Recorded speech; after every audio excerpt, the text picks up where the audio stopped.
Dreamscape presents We're All Lying by Marie Still. Narrated by Jennifer Aquino, Melissa K. Benson, and Rob Brinkman. Present. Cass. Emma has run away, perhaps into the arms of another married man. Or maybe she's floating beneath the glassy waters of the Everglades, slowly spinning in an eternal death waltz with the seagrass. Is her willowy body bloated, her porcelain skin gray and mottled? Has her shiny black hair now knotted around the roots of the cypress trees? For some reason, the police officer who has rudely interrupted my evening is sitting in the living room in our temporary rental, asking me to help find her, the woman who slept with my husband and ruined my life. "Mrs. Mitchell," Officer Daly says. "Cass," I say. "Haven't we known each other long enough to lose the formalities? Call me Cass."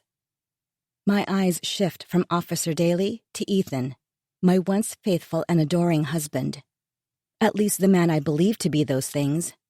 I'm not so sure anymore. Our entire life may be a lie. He's sitting here with me now, and she's, well, who knows where she is. But is he really here? All of him? I squeeze my phone, a substitute for his neck. Emma's disappearance isn't news. Hell, I was the one who tipped off the police in the first place. I want her found more than anyone. We deserve justice for what she's done. However, Officer Daly showing up at the house unannounced tonight is a surprise. And I don't like surprises. This isn't the first time we've sat with him, but on this night, it's different. A weird energy crackles in the room. He's asking me questions he already has the answers to. He should be out there instead, hunting her down, doing whatever it takes to arrest her.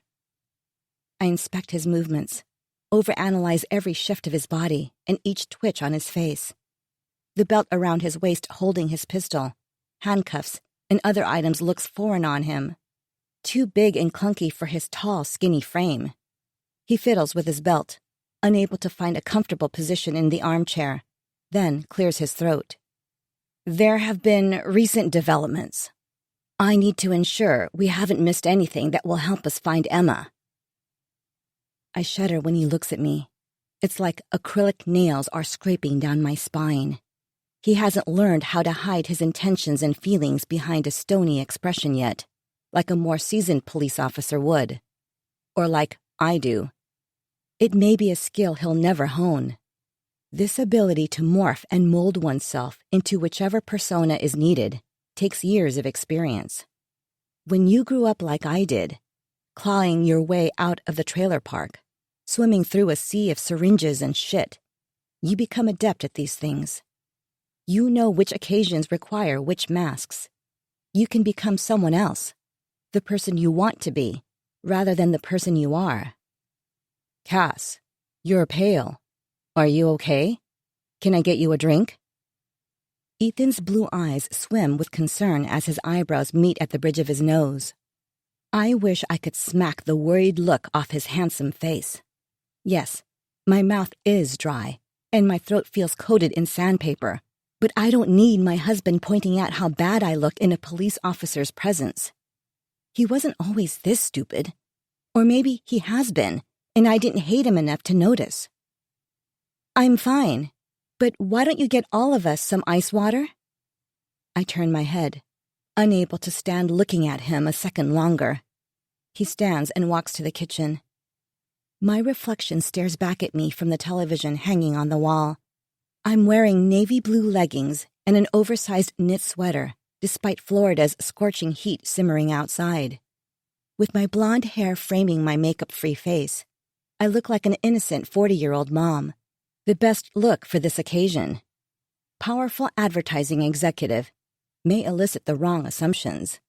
And right now, I don't need any incorrect conjecture from our unwelcome visitor. Emma has a mom, a distraught mom most likely. My daughter's face flashes in my mind. I can't imagine what the not knowing must be like. If Aubrey ever disappeared? No, I can't think like that. I shake my head and turn my attention back to Officer Daly.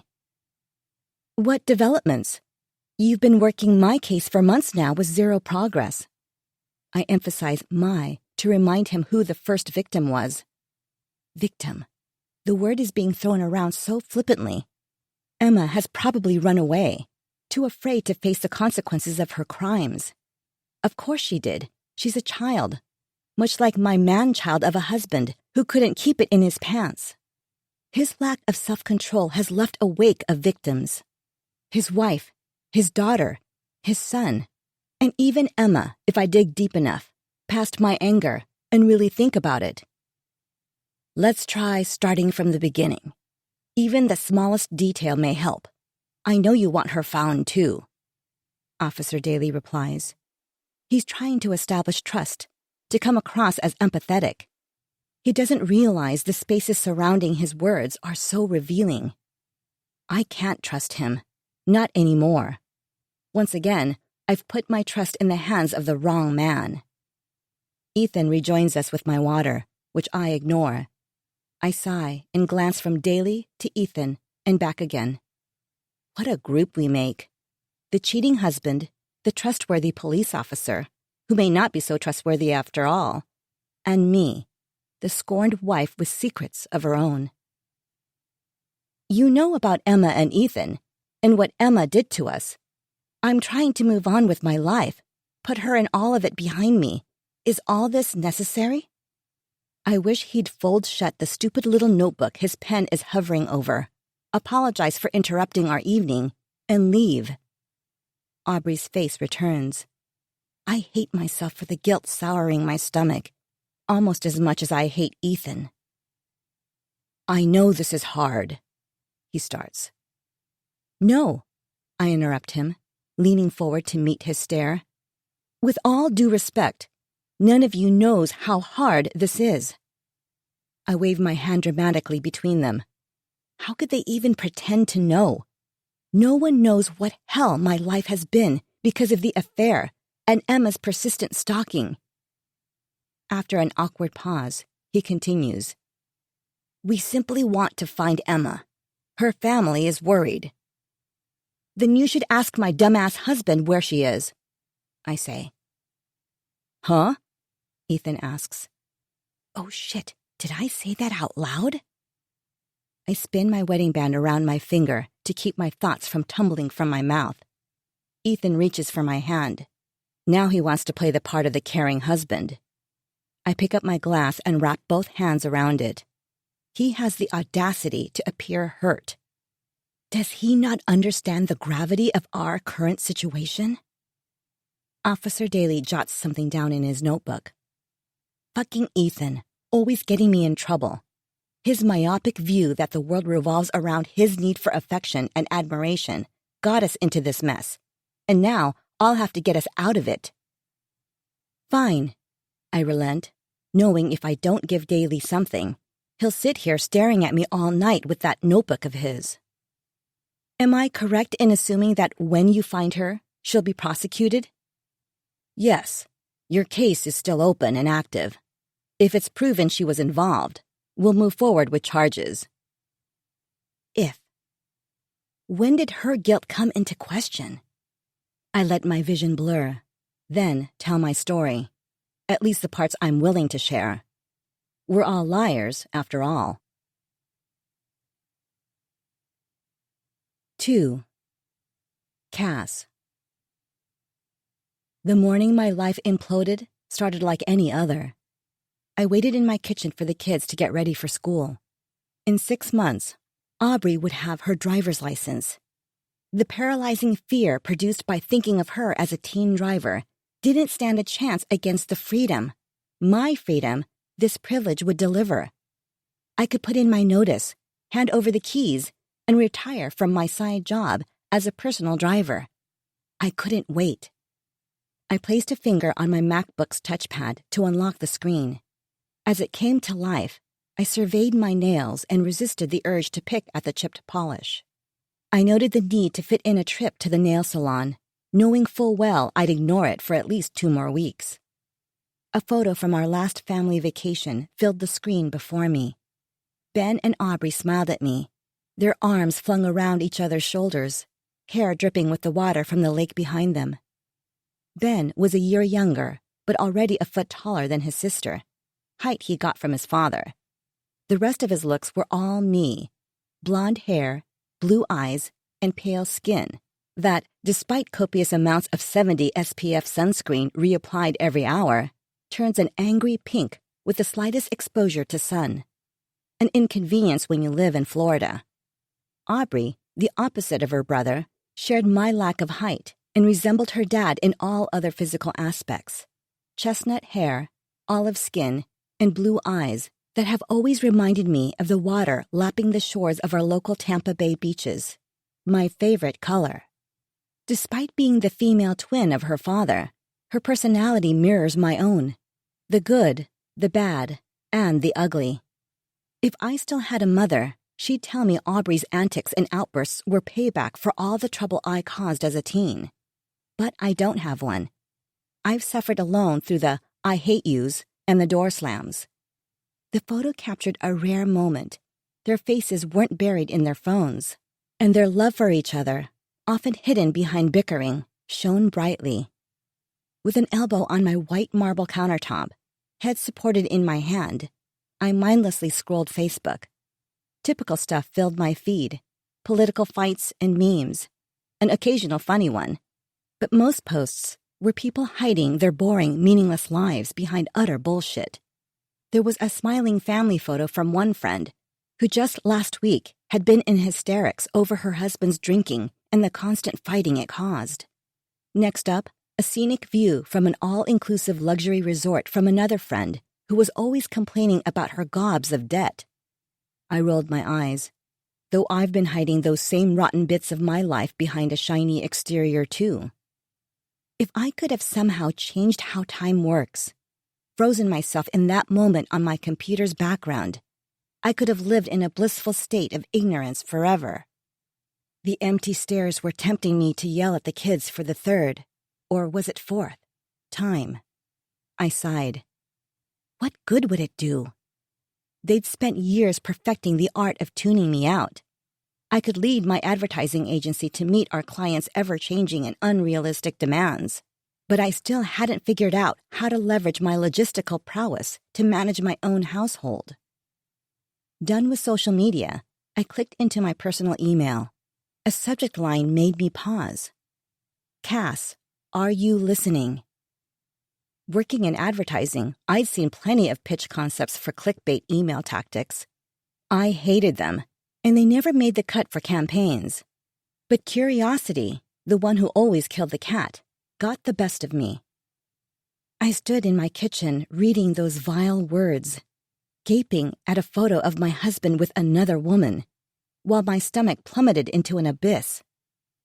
The blood rushing through my ears drowned out all sounds, including Ben's arrival. When he appeared in front of me, my hand slammed down the laptop's lid, and I plastered a smile on my face. "Ma, you okay?" he asked. "Yes, I'm fine. We're going to be late. Where's your sister?" My life played out behind my eyes like an old projector film, choppy and in black and white. Our first date, our wedding day, Ethan bringing a bag of McDonald's into the delivery room when I was in my 18th hour of labor, then laughing when I threatened divorce. The inside jokes, the tears of joy, frustration, and sadness. All of it. Ethan worshipped me. No, we worshipped each other in our own ways. He'd always been there for me, and I assumed he always would be. Once again, I'd gotten it all so very wrong. "Your face looks funny. Your voice is weird, too." Ben flipped his hair from his eyes and squinted at me. His voice bumped me from my thoughts and back into our kitchen. "You always give the best compliments." I stepped around the counter and tousled his hair, hoping he wouldn't notice my shaking hand. "The hair?" His hands rose in defense. My distraction was successful. Ben ran to the bathroom to undo the damage my hand had inflicted.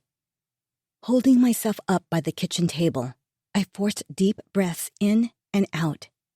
I couldn't think about Ethan now, despite my mind wanting to evaluate every moment of our courtship and 19-year marriage. The inanimate objects of my life filled my kitchen.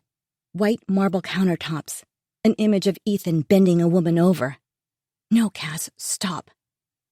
I dug the heels of my palms into my eyelids and focused on the lights exploding behind my eyes instead. A lump formed in my throat. I attempted to massage it away, but it metastasized like a cancerous cell.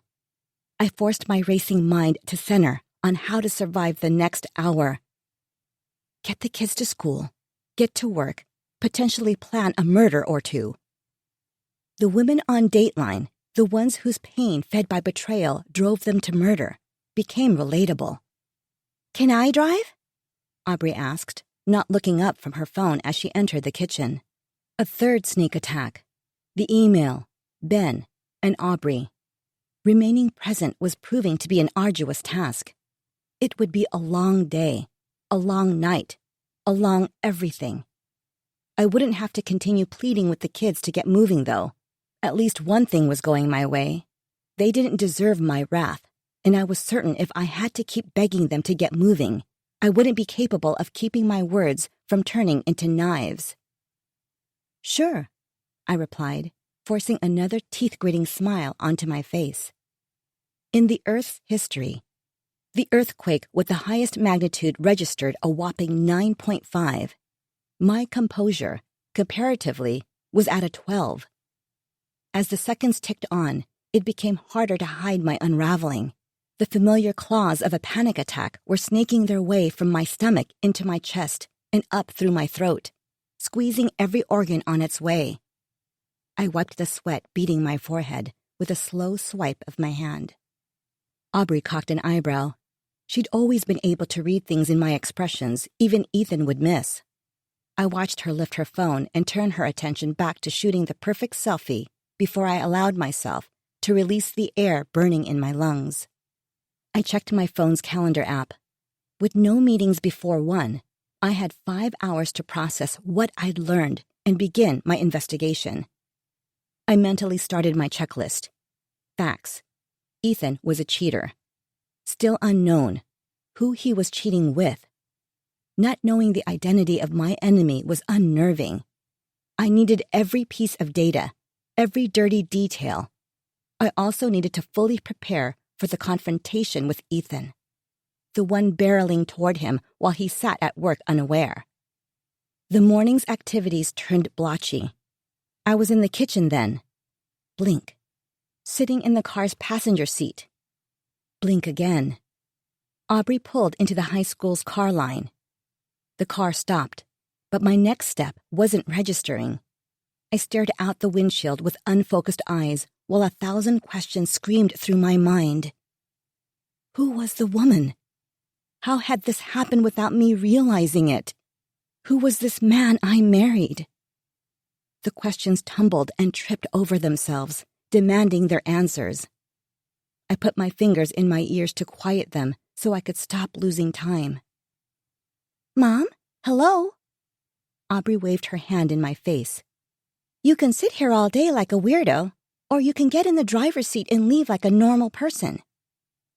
Aubrey jogged from the car toward the school after muttering something about embarrassing under her breath. With a reliance on muscle memory, I unbuckled the seatbelt, walked around the car, got behind the wheel, and somehow drove myself to work. Easing my Range Rover into my assigned spot, I looked up at the standalone building. A wall of glass glittered in the morning sun. Since reading the email, everything seemed off, including the once welcoming but now menacing office looming over me. The palm trees lining the parking lot quivered in the breeze like they were laughing at me. While my hands gripped the steering wheel even tighter, I tried to remember the breathing exercises they were always droning on about in yoga class. Deep breath in, exhale the bad. Unfortunately, no matter how many cleansing breaths I forcefully pushed out, the tension wouldn't lift from my chest. Ugh, I should have focused more on the breathing and advice in yoga and less on trying not to fart or fall asleep. Well, you can't spend the day sitting in your car. Get your shit together. Go in there and get to work, I said to myself. A sandhill crane meandered by on the sidewalk. I'd always found its long, curved neck and the red mask rimming its eyes to be beautiful. I slipped on my own mask, the one I used to cover my shame and anger, then stepped out of the car into the morning's muggy air. Head tucked down, I walked with long, fast strides through the halls of Mitchell & Parker Advertising Agency. My stilettos clicked on the marble floor and echoed through the modern open office. Most mornings, I'd make it a point to walk around and greet everyone on my way in. I'd ask about their lives, their boyfriends, girlfriends, spouses, kids, or whatever personal details I'd committed to memory. It was important to me they felt valued as humans and not just employees. As such, it was unusual for me to bolt past them, and I hoped it didn't raise any suspicions. Life is fine. Everything is great. No, my husband isn't a cheating bastard. If I could convince myself, even for the few minutes it took to run to my office, then I could convince the staff. Maybe. Alice, my assistant, scurried toward me as fast as her loafers would carry her, foiling my plan to sneak in unnoticed. "Mrs. Mitchell!" She waved her hand above her head. The stack of folders she carried in the other threatened to fall. I cringed, then forced a smile. "Alice, good morning." My jaw hurt from a morning of clenched teeth and fake smiles. I resisted the urge to reach up and massage the aching away. Alice caught her breath and straightened before pushing her glasses up her nose. "You look beautiful as always. I simply love that blouse. Where'd you get it?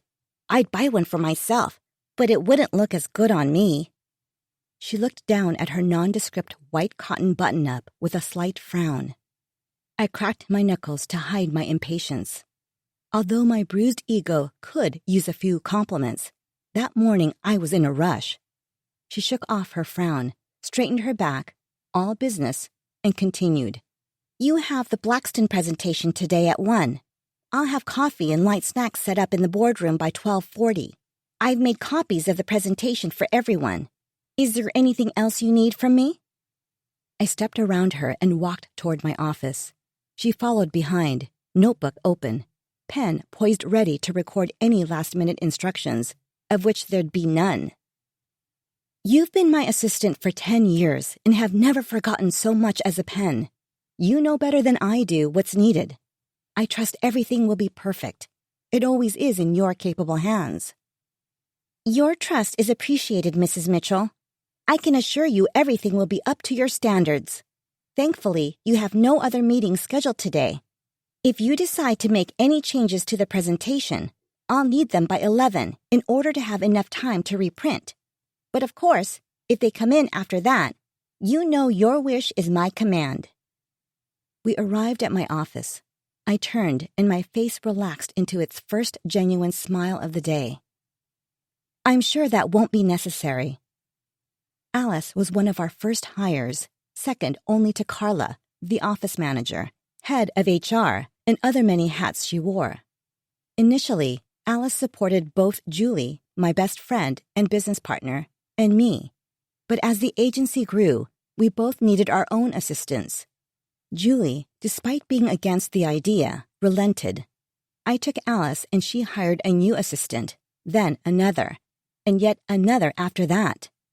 I couldn't blame the poor assistants for the revolving door. Julie was an acquired taste. You had to learn to not take her sharp tongue personally and how to push back. Her bark is much worse than her bite. Alice gave a curt nod, pushed her glasses up her nose again, and began to take her leave. "Alice, one more thing. Please hold all my calls. Tell them I'm busy, or out of the office, or whatever." She turned and looked at me quizzically.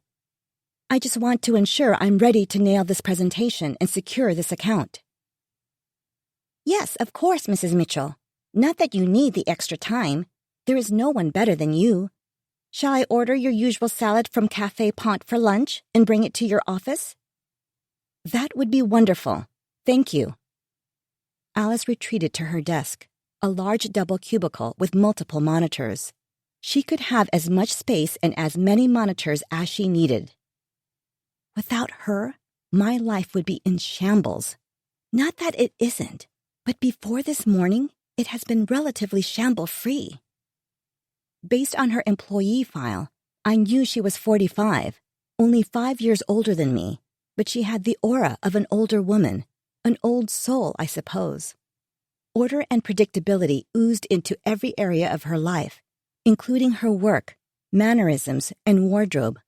I imagined her closet, a row of neatly pressed ankle-length skirts, white blouses, and cardigans. The same 3 articles of clothing multiplied in various neutral shades. She always styled her brown hair in a neat bun at the nape of her neck, the same hairstyle every day for 10 years. She never got sick and rarely took time off. When she did, it was only because I'd forced a vacation day on her. I did, however, like to imagine her taking that bun down, shaking her hair loose, and hitting the bars, dancing like no one was looking. No one should suffer through being that buttoned up all the time. But I had too much going on to concern myself with Alice finding joy from something other than a new file organization system. 3. Cass.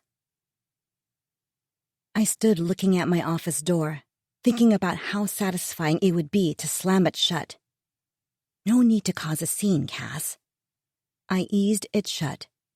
Once closed, I pressed my back against it, dropped my purse and briefcase, closed my eyes, and sank to the floor.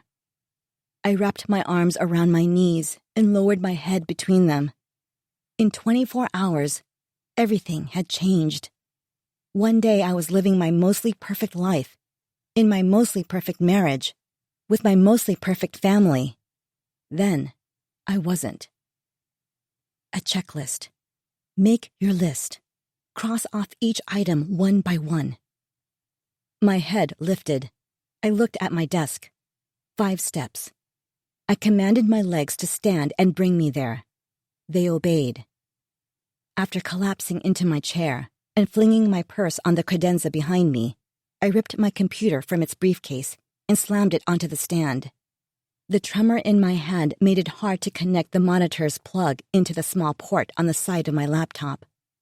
Finally able to jam it in, I pressed my finger with more force than necessary to unlock it. My sweet, innocent children smiled back from the monitor. The cool gray wood of my desk seemed to pulse under my splayed hands. Looking at their faces, a watery haze filmed my eyes, turning the picture into a soft watercolor painting. I rubbed my eyes with clenched fists. He couldn't have my tears, not yet. An unsteady hand moved to the mouse. I should delete the email, pretend I never saw it. There would be no pretending, far too late for that. My finger tapped nervously on the mouse's button, not depressing it fully. It's like a Band-Aid. You have to rip it off. With one click, I opened the life-shattering email and reread it, this time looking for clues of the sender's identity. Cass, you don't know me, but I know your husband. We've been sleeping together for 6 months. You're perfect Ethan. Not so perfect, is he? Surprise! It's not just sex either. He loves me. The only reason he hasn't left you is the kids. Ha! Such a cliché. But whatever. Your life is about to fall apart, and mine is about to begin. Everything's always so easy for you, isn't it? Well, it's about to get a tad more difficult. In case you don't believe me, I've attached a few photos. Enjoy! XOXO. The future Mrs. Mitchell. I re-downloaded the first one now that I had time to examine it properly. Ethan stood with his arm looped intimately around a microscopic waist. I leaned in, trying to grasp onto anything I recognized about her. She had colored over her face with black. Tricky little thing. I tucked my hair behind my ears and cataloged our differences. Jet black waves cascaded down her shoulders, and she had the body most women slaved hours at the gym for. Her delicate frame suggested she achieved that body by eating whatever she wanted and laughing about how no matter how hard she tried, she just couldn't gain a pound. Bitch. At 40, I'd finally reached a point where I loved and accepted my body. The stretch marks, extra pounds, wrinkles, and all. But those old insecurities were rearing their ugly heads. Guilt turned my stomach for being so bitchy, the exact thing I accused her of in my head. I took great pride in supporting women, never judging them for their looks. Despite the nasty email, it wasn't her fault, not entirely. I could kill Ethan. Unable to stand the proud smile on my husband's face, I angrily clicked my mouse to close the photo.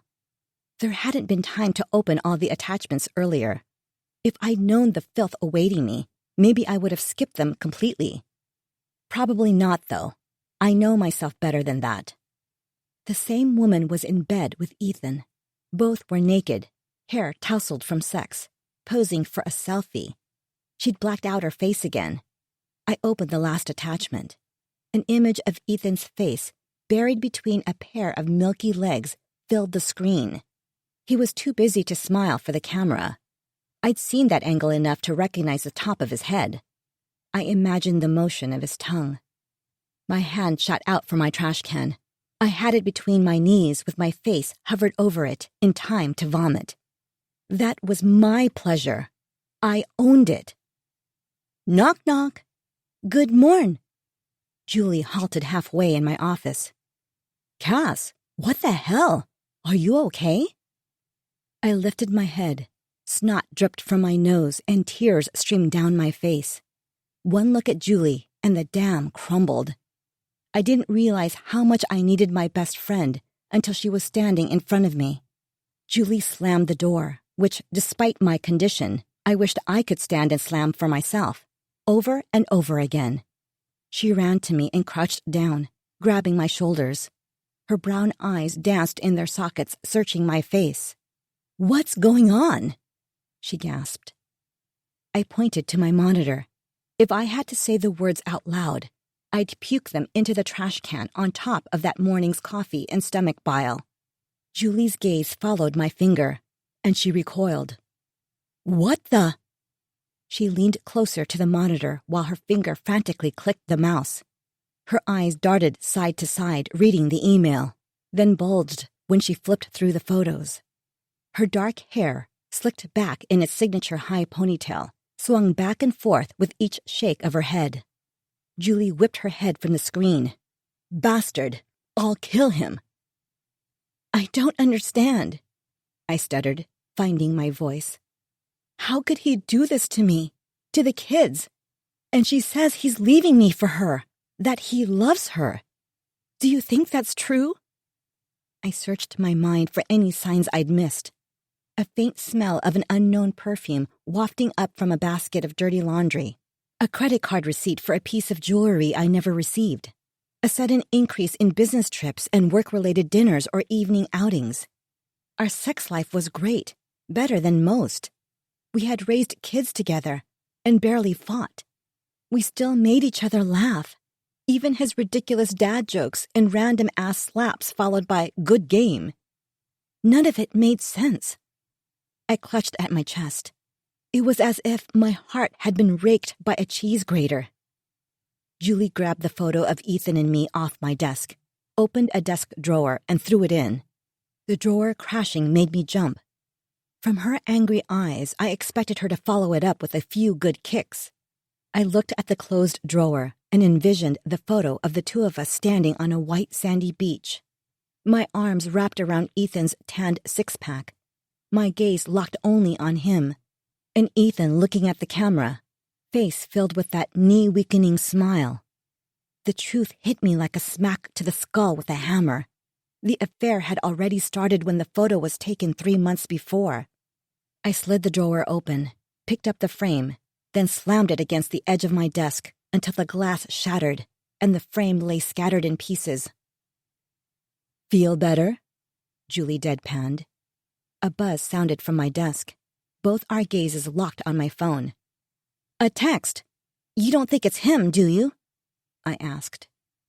"Could be. Read it," Julie encouraged, nodding toward it. I wiped my sweaty hands on my navy slacks, picked up the phone, then, with a shaking voice, read the text out loud. "Hey, babe. Hope the kids weren't a pain this morning. Don't wait on me for dinner. Work stuff." My shoulders slumped. Work stuff, ha! He's something, isn't he? Of all the men, I'd never expected this from him. What a dick. What a disgusting dick. She gazed out the window. I wondered what thoughts were somersaulting through her mind. An uncontrollable wince pulled every part of my face inward. Ethan had committed the ultimate act of betrayal, yet a small part of me wanted to defend him. I wanted to punch that part in the mouth. "Write him back right now and tell him you're on to him." She jammed her finger at the phone. My fingers hovered over the keyboard. I changed my mind and placed it face down on my desk. 19 years, Julie. We've been married 19 years. How can the person you think you know better than anyone in the world turn into a complete stranger in seconds? I asked, an obnoxious whine raising my voice. You knew everything about our marriage. Would you ever have imagined it would come to this? No, but fuck him. Julie's frown deepened. I puffed my cheeks like a blowfish and let the air leak out. I can feel my eyes swelling shut. Blackston will be here in a few hours. The most important pitch of the year, and this happens. My fingers delicately tapped under my eyes. I have a makeup bag in my office. Want me to grab it? Julie asked. Nah, I think I have some concealer. I looked back at my purse, but my arms felt too heavy to reach for it. You better talk to him tonight. No sitting around planning and practicing your speech until you've memorized every word. And do not let him off easy. He's a charming fucker. Don't let that smile of his fool you. You better not fall for his shit and cave. He's always been your weakness. And all this time, I thought he was worthy of being that. I ignored the dig. Weakness, my ass. I'm waiting up for him so I can get this over with tonight. Who do you think she is? I asked. Half moons were forming in my palms from my nails. Probably some young, naive idiot, half his age from the looks of those photos. Julie sneered. Typical. Pigs, the lot of them. You should give up on men. I have tons of single girlfriends I can hook you up with. Don't be silly. Women cheat too. Images of every woman I'd ever met rotated through my head. There's no way that long black hair wouldn't have made an impression. Once my mind wrapped its tendrils around a problem, it wouldn't let go until I found the solution. Right then, the need to identify her suffocated me. A face, a name, an address. Have you looked through his social media yet? Julie asked. No, I was planning on it but got distracted by the projectile vomiting. Well, if she's there, you'll find her. No one's a better internet stalker than you. FBI-level skills. The thought of him saying I love you to someone else is almost worse than those photos. Leave his ass. Kick him out tonight. You don't need him or any of this shit, Julie said.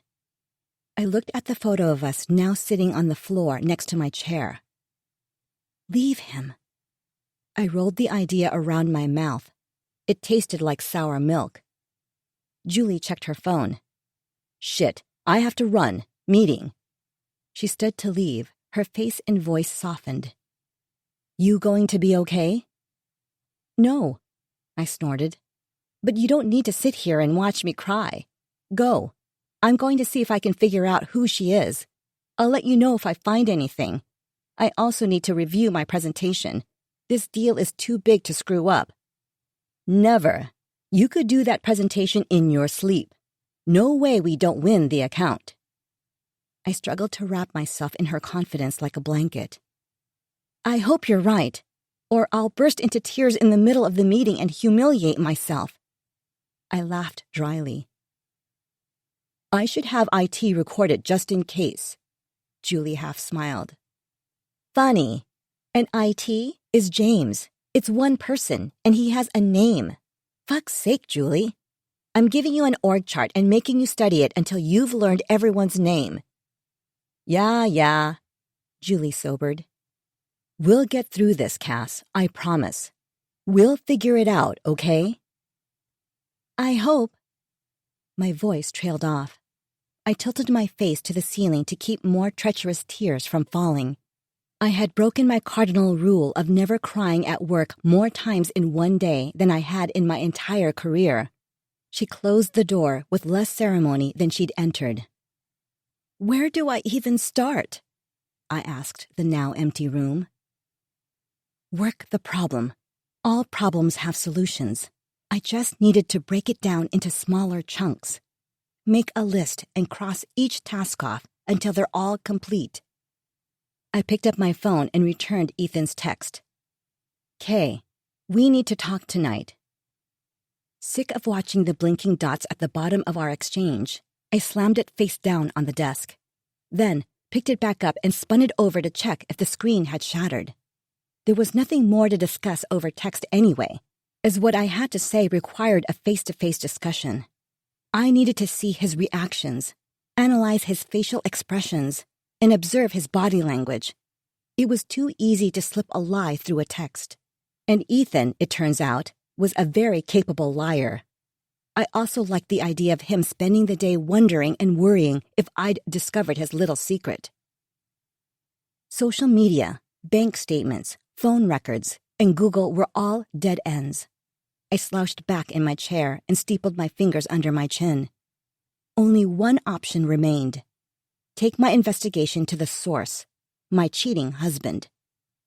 A low growl vibrated from the depths of my mind. Who is she? It whispered, until its screech reverberated within my skull.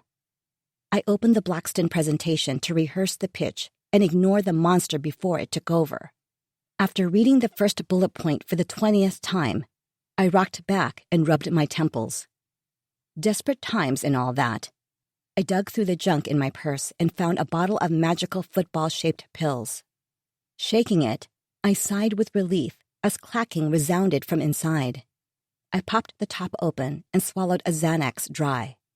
Hand paused with the bottle top partially turned back in place. I stopped. This was an emergency. A second pill followed the first down my throat. Helpful, but not enough. I pretended to read my phone and rushed through the bright halls to the back staircase. Our open floor layout allowed every employee to observe my escape, so I hoped they'd assumed I was running around working on final preparations for the afternoon's guests. Blackston would be a huge win for the agency. Down the back staircase, I pushed open the door leading outside to the alleyway. The sharp smell of smoke hit me. My jaw unclenched at the sight of the small, huddled group. Anyone have one I could bum? I asked. Jim, the director of business development, HR head and office manager Carla, and Alec, one of our graphic designers, stared at me with matching saucer-shaped eyes. Bad day? Jim asked. You could say, I answered. Sorry, none here, unless you want a puff of this, Alec replied, holding up his e-cig. I shook my head. I needed the real deal, the sharp pang of nicotine-filled smoke in my lungs. Here you go, love, Carla said, handing me a Marlboro Light. My brand. Thank you, I cooed, grabbing the cigarette. After several attempts, the lighter flicked to life. The cigarette's end turned red and crackled as I inhaled the first drag. After handing the lighter back to Carla, I walked a few steps away and exhaled smoke, letting it curl from my mouth, then leaned against the concrete wall of the building's ugly rear foundation. The group resumed their hushed conversation while the Xanax and cigarette lightened my head. My rage was now less likely to explode. It simmered below a dulled surface. After a few drags of the cigarette, I stomped it out with the toe of my Louboutin. Red sole be damned. The black marks would be a fitting complement to my now tarnished life. Everything angered me, including my designer shoes. For $2,000, my feet shouldn't hurt after an hour. If I had my way, I'd show up to work in ripped jeans and a hoodie, or even sweats to truly put the casual in Casual Friday. But Julie had always insisted that appearances matter. I'd debated her, claimed a sharp outfit didn't make my work any better or worse. I was full of shit. I'd been using appearances, clothing, facial expressions, body language, all of it, to my advantage long before meeting Julie. Appearances did matter, and today I was thankful for my Louboutin heels, Armani slacks, and Valentino blouse. I looked much more confident than I felt. Julie had her reasons, ones she'd only confided in the two people closest to her, me and her wife Victoria. "There are two things this industry holds against me," she told us once when we were first starting the agency. "A vagina, and a spouse with a vagina. I'll be damned if I give them anything else. Not only will we be the best fucking agency on the East Coast, maybe the entire country, but we'll look good doing it." Back in the safety of my office, I stared out the window into the parking lot, mentally rehearsing what I'd say to Ethan. "What are you talking about, Cass? What affair?" In any argument, he always started with denial, then would flash the smile that crinkled the edges of his eyes and charm his way out of whatever mess he'd gotten himself into. It always worked. His smile would melt me like butter in a heated pan. My fists clenched at his imaginary responses, and I slammed them on the desk. He would not be sliding through this fight unbruised. The more I pictured his grinning face, the angrier I got. That was my smile. Those were my crinkled eyes. I grabbed the closest thing to me, a stapler, and threw it against the wall. Two people walking by turned their heads. I smiled at them through the glass window and shrugged, inwardly thanking Alice for her extended cubicle and the geographic convenience of my corner office blocking me from more potential curious stares. The chitter-chatter of the imagined gossip tickled my neck. It wouldn't be long before people knew, before everyone knew. Those things always had a way of getting out. I smoothed my hair and the front of my blouse and remembered my breathing. There was no sense in getting worked up over a made-up conversation. What I wanted, more than anything, was to drive home, tell Alexa to play every Adele album, and cry myself to sleep. But there'd be plenty of time for more tears and Adele later. "Who is she?" The relentless voice returned. "Mrs. Mitchell?" Alice's head peeked into my office. "Yes, Alice?" I asked, too tired to disguise my annoyance. "Everything okay?" I sat up a little straighter. "Everything is fine. I was lost in my thoughts, running through this afternoon's presentation." Alice opened the door fully. "Okay, here's your lunch." She placed the styrofoam takeout container on my desk. She started to leave and paused at the door. "You aren't stressed about the presentation, are you?" She wrung her hands. It made her look like a child who'd done something wrong, or perhaps a concerned mother. Not that I'd had any first-hand experience with the latter from my childhood. "No," I smiled. "I'm surprised it's lunchtime already, is all. The day has flown by." My voice sounded false, overly cheery. Now I was the guilty child. Her head tilted sideways. She eyed me quizzically. I busied myself with unwrapping my utensils and concentrated on my grilled chicken salad, like it was the most captivating creation I'd ever encountered. She nodded curtly and told me she'd let me know when Blackston arrived and settled in the boardroom. She shut the door behind her. I threw the salad in the trash and tucked my lowered head into my folded arms. 4. Alice. My knee shook beneath my desk. Something was amiss. It was my job to know when things weren't going as expected. It had been my responsibility for almost a decade, and I was very good at my job. I chewed my fingernails. It's not the presentation. Work doesn't make her nervous. She's too brilliant to be nervous.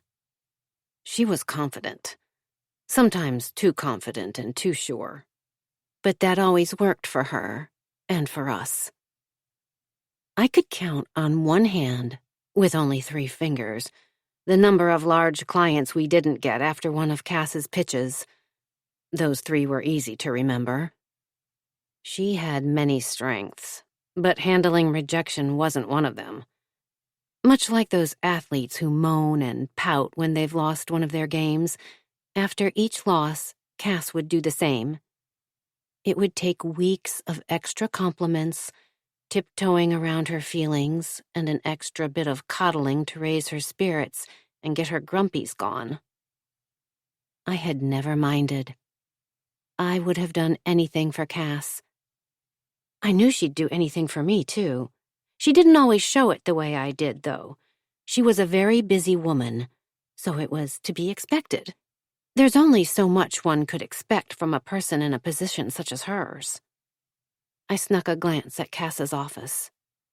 Julie was in there with her. I was desperate to know what all the yelling and clamor was about. I had to be careful, though. Getting caught snooping would not fare well for me. They were too entrenched in whatever had them so worked up to notice anything, much less me. I stood and pretended to stretch. Moving regularly is imperative to spine health. Proper posture, too. So many people sit slumped over their computers for hours every day, then complain about their chronic back pain. Not me. Every 25 minutes on the dot, I am up and going for a walk and doing my stretches. It comes in handy in situations like the one I was in. I stopped in front of her office and bent to pick up a non-existent piece of trash on the floor, leaning toward her door. If either of them came out, my presence would be nothing out of the ordinary. Just me, taking my regular walk, preventative health, and all that. Ethan's name is being said quite a lot. Interesting. Not work, then, it seems. I straightened and rolled my shoulders back, giving them their perceived privacy. It was imperative for me to find out whatever was going on, even if it involved Cass's personal life. I needed to know. I needed Cass to depend on me. Much depended on this. In the past, I'd been told I get too attached to people, things, ideas, and situations. Teenage girls are harsh, so their opinions are of no consequence to me, not now anyway. Little hawks, always circling around, watching and waiting for you to screw up. You're too much, Alice. You're not my only friend, Alice. Stop stalking me, Alice. I never stalked anyone. What a preposterous idea. I was simply fiercely loyal to the few friends I had. Cass appreciates my loyalty. All those so-called annoyances became my greatest assets. I was invaluable to Cass because of them. Maybe if things had been different. I walked into the bathroom and sat in a stall on top of a closed toilet seat. This is where I go when my mind did that thing it liked to do sometimes. I called it my what-ifs. I had no room for them in this life. The past was the past, and it needed to stay there. I reminded myself to focus on what I could control, not on things that could not be changed. 10 years I'd spent working to get to this position, and the time prepping for it, of course. I couldn't let those nasty girls from the past ruin it for me. I'd come too close to finally getting what I wanted. I was almost there. A bit more time, and everything would fall perfectly into place. I rolled up my sleeve and began tracing Cass's name in my arm with my fingernail. light at first, then harder. The door squeaked open, my head lifted, and I flushed the toilet. By the time I opened the door, whoever had come in was already in the privacy of their own stall. I washed my hands, dried them thoroughly, and walked out. I glanced back toward Cass's office. The door was still closed. Despite my burning desire to stand next to it and find out exactly what all the fuss was about, I took a stroll around the office instead. My steps slowed as I passed by the cluster of cubes where the account managers sat. Not that these junior employees would ever be in possession of more information about Cass than I was. I still listened for her name among the meaningless chatter and gossip. Of all the departments, the account managers were the breeding ground for office rumors, so they did come in handy on occasion. They were all still very young, comparatively. It was the first step into a career in advertising for most, and several of the team were fresh out of college. They hadn't learned the power of knowledge, especially when you're the only one who possesses that knowledge. They handed out their secrets for free. "Hi, Alice," Delaney said, much louder than necessary, a warning to her friends. Whatever they were talking about, they didn't want me to find out. "Hello, Delaney. I hope this chit-chat is all work-related." One girl to my right rolled her eyes. I turned my head and stared, just long enough to make her face redden. She quickly tucked her chin and became very interested in her keyboard. Delaney's lips formed a wry smile. "Of course. Everyone is so excited to see what happens today. You must be pretty busy getting ready for the big meeting and all." My eyebrows rose. "I'm not sure why you would think that. Everything is and has been taken care of for quite some time," I replied, my tone sharp. "You'd best learn," I said, swiveling my head to imply I was imparting this wisdom on the entire group. "That waiting until the last minute is exactly how you run into issues. The most effective approach to any task is to tackle it proactively and efficiently. Procrastination leads to mistakes. Have you learned nothing by watching Cass?"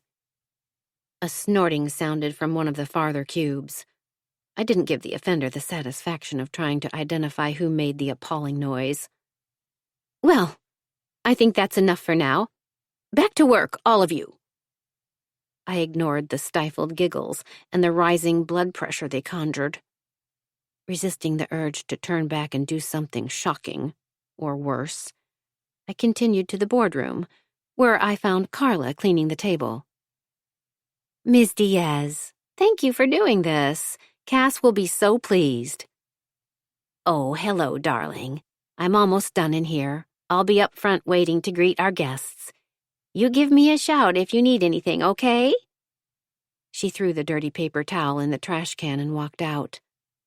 My face fell into a frown. I had to be nice to Carla, as Cass thought she walked on water. I didn't trust her. That sweet old lady act was nothing but an act. She wasn't fooling me. Julie either.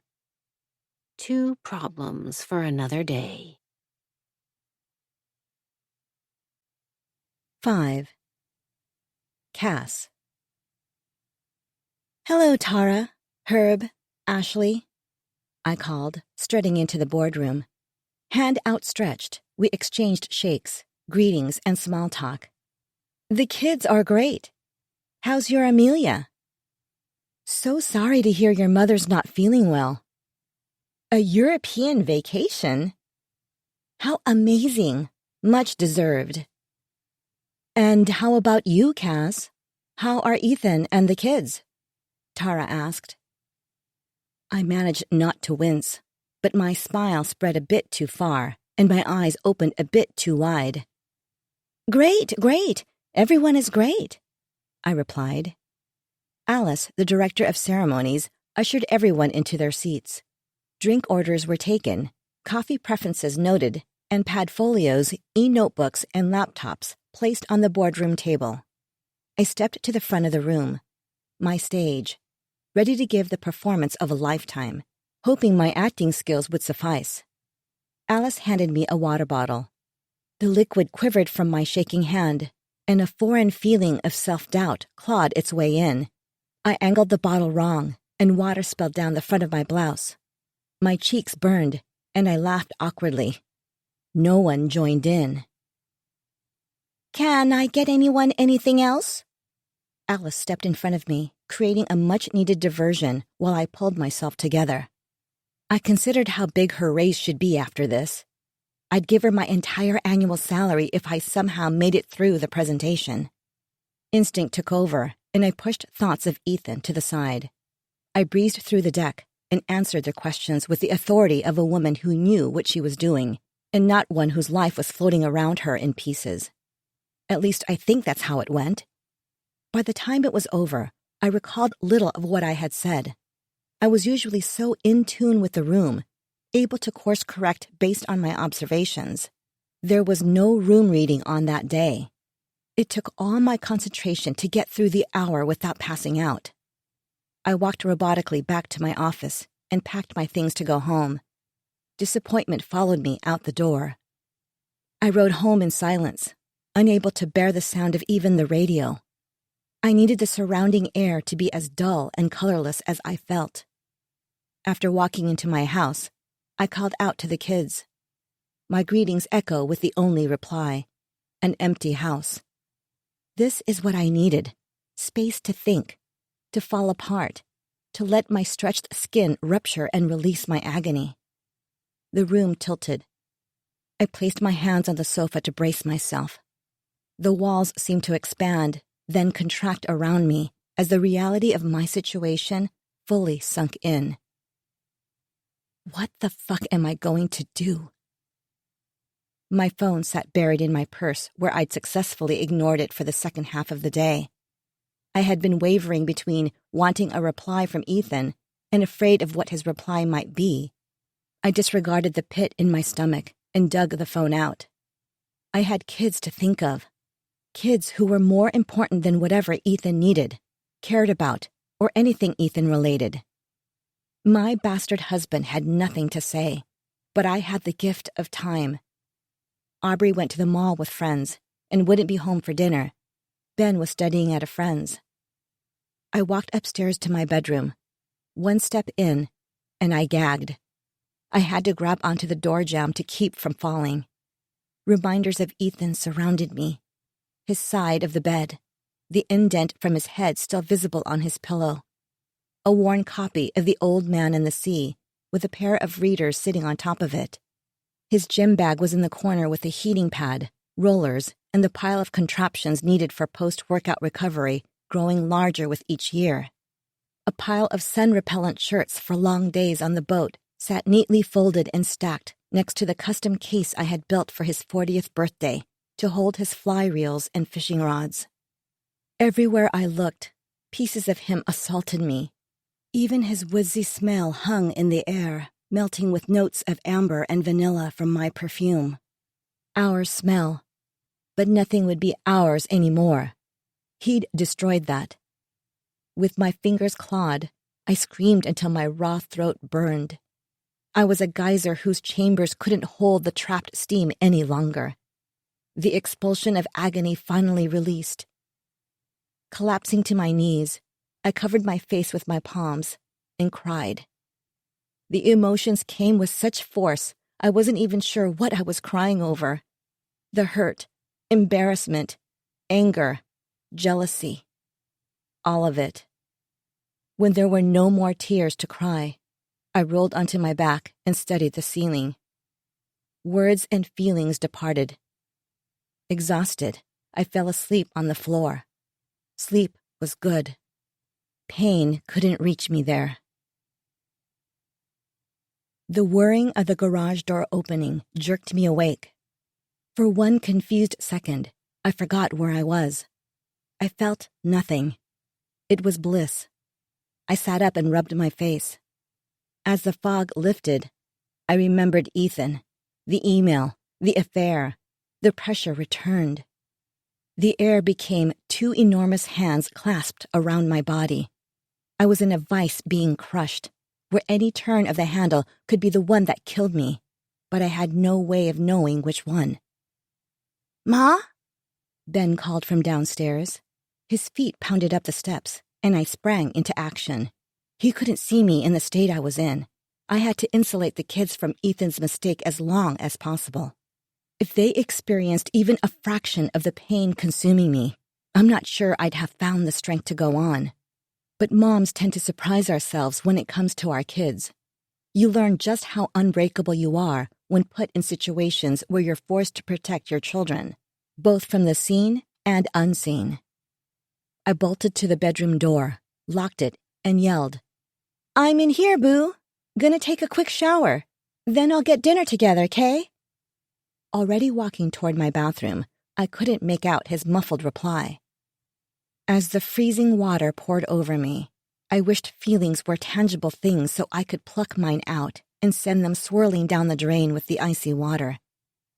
Clutching at my chest, my hands scraped at my skin.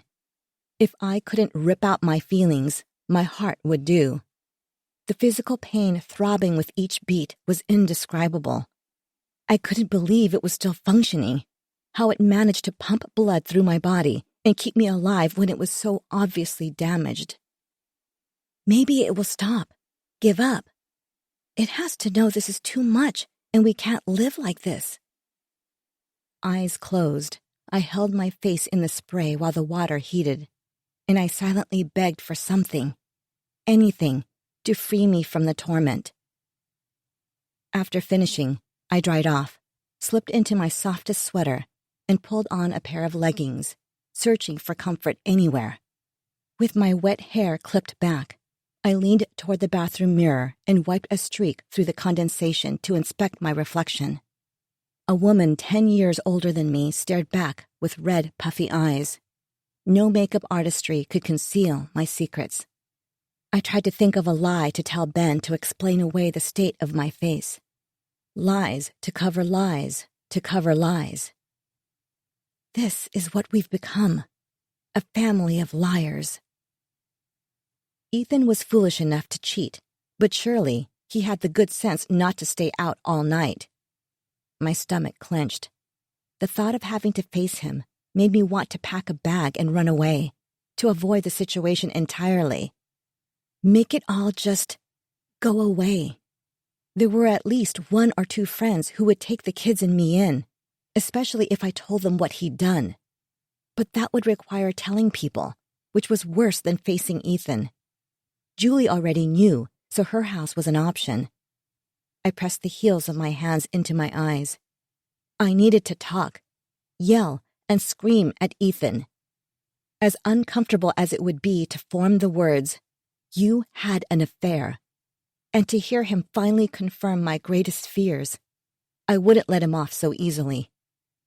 There was no reason to fear Ethan. He, on the other hand, should have been terrified. The rage I'd been holding in all day was waiting for its victim. A few more hours, and it would have its chance. Bass thudded down the hallway from Ben's room. I walked on my toes down the hall and down the stairs. The longer I had alone, the better. I gently touched my eyes and willed the swelling and redness away. In the kitchen, I opened the freezer and enjoyed the cold puff of air on my face while I attempted to transform the ingredients filling the shelves into a meal. Not happening. Pizza it is. After ordering, my body took over for my exhausted mind, and my legs brought me to the living room where I collapsed on the couch. The doorbell released me from my daze. How long have I been staring at the wall?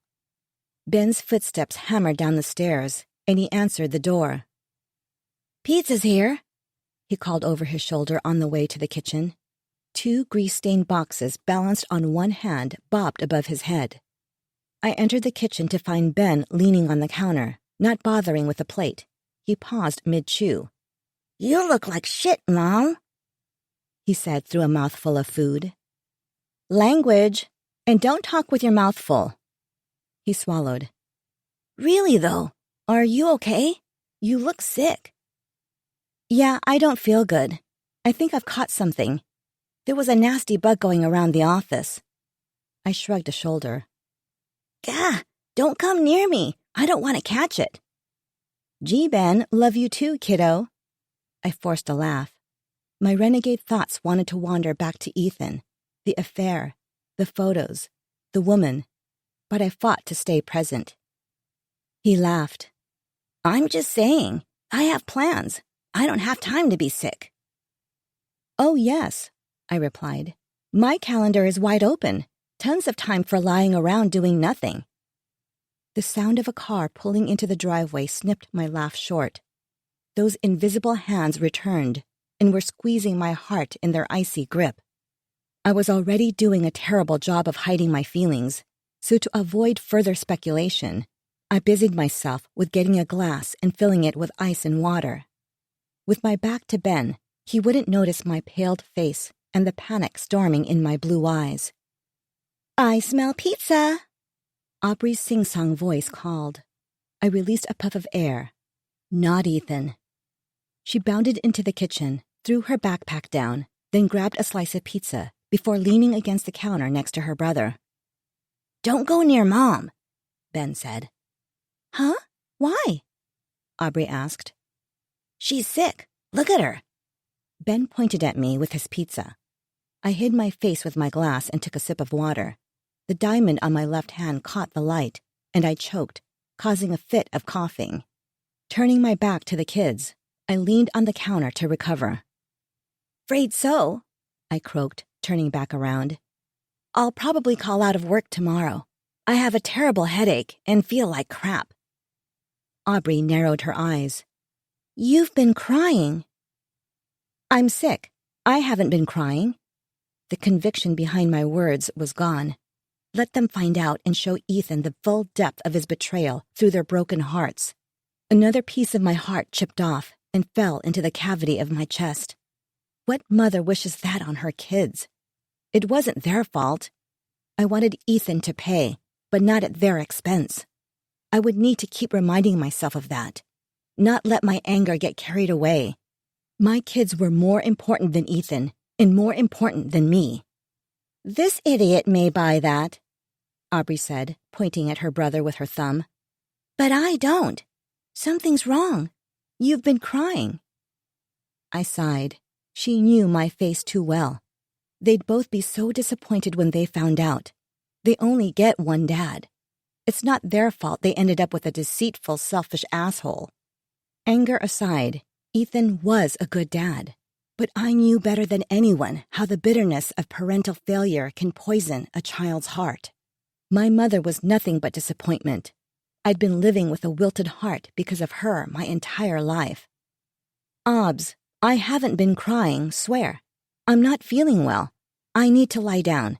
Your dad is going to drive you two to school tomorrow. I'm staying home. Aubrey said, her eyes boring into mine. I felt her trying to crack open my head, dig around, and find out what I wasn't telling her. Ben looked from me to his sister. Vomit burned at my throat, and it felt like an ice pick was piercing through my skull. Technically, the illness wasn't a complete lie. I was always very good at justifying deceit, or my own at least. I shuffled back upstairs, the ice tinkling in my glass with each step. Back in my bedroom, I wrapped myself in a knitted blanket and sat in the armchair facing the door with my legs tucked beneath me. While waiting on Ethan, my eyelids became too heavy to hold open, and I fell asleep in the chair. The bedroom door creaking woke me. A stranger wearing my husband's clothes and face walked in. Who is she? My growl wasn't much louder than a whisper. Ethan froze. His mouth flopped open and closed like a stupid goldfish. Who the fuck is she? My voice grew louder, and I leaned forward. I was losing control too soon. Hate and love mixed inside me, creating a poisonous gas so real I expected to see it seeping out through my skin in black wisps. What's going on here, babe? Ethan stuttered. His denial was gasoline being poured on an already raging fire. Oh, Ethan, are we going to play this game? Are you going to make me say it out loud? I was unable to keep the sarcasm from varnishing my words. I was at a work dinner. Since when are you the jealous type? He laughed nervously and shut the door, taking a few cautious steps into the room. I could have smacked the phony, confused expression off his face. I should have printed the email. It would have given me something to throw at him. I glanced at the round table between the chairs and considered the candle and glass statue of a couple embracing. Both were viable options. The figurine would be more fitting for the situation. I pictured it denting his skull before he crumpled to the floor. One more chance, Ethan. Who is she? I asked through gritted teeth. I don't know who we're talking about. He took another tentative step toward me. The creases in his forehead deepened. Right then, I understood how I'd missed it. Your mistress sent me an email today. It was super informative, had pictures attached and everything. I said the words out loud, the ones that would seismically change the course of our lives. His secret was out. For a moment, I wanted to grab those words and stuff them back where they came from. Pretend it wasn't true. Pretended everything was okay. I covered my mouth with my hands, as if it would make a difference. His shoulders drooped, and his chin dropped to his chest. There was never a question of the email's authenticity. I'd seen the photos, but watching his body admit guilt was too visceral. I gasped and wondered again how my heart continued beating. How could you?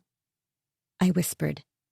A thick sadness filled my lungs, replacing my rage, leaving no room for oxygen.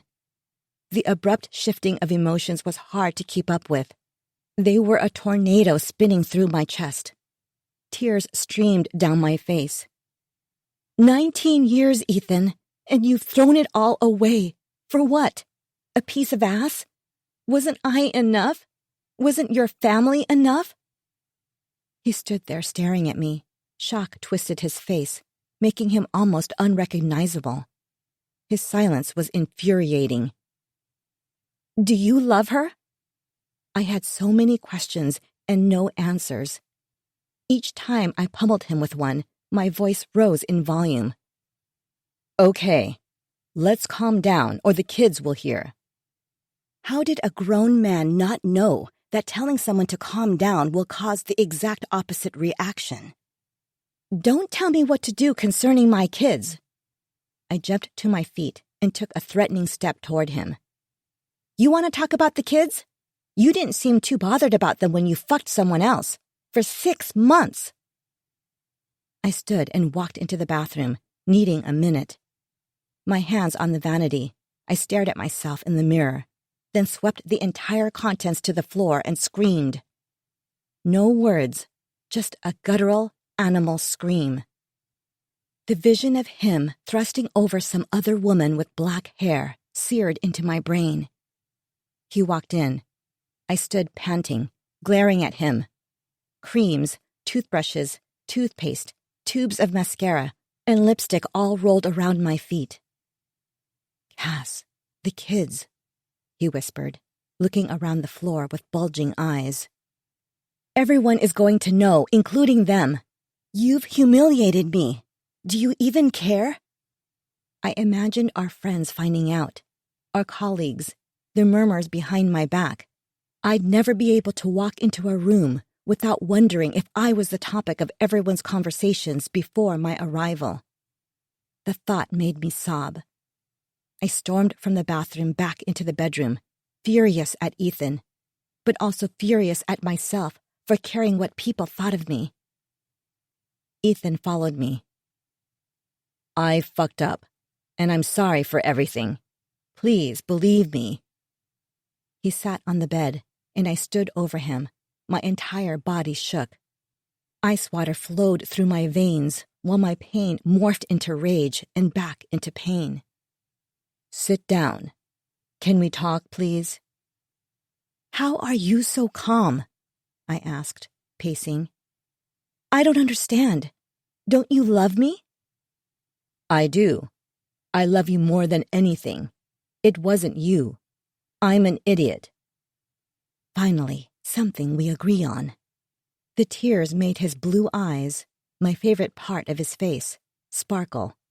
It made me hate him even more. I put my hands on my hips.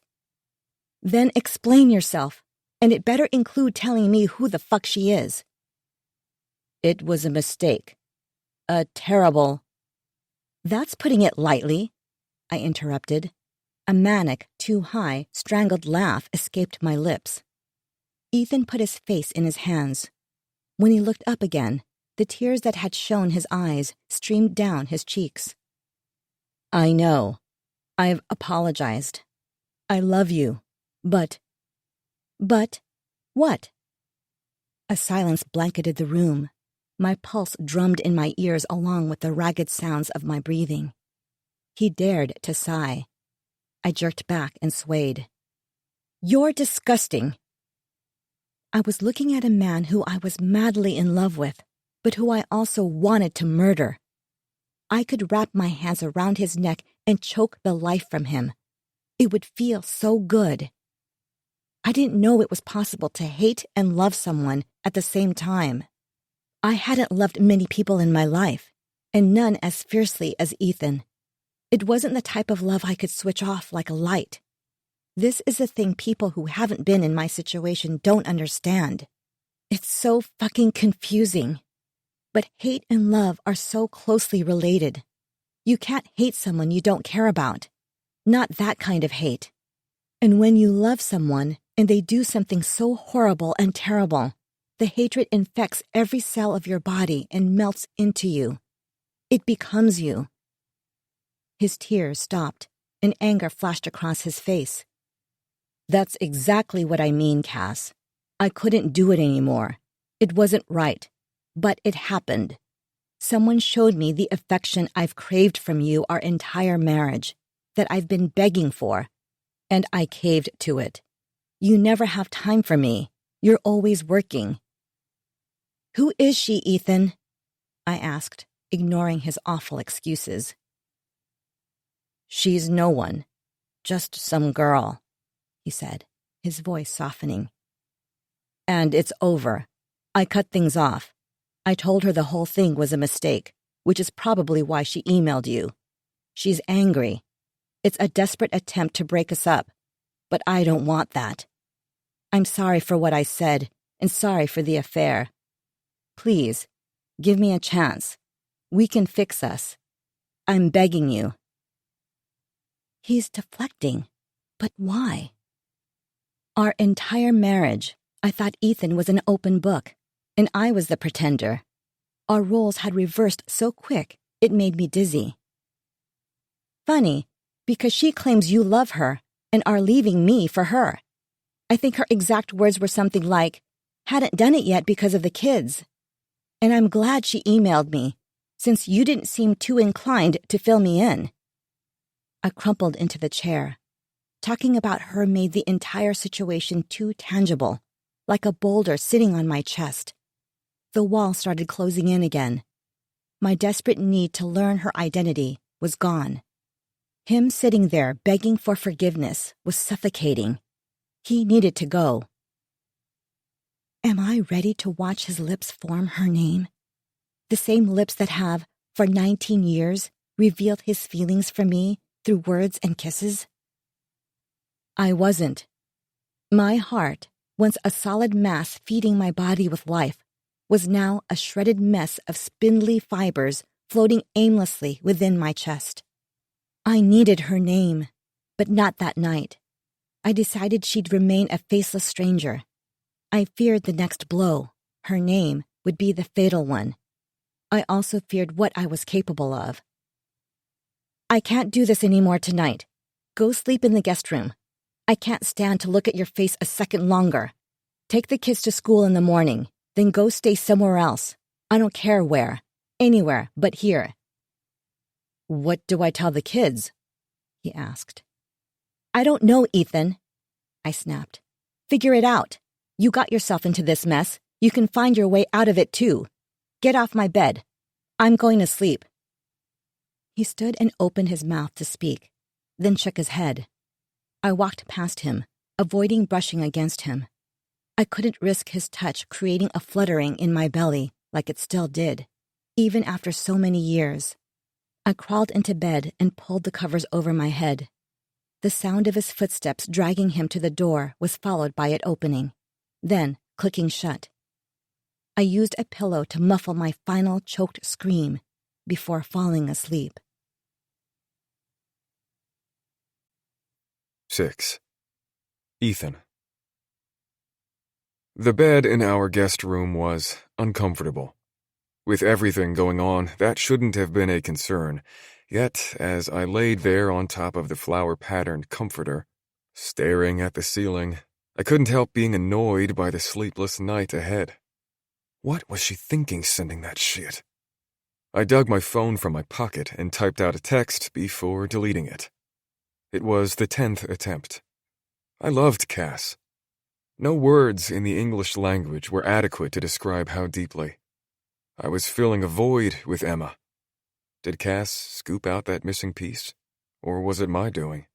It didn't matter. I was caught. There was no talking myself out of this one. I typed, "What the hell was that about?" and sent it to Emma. I rubbed my face and took inventory of my situation. Work. I lost my 2 biggest clients with no new ones to fill the gap. When your job is sales and you aren't selling anything, that tends to upset your boss. Every day I opened my email and readied myself for the calendar invite, the one from HR, where they'd finally fire me. Family. Cheated on my wife, may lose Cass, may lose the kids. And her. I fell in love. Not with a person, but with a feeling. She found me when I was lost, and had been lost for a long while. It's not her fault. It's not Cass's fault, at least not entirely. However, Cass isn't as innocent as she believes herself to be. I tried to reach out and explain how desperately I needed her. She didn't listen. She didn't slow down or hear my cry for help. I guess I wasn't screaming loud enough. There's no excuse for what I did, but it wasn't without reason. Whether or not that made a difference, I had no idea at that point. Probably not. I was fully aware I had a life most men would be envious of. A beautiful, smart, successful wife, 2 amazing children, financial comfort. Even if I managed to get myself fired. So why was I so unfulfilled? "I'm not doing this over text. If you want to talk to me, then we can talk in person," Emma replied. I stared at the text. My temper took hold. It always came on so fast, making me do things I instantly regretted. It had been a point of contention between Cass and me our entire marriage. A bowl would have been nice, but my bag of weed sat on the top shelf of our closet. Getting to it would require disturbing Cass. I considered it, but feared what I'd face. I'd been yelled at enough for one night, and had no intentions of putting myself through more torture. My head throbbed, and I felt terrible for what I'd done, but I was over women and their drama. There was a light knock on the door. "Dad?" Ben said from the other side, his voice tentative. The kids must have heard the entire fight, and knew I'd been banished to the guest room. My room, she had called our bedroom, as if it wasn't just as much mine. "Come in, bud," I replied. "Is Mom okay? I thought I heard her yelling or something. She didn't look so good earlier. She said she was sick." "Yeah, kiddo, Mom's fine. She had a bad day at work." He looked like he wanted to say more, but tipped his head down and shut the door. I rubbed my chin and tried to think about how I'd get myself out of the disaster I'd created. No light bulbs were flickering on above my head, so I reached for my phone and called Tyler. "Ethan, everything okay? It's late." "Yeah, sorry for that. I've gotten myself in a bit of trouble." Hell, that doesn't sound good. Should I get dressed and come post bail?" "Not that kind of trouble." I explained everything. Tyler had been my best friend since we were kids. We grew up in the same neighborhood. Our families vacationed together, and we were the closest thing to brothers friends can be. With that much history, we'd both seen the best and the worst of each other over the years, including Tyler's dark years in college. His life took a horribly wrong turn when drugs and alcohol replaced everything good about him. He reached his rock bottom when I found him in his room at 3 a.m, a girl lying on his bed half conscious, and him crawling clumsily on top of her. I've spent many nights replaying that night in my head. If I'd walked in even 1 minute later, 2 lives would have ended that evening. I can only assume he would have done something terrible. The addiction demons finally getting their wish and killing off the last good piece of Tyler left. He would have ended up in jail and deserved every second spent there, and a sweet girl would have been left emotionally damaged, possibly scarred for life. The hate I felt for him was instantaneous the second I opened the door. It was one of the few times my temper was used for good. I ripped him off the bed and beat the shit out of him. He was too drunk to feel the blows. With Tyler unconscious, it was safe enough to leave the girl for a few minutes to get her friends. After wandering around the frat house and only finding remnants of a typical college rager, I returned to the room and managed to wake her up long enough for her to slur her building name and room number. I picked her up and carried her back to her dorm. Julie, her roommate, and I stayed up with her all night, forcing her to vomit, checking her pulse and her breathing, ready to call for help if things took a turn for the worse. When I was sure she was okay, despite a massive hangover, I walked back to the house and found Tyler in the same spot I left him, bloody and bruised, snoring on the floor of his room. I slapped his face until he woke up, then explained what he almost did while he cried with shame. Then I drove him to the campus clinic and helped him check himself into a long-term rehab program. The next day, I went to the girls' dorm room to check on the girl. The incident left Cass shaken up, but she seemed to be doing much better. I offered to take her to lunch, with Julie insisting on escorting, which was fine. I appreciated her protectiveness, because despite only knowing her for less than 24 hours, I felt the same. Tyler came out of rehab 6 months later, a different man. He hasn't touched alcohol or drugs since. He has also accepted responsibility for his actions, repented, and changed. It's amazing how our lives comprise millions of moments where decisions are made, some tiny and insignificant, some monumental. But regardless of size, the actions we take during these microcosms determine our fate. On the night I saved Cass, the decision to go to Tyler's room when I did altered the course of all 3 of our lives, for the better. The night I slipped into bed with Emma, not so much. If Cass would have just listened, given me a chance to explain, we could have worked it out.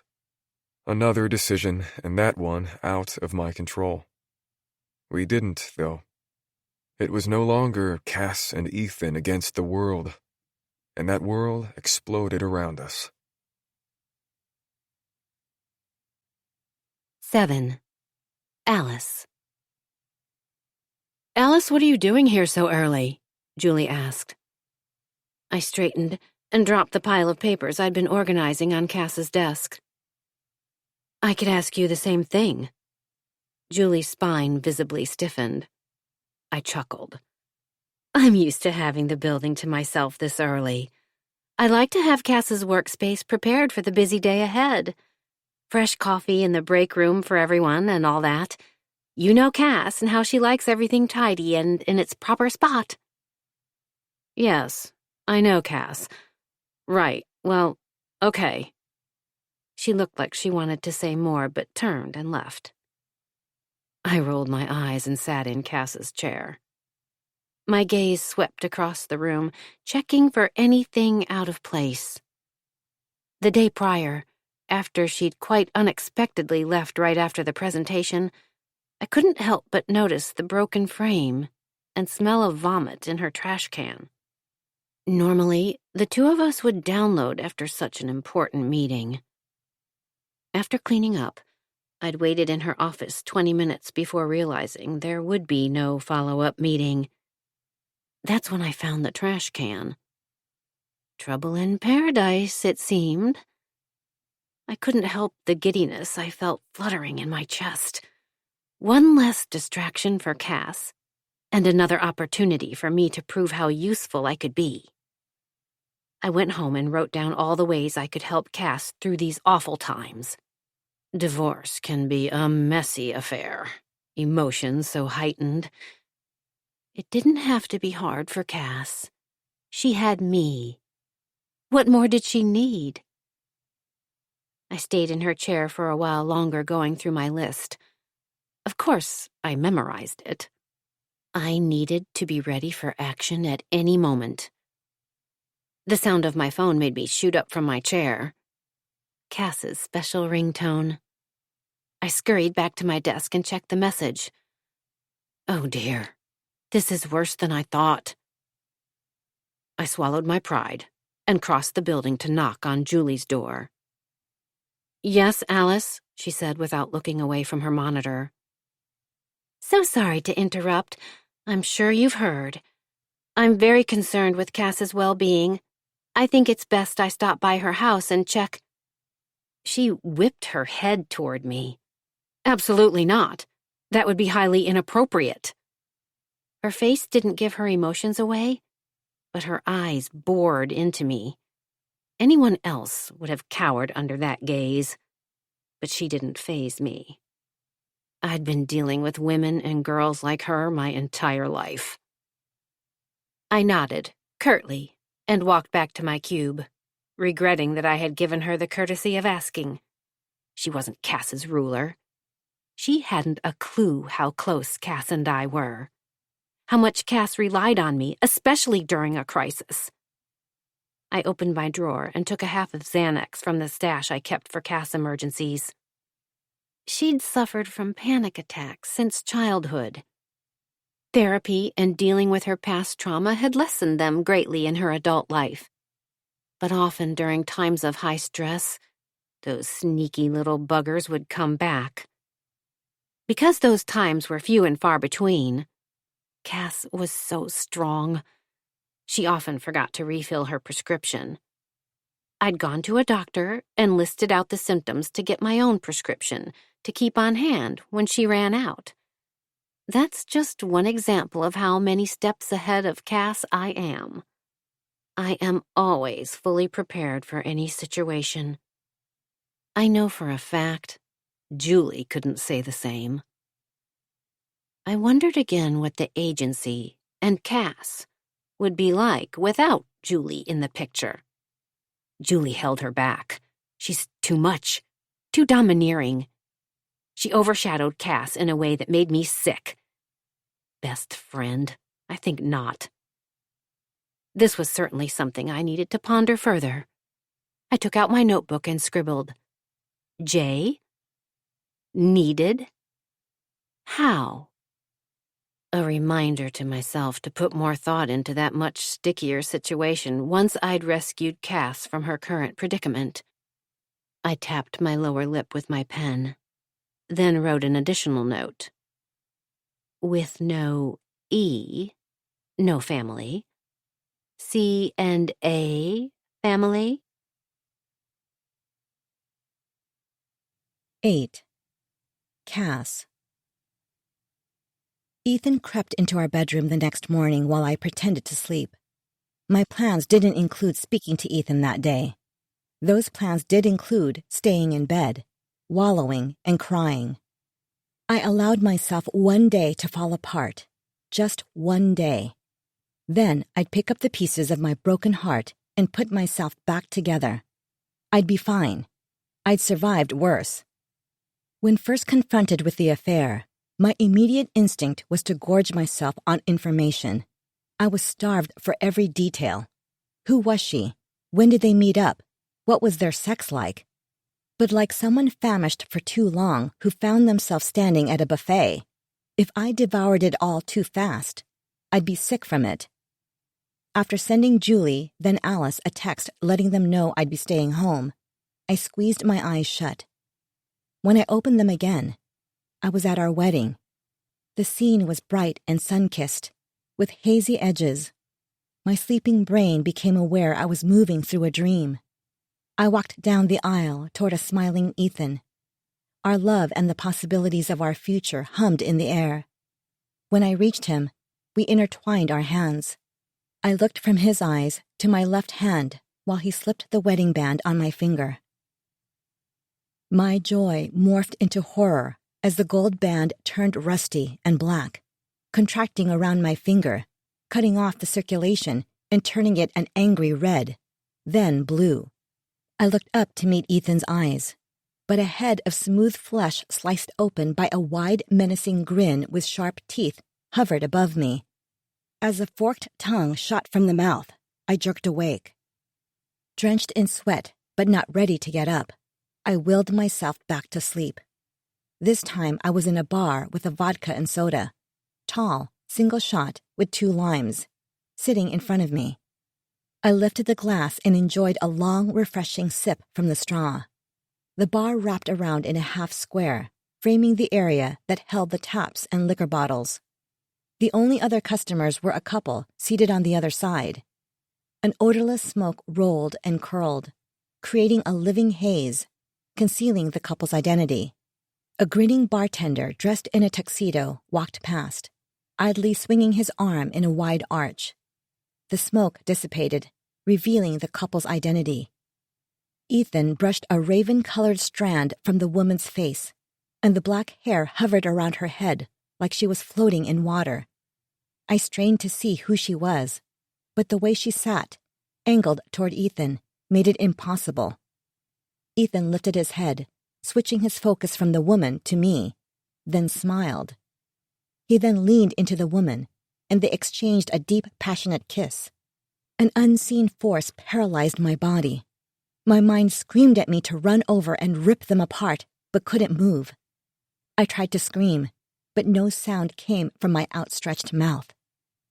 With heavy breaths, I bolt upright into a sitting position. I looked around the room, my bedroom, and clutched at my heart, sure it would explode through my chest. When my breathing calmed, I stretched my neck to rid the crick that had formed from sleeping too long. A groan escaped my lips. After pushing myself out of bed, a simple action that took significantly more effort than usual, I walked to the bathroom. My legs felt heavy, like I was trudging through quicksand. With the shower turned on, I undressed and spread a towel on the floor. Standing took too much effort, so I sat on the towel to wait for the water to warm. Filled with shame, my throat ached from wailing. I was a successful, strong business owner. People looked up to me. They wanted to be me. It took one moment, one single second in a sea of millions of seconds, one single email in a sea of a billion emails, to destroy that image I'd worked so hard to achieve. What would those people who looked up to me think if they saw me like this?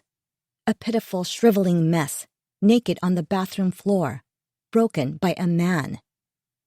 Steam seeped from the top of the shower. I heaved myself off the floor and stepped in. Still too tired to hold myself up fully, I leaned a cheek against the cool tile while the water burned my skin. Images of women flashed through my mind. Friends, colleagues, business partners. The potential of betrayal from each one made me sob harder. I gave my whole heart to someone, and look what he did with it. People had been letting me down my entire life, starting with my worthless mother. I should have known Ethan would be no different. Ethan didn't have any female friends, other than wives of his college buddies or those of the guys he'd grown up with. Would he sleep with a friend's wife? He was in sales at a large IT firm. Plenty of women worked there, leaving so many opportunities to hide an affair behind work excuses, like late nights at the office, dinners, or trips.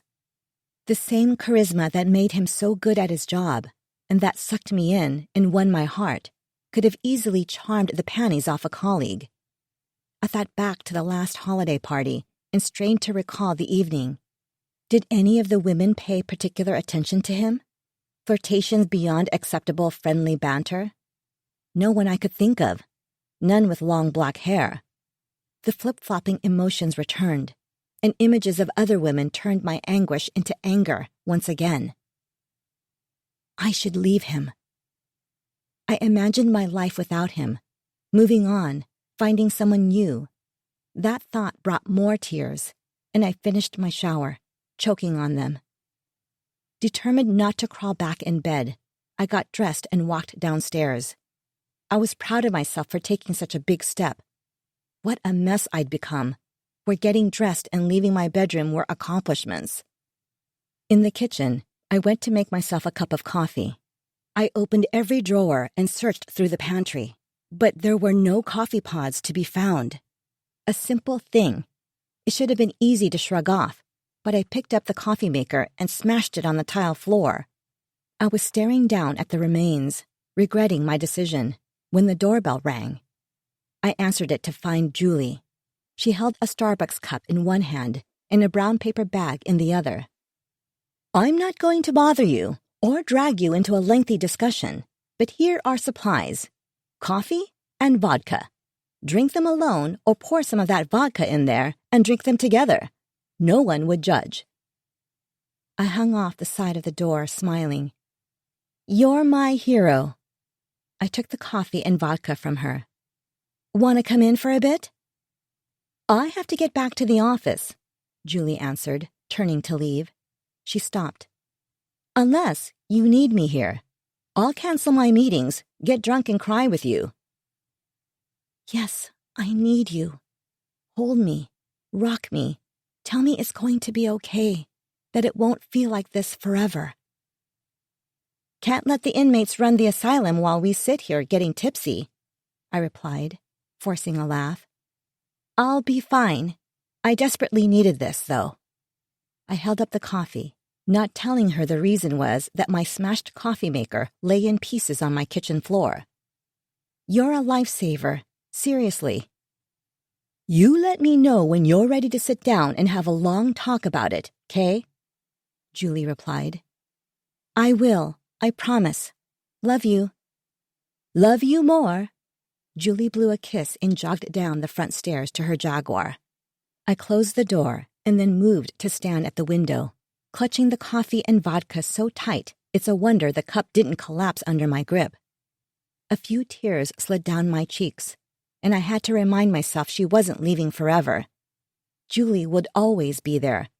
I may not be able to count on anyone else, but she was my person, the closest thing I had to family. My walls had to remain down for her.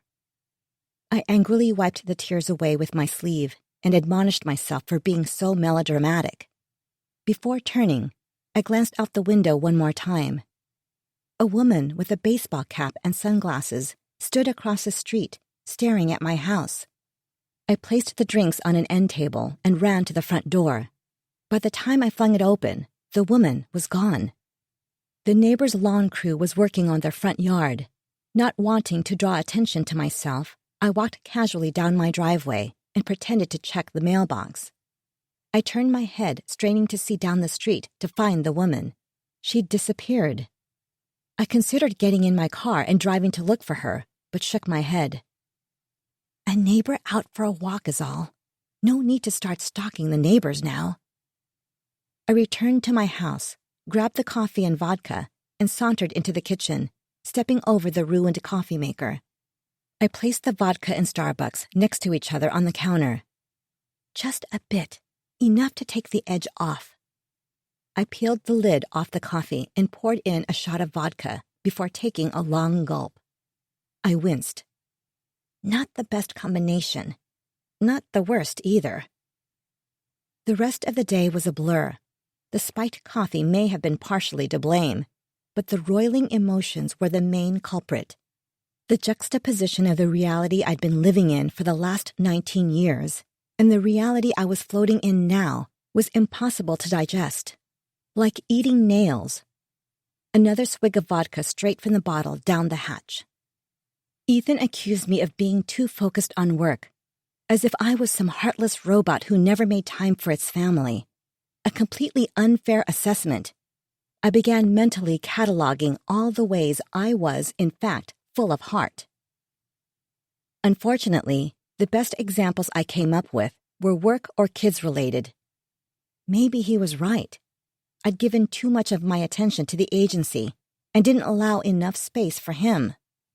Ethan was the person who was supposed to understand me better than anyone. He should have seen through my sharp tongue and understood why I had such a hard time trusting people. As if the circumstances we met under weren't bad enough, he was the only person outside of Julie who knew my past. He knew why touching and affection didn't come easily or naturally for me. At least he had always said he understood. Another lie to add to the growing list. I huffed air through my nose and chugged more vodka. Screw Ethan for making me doubt myself. Cheating on me was bad enough, but he had to tear me down and hold a mirror up to all my flaws, too? Aubrey and Ben came home bickering and complaining about riding the bus to find me on the couch, staring at a blank TV. Ben stomped past, grabbed a bag of chips and a Coke from the kitchen, and ran upstairs. Aubrey stood in the doorway, with her hands on her hips and eyes squinted. "Do you plan on telling me what's going on?" she demanded. I chewed on my lower lip. The vodka had worn off and was replaced by a slight hangover thumping behind my right eye. Day drinking was always fun while doing it, but not so much once the day ended. I considered finishing off the bottle and passing out. "Your dad and I had a fight. It's nothing to worry about. Adult stuff." "You and Dad never fight," Aubrey said, crossing her arms. I was looking at the mirror image of myself during last night's fight with Ethan. I started laughing hysterically. She dropped her arms and stared at me like I'd grown a second head. I composed myself with a slight shake of my head. "I can't talk about it," I sighed. "Another time, okay?" I willed her to drop it and go upstairs. "Is Dad coming home tonight? He brought a suitcase with him this morning," she said. "Probably not," I said, leaning my head back on the couch and shutting my eyes. "Do you think you can manage dinner on your own tonight? I'm going to bed early." "Fine. Then we'll go back to our room so we can listen to you and Dad scream at each other. Perfect. Or will we be listening to you cry all night with no idea what's going on? And will we have to listen to you make up more lies? So sorry for giving a shit about you, Mom." Aubrey ran out before I could answer. I mourned the loss of my family and worried we'd never be the same again. I dragged myself upstairs and grabbed a sleeping pill from the medicine cabinet. A dreamless sleep. No creepy bars or weddings with monsters. In bed, I reached over to the empty side and ran my hand over the cool sheets. The time for wallowing was over. Tomorrow, I'd find out who she was and make them both beg for mercy. I'd make my plan. I'd have my revenge. 9. Cass. I drove to work the next day, singing along with Alanis Morissette's "You Oughta Know." The song had taken on a whole new meaning now that I was a woman scorned, and I performed a solo concert in my car for not only the woman Alanis wrote the lyrics for, but myself. Head held high and shoulders rolled back, I pushed through the glass doors and strode through the front lobby with purpose. My heels, while not designer, confidently carried me through the office. I still looked like a powerful executive, someone to be feared, but with feet that didn't throb with each step. I called out my joyful greetings to each staff member. There were a few tentative waves, and eyes slid down to avoid contact. Do they know? My smile faltered. No, how could they? "Mrs. Mitchell, good news!" Alice shot up from her chair. "Tara's assistant called. She requested a meeting with you as soon as possible. I told her you were all booked up yesterday, but that you'd be available today at 10. Does that time work?" She smiled and gave me a thumbs up. Great, yes. 10 works for me, I said. The week was getting better already. In my office, I pulled out my laptop and scooted my chair forward, determined to get some actual work done before the call. My phone buzzed, jolting me from the mood board I was reviewing. A text from an unknown number. Had a great time with your man last night. XOXO. It was 15 minutes before my call, so I turned my phone over and ignored it. I'd had a few bad days where I was someone else, but no more. I would not let this text, which should be vomit-inducing, deviate me from my mission. I closed my eyes and took a few seconds before returning to the collage of California-inspired images, including carefree surfers and models posing with longboards. Thankfully, my Blackston presentation fumble didn't screw up the entire deal, and we got the account. A multi-year agreement where we would be their agency of record for all channels of media buying, including creative development and kicking off with a rebrand. Normally, I would have been ecstatic, but all I could muster was a half-smile when I hung up the phone. It vanished before it could fully form. I picked up my phone. "Where were you last night?" I demanded when Ethan answered. "Huh? What do you mean?" Ethan asked. "Hang on. I'm texting you a screenshot. Another love note from your side piece. She's been so helpful in keeping me informed of your whereabouts." "I stayed at Tyler and Sandra's. There's no way she could have sent that," he said. "Look at the screenshot, Ethan. Are you calling me a liar?" My grip tightened on the phone. I considered throwing it, an aggravating habit I'd formed lately. I promised myself no more hurling inanimate objects. "What? No." Ethan's voice rose in an annoying way. I shuddered. It was as bad as silverware scraping on a plate. I may be throwing things like a child, but at least I wasn't whining like one. "I'm calling Sandra. If you're lying about where you were last night, you better get it over with and fess up now." "I'm telling the truth. Call her." He sounded so sure of himself, but he was a liar. Tyler would certainly cover for him, even with the guilt for the night. The one we all pretend never happened but sits with us when we all get together like a fifth person. Regardless, Tyler remained fiercely loyal to Ethan, much more so than to me. But Sandra would never pass up an opportunity to show she had information I didn't. "Maybe I will," I said, giving him one more opportunity to falter. Ethan exhaled heavily into the phone.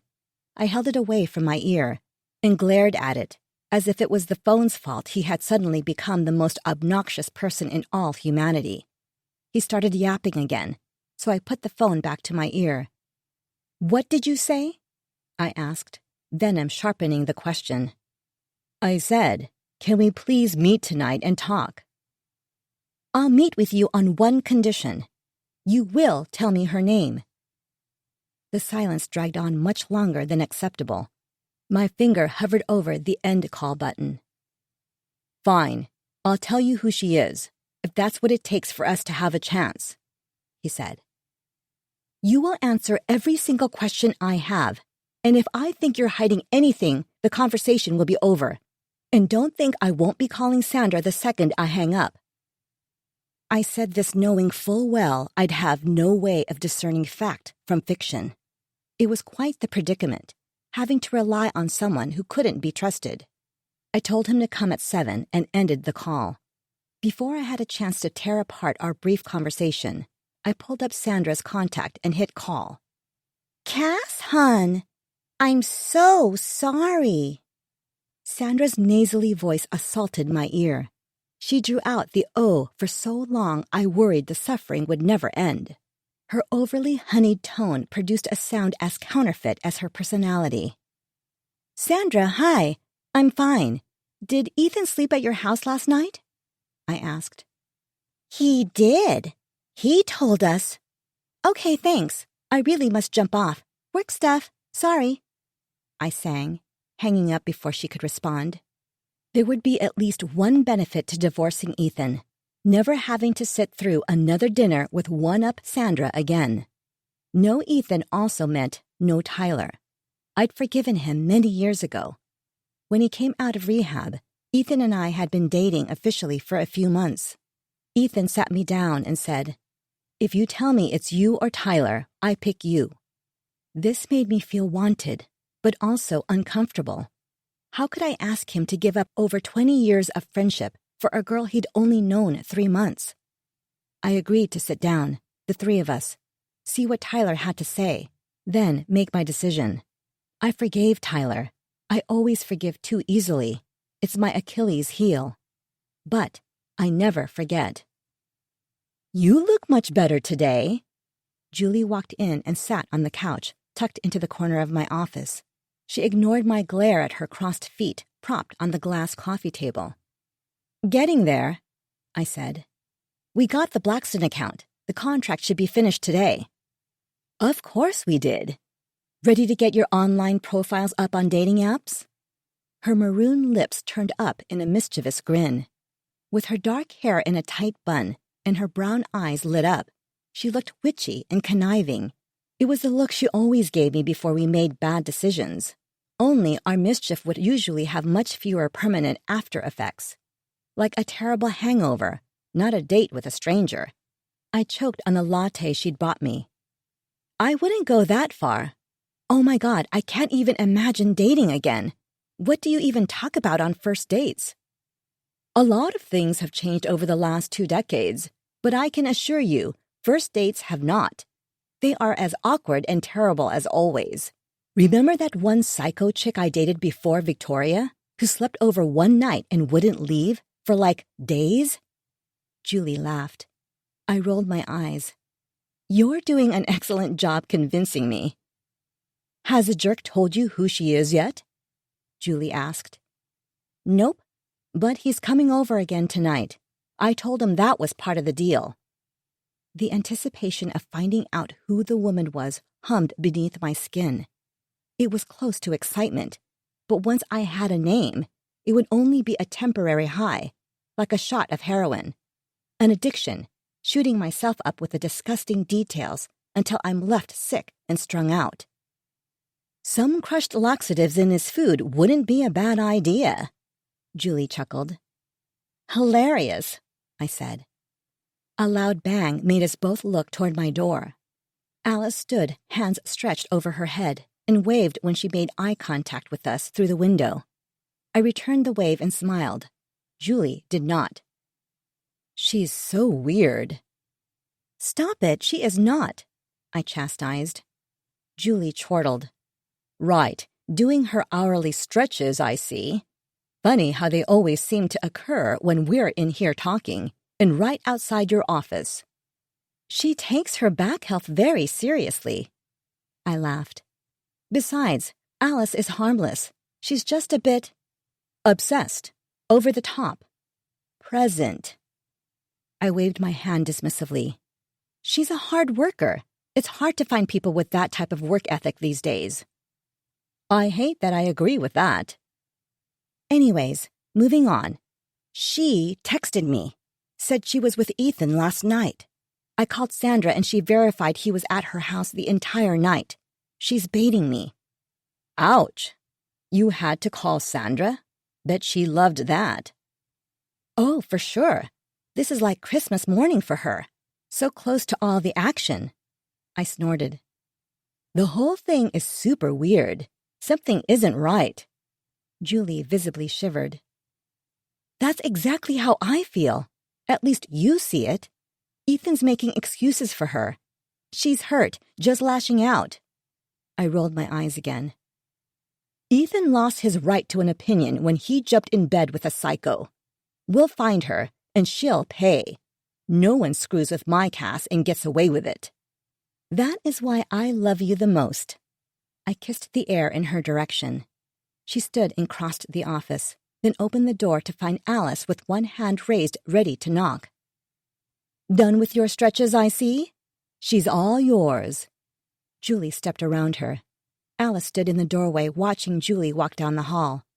I brushed aside the weird feeling the expressionless look on her face gave me. The moment ended, and the life returned to her eyes. She walked in beaming. How'd the call go?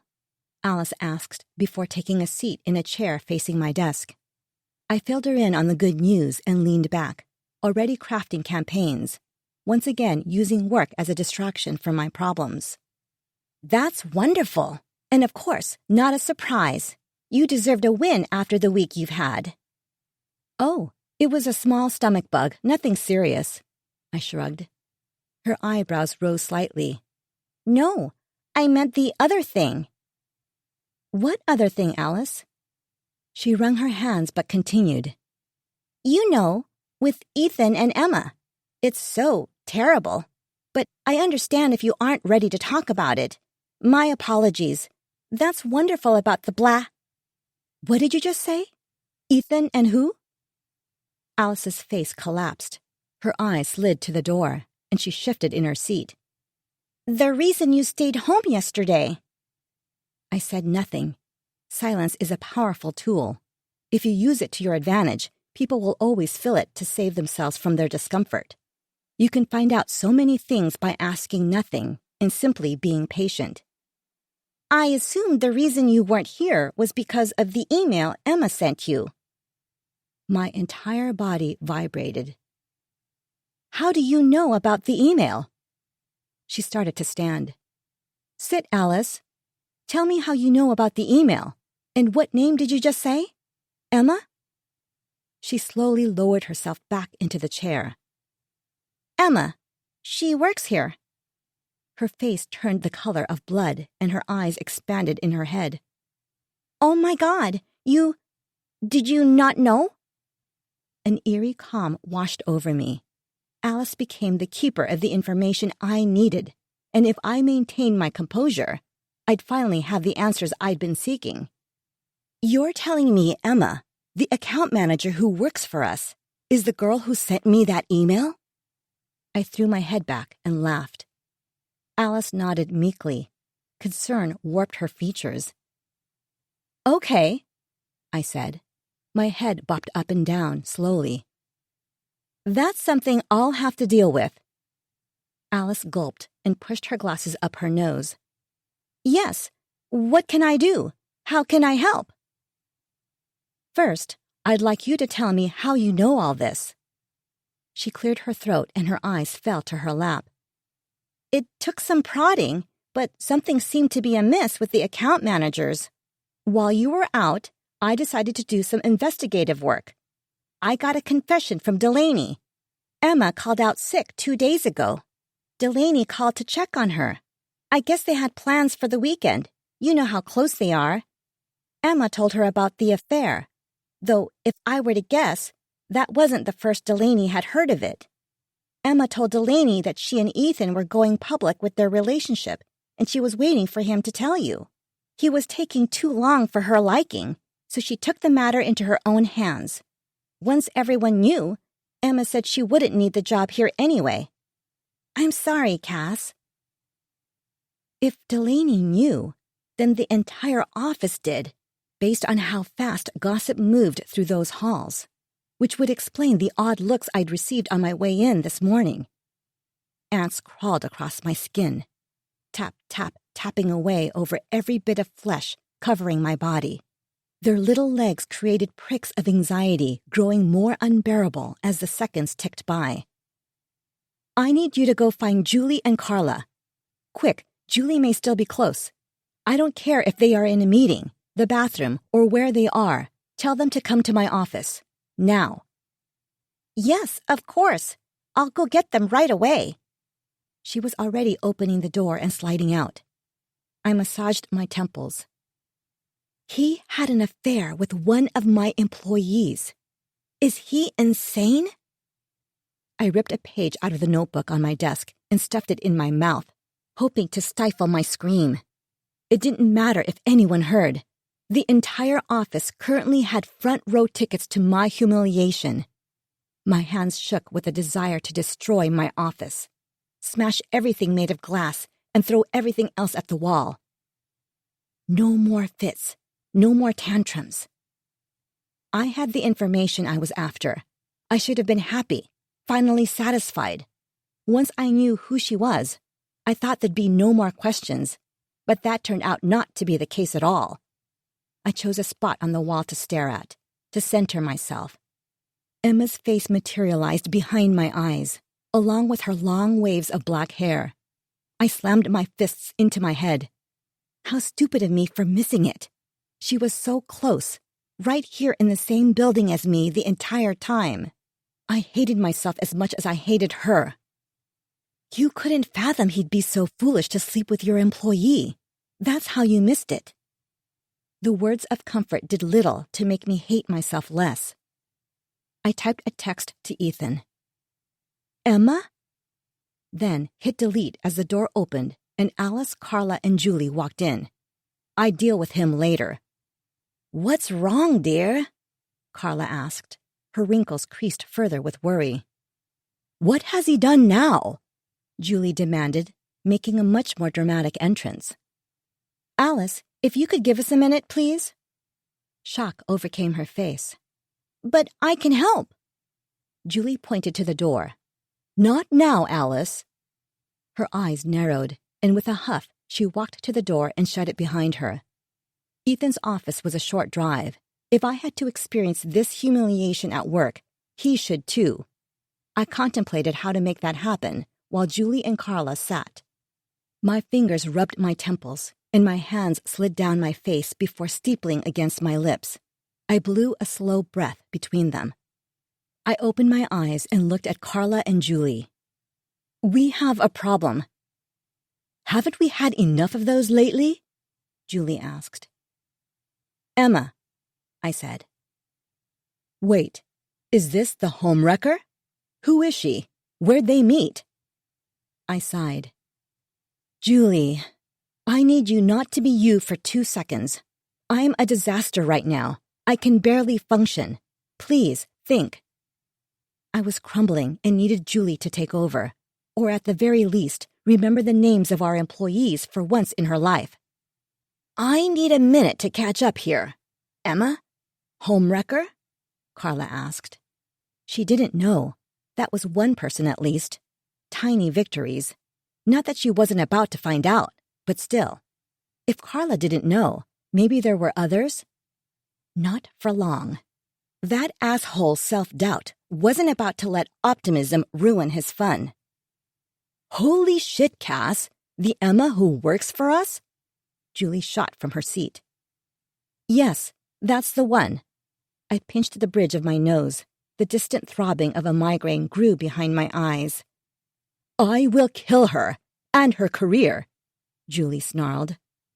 Okay, pause. Carla jumped in with an uncharacteristic rise in her voice. I need you both to fill me in. So I did, leaving nothing out. Carla managed employment laws and compliance. We needed her to help us navigate how to fire Emma without getting sued. Here's what we're going to do, Carla soothed. I'll get the paperwork ready. Call her and tell her to come in tomorrow morning. Julie and I will let her go. We'll offer her 4 weeks of severance to keep the entire thing less messy. It will be professional, quick, then over with. Severance? My fists clenched. Why would we pay her a dime? Carla frowned sympathetically. Severance will incentivize her to sign her exit papers. It's the only way we can guarantee she won't turn around and sue us. Not that she would win, but it's better this way. No lawyers, no bad publicity. I know it's not what you want to hear, but this is how to make it go away as fast and painless as possible. All I'm hearing here is I cannot strangle her during said meeting? Julie asked. Carla looked down her nose at Julie with pursed lips. Julie slumped in her chair and crossed her arms, pouting. I grinned, watching the scene unfold. A few people could put Julie in her place. Victoria, me occasionally, and Carla. Alice had a feistiness in her I would leverage as well, but only when absolutely necessary. She can't see me when she's here. I'm afraid I'll cry. I can't give her the satisfaction, I said. My voice shook at the thought, and tears pricked at my eyes. It's okay to cry, you know? You feel whatever way you need to. And if you need to, Just stay home that day, Carla said. Tears shined her eyes, too. If she cried, that would be it. I'd be sobbing behind my desk again. I know. God. The thought of our entire staff knowing is embarrassing. They'll lose respect for me. I can't hide at home, though. I won't let Ethan and Emma win. No. The staff, clients, everyone loves you, Cass. If anything, we'll have to keep the mob from hunting her and Ethan down with pitchforks and torches, Julie said. I snorted at the image of our team marching down the road, screaming for their heads. You're right. I know I can't be in the room, but this is my company. I will be in this building. My confidence grew. I almost tasted revenge on the tip of my tongue, and it was delicious. That's the spirit, Julie said. I wonder if she has any idea I figured out who she is, I asked. Who knows? But who cares? She'll find out tomorrow, and she'll learn you are not the woman to mess with, Julie said. I'm sorry he did this. I can't believe... Knock it off, Julie cut me off. No apologies. You did nothing wrong here. You can tell that loser of a husband he owes me an apology, though. One of our employees. What the hell was he thinking? Exactly what I'd like to know, I said. I think I'm still in shock. It's weird. Like, I'm sad and mad and everything, but it still doesn't feel real. It's hard to explain. We're all shocked. Victoria was reduced to tears when I told her. You'd have thought I cheated on her. Victoria was the exact opposite of Julie in so many ways. This reaction wasn't a surprise. She loved Ethan. We all did. But we love you more. You didn't deserve this. You were a good wife to that man. You know that, right? I thought I was, but this sort of thing really makes you question yourself. A tear dripped down the side of my face. How many tears does a body hold? Well, don't. You did everything right. He had it all, and he pissed it all away. Or banged it all away, I should say. My fingers curled into fists. Okay. Carla, you'll get everything ready for the morning, and we'll meet at 8 so we can be waiting for her, if she shows up. Both women nodded in agreement before leaving. I stared at my computer with intentions of getting work done. A debate raged within my mind. Once again, impetuousness won, and I packed up my things and left early. 10. Alice. Cass breezed by, briefcase and purse in tow, clearly leaving early, again. She really needs to get it together. If she would come to me, trust me, I could help. She knows this.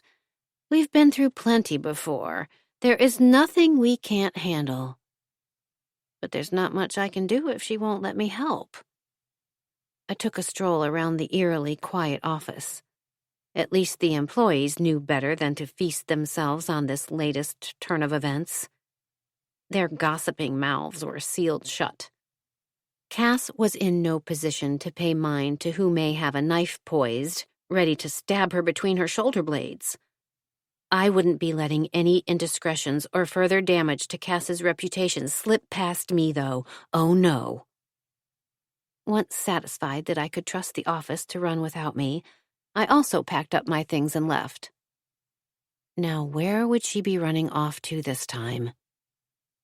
Her house being the most obvious choice, I started there.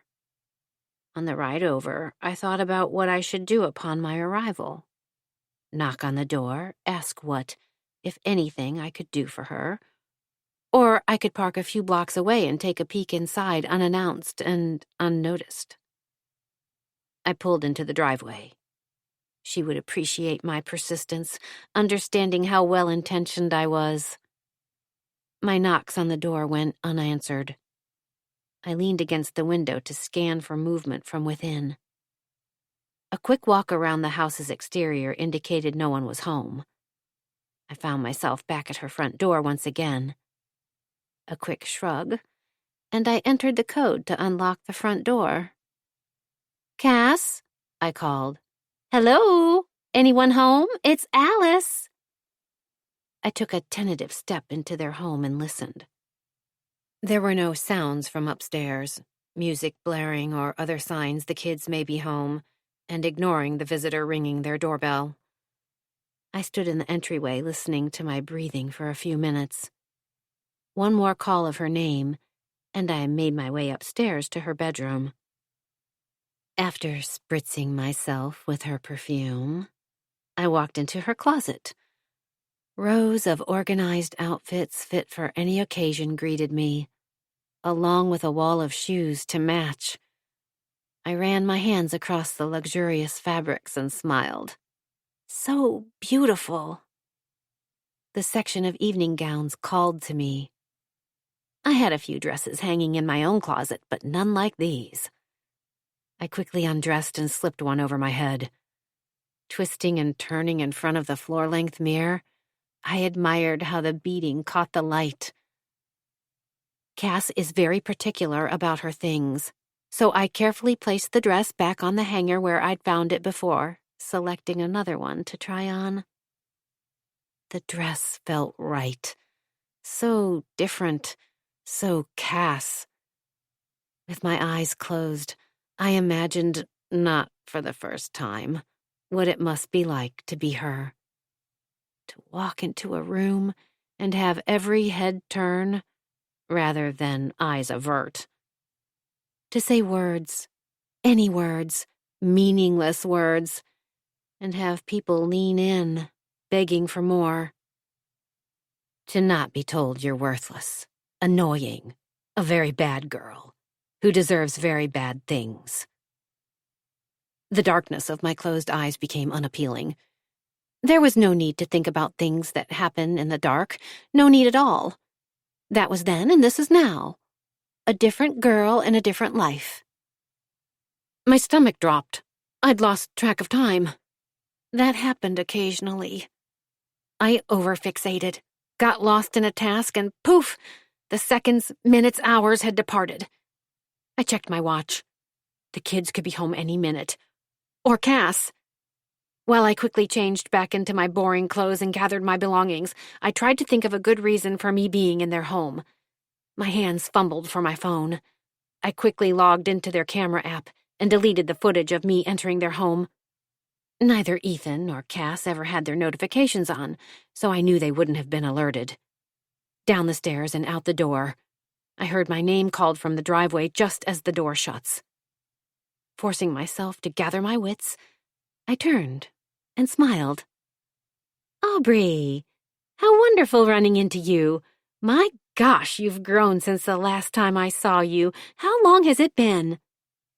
I pretended to think, knowing full well I could name the exact date and time. Her face changed from surprise to confusion. "Silly me. You must be wondering why I'm here. I was coming by to see your mom. Do you know if she's home?" She stepped around me to unlock the door. I held my breath, hoping there'd been enough time between my closing the door and seeing Aubrey for it to lock. The keypad beeped, indicating the door unlocked, and I forced myself not to breathe a sigh of relief. "She's at work. Wouldn't you have seen her there?" she said to the door with her back facing me. I chuckled. "Normally. But I have business to attend to at the location of our upcoming event. I thought she mentioned she'd be leaving early and wanted to brief her on the meeting." Aubrey twisted to face me and looked displeased by what I'd said. I smiled sweetly and waited for her to move on. She shrugged, turned back to the house, and opened the door. "Well, it looks like our meeting will have to wait until tomorrow. No emergency, nothing to fret. Wonderful to see you, Obs." Her eyes widened, followed by pursed lips. "I'll let her know you stopped by." Without so much as a chance to bid my farewells, I found myself staring at a closed door. If I hadn't been so nervous about the close call, I'd have been quite perturbed by her rudeness. Nevertheless, I'd gotten away with my fun. It was time to leave before she changed her mind and decided to question me further about my appearance on their front step. 11. Cass. I pulled into Ethan's office's parking garage and looked for his car as I wound my way through the rows of expensive vehicles crammed into the dark, cramped cement structure. My tires squealed around each corner. I didn't see his car, but that didn't mean anything. His office was one of many in a 15-floor building. Besides, I could have easily missed it in my haste. After parking, I sat in my car for a few minutes, breath ragged, staring through the windshield. I didn't know what I planned to do or even say when I saw him, but I knew it wouldn't be pretty. I didn't care what his coworkers thought of me. I didn't care what anyone thought of me. Rational thinking had gone the second Alice said her name. Finally ready, I opened the door and flinched when it slammed into the car next to me. I looked up and scanned for cameras. Old Cass would have left a note. "So sorry. Please call me. I will pay for the giant ding I just left on the side of your overpriced luxury sedan." That Cass wasn't in control today. I ran to the elevator and punched the up button repeatedly. It wouldn't make the elevator cab move any faster, but I had to feel like I was doing something. The doors slid open. I jammed my finger on the button for the 14th floor and tapped my foot, watching the numbers above the doors taking me up. 10, 11, 12, 13. I stomped across the hall before throwing open the glass doors and marching up to the reception desk, where Rosalie, the office manager and receptionist, sat. "Mrs. Mitchell," Rosalie called, surprise circling her eyes and mouth. "Is Ethan here?" I asked, harsher than I intended. "I'm sorry, but Mr. Mitchell left about 30 minutes ago." She checked her wristwatch, then confirmed. "Yes, almost exactly 30 minutes. Is there an emergency? Something I can help with?" I considered telling her, but she wasn't the type to gossip, so it would do me no good. "Buzz me in, Rosalie. I need something from his office." "Mrs. Mitchell, you know I can't do that. Authorized person—" "Since when am I not authorized?" I demanded. We stared at each other like two enemies waiting to see who would break first. I put my hands on the desk and leaned forward. "Rosalie, buzz me in." She thought a minute and hit the buzzer without taking her eyes off me. I watched her pick up the phone and cover her mouth as I marched past her through the second set of glass doors. When I got to Ethan's office, I shut the door and looked around before my focus landed on his neatly organized desk. A small cry escaped my lips. The last time I stood there, we both, by some miracle, had meeting-free afternoons. "Let's do lunch?" The welcoming had been much friendlier that day. I leaned against his desk. "How about a quickie before we head out?" he had said, arching an eyebrow and running his hand up my leg under my skirt. "Simmer down there. I'm starving." "Same," he replied, grinning like a schoolboy and moving his hand up further. We'd laughed and chatted up a few of his coworkers before grabbing a bite on the water at one of the nearby restaurants. How long ago had that been? I no longer measured time in weeks or months. It was now pre-Emma or post-Emma. I blinked and returned my focus to the desk. The drawers were as good a place as any to start. I pulled out each one, scooping the contents out onto the desk and the floor, looking for what I didn't know. Next, I moved on to the desk, then the shelves. I was running out of places to search. I sat on the floor, papers and folders spread around me, frantically flipping through them all. The sound of the door opening sent me scrambling up. Kevin, Ethan's boss, walked in and shut the door behind him. "Cass, is there something I can help you with?" he asked, with the soothing tone you'd use while approaching a rabid animal. I smoothed my wild hair. My pulse raced, and I wildly grasped for a good explanation for why I was there tearing apart my husband's office. "No, Kevin, Just looking for something Ethan lost. You know how he is, always losing things. I released an odd, screechy laugh. Mm-hmm. Why don't you come with me? I think whatever it is that's lost, Ethan will probably have better luck helping us find it. Don't you think? I glanced around, noticing the aftermath of my search for the first time. Pens, paper, notebooks, folders, and other various supplies were thrown everywhere. It looked like the place had been ransacked. I cleared my throat and my face filled with heat. My hand shot to my cheek, trying to cool away my shame. Yes, of course. I was just, so into my search. Silly me.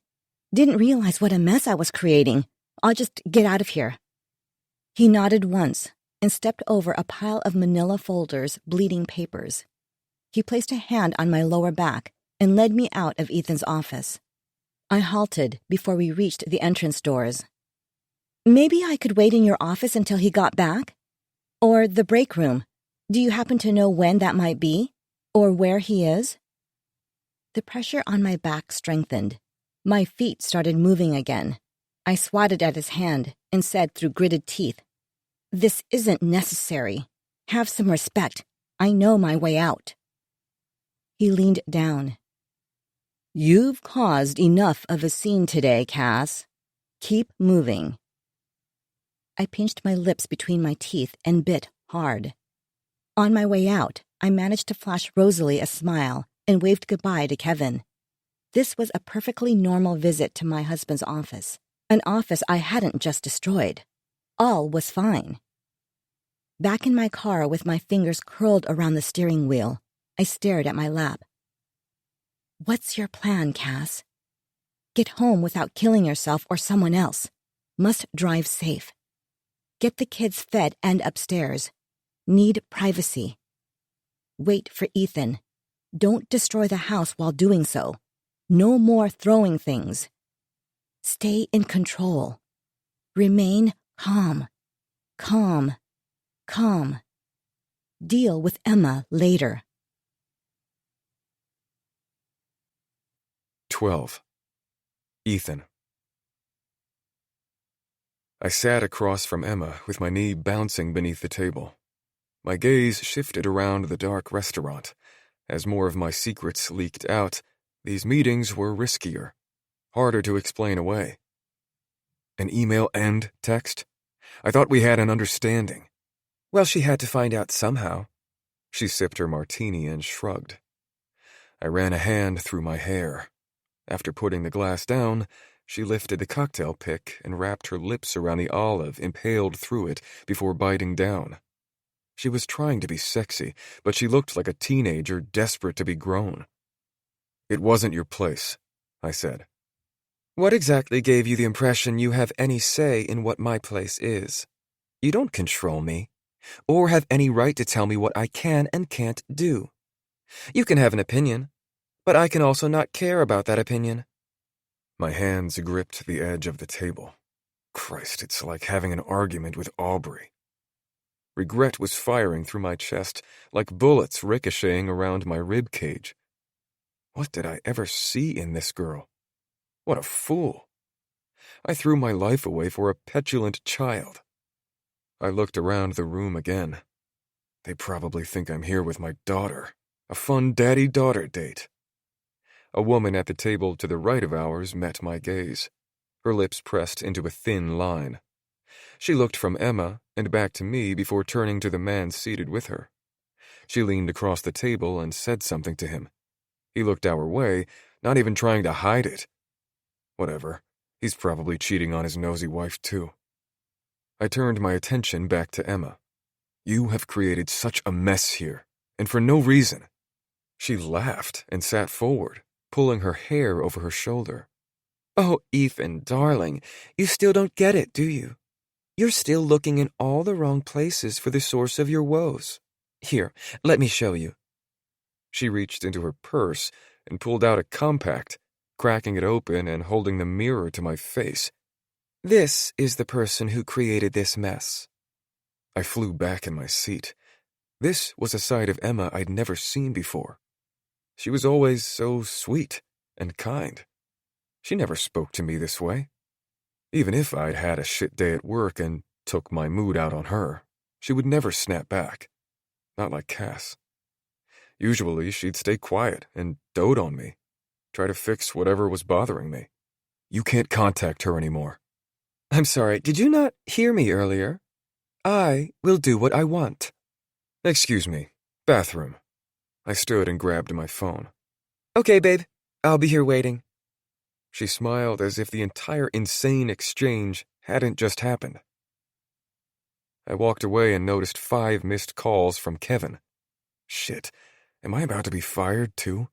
Wouldn't that be perfectly fucking fitting? Kevin, hi, Ethan here. Sorry, just seeing your calls. Something the matter? Ethan, not sure what's going on, but Cass was here. She appeared unwell. My stomach plummeted. In what way? She came here looking for you. Rosalie explained you weren't here, but she wouldn't take no for an answer. I found her in your office tearing the place apart. She said she was looking for something. I looked back at Emma, happily sipping her martini. I couldn't remember what I'd found attractive in her. Where is she now? No idea. I escorted her out. Not sure what's happening in your personal life, Ethan, but this is the last time it's brought to my business. Understood? Understood, I said, holding the phone to my ear long after he hung up. My hand gripping the phone slowly lowered to my side. I walked back to the table and grabbed my wallet from my back pocket. I threw 4 $20 bills on the table. There's an emergency at work. Gotta go. Can you take care of closing us out? I don't think so, Ethan. Sit. I'm not done. My salad hasn't arrived, and I don't plan on eating alone. Did you not hear what I said? I have to go. Something flashed in her green eyes. And I said I don't plan on eating alone. Now sit down, or I'll scream and tell this entire restaurant that you've kidnapped me, and I'm afraid for my life. My jaw flexed. We stared at each other, unmoving. She opened her mouth, and I held up my hands in defense, then dropped to the seat. Knock it off. Enough of this. What's gotten into you? She lifted a strand of hair and inspected the ends before looking at me and smiling. Who called? My mind blanked. I just told you, I said slowly. Work. There is an emergency. Some of us still care about our jobs. When Emma rolled her eyes, she looked just like Cass, but with dark hair and green eyes. Emergency at work? Or Cass called and you're being summoned home? And why should I care about my job when I have you? The waiter came and placed our food on the table. As if sensing the tension, he quickly asked if there was anything else he could get us. His friendly banter from when we first arrived was gone. Thanks, we're good, I said, trying to sound casual. Emma placed her napkin across her lap and ate her lunch while happily humming to herself. I'd lost my appetite. You don't like it? She gestured to my burger with her fork. Not hungry. Oof, someone's grumpy, she giggled. This entire scene couldn't be real. I was ready to wake up from this nightmare. What is going on here? She paused, fork halfway to her mouth, and cocked her head to the side. What do you mean, Ethan? I'm enjoying a lovely meal with my boyfriend, one I'm so grateful for. I've missed you so much. I really appreciate you taking me out today. She reached her hand across the table to take mine. I jerked back and put my hand on my jiggling knees. The nosy couple from the table to the right had left. I loosened my collar and wiped the sweat on my forehead with my napkin. Are you done? We can't just leave. We need to pay for our meal, duh. But yes, I'm done. Again, thank you for the lovely meal. I glared at her and caught the waiter's attention. I handed him the cash and told him to keep the change. Yeah, man, you two have a good one, he said. Oh, we will, Emma said with a saccharine smile. We stood and she looped her arm around mine. I would have pushed her off, but didn't trust her to not follow through on her threats. The last thing I needed was the police being called and an accusation of abuse.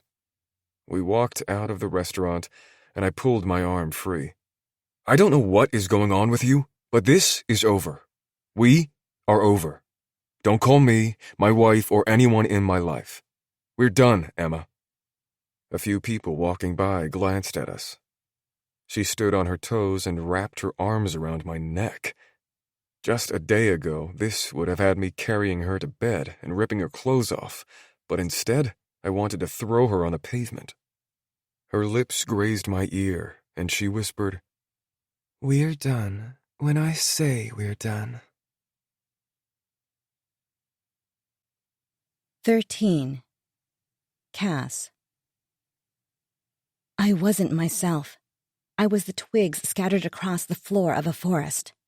I snapped, with even the slightest weight. My poor kids. They couldn't even breathe without me lashing out at them. I rushed through dinner and ushered them upstairs. Then I sat in the kitchen waiting for Ethan. I wanted to wash my face and change into pajamas, but going into battle without my armor wasn't an option.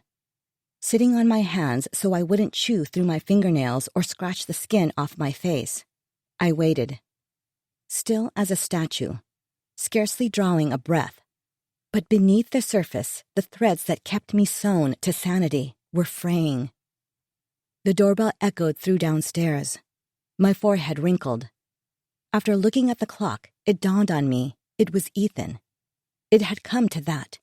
My husband now rang our home's doorbell rather than let himself in. How strange.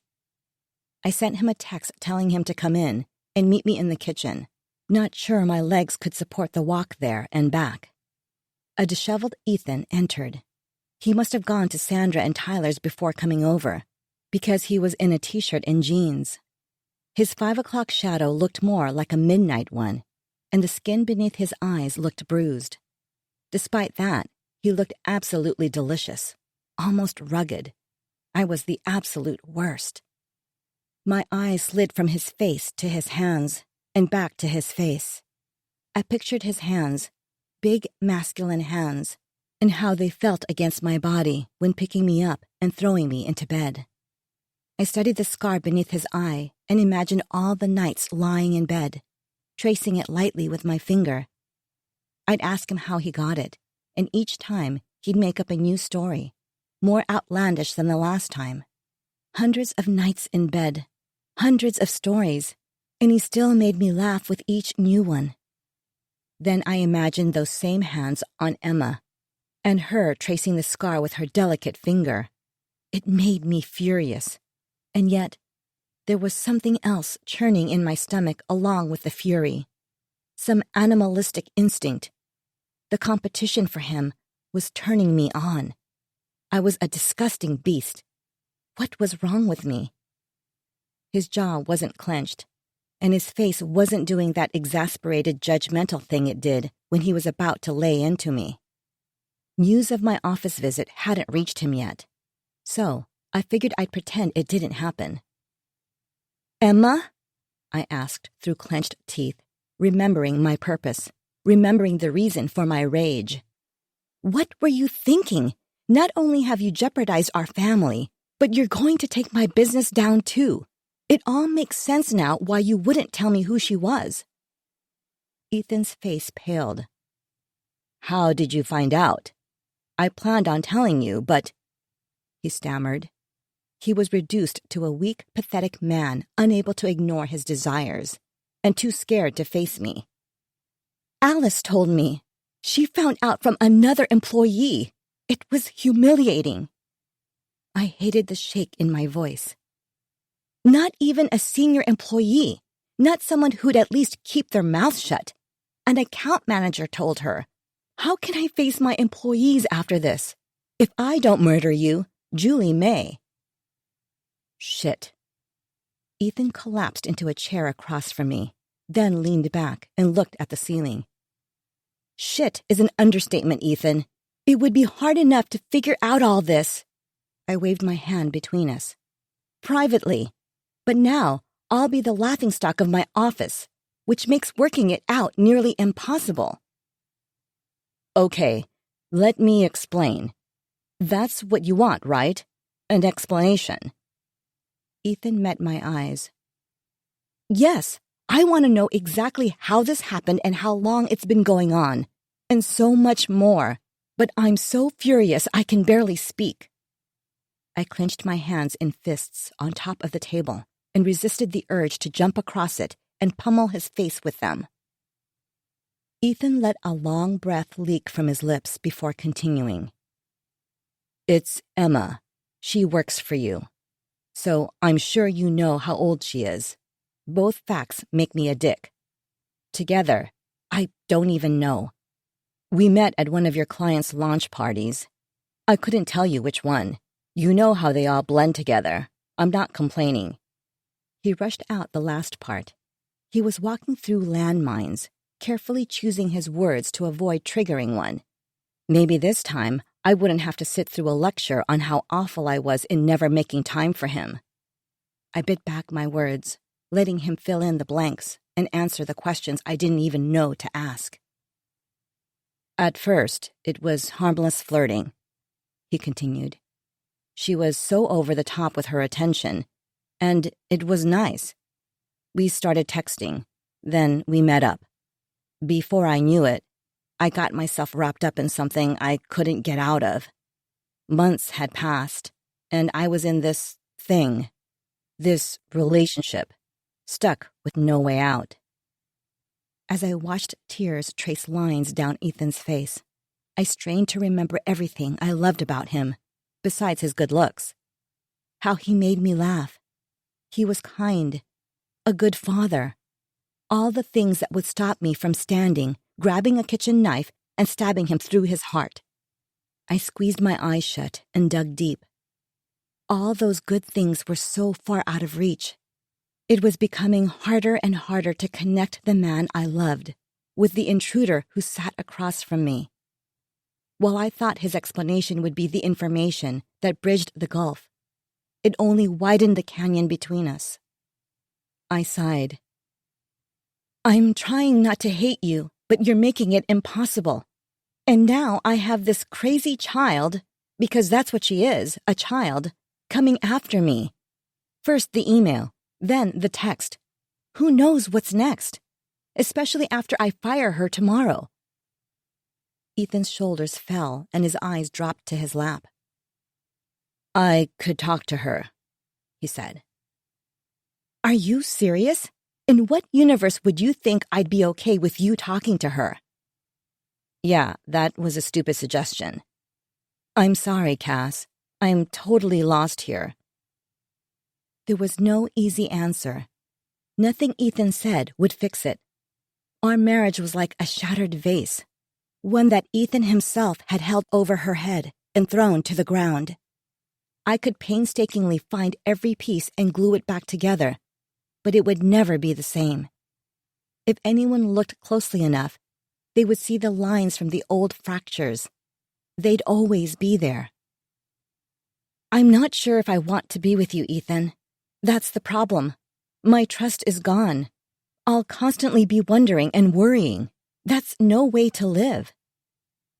Can I come back home at least? I'll stay in the guest room. It will be easier to figure things out if we're still living together. Plus, I can't take living with Sandra much longer. I wish I had a hearing aid to turn off every time she opens her mouth, like Grandpa would do when Grandma would nag. We both chuckled, and in that microsecond, things were normal. We were Cass and Ethan again, with a history and shared jokes. If only I had been able to grab onto that moment and make it last forever. It passed as quickly as it had come. That's not a good idea. Cass, please. I'm begging. I know I don't deserve it, but I think being here with you and with the kids is the only way I can earn back your trust. I'll stay out of your way and give you your space, I promise. What about counseling? It was Sandra's idea, which kills me to admit, but it's not a bad one. She gave me the name of a doctor she got from someone. I can't remember who she said exactly. I'm not going to give up on us, Cass. Never. I'll try anything. Would you be willing to try, for the kids at least? Oh, don't use the kids for your own sick advantage. Not after what you've done. My options multiplied. I could scream and yell and throw things, which is absolutely what I preferred to be doing, but that wouldn't get me what I wanted. The idea of counseling was horrifying. Another person to know how easily replaceable I was. But what other options did I have? I still had to raise kids with this man. Additionally, him being here, under my watch, did have its benefits. I could always kick him out again later. Ethan's weathered face looked at me, his blue eyes begging. His knee bounced nervously. You can move into the guest room. I'll let you know when, and I'll agree to one counseling session, but that's all I'm committing to, I said. That's fair. His face relaxed into a smile. I should have reached out and tugged his lips down. If he thought we would be moving forward, pretending none of this had happened, he was wrong. I'll call and see what times are available. Thank you, Cass.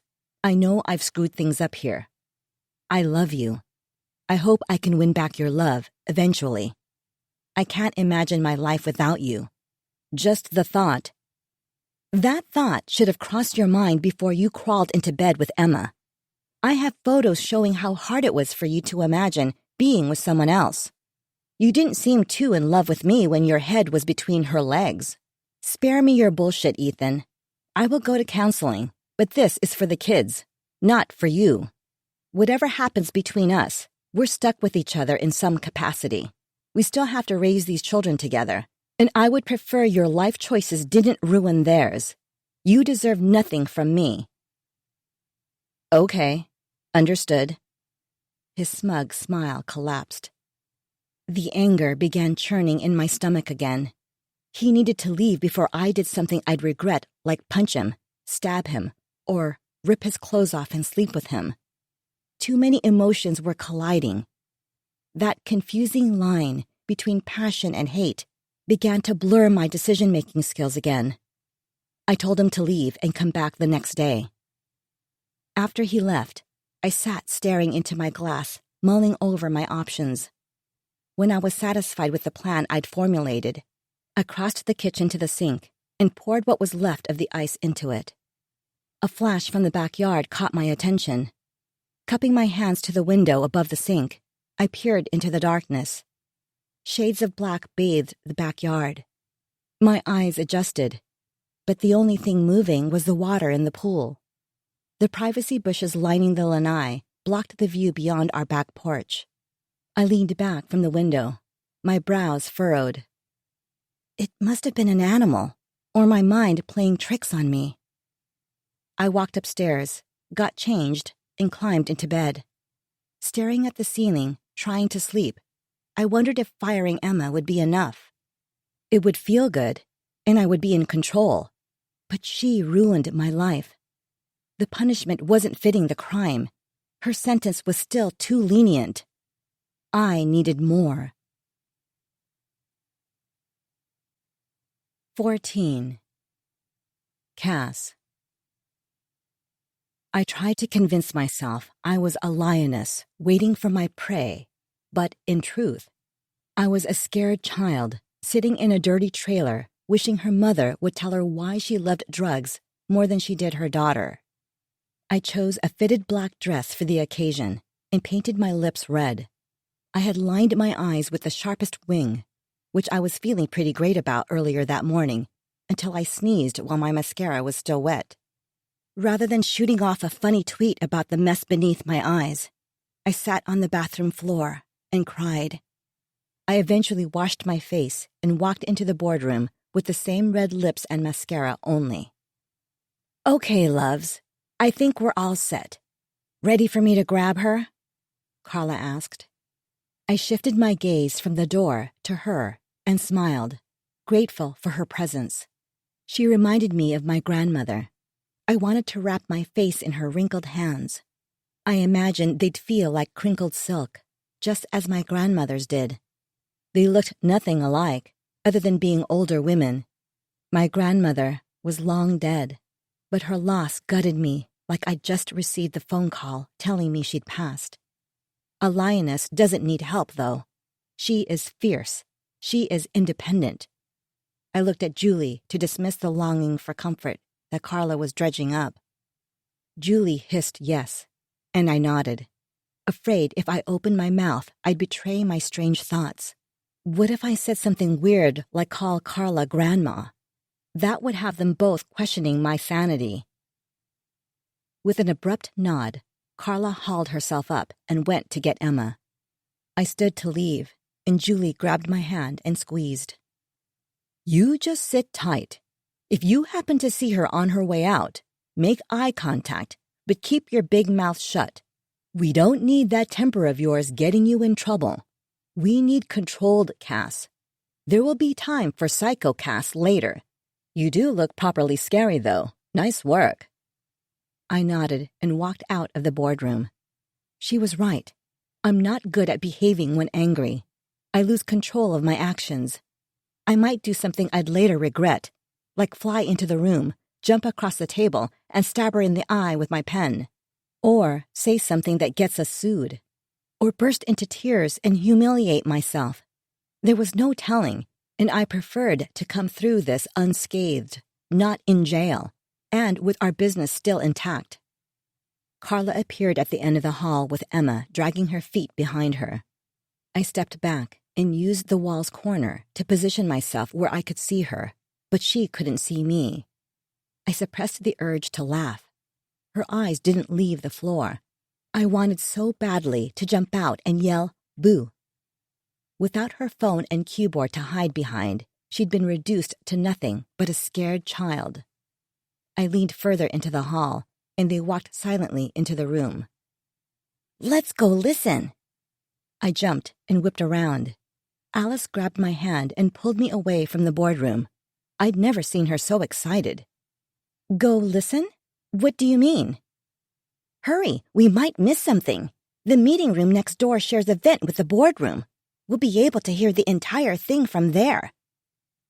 I didn't have time to consider how Alice knew this, or more importantly, how she'd used it in the past. I obeyed and let her pull me into the smaller meeting room. She turned to face me. A crazed smile split her face and made her eyes light up in an uncomfortable way. Were everyone's secrets slipping out this week? She slowly lifted her finger to her lips to shush me. Now, Emma. Julie's muffled voice came through the ceiling.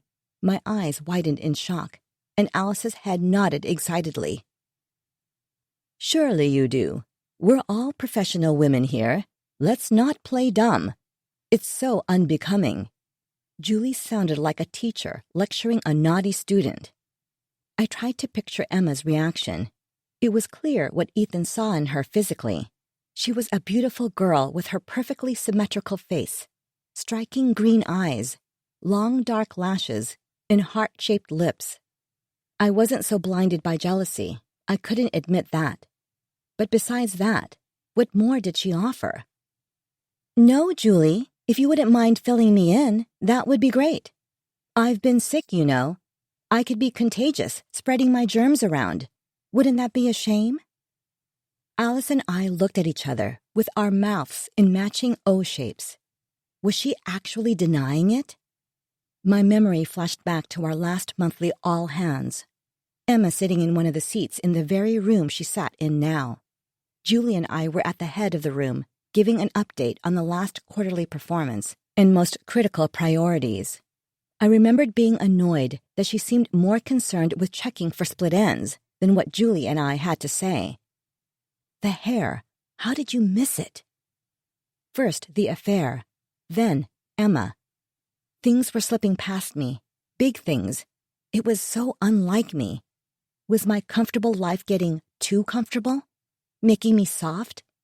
A bang from the ceiling made Alice and I jump and look up. Julie's icy voice came through clear, as if she was standing in there with us. You're fired. Hand over your key card. Carla will explain the severance agreement and the time you have to sign it. She will also pack up your belongings and mail them to you. Carla, please escort Emma out." Emma laughed. Alice looked at me, and I avoided eye contact. The heat on my chest crept up my neck. "Have any of you taken 1 second to consider the other person involved here? Since you seem so uncomfortable coming out and saying it, I will. Ethan, what about him? He took advantage of someone half his age, one of your employees. Are we not going to talk about that? Just pretend that's not why we're really here?" My throat constricted, making it hard to swallow. "We should go," I whispered. Alice shushed me again. "I've no clue what you're talking about, Emma. I recommend signing the agreement and moving on with your life." I hoped Emma understood the layers of meaning in Julie's statement. Emma continued. "Tell Cass she should start looking inside her own home, or in the mirror, before all you come at me pointing your judgmental fingers. You let her know she can stop lying to herself and get her house in order." A flurry of activity sounded, and I started to run out of the room. Alice grabbed the top of my arm with a firm grip. "Cass, no!" I turned and glared at her. "Don't ever touch me like that, Alice." She dropped her hand and jerked back. "I'm so sorry, Mrs. Mitchell. Forgive me. I don't think going out there is a good idea." I was already ripping the door open. Emma came out of the room first, with Carla rushing behind her. She stopped so abruptly, Carla almost ran into her. Her neck twisted, and we locked eyes. We held each other's gaze. Then she winked, smiled, tossed her hair over her shoulder, and practically skipped to the exit. I hadn't noticed Alice until she studied me. I didn't mind the uninvited contact that time. "I'm sorry," I murmured. "Thank you." "Don't be silly, Mrs. Mitchell. You know I'd do anything for you." "I'm going to my office. Can you tell Julie to give me like 30 and come see me? I need a few minutes alone." "Of course. Do you need help?" No. I can make it there on my own. Thank you again." Time slowed. Or maybe it sped up. I stood in my office staring at nothing with unfocused eyes.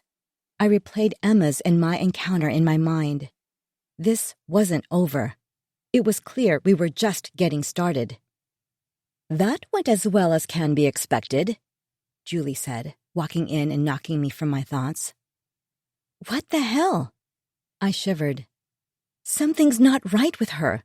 Do you think she's going to sue us?" Julie plopped in the seat across from my desk. "No way. And for what? It's Florida, an at-will state. We don't need a reason to fire an employee. How does Aubrey react when she's done something wrong and gets punished?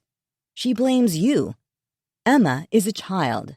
You're seeing a spoiled little child who didn't get the toy she wanted." Julie spat. My chest tightened. "Aubrey is nothing like Emma." "Whoa, slow down, killer. I didn't mean it like that. Oh, never mind, you're right. Bad analogy."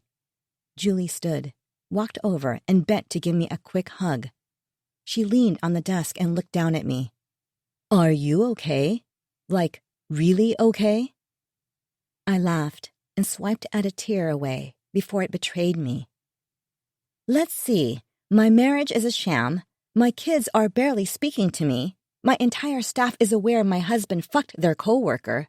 Oh, and I may or may not have a psychotic stalker. Life couldn't be better." "You and Ethan will either work it out or you'll move on.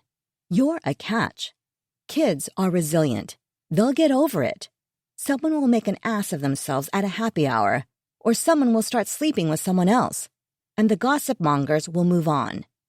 And as for Emma, if she doesn't go away, I've got that covered." "You make it sound so easy," I said. "I can't become my mother." Panic tightened my throat. "I need the kids to know I'm there for them, no matter what. Every time another man of the month would figure out my mom was a leech, they'd disappear, and my mother would sleep for days and sometimes weeks. Those were always the worst times. I can't let a man turn me into her. But I feel like all I'm doing is drinking and sleeping, acting exactly like my mother. You are not your mother. You're an amazing mom, and those kids adore you. Aubrey would kill to be you. She looks up to you and worships you like a superhero. That's why they're so mad at their dad right now. They can't stand to see you hurting. When they find out the full story, they're going to be crushed. You're allowed to have a few bad days. That doesn't turn you into your mother. I could shake you for even thinking you're anything like that woman. You're overwhelmed by your feelings right now. You need time. This too shall pass, as they say. I groaned. We've been reduced to cliches. I didn't want my kids to hurt, but I also wanted them to know what their dad did to me. More people on my side. More people to hate Emma and Ethan. Was I willing to use my children to get back at Ethan? If so, I was a fraud and not a good mom. I'd be exactly the kind of mother I'd been terrified of turning into. Selfish and mean. The kids deserved so much better. There was always the option to follow in my mother's footsteps. To go to sleep and never wake up. You should order takeout for the kids tonight and come over to my place. I'll have Victoria make dinner. Keep yourself busy, keep moving, and get out of that house with Ethan reminders everywhere you look. It will be good for you, Julie said. I looked up and smiled. How about tomorrow? I'll be on my couch decompressing tonight. Perfect. Victoria will be ecstatic. She'll go overboard with preparations and cook more courses than necessary. I laughed and told her to make sure she told Victoria not to go to too much trouble. I'm not telling her that, Julie said. I like my bed and prefer not to be kicked out of it tonight. Victoria will make exactly as much food as Victoria wants to make. On her way out, she called over her shoulder. You know where to find me. Once again alone with my thoughts, I imagined what the last 20 minutes would have looked like if there were no rules, no repercussions. I would have walked into the room, grabbed a handful of that damned shiny black hair, and snapped Emma's neck back before smacking her face into the table. That perfect button nose of hers would have been crushed beyond repair. Like my marriage. I slammed the heel of my hand against my forehead and begged my mind to evict her. My phone vibrated, sending a chill down my spine. Conditioned like Pavlov's dog, the vibrating of my phone made me instantly think of Emma and Ethan. And when I thought of them, I imagined them in some dingy hotel room, sweaty and riding each other. I considered turning the vibration alert off, but then I'd constantly be checking my phone, worried I'd missed a text from the kids. A chime wouldn't work either, as the ringing or dinging would make me lose my mind more than I already had. I cautiously picked up the phone to read the text from Ethan. He'd sent a list of times the marriage counselor was available. I didn't think he'd actually call her when I had agreed to go to counseling. He never followed through on things like that, especially if it required him to take the initiative. I shot back a reply with my selection, annoyed the one time I was counting on his laziness, he let me down. It was a common theme with him lately. I went to put my phone away, then paused. I added a warning if Emma contacted him, I expected him to ignore it. I thought of Emma's exit once again, and my frown deepened. Everyone in the office would have witnessed her death march, which she treated more like a walk on the red carpet than one of shame. Their whispers about me were like a distant swarm of hornets. It grew louder until the inside of my head was a nest. I slapped my hands to my ears and squeezed my eyes shut to make the buzzing stop. It was the same drone that invaded my thoughts as a child. Every day, I'd come to school in ratty, ill-fitting second-hand clothes. Everyone knew I was the daughter of a whore. Some kids had the grace to look away and ignore me, but most weren't so kind. Trailer trash Cass, your mom's a slut, "And you smell like ass," was a song the nasty little girls would greet me with. Then they'd giggle amongst themselves, always buzzing behind my back, coming up with new names, new ways to break me down and make me hate myself more than I already did. Thing is, I didn't hate the girls, as every insult, every whisper, and every name was all true. Who I hated was my mother and myself. I decided in those years that the truth wouldn't work for me. Lies were much more effective. I began snipping away my true self, my authentic self, bit by bit, bone by bone. 15. Alice. A disappointing exit. I hoped for more excitement and dramatics. A crying Emma running through the halls with her pretty little face in her hands, perhaps. She walked past with her chin lifted, marching like she was far superior to us peasants. Girls like her always think more of themselves than they should. I walked over to Delaney's cube. "Delaney." She twisted tentatively in my direction. "Hi, Alice." "I can't tell you who to be friends with, obviously, but I highly suggest you keep your relationship with Emma strictly personal. There will be no talk of Cass or the agency. Are we clear?" "Of course. I would never—" I held my hand up to stop her. "Good. We have an understanding. I don't think I need to stand here and lecture you or anyone else on the importance of loyalty. This agency, including its highly respected owners, are loyal to those who show the same in return. I expect you and anyone else who is friends with that girl to remember who signs your paychecks and whose hands your careers are in. Advertising, as you all know, is a highly competitive and tight-knit space. I have many contacts, and I'm not afraid to use them." Without giving her a chance to answer, I walked away. I had more important things to tend to, like Cass's heart. At my cubicle, I considered what she would need and how to make her day better and easier. I took out my Cass notebook and flipped through my pages of notes. Most were memorized, but I'm never one to leave a stone unturned. I read the lists of her favorite items, dislikes, and other things I'd considered noteworthy over the years. I chewed on my pen and decided I must put more thought into the broader picture.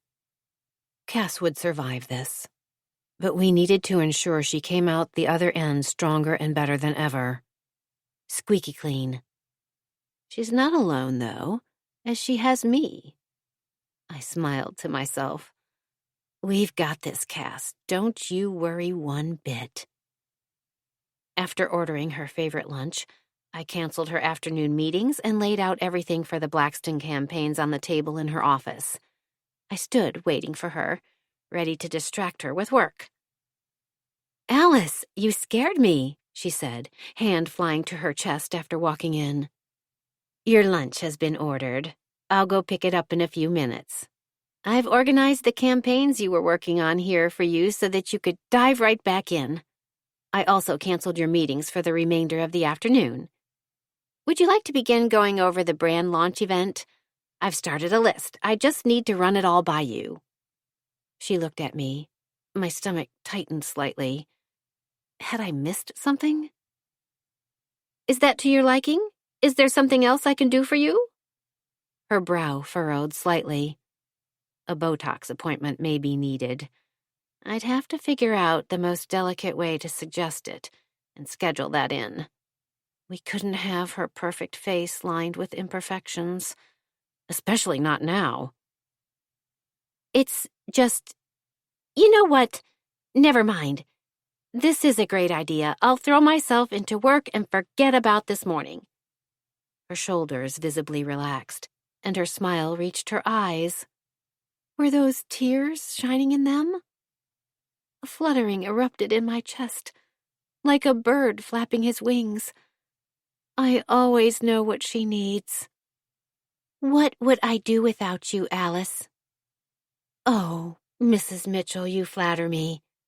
You would be just fine without little old me. I smiled tersely and left to leave her to her work, grabbed my purse from my desk and headed toward the exit. A gaggle of account managers huddled together in the lobby. Their heads turned in my direction. One of the bolder ones spoke first. "How's Cass doing?" The informality of her approach made my spine stiffen. I hitched my purse on my shoulder and glared at them. "None of your business. All of you. Loose lips sink ships. You'd all best remember that." I pointed a finger and wagged it at each of them. "Yes, ma'am," a few of their high-pitched voices said in unison. They thought I was out of earshot when they burst into giggles, or they simply didn't care. I stood outside in the muggy air and stopped on the sidewalk with my eyes closed, repeating my affirmations in my head. No what-ifs.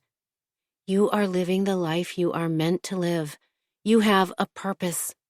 Your life has meaning. You are exactly who you are meant to be. Alice? I opened my eyes, and Julie towered over me, looking confused. What are you doing? You look unwell. Oh, everything is wonderful, Miss Parker. Couldn't be more fantastic, in fact. All right, you looked lost there for a second. I huffed a laugh. No, not lost. Just taking a minute to enjoy this beautiful day. The sun is shining, and our little problem has been taken care of. Yes, I do believe things will be taking a turn for the better. Julie still looked unsure. Yeah, I mean, it's a bit humid, but sure. Nice day. Anyway, gotta run. Have a good one. I will, I said to her, retreating back. And don't worry, Miss Parker. Cass is in very capable hands. She stopped and turned. You are an excellent employee. I know Cass appreciates your work. But why don't you leave her personal life for me and her to handle? Sound good? My smile tightened. There were many things I'd have liked to say, but unlike Emma and her pals, I knew when and how to keep my opinions to myself. There's a time and place for everything, and I filed my response away for another day. My number one goal is this agency and making it the most efficient, successful advertising agency. I serve Cass, but also Parker and Mitchell. Cass's current, how should I put it, situation is none of my business, and I don't plan on making it my business. I will continue to serve her here and leave the best friend role to you. Julie's head tilted, and her eyes narrowed. I returned her inquisitive gaze with a pinched smile. Finally, she nodded and walked away. Bitch. I straightened my purse strap on my shoulder, pushed my glasses up my nose, and enjoyed the pleasant noise the tapping of my shoes made on my walk to the cafe to get Cass's lunch. 16. Ethan. I got fired, you know, Emma snapped into the phone. I sighed. I didn't have time for her today. And this is a surprise? Would it kill you to show some sympathy? They gave me 4 weeks severance. How am I supposed to pay my bills? It was my first job, and now I have no references. Who the hell will hire me? I'm totally screwed. She sniffled. I couldn't tell whether it was fake or if she was actually upset. After our weird lunch, I had no idea who this girl I'd gotten myself mixed up with was. I also had too much going on at work, and this conversation was making me impatient and mean. I wasn't sure how any of this was my problem. She was a big girl. She knew the risks before getting involved with me. She pursued me, not the other way around. Put my name down. Give me some fake title. My last name is in the company's name. No one will know the difference. Are you dumb? The agency world is as small as a flea. Everyone knows perfect, wonderful Cass, and they all think they are best friends with her. She'll be the first person they call. My teeth clenched. I couldn't stand when she trashed Cass or talked about her like she knew her. Get a job at Starbucks, I snapped. Kevin knocked on my door, and I took my feet off my desk and covered the mouthpiece of the phone. Kevin stood in my doorway, hands in pockets, face hard and impassive. "Hey there, Kev. How's it going?" He slipped one hand out and motioned me with a finger. "Can we talk a minute?"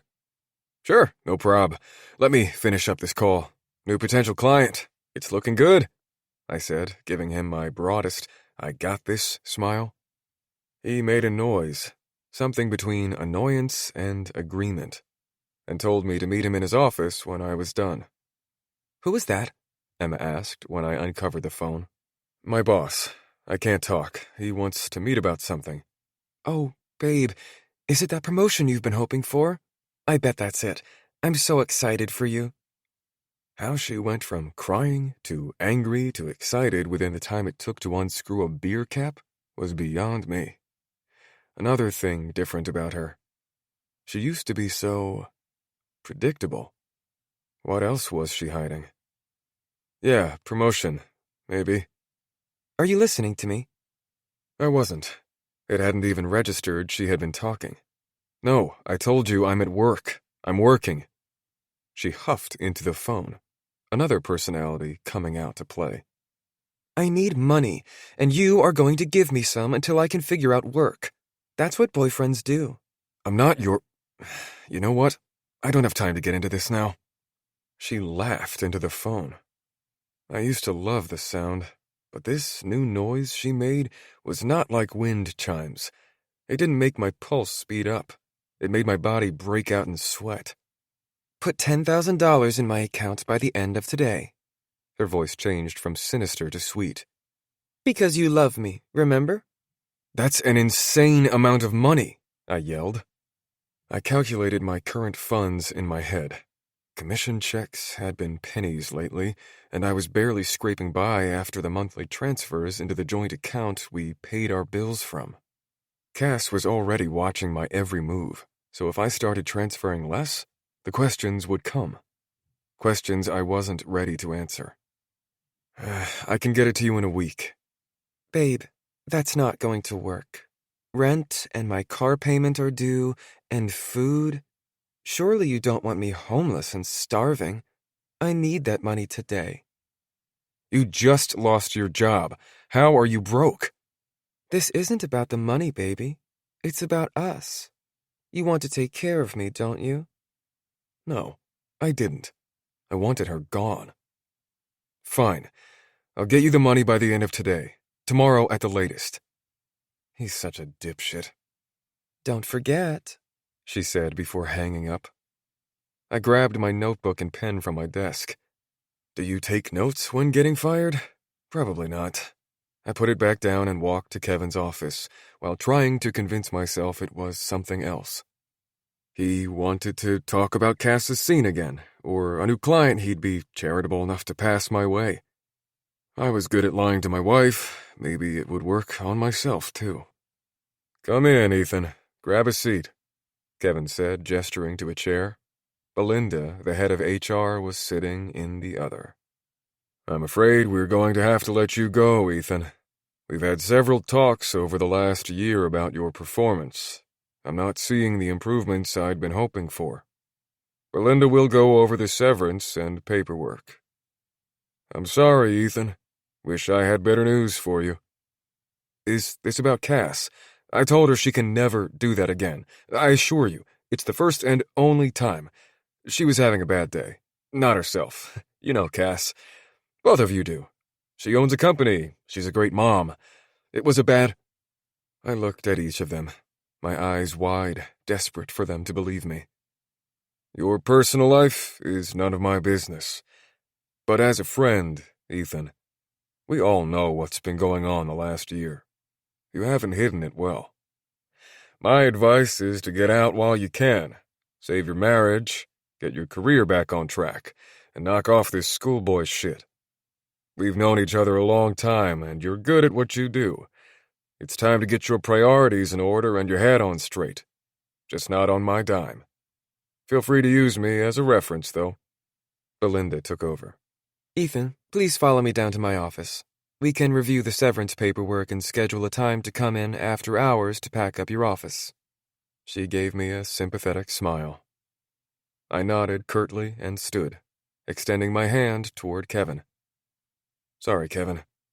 Nothing but respect for you. I let you down. Wish things ended differently." Kevin shook my hand with his firm grip and turned back to his computer. "Best of luck to you, Ethan." Back in my car, the one I could no longer afford, I punched the dashboard. My rage wanted to blame everyone, including Kevin, Belinda, my accounts that dropped me, Emma, Cass, and even Julie, who I'm sure had something to do with Cass's visit to my office. The 10 grand Emma demanded seemed even more impossible. If I hadn't told her about the other women, she'd have nothing to hold over my head. Unfortunately, it wasn't just Emma. There were countless Emmas. The only difference was this time I got caught. Telling her was such a mistake. Without that information, I'd block her and move on with my life. Convince Cass to take me back and get my shit together. No more affairs. Get my career back on track. Life had gotten in the way of us, and we'd somehow turned into roommates. This woman, who meant everything to me. No one could make me laugh like Cass. No one could look as beautiful as she did, whether in a fancy dress or sitting on a couch in sweats. She wasn't my wife. She was home. Without her, I'd be lost. I leaned my forehead on the steering wheel. I couldn't keep paying her off forever. I had to figure something out. The only positive thing I had going for me was Cass agreed to let me move back in. I wasn't homeless. Yet. I could stretch my 12-week severance for about 2 months after Emma's payout. I would have to find a job between now and then, explain to Cass, and opportunity arose that I couldn't turn down. She wouldn't have to know I lost my job at all. What she didn't know couldn't hurt her. Just like the affair. If only Emma had kept her damn mouth shut. I started driving home, but halfway there I changed my mind and drove to an apartment complex I'd been to many times before. An older maroon Toyota was parked in the lot. I stared at it, trying to place where I knew it from, but plenty of people drive the same car. I shook my head and got out of the car. If I was going to pay Emma 10 grand, she'd earn it. 17. Alice. In my tiny home, at my tiny table, eating my tiny bowl of soup, I imagined what it would be like if Cass were there with me. I'd listen to her, nod at the right moments, frown at the precise time, and make her laugh exactly when she needed it.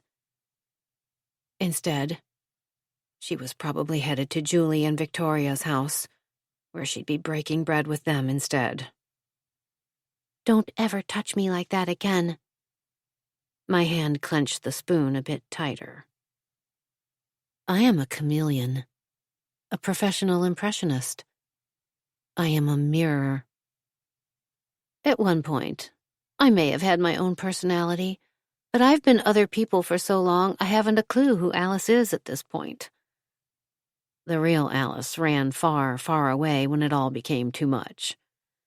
So, I learned another way. I found people whose lives were easier, who had the things I wanted, and I would take a piece of them for myself.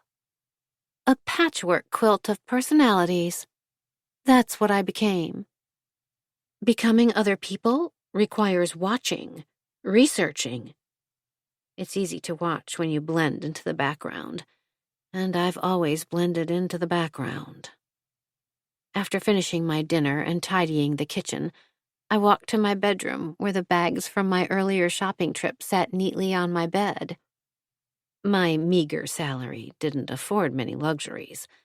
However, my prudent lifestyle didn't require lavish funding. Treating myself on occasion came without worry. The fitted blazer and pencil skirt made me feel smart, confident, Cass-like.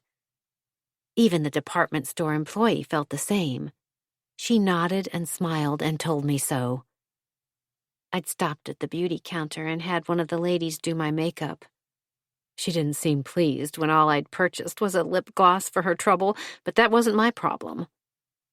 I removed my clothes, careful to not mess up my newly painted face, and changed into the new outfit. One bag remained to complete the look. In my bathroom, I retrieved the blonde wig and pulled it tight over my head. "Alice, would you mind running to Pont and grabbing me a salad? I'm so busy," I asked my reflection. My heart fluttered like a butterfly. The resemblance, it was perfection. The pride swelled within my chest. My face sobered. "Ethan, what you did was despicable, unforgivable even. My attorneys will be drawing up divorce papers immediately. And Julie, we've been through a lot, but all good things must come to an end. I do believe it's time we go our separate ways. I hope you understand." My lips curved upwards. The not Cass grinned along with me. I nodded, satisfied, and walked back to the kitchen to make myself a cup of tea. 18. Cass. It had been years since I'd lived anywhere with a true winter, but I remembered the feeling of cold mornings. Standing in our barely heated trailer, preparing myself for the long walk to school, where I'd trudge through snow with an inadequate spring jacket 3 sizes too small. I'd grip the door handle, preparing to leave, my muscles tense, and my jaw clenched, knowing when I opened the door and stepped outside, the air would smack me and steal my breath. That's how I was feeling every second of every day, like I was back in the trailer, bracing myself for what lay on the other side of that door. Muscles perpetually tense. I was in a constant state of waiting for the next thing to smack me and steal my breath. Not knowing what I was bracing for was the worst part. When I approached Julie and Victoria's front step, my shoulders relaxed. I didn't need to brace myself for what laid on the other side of the door in front of me. Victoria welcomed me into her home with a giant hug, enveloping me in the smell of lavender. With an arm wrapped around my lower back, she nudged the door shut with her foot and ushered me into the house. Sit, Victoria said, pointing to the living room. "What can I get you to drink? I have a fresh bottle of Tito's. Soda with 2 limes?" I almost cried. I was so sensitive, like pregnancy hormones without the pregnancy. There are only a few people I have ever truly trusted in my life. None of them had ever met the real me, but they knew enough. Those people include my grandmother, Julie, Ethan, and Victoria, in that order. Before I met Julie in college, my grandmother had passed, and I was untethered, alone. I focused on my studies while pretending I didn't need anyone. Another lie I told myself to maintain my sanity. My worthless mother, who earned her title by giving birth, not by doing any actual mothering, was good at 2 things: drinking and drugging. Well, 3 if you counted manipulating and using men to fund those other 2 things. By the time she died from an overdose, I was so used to being alone, I had no clue how lonely being alone could be. The state shipped me to Florida to live with a grandmother I'd never met, but I learned what it was like to be loved and cared for. If my mother had miraculously risen from the dead, I would have killed her again. How dare she starve me of love when it was right there, a phone call away? She could have given me up earlier, sent me to live with my grandma, and removed herself from my life. Then I wouldn't have had to work so hard to pretend. I wouldn't have ended up like the apple I was, glossy and red on the outside, but rotten in the core. I would have been good rather than pretending I was. When my grandmother died, I covered my depression by putting my head down and distracting myself with schoolwork. Then, I met Julie. We clicked immediately, became instant best friends, and have been inseparable ever since. She pulled me out of my cave of loneliness and gave me hope that love wasn't something for other people. She showed me I wasn't doomed to wander this earth, having only had a nibble of affection, but never getting the chance to enjoy much more than that. When Ethan bounded into my life, saving me from even more trauma, I experienced an entire meal of love. A year after we started the agency, Julie met and married Victoria. Everything was good. Everything was perfect. "I'll be down in a minute," Julie yelled from upstairs. "Just changing into something more comfortable." As I relaxed into the couch, the familiarity of Julie and Victoria's home filled me with warmth.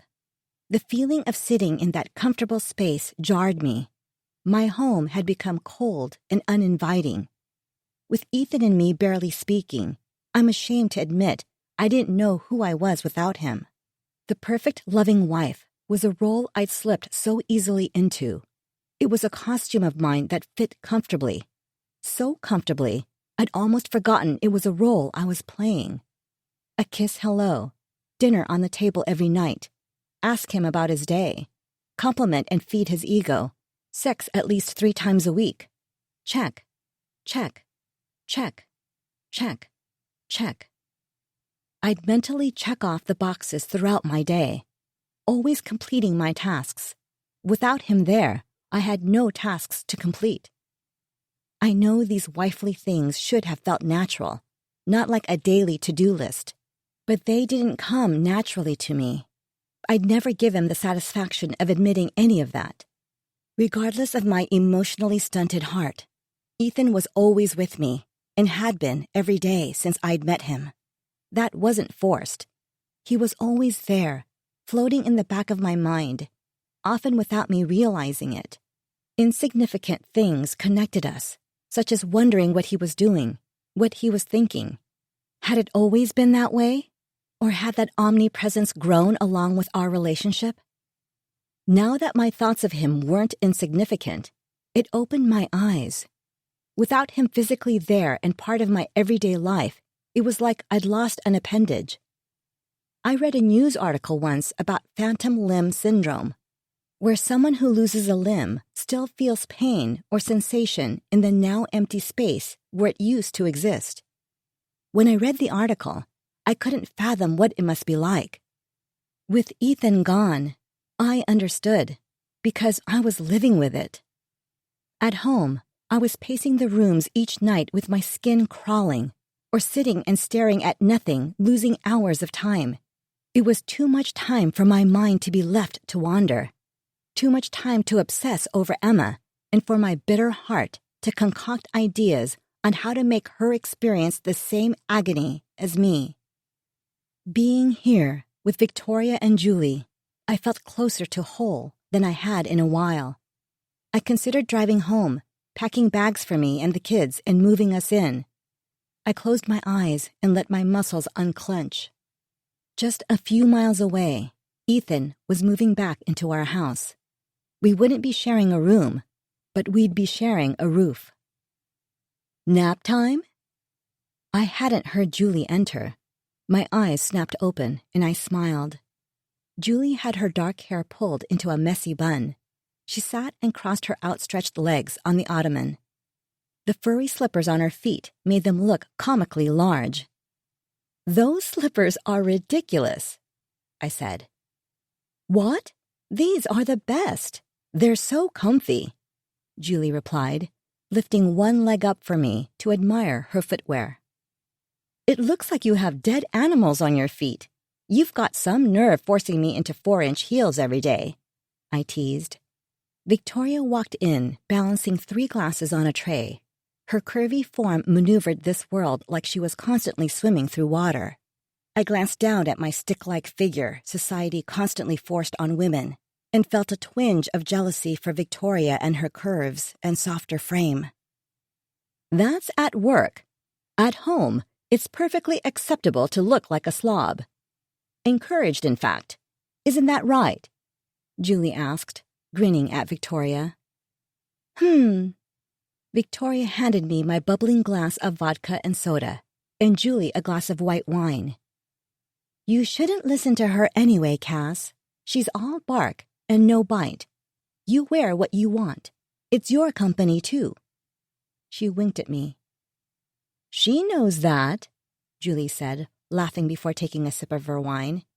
Any more out of you-know-who? Which one, Ethan or Emma? I asked. I'd hoped for a night where we talked about anything other than my cheating husband. It was impossible. I probably would have brought it up myself. The affair, Ethan, and Emma were always there, tumbling around in my head, refusing to adhere to their eviction notice. Either one, Julie said. Ethan's at the house tonight, moving back in, and I have that counseling appointment in 3 days. Marnie, the marriage counselor. Funny, right? Like a nursery rhyme. Not a peep out of Emma, I replied, taking a long sip of my drink. I knew you'd cave too soon. Can't believe you didn't make him suffer through Sandra for at least a month. Emma might be smarter than we thought, and she'll, poof, disappear. Carla told me the account managers are glad she's gone. Apparently, Emma had been blabbing about the affair for a while now, and they were shitting their pants not knowing whether to say anything. Seriously? The entire company knew about the affair before I did? And I've just been walking around like a grinning idiot? Not one of them thought to tell me? My worst nightmare coming true. The humiliation made my temperature rise. I mean, you're their boss's boss's boss, the owner of the company, and they are a bunch of babies. Look at you, all involved and in the know, seeing things from other people's perspectives. I'd love to be excited if, it hadn't taken an employee screwing my husband to get you there, I said, trying to hide my discomfort. No, I've not changed a bit. You are both stuck with me just the way I am, forever. Carla mentioned it when she brought me Emma's box of things to sort through before mailing it. Before you ask, there was nothing in there you'd care about. Not much at all, actually.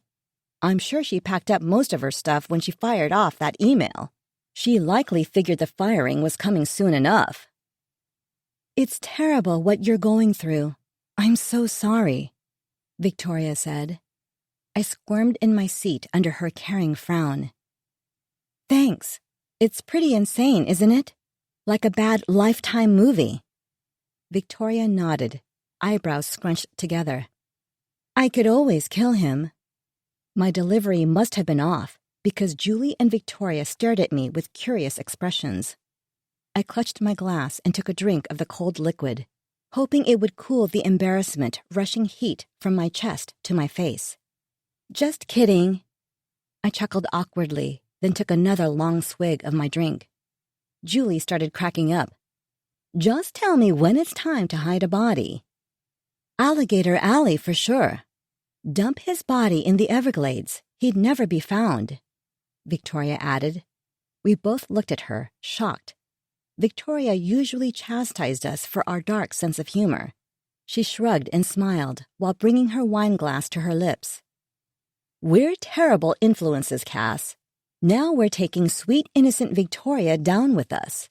Cheers to karma and bad behavior, Julie said, and we all held up our glasses and collapsed into a fit of giggles. It felt so good to authentically laugh. I longed to wrap my arms around both of their necks and hug them. The gesture would have been more unexpected than me planning my husband's murder, I'm sure. Dinner is probably almost ready. You two have a seat at the table. Be good girls and try not to plan any other murders. I'll bring the food out, Victoria said, once we'd regained control of ourselves. Need any help? I asked, grasping for anything to keep my hands and mind busy. No, love. It's your night. I don't want you lifting a finger, she called over her shoulder. We walked into the dining room, drinks in hand, mine reduced to ice. Vodka was going down much faster and easier since I'd found out my husband was a lying cheater. As expected, Victoria served 4 courses of delicious food, bringing my depleted appetite roaring back to life. Her cooking may very well have been the thing that saved me from death by starvation. "It's a nice night out. Want to light a fire and sit outside for a bit? Or do you need to get home to the kids?" Julie asked. After we'd finished dessert, a mouth-watering tiramisu. Unlike my dinner parties, this was definitely not purchased from Publix and placed on a fancy plate. It was homemade. "That sounds wonderful. The kids should be fine, hiding in their rooms from their dad. I'll shoot them a text." I tried to keep the slur from my words. My dead mother's spirit had snuck back into the land of the living. It was a fine line I walked. Tomorrow I'll cut down on the drinking. I'm not her. I dug my phone out of my purse, looked at the screen, then threw it onto the table as if it had burned my hands. "Something wrong?" Julie asked, concern washing over her face. "You're bright red." She snatched the phone and read the text from a private number out loud. "This isn't over. I'm not done playing with you or your husband." The silence hardened around us. "Bitch," Julie spat. She swiped the text to delete it. "Guess she's stalking me now." I studied their faces to see if they agreed. "She can't do anything she hasn't already done. She's hurt, and now she's trying to hurt you." Victoria squeezed my hand. "She's hurt?" I threw my hands up in exasperation. "He wasn't hers to take. He was mine. She may have rented him for a few months, but that's it." Victoria stood and pulled me from my seat into a hug. I leaned my head on her shoulder. The time for sadness was over. I was shaking with rage. I'm sure Victoria confused it for sobs, as she rubbed my back and whispered soothing reassurances in my ear. "I know. She's just hiding behind her phone. I'm sure she'll get bored and move on soon," Julie suggested. "I guess." I peeled myself from Victoria's embrace. "It's freaking me out. I wish she'd just disappear." Julie and Victoria exchanged a glance. "We were having such a fun night. We can't let her spoil the mood. No reason to worry until she gives us a reason to." Victoria chimed in with her natural cheeriness. I wished I could be so happy all the time. It seemed to come so effortlessly. "I'll fix us all drinks. Julie, you two go outside and start the fire." She stood and began collecting glasses. "I'm just going to run to the bathroom for a second. I'll meet you out there," I said. I stepped up to the mirror and wiped the mascara that had smudged beneath my eyes, pinched my cheeks, and straightened my back. I watched my reflection smile back. As if text messages were even remotely scary. My eyes rolled upwards. Please, after what I've seen, it would take a lot more than a few text messages to ruffle these feathers. But I needed their sympathy, their mutual disgust. It was my oxygen. I unfocused my vision and returned to that dirty hotel room, pictured Emma's head flung back, and that damn hair cascading down her back, eyes closed and mouth open in ecstasy as she rode my husband. Anything I did from then on was absolutely justifiable. I practiced my scared and whimpering face in the mirror for a few seconds, slumped my shoulders, and walked slowly to meet Julie in the backyard. A distraught and hurt wife. How sad. How pitiful. I drank the rest of my feelings away, and the night blurred. Around midnight, I called for an Uber.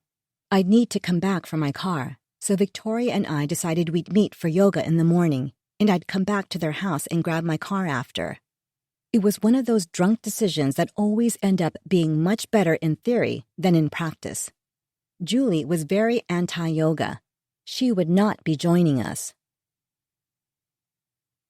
I must have fallen asleep in the Uber, because when we pulled into my driveway, I couldn't remember the ride home.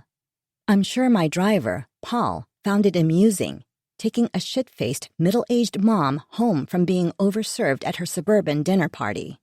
My hand fumbled with the door handle, and the door opened with a groan. Paul twisted in his seat to say goodbye. He was hot. Too young for me, maybe 20-something, but not too young for someone like Emma. I paused and considered giving him her number. She could release her talons from my husband and run off with Mr. Uber. It's too bad I was too drunk for schemes. It was an interesting idea I'd come up with, but was much too tipsy to execute. Next time. I hoped my sober brain would remember my drunk brilliance. "Odd time to go for a run," Paul said before I shut the door. I froze, my head tilted to the side. "What? I'm not going for a run." The woman running by must have sensed us talking about her, because she turned just as we looked and sped up her steps. I shrugged. "It's cooler at night." "It's also dangerous at night." I shut the door. I was too tired for safety lectures from Paul. Every window in the house was lit up. I expected to walk in and find Aubrey and Ben, and potentially Ethan, sprawled on the couch watching TV. I concentrated very hard on walking straight and not slurring my words. I am not my mother. After struggling with the code and several incorrect attempts, I unlocked the door before the alarm alerted the cops. I walked, stumbled, into an empty first floor. I stood at the bottom of the stairs with my hand on the railing. Aubrey's muffled voice floated down the stairs, merging with sharp retorts from video game guns and Ben's rambling over his headset. I walked around the first floor, turning off the lights and locking up for the night. After flipping the last switch down, the room turned monochrome, and the shadows seemed to morph into fingers, growing longer as they crawled toward me. A strange energy lifted the hairs on my arms, and I twisted around, trying to find the source of the fear clawing at my spine. I grabbed a vase, then put it down, feeling silly. I was drunk and overreacting. Still, I ran up the stairs. When I reached the top, my grip tightened on the rail, and I steadied my breathing to slow my racing heart. Was I afraid of the dark now? Or did some part of me understand, an unconscious instinct that recognizes danger, that Emma was just as scary as I was? Did I know that underestimating her would be as foolish as underestimating myself? I wiped my clammy hands on my pants and walked to my room. The light from the guest room created a triangle in the darkened hall. I glared at the closed door and hoped Ethan didn't attempt to come speak with me tonight. "I'm home. Good night, you two. Love you," I called to Aubrey and Ben. I shut the door and crawled into bed without changing. A sober me would have stared into the darkness, terrified by every creak and groan of the house. Or I would have rehashed every Ethan conversation from the past 6 months, continuing the desperate search for the signs I'd missed. All the lies he'd slid past me. I licked my lips and tasted a hint of lime juice. Not quite as delicious as revenge, but almost. 19. Cass. Miraculously, I woke up the next morning before my alarm. With my eyes still closed, I assessed the damage. Only a slight pain pulsed on the right side of my temple. I considered the lack of a hangover a depressing sign that I may be overdoing the vodka too much. I threw on a pair of leggings and t-shirt and gulped down the cup of coffee Ethan handed me. He offered a ride to get my car, but I declined. I put in a request for an Uber to take me to meet Victoria at yoga, while wishing I hadn't agreed to it all and could simply fetch my car and lay on the couch all day. When the little car on the Uber app turned into my neighborhood, I grabbed my yoga mat and walked outside to meet my driver. Unfortunately, it wasn't Paul. Too bad. I was in a much clearer state of mind and could have orchestrated that setup. "Cass, hello." Victoria was waiting for me outside the studio. I gave her a hug with my free arm. "How are you doing? Any more crazy texts?" she asked. "No, thank God." I held open the door, then followed her in. She'll get tired of it all and move on. If she hasn't already, just hang in there. This will be behind you soon. I hope you're right. I found a spot and unrolled my mat. Victoria did the same next to me and sat with crossed legs. She wrangled her red curls into a bun. I just hate that this is happening to you, she soothed while patting my leg. Yeah, it's pretty terrible, I said, tucking my knees to my chest and wrapping my arms around them. I rocked back and forth and blew out a slow breath to show just how terrible it was. 1 second, I'm so sad I can't imagine how I can go on. The next, I'm so angry I can't think. Have you thought about having Ethan tell her to knock it off, so you have one less thing to stress over? Victoria asked. Why would I encourage Ethan to have any contact with her? I snapped. Victoria smiled sympathetically. I'm sorry. I didn't mean to upset you. It's all so unfair. The teacher came in and interrupted our conversation. I was getting myself worked up, so I focused on the instructor's voice to tune out the noise for a blissful hour. When class was over and we were rolling up our mats, my smile reached my eyes. An entire hour free from the weight of revenge and hurt. I told Victoria how glad I was she suggested it and surprised myself when I meant it. I was so used to pretending. The lies were so easy. White lies covered my bigger lies. My whole life was a lie. Yoga cures all, Victoria said, returning my smile. Want to grab a coffee at Starbucks across the street before we head to the house for your car? A vanilla latte sounds amazing, I replied. We stepped out onto the sidewalk when I halted and grabbed her arm. With my words glued in my throat, I dug my nails into the flesh of her bicep. Ouch! What? Victoria said, but someone else had my attention. The noise of the street fell silent, and the corners of my vision darkened. I'd finally regained my footing, felt in control, but seeing Emma's face released something inside of me. She sat with a friend on the patio, chatting and laughing, as if she hadn't destroyed a family and my life. I released Victoria's arm, dropped my mat, and barreled across the street. A horn blared, mixed with rubber tires screeching on pavement. The sounds barely registered. Cass, watch out! Victoria's scream pierced through the silence. She later told me the car came within inches of hitting me, but I was too focused on reaching the other side of the street, I didn't notice. Without even so much as pausing, I continued running toward Emma. The commotion had captured Emma and her friend's attention, and they were staring at me. Her friend's eyebrows wrinkled in confusion, and her jaw hung open. Emma's eyes grew wide, then narrowed into slits. A smile played at the edge of her lips. You bitch! I screeched while jabbing my finger in Emma's face. It confused me for a half second, as I never heard that sound come from my mouth. Emma and I made eye contact.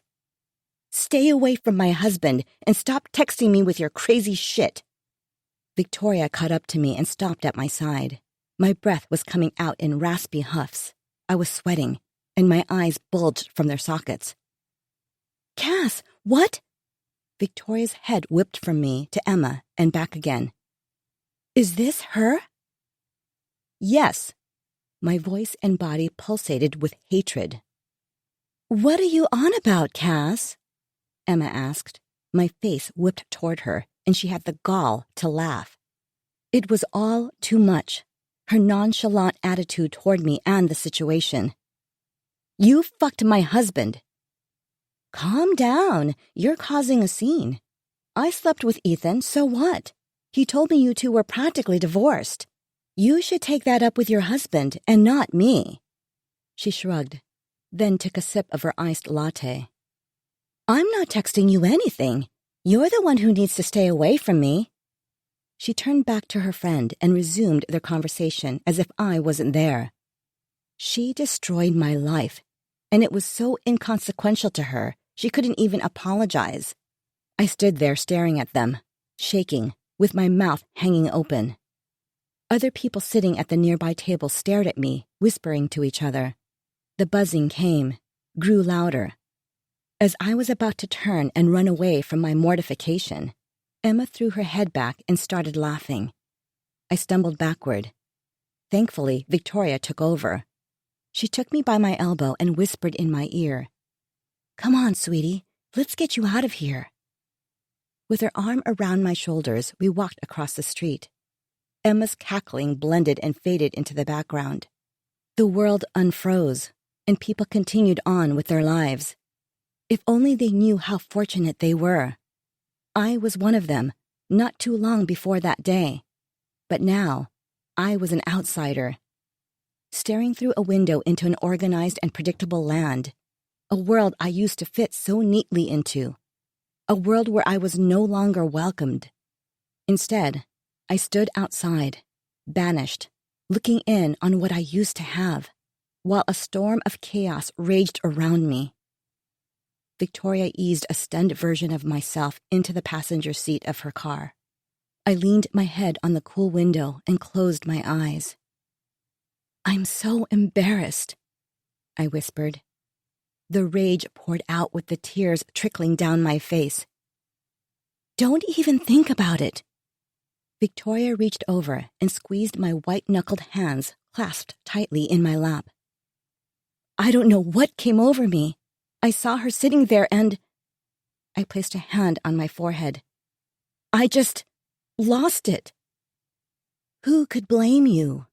I'd have done the same. I'm just glad that car didn't hit you. You ran right in front of it. Scared the shit out of me. Ha, that would have made Emma's day, I said dryly. What a nasty little cow she was, laughing like that. Victoria filled her cheeks with air and released it. Now that I've seen her in action, the insane texts make sense. What a psychopath. No guilt at all. I just need a minute. Sure, of course. Whatever you need. Victoria was too kind to admit I'd made a fool of myself. I didn't need her confirmation, though. I'd lost control. I'd let Emma take my power, again. It was all fun and games when it was a few texts. I'd been shamed enough by the entire situation. That day was my breaking point. I sensed the shift. Things would go my way soon. We walked into the house to find Julie in the living room, sitting on the couch reading a book. Hey, how was... It was as if I'd just walked away from a terrible accident. I was numb, shocked, like I could vomit at any minute. Let's get you comfortable. Victoria pointed to the couch. I must have looked a mess from how they were both staring at me. Victoria spoke to me as if my skin was as fragile as an egg and loud noises could crack it.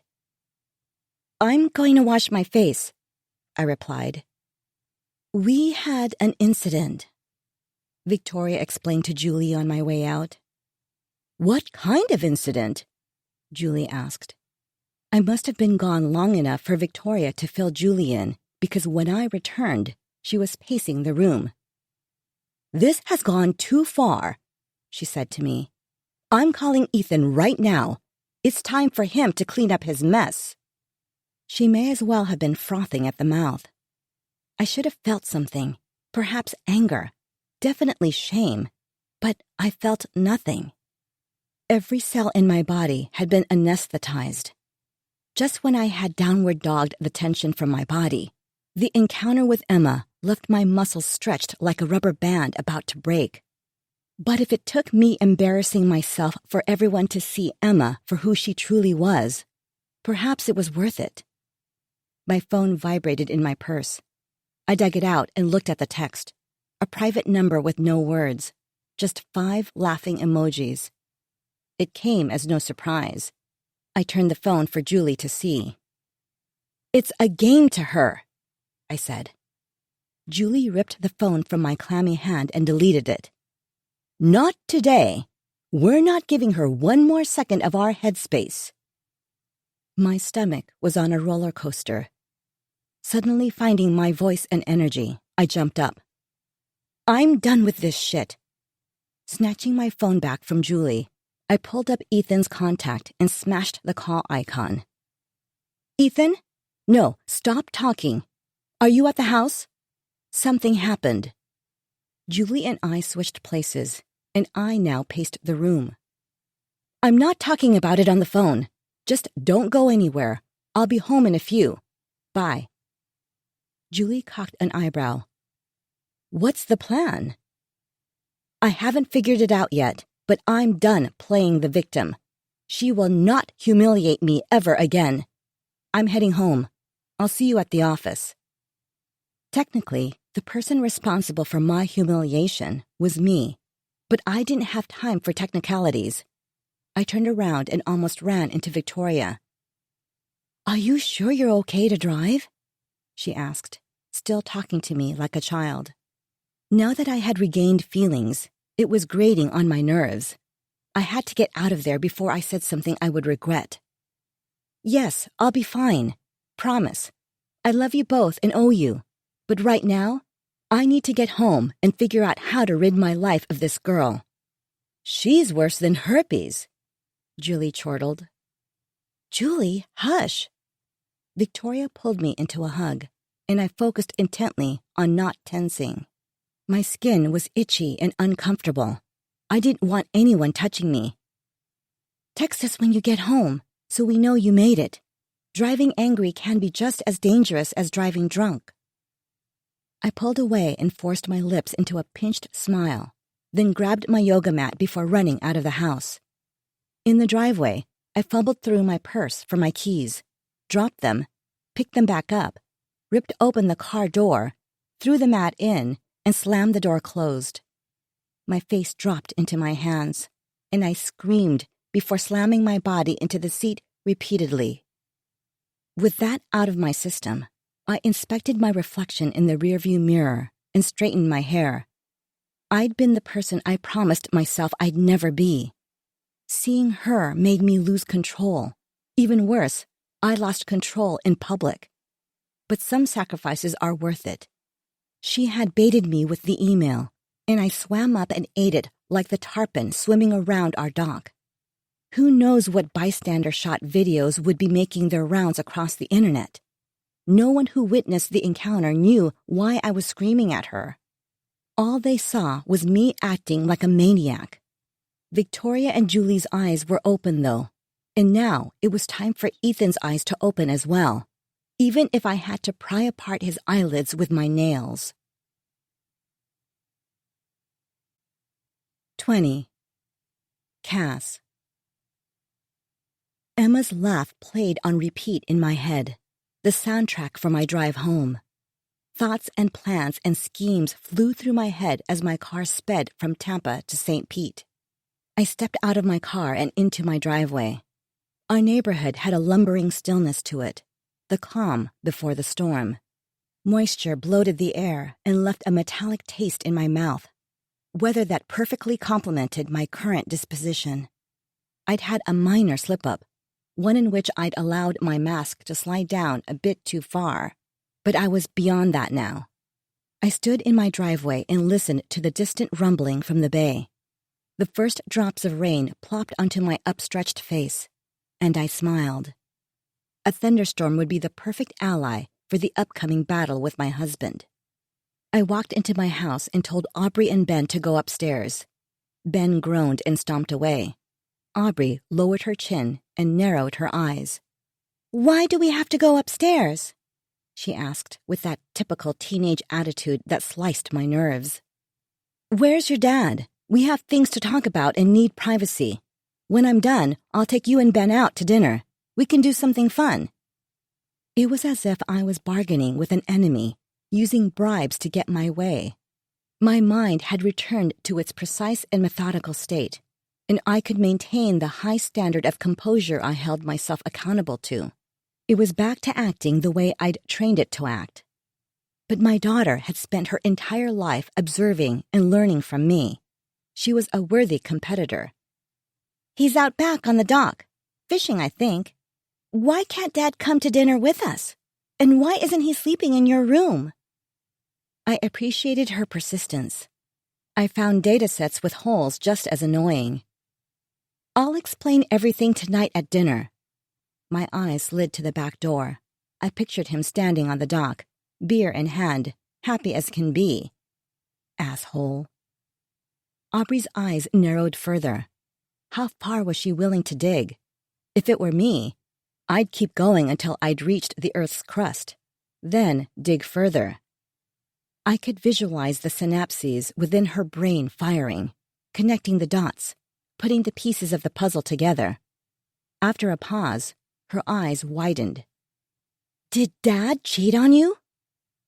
I dipped my head in a slight nod. Don't worry about your dad and me.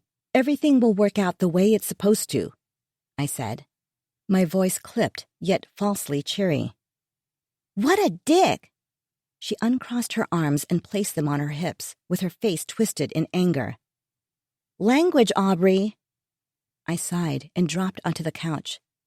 Gravity's pull, strengthened by the blanket of my growing public shame, was too strong for my muscles to fight against.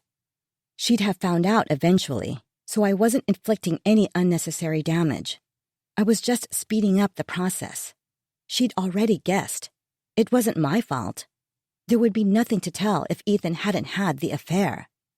I clasped my hands and leaned forward with my elbows on my knees. Aubrey, I'm asking you to please go upstairs. I know this is confusing for you and Ben. I hate that it's affecting you, but I need this from you right now. We need privacy. Please. Fine. Aubrey snatched her phone and ran up the stairs. I knew it was coming, but still winced at her slamming door. Cass?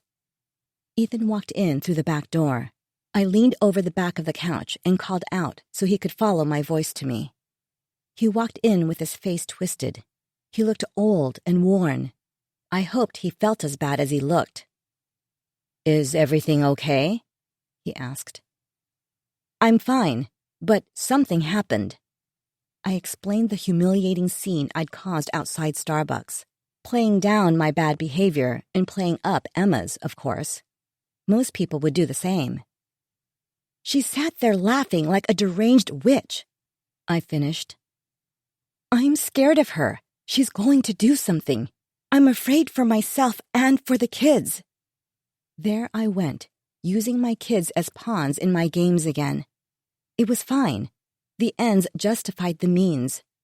His feelings were straddling the line, and it was time for him to pick a side. The right side. Mine.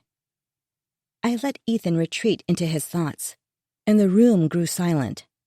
I chose my next words carefully. A test. I didn't have a ton of interactions with her at work. As hard as it is to say, she was a normal, sweet girl. Okay at her job. She got along well with everyone in the office. I never imagined she'd turn into this, whatever this even is. This was a lie. My feelings for Emma were most definitely on one very clear side, not even a millimeter in any other direction. But were his? Me either. It seems out of character. Idiot. As suspected, I still had work to do. She was still providing me with plenty of material to mold the narrative the way I needed. We'd get there. What did you promise her, Ethan? He flinched and ran a hand through his hair. A curious response. He had promised her something, and it was clear he was trying to hide whatever it was. More secrets. My familiar friend, Curiosity, sauntered into the room and pulled up a chair. Let's dig a little deeper, shall we? She whispered in my ear. Well? I pushed. You did nothing, Cass. Neither did Emma. This was all me. Avoiding the question. Tell me what you promised her. He spun his wedding band around his finger. Was he thinking back on our marriage? Every special moment we'd shared. Memories now tarnished and rusted.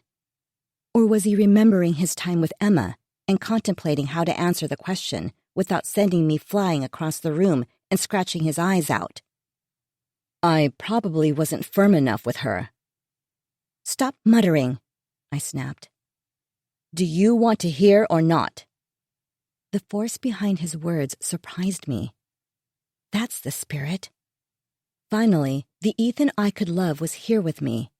It brought a tickle to my stomach.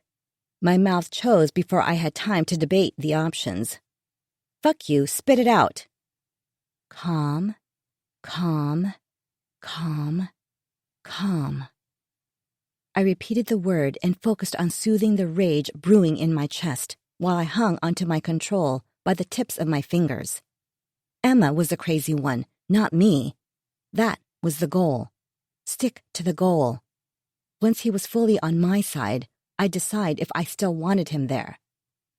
He swallowed, steadied his voice, and continued.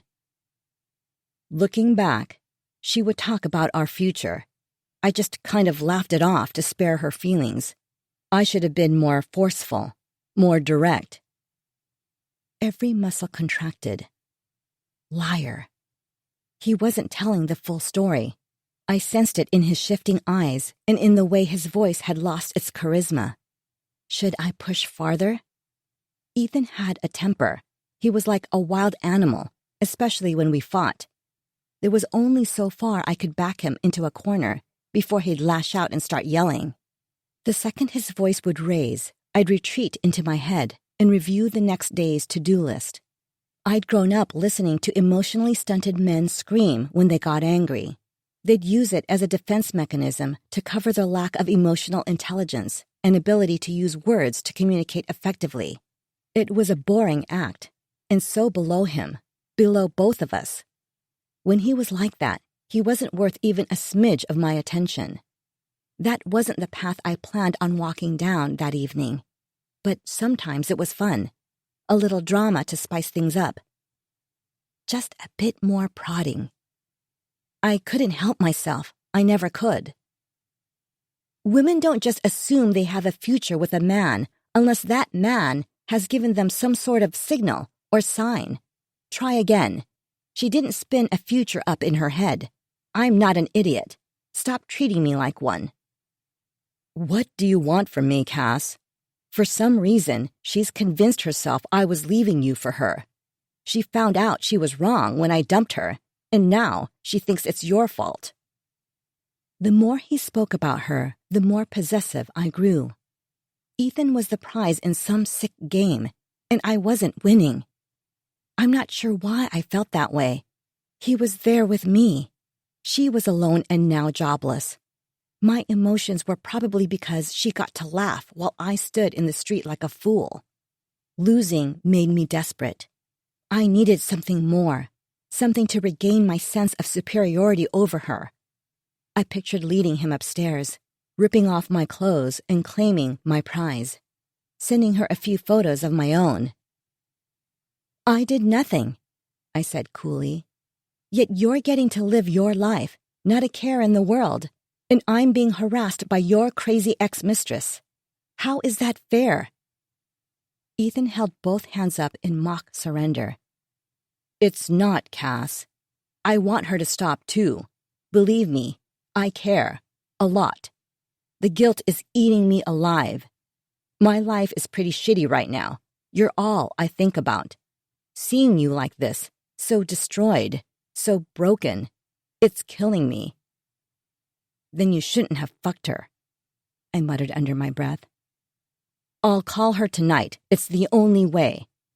No, I screamed. Absolutely not. There is to be no more contact between you two ever. Are we clear? I'm just trying to help. Footsteps pounded up the stairs, and both our heads whipped in the direction of the sound. Shit, he said. Which one do you think that was? Aubrey already knows about the affair. She figured it out, and I'm sick of covering for you. Doesn't look like you'll have to cover for me anymore. I guess they figured out what a terrible person I am. If Aubrey knows, Ben will know soon enough. His shoulders slumped. Poor Ethan. He's always making everything about him. Forgive me if I can't find it in my heart to sympathize with you, I said dryly. Ethan gave a slow nod and stood. Do you want me to go talk to them? Up to you. I shrugged. They can hear it from you and you have a chance to earn back their trust. Or they can hear the full story from me tonight. I'm taking them out to dinner. He shuffled his feet and walked upstairs to face his children. I slammed my fisted hands on my thighs. I couldn't stand Ethan moping around like he had been victimized, like his life was in shambles. I regretted letting him move back in and regretted marrying him at all. He'd spent our whole marriage talking incessantly about his needs, but I had needs too. At the very top of that list of needs was, in big, bold capital letters, for him to not fuck other women. I'd be left to clean up another one of his messes. Emma, the kids, my heart. Only these messes were much more distressing than picking up discarded beer bottles, clothing, and other forgotten items he'd leave sitting around the house. I checked the time and got up to make myself a drink. If I drank it quick enough, it would wear off in time to drive the kids to dinner. Probably not the most responsible parenting decision I'd ever made, but none of us are perfect. Ethan came back down an hour later with red eyes and his hair a mess. I assumed the conversation hadn't been an easy one. I told them everything, and they hate me too. I swallowed my anger and slipped on my sad, hurt wife mask. Don't you hate Emma too, for what she's done to the kids? Wrapping my arms around my stomach, I hid the hand I was using to pinch my side until the tears fell from my eyes. He looked at me with his head tilted. His gaze penetrated too deep. I felt naked, but not sexy naked. I panicked and wondered if I'd gone too far, too fast. I have no idea how to answer you anymore. Everything I say just makes you angrier and angrier. I sighed. This wasn't going to be resolved tonight. He wasn't ready to give me the reactions I needed. They don't hate you, I said, the mention of the kids softening my heart and words. I don't hate you either, most of the time. Our eyes met, and we exchanged a half smile. They only get one dad, and they're kids. They get over things a lot easier than adults. Me, on the other hand, I'm excellent at holding a grudge. Both our smiles curved higher. It was these flashes of us that made it easy for me to lie to myself, pretend an us still existed. Ha, that's true. You are the most stubborn person I know. Besides you, I laughed. We both retreated into our thoughts. Aubrey told me you guys were headed to dinner, and I wasn't invited. I asked if they wanted to go out with me another night to spend some time together. Ben ignored the question, and Aubrey said, and I quote, "Hell no." His hand ran through his hair as he stared at the wall. She'll change her mind, I said. But I can understand her anger, and it would probably be best if you gave her a few days. Then try again. We can ask the therapist for some suggestions. I hope so. I'm going to run up and grab a shower. Have fun at dinner if I don't see you before you leave, he said, standing and walking upstairs. After he left, I looked at the bottle of vodka and longed for a glass. The kids didn't need another parent letting them down. I walked to the kitchen, put the bottle away, and poured the ice from my glass into the sink. Something crashed against the window. I ducked and threw my arms over my head. The glass I was holding hit the floor and shattered. What the fuck? I stood slowly, sure I'd find the window shattered too. Unlike the drinking glass, the window was intact. What the? I ran a hand down the cool and surprisingly sturdy window, then leaned my head closer. My eyes strained against the darkness, but couldn't make out the source of the noise.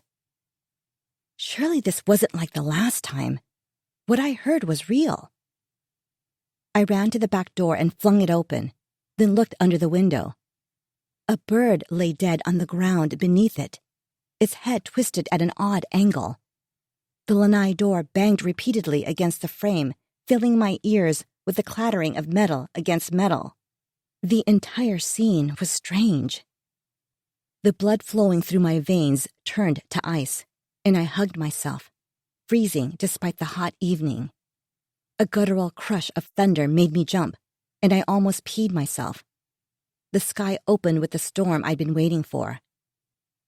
"You're late," I called to the clouds. I stood shivering and staring at the dead bird as the rain soaked through my clothing.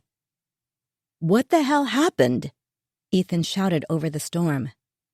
"I heard a glass shatter. Why are you standing out here in the rain?"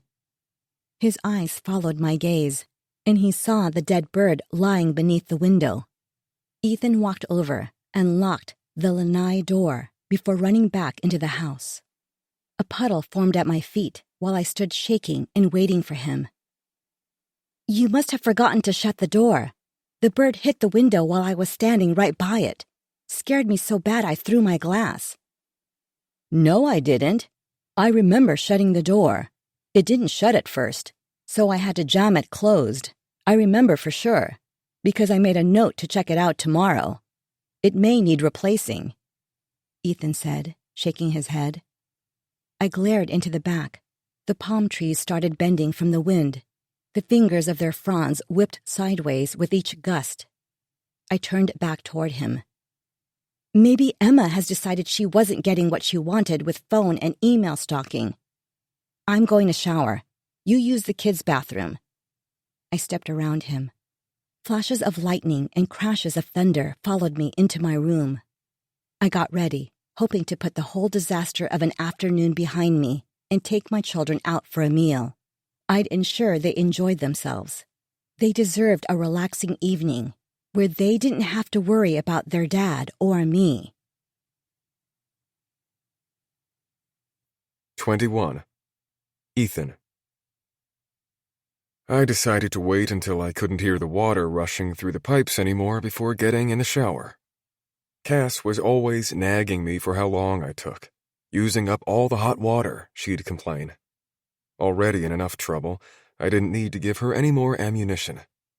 In the guest room, I sat on the bed, propped up against the headboard, scrolling through my phone. Using my fake accounts, I checked Emma's social media. My stomach dropped when I saw a video she shared.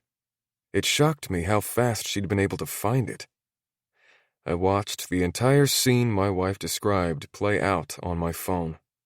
Furious for Cass, I wanted to find every person who shared, commented, and liked the video and murder them, including Emma. "Where's my money?" That was the last text I'd received from her. I hadn't replied. When Cass was done, I showered, then clomped downstairs. Cass and the kids had left. I'd grabbed a beer and bag of chips and had just settled down on the couch to watch TV. After an hour, my phone vibrated with a text alert. "I'm out back. Come see me or I'll walk up to the front door and wave for the camera." I ran outside. The lanai door was jammed. "Open, you stupid—" "Ethan." A giggle came from the dark. "Calm down, babe. It's just a door." I wiped the sweat from my forehead and looked through the screen. She stepped out the shadows and wiggled her fingers in a wave. "What are you doing here?" She sauntered up to the door and opened it for me. "Why don't you come out here and we can have a chat?" I followed behind her, convincing my hands not to reach up and wrap around her neck. "This is my house. Are you insane?" My entire body shook with fury. "My kids live here." "You mean the kids and Cass?" My hand unconsciously ran through my hair. "Yes, the kids and Cass." "I saw them leave. I knew they weren't around. I'm not that dumb." "No, but you are that insane." "Is this about the money? I'm still working on it. I'll get it for you tomorrow." She sighed and looked toward the water. "It must be nice." "What are you on about?" She gestured to our house with her arms. "All of this life, big house on the water, family. It must be nice. Cass is so lucky. She's always had your whole heart, while you were throwing me scraps like a dog begging at the dinner table. Emma, that's... No, stop. It's true. You know it's true. I loved you, Ethan. Still do. I thought you loved me too. I thought this life was mine, or at least would be mine. She stopped talking, and moonlight reflected off her cheeks, wet from tears. The anger melted from my muscles, replaced by guilt. I wrapped my arms around her and pulled her into me. She pulled back and wiped her face with her sleeves. I'm so stupid, she laughed. I believed you. I thought we had something special. Was it ever special for you? Was I special? Her eyes pleaded with me. I should be honest with her, and myself, for once. But I lied. It was real. It still is. And you are special. It's me. I'm totally screwed up. What I did was wrong. I shouldn't have dragged you into all of this before I had my life in order. I have kids and a marriage. It complicates things. I don't know. Do you want to be with me or Cass? I didn't know how to answer that question. I couldn't leave Cass now. I was jobless with no viable prospects on the horizon. I needed her, and I still loved her. I didn't want to be with Emma, but the information she had on me would ruin my life even worse than I already had. I need more time to answer that. Her face hardened. Your time is running out. She turned and called over her shoulder. Money better be in my account tomorrow, or you'll have a lot more problems than deciding who you want to be with. She stopped and faced me. Even though we both know who that really is. She blew me a kiss and disappeared back into the shadows. I walked back into the house and heard the garage opening. They're back already? Hey, Ben! Hey, Obs! I said. Aubrey glared at me and ran upstairs. Ben looked at me a second longer than normal. My stomach flipped. I tried to keep the panic from my face. He shook his head and followed in his sister's wake.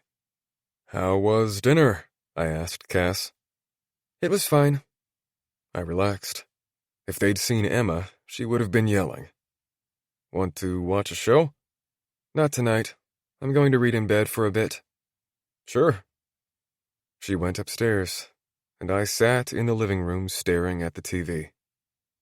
After a few minutes, I received another text from Emma. Close call. Next time, I won't be hiding in the shadows. I'll keep your secrets for now, but I'm getting bored. 22. Alice. I love my job. It is an important job. I am valuable and imperative to the success of Cass and this wonderful advertising agency. We do not look back. We only look forward. I repeated to myself sitting in my car in the parking lot at work. A morning mantra. All true, all I believed. However, the drama exhausted me. Some extra morning motivation had become more necessary. On top of keeping Cass mentally sound, there was an event to plan, and she needed to stay on task. Who unravels when they've landed their biggest client of the year? Certainly not Cass Mitchell. I would not allow her to destroy her reputation over some man and his silly indiscretions. I sat in the whirlpool center of her distracted mind, swirling with Ethan and Emma thoughts, trying to stop it spinning with a feather. I checked my face in my rearview mirror and watched Cass's much newer, much more expensive SUV pull into the parking lot. I had come into work early, hoping for a few uninterrupted hours, but no such luck. "Morning, Alice," she waved. I rearranged my face into a smile as I left my car, and we walked in together. "How's the new branding coming along?" I asked. "Oh, you know, it's coming. Should I schedule a meeting with the team for a first concept review?" From the pinching of her smile, I knew immediately it was in fact not coming along. Julie said to stay out of Cass's personal life, but she was obviously not doing what needed to be done to get our Cass back, which of course was no surprise. When you want a job done right, you must do that job yourself. I learned that bit of wisdom very early on. I had big plans for Cass, and this little breakdown of hers was not aligning with those plans, although it certainly could be used to my advantage. Everything good and bad is a door opening. Yes, reach out. See what times they are available next week. Plenty of time to put the finishing touches on everything. Her steps quickened. Did you enjoy your time at Julie and Victoria's? She halted. How? I laughed. You told me you were having dinner there. I reached out and laid my hand on her arm. You have so much going on. It must be hard to keep everything straight. I frowned and shook my head. She looked at my hand. I could practically see her mind trying to remember the exact moment she told me about their get-together. Yes, now I remember. Such a silly question. I don't even know why I asked. She shook her head and laughed. Where would I be without you, Alice? Your memory is like a bank vault. Nothing slips by you. Simply doing my job. I lowered my voice. I know you have a lot going on outside work, but if I may suggest, perhaps, at least for the short time, fewer late nights out may be in order. Frankly, if you want my opinion, it may be time to consider leaving Eth. She stepped back.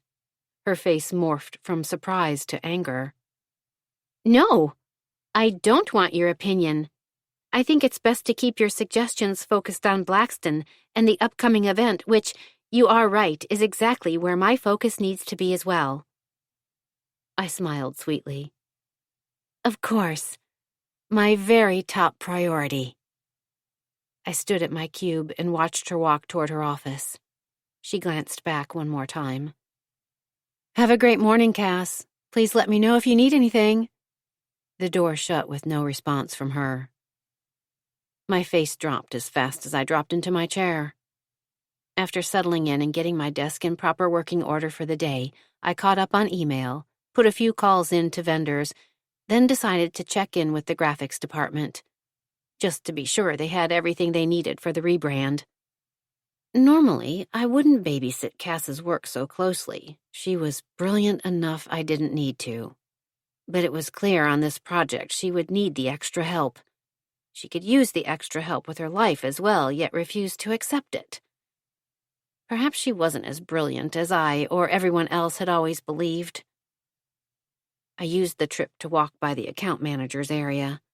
Cass needed to be paying very close attention to that crew of Emma's friends, and since she didn't realize this, I would have to do it for her.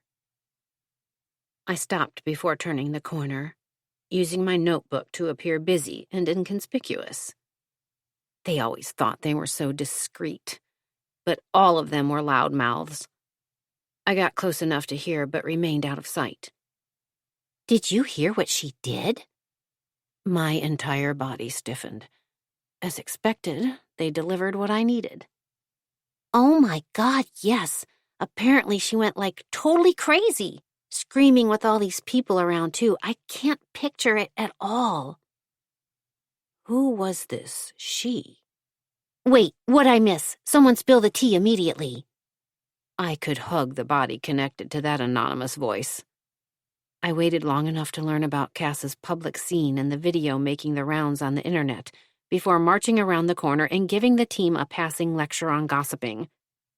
A few red faces and round eyes stared back at me, but not as many as usual. Several were covering their mouths with their hands to stifle laughs. Do you think this is funny? Delaney, who had the good graces not to laugh, shook her head and held out her phone. Don't show her, one of the girls said in a panicked voice.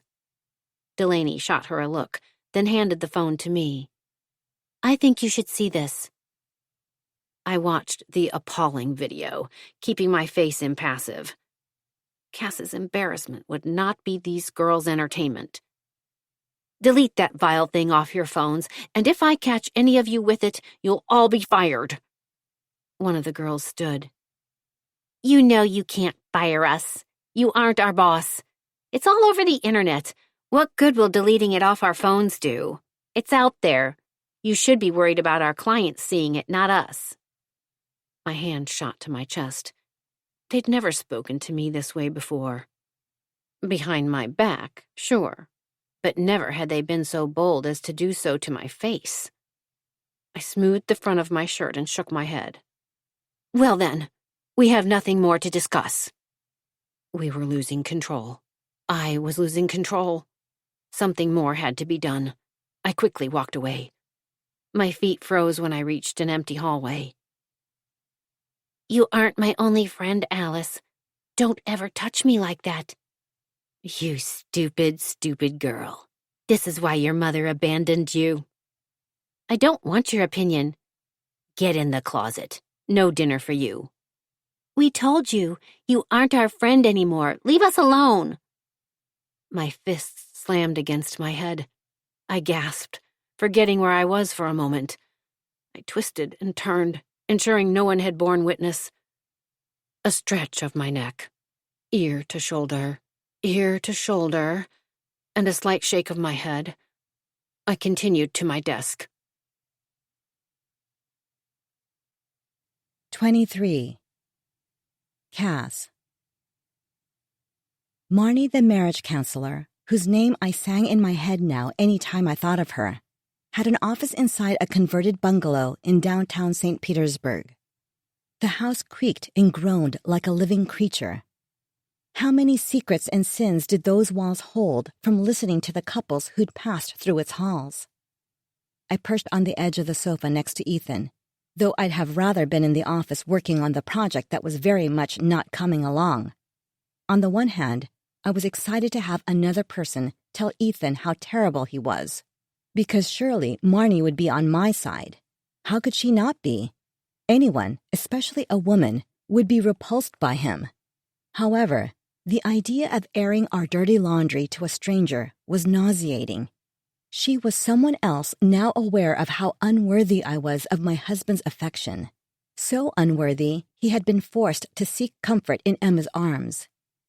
I was trying to hide my nerves, but couldn't stop fidgeting. The room was stuffed with so much junk, my gaze flitted around it. Taking a deep breath, I inhaled the woodsy smell of the pine floors mixed with jasmine.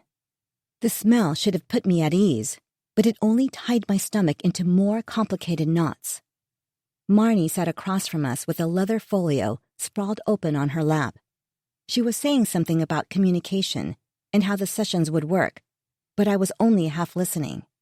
A framed photo among the clutter on the walls caught my eye, a silhouette of a raven with the words, "Nevermore," scrolled across the bottom. What an odd choice of wall decor for a therapist's office. As a huge Poe fan myself, anywhere else I would have loved it. Here, it felt out of place and made my mind wander to raven black hair and dead birds. I imagined the hair wrapping itself around my neck and suffocating me. Emma's name echoed through my skull. I squeezed my hands between my legs so I wouldn't cover my ears with them and forced myself to focus on the present, the room I was in, Marnie, Ethan, and marriage counseling. Marnie was still droning on. I had anticipated minimalistic, modern leather furniture, but Poe and ravens surrounded me. My confidence in her abilities was plummeting along with my stomach. I forced myself to concentrate on us and not Emma. To help my cause, I shifted so I could face him and pictured life without him. The kids would be off to college soon. Then what? I'd float around an empty house, eating meals alone, sleep, work, rinse and repeat. Every day until I died. Or worse, I'd have to date again. I imagined painful, awful, and awkward first dates, hoping to find some other woman's leftovers who wasn't more damaged than I was. Because, let's face it, at 40, the dating pool has evaporated to more of a puddle. Everything about us, Ethan and me, fit together perfectly, including our bodies. I pictured us naked in our bedroom, rolling around laughing, and him kissing every part of me. So many people search their entire lives for their soulmate. I found mine, and Emma stole him while my back was turned. The flash of euphoria I'd found remembering the good times was gone before I could enjoy it. Can't imagine my life without her. She's my everything. Ethan's voice snapped me from my thoughts. Did he read my mind? Mm-hmm. Marnie nodded her head full of silver curls and looked over the rim of her glasses at me. And Cass, how do you feel? Marnie had kind eyes. They warmed me to her instantly. Looking into them, the cluttered room seemed less oppressive and more cheerful and welcoming. I feel a lot of things right now, mostly angry, hurt, terrified. All of those are perfectly natural. What each of you needs to decide, and not today, but eventually, is what the goal of our sessions will be. Whether we will work on saving the marriage or work to establish a mutually agreeable way to dissolve the marriage and co-parent the children. I don't want a divorce, Ethan said, looking quickly between us. And Cass, what do you want? Marnie asked, focusing her attention on me. I puffed air through my cheeks and looked at the ceiling. Their gazes crawled over me. What I wanted was for Ethan and Emma to experience the soul-crushing pain they caused me. I wanted them to wear it around their necks like an iron ring. Then, along with their pain, they'd be overcome with humiliation. I wished their lives would crumble at their feet and turn into burning coals they'd be forced to walk over, barefoot. I want her to leave me alone. I feel scared all the time, like someone is always watching me, terrified what she'll do next. As far as Ethan, I'm not sure I'll ever be able to forgive him or trust him. And how can I stay married to someone I don't trust? Tears filled my eyes, and not ones I had to manufacture. It had become so easy to hide my hurt behind my hate for Emma. But it was always Ethan if I thought hard enough. I loved him so deeply, which is why the betrayal hurt so deeply. It was death by a million paper cuts, slow and more painful with each slice. Those are important and very good questions. I have counseled couples through infidelity, and it is possible to move past it. But it's a personal decision. If you can't forgive Ethan, your marriage won't work. You must commit to not bringing up the affair in every disagreement and not using it as a weapon. And Ethan, you must commit to earning Cass's trust, of course.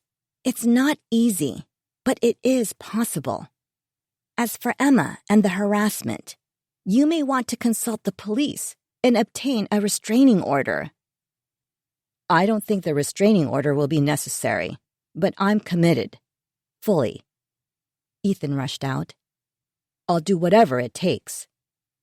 I cocked my head and searched his face for a lie, also wondering why he was so quick to shut down the restraining order suggestion. Look. I leaned back on the sofa, crossing my arms across my chest, like a shield protecting my heart. I'm not saying that it's not a possibility. I'm just not ready to give him... I turned back toward Ethan. The pain on his face almost made me reconsider my next words. It looked so real, so believable.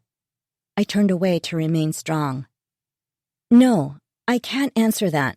Not yet. I need more time. No one is rushing you, Cass. That's perfectly understandable, Marnie said. I want to show you both a communication exercise. As Cass explores her feelings and ways to come to terms with what happened, and decides what she wants to do, this will help you to navigate the tough conversations you'll have to face. I was hoping to spend the hour ganging up on him. I looked forward to having someone else tell him how terrible he was and how wonderful I was. I should have done some asking around before the session. I would have learned that it's not how these things worked at all. I pushed that minor inconvenience to the side and remembered we did still have kids to raise. For them, I committed to Marnie's lessons, uncomfortable as they may be. She walked us through various communication methods, and we went back and forth practicing. The entire thing was forced and unnatural. It did allow me to expel some of the poison that had been burning my insides. When the hour was up, we scheduled our next appointment for the following week. Maybe Marnie will be less of a disappointment the next session. We walked out. I was so awkward around Ethan when I wasn't yelling at him. Yelling was easy. But when we weren't fighting, I wasn't sure how to act or what to say. He stopped on the sidewalk and looked at me. My face twitched, and I cursed this new inability to control it. He looked calm and confident. The old Ethan was shining through. I guess the session gave him hope. Or he was happy he'd deceived me. He was thrilled his ploys were working, and his smile would have me melting into him at any moment. "Are you hungry? Want to grab dinner?" he asked. I pretended to consider his offer, knowing I wouldn't agree to go, but teasing him with hope. I hadn't figured out what I needed from him or how he could prove himself to be worthy of my trust and love, but I was painfully aware he hadn't succeeded yet. "Not tonight. I'm emotionally drained. Can we just go home and order in?" Ethan nodded, then held out his hand like he wanted me to hold it and walk to the car with him. I recoiled and moved my purse to my chest.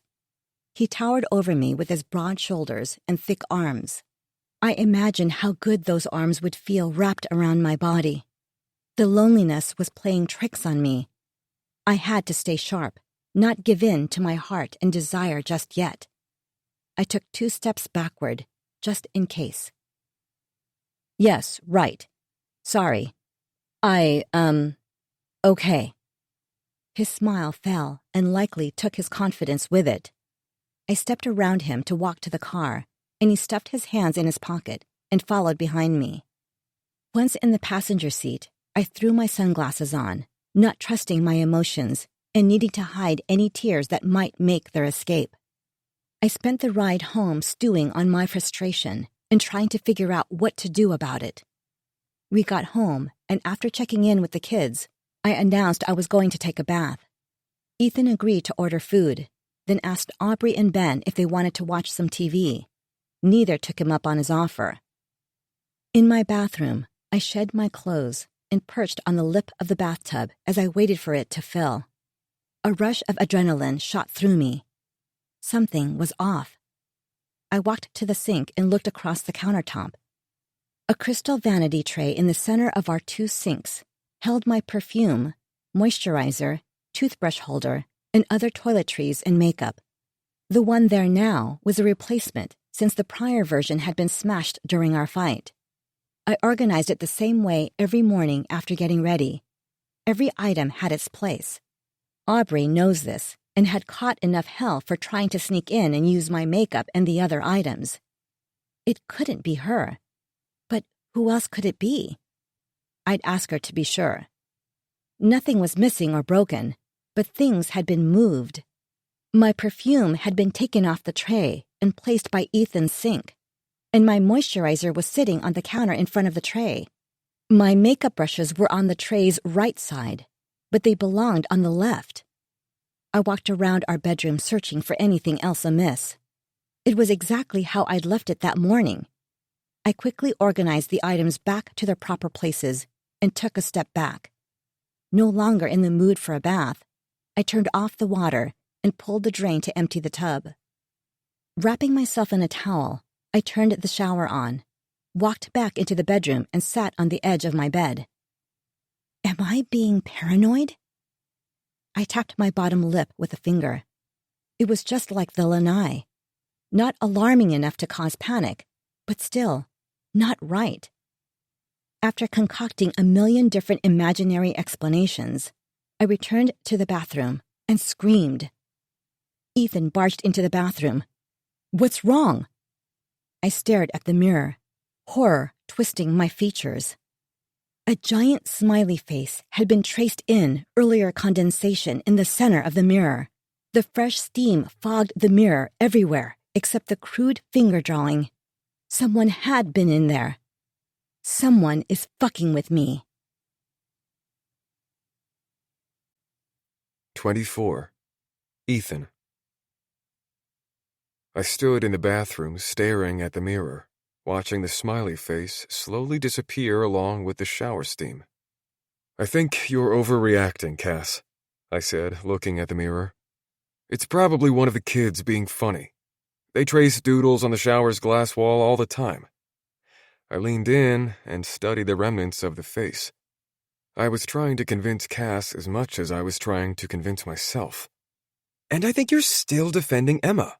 I'd like to know why." I grabbed the sides of my head and looked down.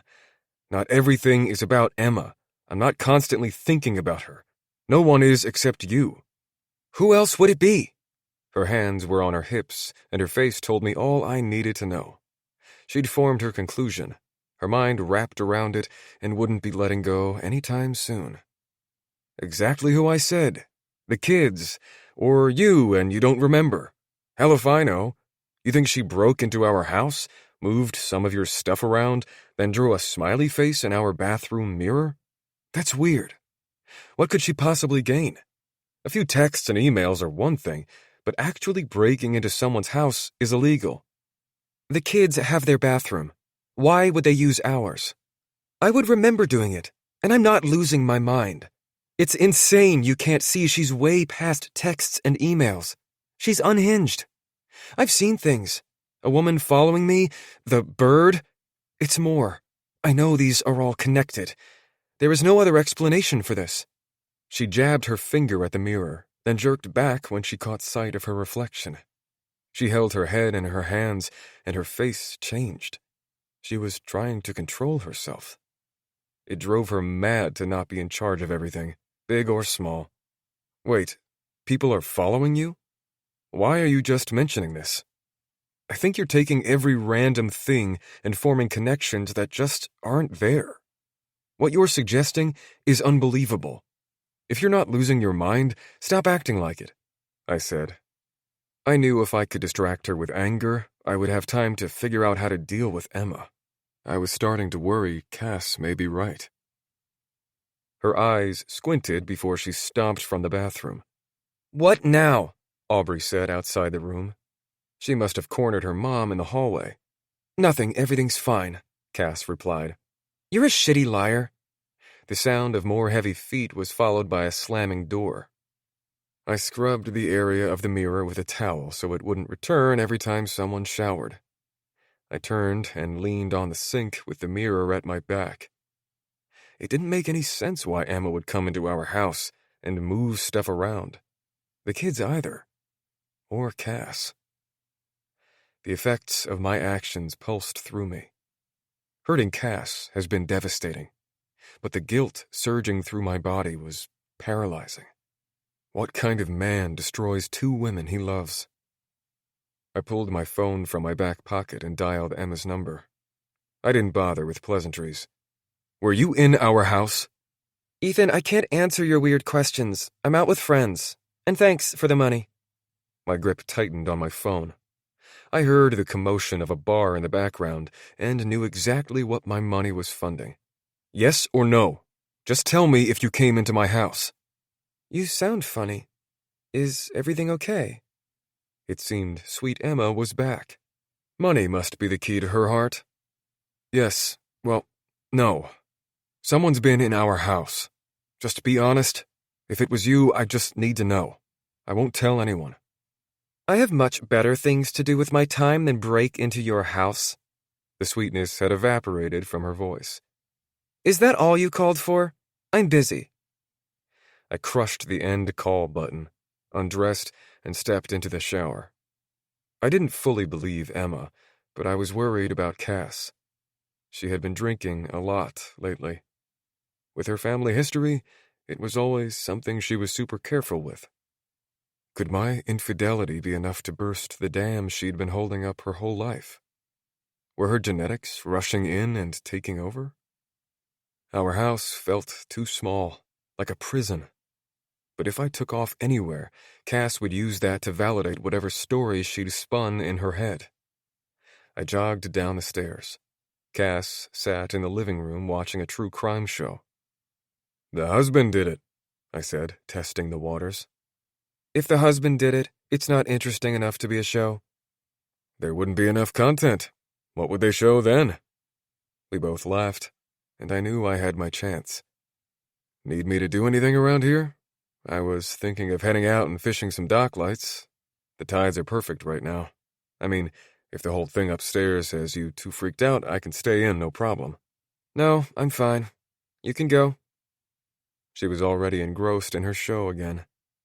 I ran to get my things before she changed her mind.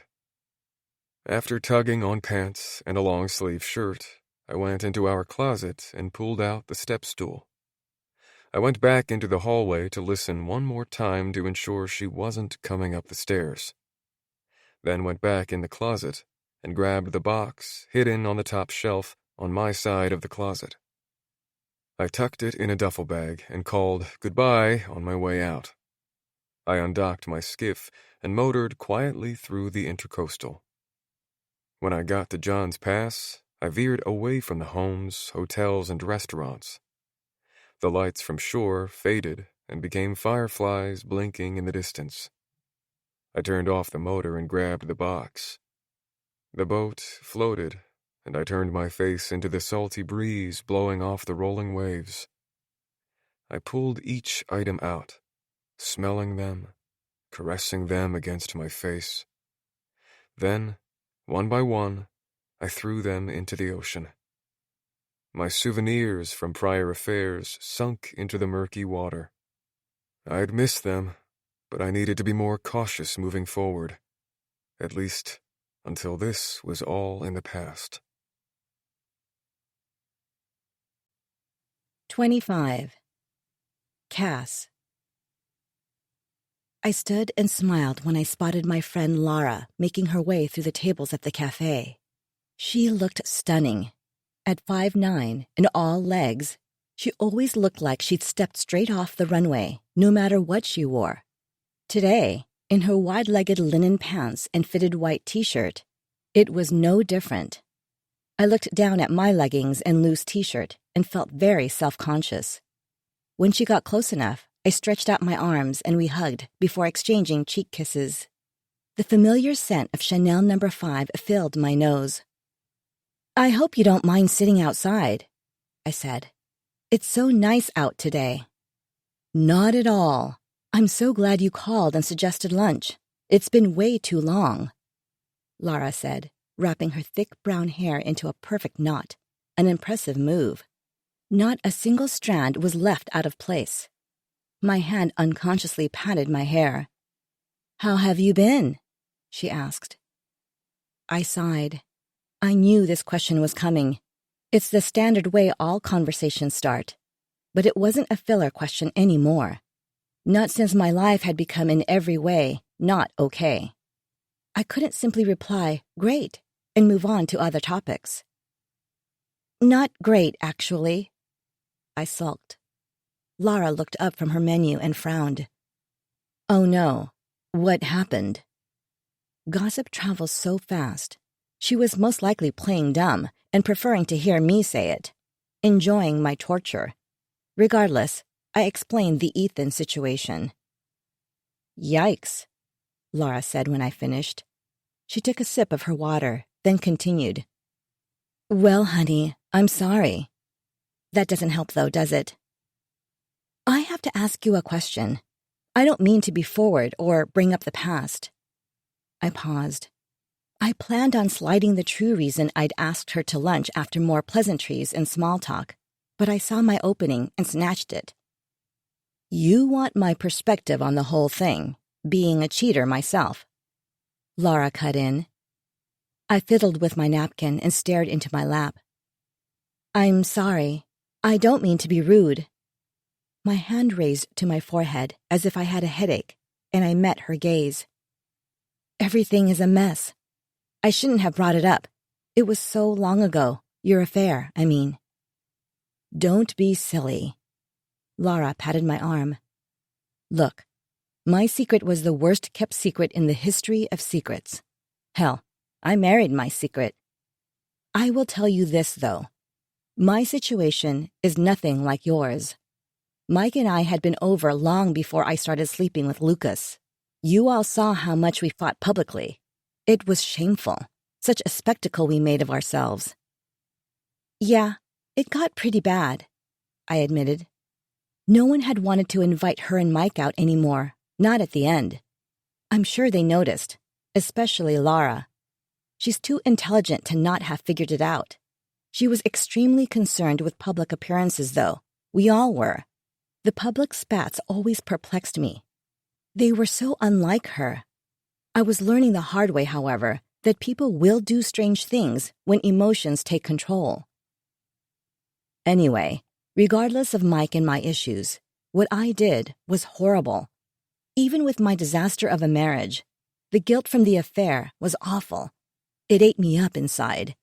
Plus, I was always bracing myself. I woke up every day wondering, will today be the day? Mike and everyone else would finally find out, and you'd all know what an awful person I was. Laura looked away at nothing. I let her wander off with her thoughts. She blinked her eyes a few times and smiled, making eye contact again. What a mess. It was a terrible thing I did. I love Lucas, and I'm happy with him, but Mike didn't deserve that. I should have gotten a divorce before moving on, done the right thing in the right order, and I have to live with that for the rest of my life. Yes, I said. You should have. What made you do it? I asked. Prior to Ethan's affair, I had no opinion of Laura's infidelity. We all knew about the affair as soon as Mike found out, and had all suspected it before then, too. He walked in on them, in their bed of all places. It was a scandal of the year, fun to talk about as more and more of the story leaked out, a distraction from our own boring, drama-free lives. Once things settled and she married Lucas, they were just another boring married couple like the rest of us. Being cheated on changed that. I hated all cheaters now. Laura was a friend, but I found myself mad at her, as if someone flipped a switch and every inconsequential, annoying thing about her shone as bright as the Vegas Strip. Still, I was curious to hear her response. The concept of cheating was so alien to me. If you didn't want to be with someone, you left them. It was so simple. I couldn't make sense of the motivation. Hers, Ethan's, every other cheater. Being with one person was enough work. Managing two seemed so draining. I was miserable, but I can guarantee my motivations aren't the same as Ethan's. I've seen you two together. Cass? What a surprise! I was walking to the farmer's market and I thought that was you. I hope I'm not interrupting, but I couldn't walk by without coming by to say my hellos. I looked up and squinted. Alice stood over our table, the sun blazing behind her, making her face hard to make out. Alice, don't you live in Tampa? You came all this way for the market? I asked. Have you never been? They have the best fresh veggies, absolutely worth the drive. No one said anything. I hoped Alice would get the hint and leave us to our lunch, but I didn't want to be rude.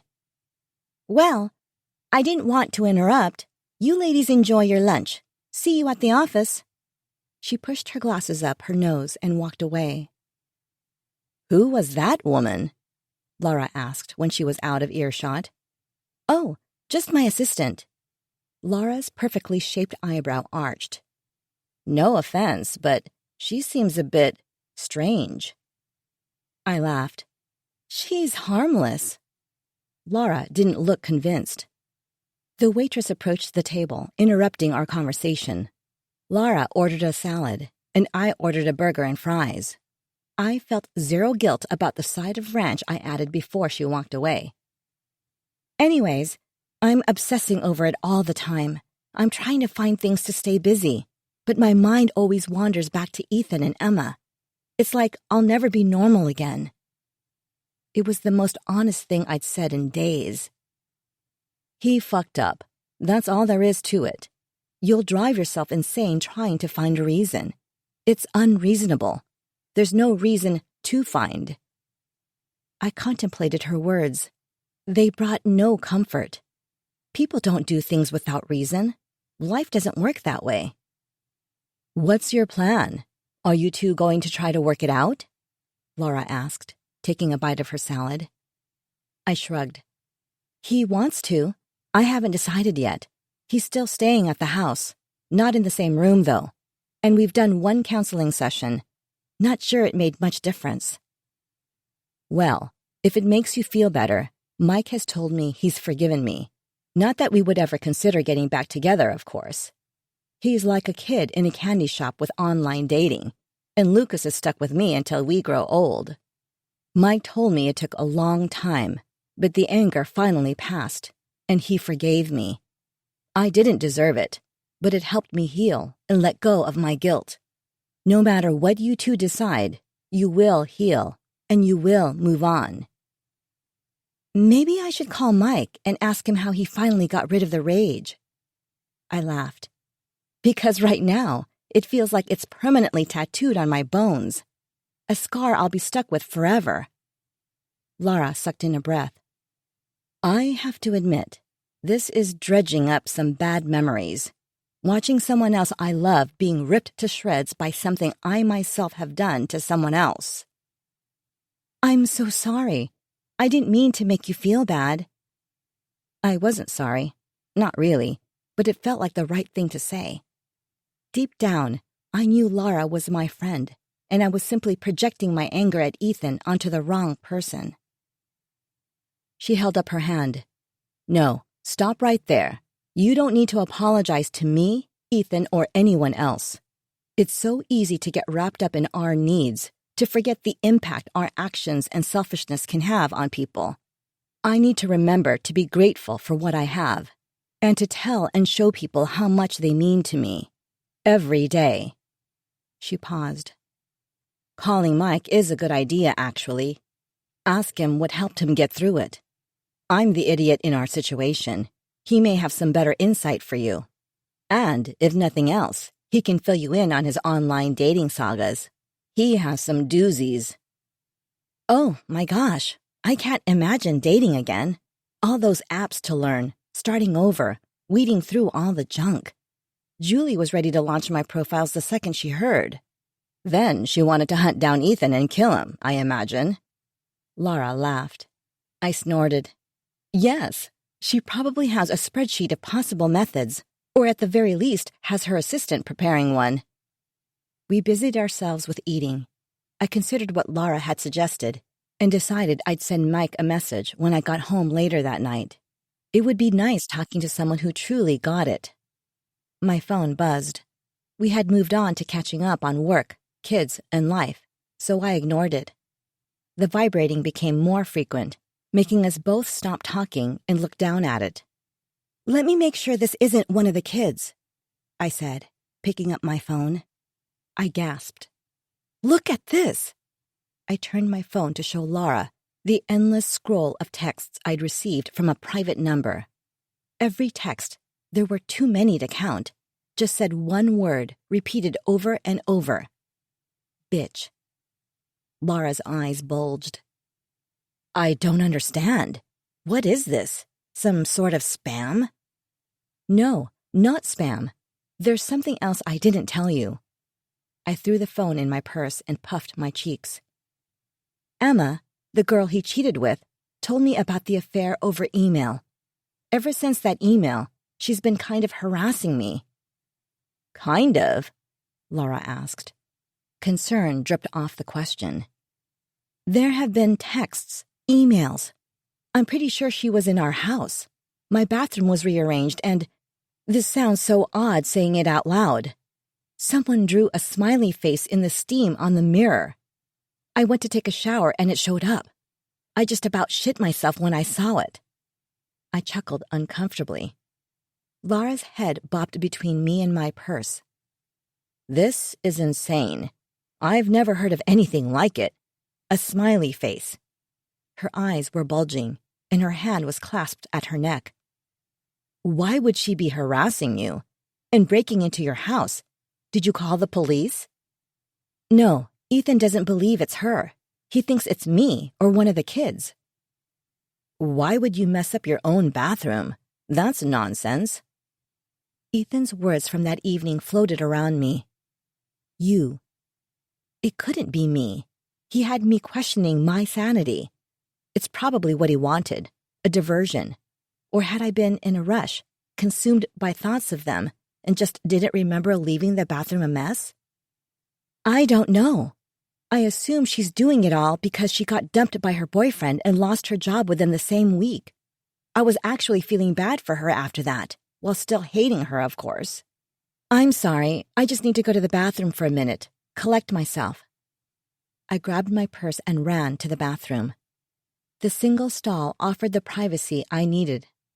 I took screenshots of the texts and sent them to Ethan with a WTF text. After turning on the faucet, I splashed water on my face and leaned on the counter, staring at my reflection. The reply came fast. I straightened and picked up the phone. I'm sorry. I'll fix it. I promise. I reapplied my lipstick and tucked a stray hair behind my ear. With my chin lifted, I returned to the table with my lips curved into a smile. It's fine, really, I assured Laura after I sat. I've dealt with worse. This will blow over, too. Okay, Laura replied, which came out almost as a question rather than a statement. It will all be fine. Don't you worry about me. I think I'll take your advice and shoot Mike a message tonight, though. See if he has any advice. That's a good idea. And you'll call me if anything else crazy happens. Promise? I promise, I said. We finished our meals, paid, and hugged our goodbyes. I sat in my car for a few moments before turning it on. I was starting to lose my grip on who I was and what I wanted. Was Ethan even worth it? 26. Cass. 642 pages sat fanned out across my kitchen table. I knew the exact number because I'd counted each one as the printer at work spit them out. Julie had stood over me, arms crossed and shaking her head, watching the hot pages slide into the collection tray. Over 600 emails and texts sent in one day. They kept coming, from the time I arrived at work until I left early for home. Julie happily agreed to pick up the kids and take them to her house to stay for the night. Those kids don't need to be around that pig, she had said. You tell him this, word for word, from me. If she doesn't leave you the fuck alone, I'm getting involved. She stood scowling while the papers continued to print. You'll come pay my bail, right? We smirked at each other. Always, I said. It took 30 minutes to talk her out of driving over to Emma's to put a stop to this shit myself. I had enough going on that night. Bailing her out of jail didn't need to be one of them. I made myself a Tito's and stepped out into the backyard. It was a beautiful evening, the kind of evening Floridians suffer through stifling summers for. There was a breeze blowing off the canal, tickling my face, and the sunset was painting the water, boats and houses pink. After dragging one of the lounge chairs from the lanai to our dock, I watched the water for dolphins and manatees. I'd lived in Florida for more than half my life, and our wildlife still left me awestruck. Ethan and I used to do this often, sit together and enjoy the sunsets from our dock. I glanced at the empty space next to me, and an uncontrollable loneliness rushed through me. Alone time was something I'd always cherished. In fact, it was something I yearned for almost daily before the demise of my marriage. There was always someone needing me. Kids needing a ride, money, or their questions answered. Ethan needing affection, conversation, and attention. Employees needing decisions, or their questions answered as well. That constant need was debilitating. It left me depleted, drained, never feeling like I had time to care for myself and my needs. "You finally got your alone time, Cass," I said to myself. "It's not so great, is it?" I was always wanting the wrong things and never realizing they were the wrong things until it was too late.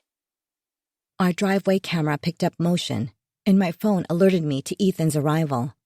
I walked back into the house to meet him. "This isn't right, Ethan," I whispered after he sat at the table next to me. My voice cracked and tears streamed down my cheeks. "I did nothing. Why is this happening to me?" Ethan took one of my clammy hands in his warm one and rubbed the skin between my thumb and pointer finger. The familiarity of the motion slowed my beating heart and sent butterflies fluttering in my stomach. He squeezed my hand, then let go to read through the papers. He shook his head. Her words were ugly, revolting. The names she called me in her relentless texts and emails. Vile hate filled page after page. "This is insane," he finally said. My muscles relaxed. "See, this is what I've been trying to tell you. I'm scared, Ethan. Look at all of this."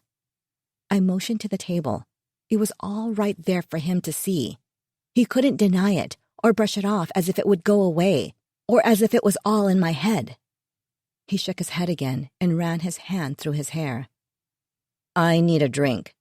Do you want one?" "Yes, please." I sniffled and blew my nose. I began organizing the pages back into a stack. With the 2 drinks made, Ethan motioned with his head for me to follow him into the living room. "Come on, babe. Let's go sit in there and get you comfortable. We can talk about what to do." The term of endearment both startled and warmed me. I smiled inwardly and followed him before tucking myself into the armchair. "I think we should call the cops. File a report or something," Ethan said. A flash of panic clutched my stomach. I didn't want the police involved. But if I said as much, he may start to question the seriousness of the situation again. He may go back to feeling sorry for Emma, or worse, loving her, and even worse, not loving me. I took a sip of my drink to buy myself time to think. "Do you think that's necessary? What if it gets out? If my clients find out? It could destroy my reputation and the agency." His body visibly tensed. "The agency? That's what you're worried about? What do you want me to do here? I'll talk to her and tell her." "No!" I forced my voice to calm. "No, that's not what I want at all. I guess we'll have to call the police." The thought of Ethan talking to her was enough to curdle my blood. "Can you call them?" I asked. "I don't think I could handle it. I'll call them right now. I don't know how this all works, but I'll see what they say." Ethan found the number for the non-emergency line and spoke with someone at the local precinct. I focused on a spot on the wall, half listening. I considered my conversation with Laura, the other cheater. She'd said that our situations were completely different. This type of thinking made me lazy. I just assumed he'd always love me, and I didn't have to work for it. What a terrible mistake I'd made. He hung up and said an officer would be at the house within the next few hours, depending on any emergency calls that came in. "Why did you do it, Ethan?" I asked. "Haven't we gone through this? Let's move on, Cass, please." I bit my bottom lip and considered his proposal. I decided, no, I wasn't ready to move on. "So, you slept with a crazy psychopath because I work too much?" His jaw clenched and unclenched. He was obviously annoyed and sick of talking about it. Too bad. I leaned forward. "No," he sighed. "I shouldn't have said that." "But you see now, don't you?" My heart fluttered in my chest. "See what?" he asked, and annoyingly looked sincere in his confusion. "See how crazy she is," I cried. throwing my hands up. Why is he so slow lately?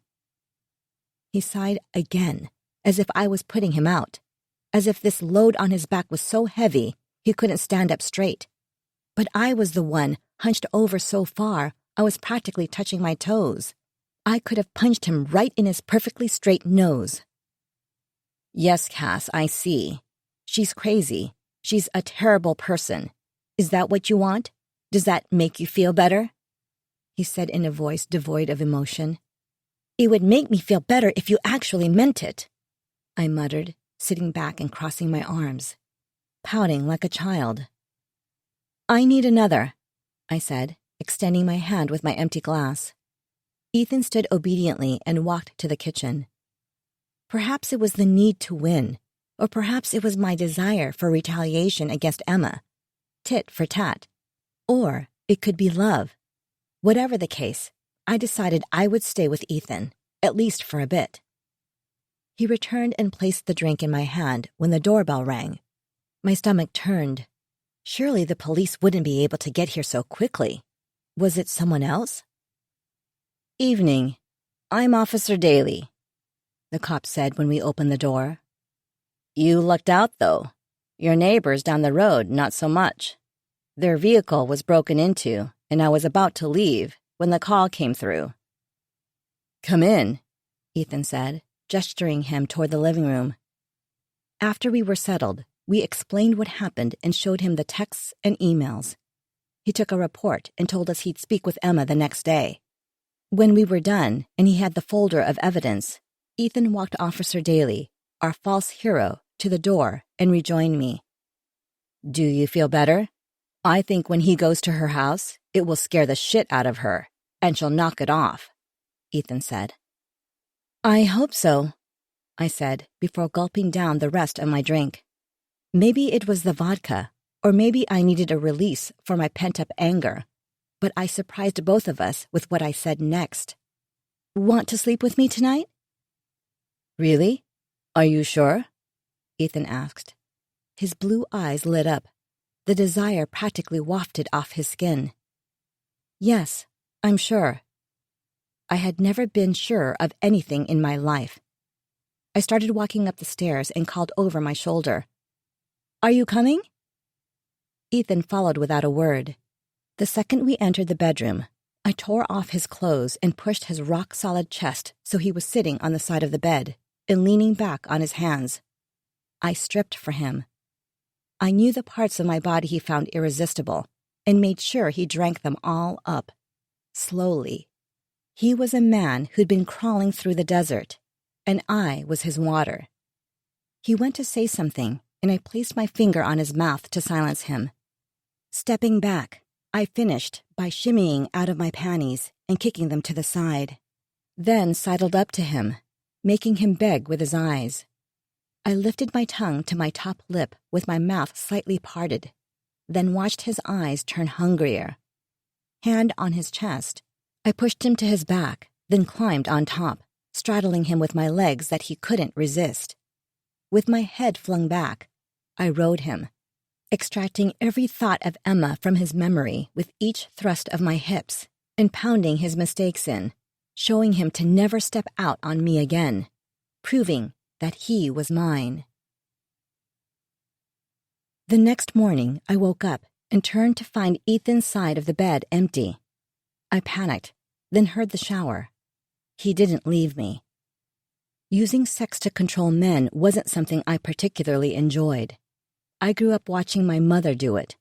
I instantly felt sick to my stomach for acting like her. My father walked out on us early enough I had no memories of him. My mother claimed he was a deadbeat who never held a job, and we were better off without him. She was probably lying. It's where I got it from. If I had to guess, based on the parade of men she marched through our dilapidated trailer each night, she never had a clue who he was. I didn't care either way. I had enough disappointment from one parent that I had no desire to duplicate that disappointment from another one. There were a few men who would stick around longer. They were usually at least a decade older than her and only kept for their money. In those years, when my mother managed to hang on to one of those poor saps longer than a night, we would have food in the fridge. I sometimes ended up with a few outfits that fit and were purchased new and not handed down from some compassionate church group. But those men would eventually catch on to my mother's true intentions when their bank accounts had been depleted in exchange for pills and vodka. They'd leave, and we'd be back to living off scraps and hand-me-downs. Then, one summer day, it was too hot to play outside and too hot to move around when inside. I sat in front of the window AC unit, begging for mercy. My mother had stepped up her game by then, heroin being her drug of choice. I hadn't heard her stir in her bedroom for hours, so I inched into her room and stood over her. She was disgusting, mouth hanging open, syringe lying next to her on the bed. While I stood and watched, her skin turned paler and grayer. Even my young mind knew something was wrong. I was at a crossroads. There was a very important decision to be made. Call for help or go into my room and pretend I didn't see a thing. I tiptoed to bed and watched the changing light move across my ceiling, waiting for the moon to complete its rotation and the sun to light up my room. The next morning, I listened for signs of my mother shuffling around the trailer. The only sounds coming through the paper-thin walls were the dripping of a faucet and the muffled static from the television. Had it worked? I let myself feel hope and crept out of bed, then into my mother's room. The lump under the comforter wasn't moving. The hope bloomed. I tentatively inched closer. My mother's unseeing eyes stared at nothing. I let myself breathe. I took 4 more confident steps, close enough to touch her, and gave her a hard shake. Her head lolled to the side, and those unseeing eyes looked through me. I jerked back, knocking over a lamp on her nightstand. My lips curved up into the biggest grin I'd ever smiled in my whole life, then pinched my arm until the tears came, before running to find a neighbor. After my mother's death, I was sent to live with my grandmother, whose house was filled with sunshine and the sweet smell of freshly baked cookies. I had never met my grandmother before then. Finally armed with the knowledge that a normal life, one filled with stability and love, had been just out of reach all that time, was enough to erase any guilt I'd experienced from letting my mother die and not calling for help. No one knew this about me. It was a secret I'd kept in the deepest, darkest part of me. I was a phoenix who'd risen from the ashes on air made of lies. My entire life was built on a foundation of untruths. This is why lying came so naturally for me and why I was so good at it. I didn't like to think about my mother. She deserved everything that happened to her. I shushed the voice in my head and reminded it those were things we don't think about. I walked into the bathroom and joined Ethan in the shower, this time letting him take control. After the shower, we both dressed and went downstairs. Ethan made us each a cup of coffee, and we sat at the kitchen table. So normal, and all the pieces of my life started to slide back into place. "Should we talk about it, or do you need more time?" he asked. "Talk about what? The sex?" I asked. "Well, yeah, the sex. Us. All of it." Such a serious conversation, yet we were sipping our coffee and speaking like we were discussing the weather. The high from sex still tingled under my skin. "I've decided we can work things out. You don't have to sleep in the guest room anymore. I don't trust you, and you still have a lot to prove. But we can't move forward and work on us without getting things back to normal." He looked unsure. It wasn't the reaction I wanted.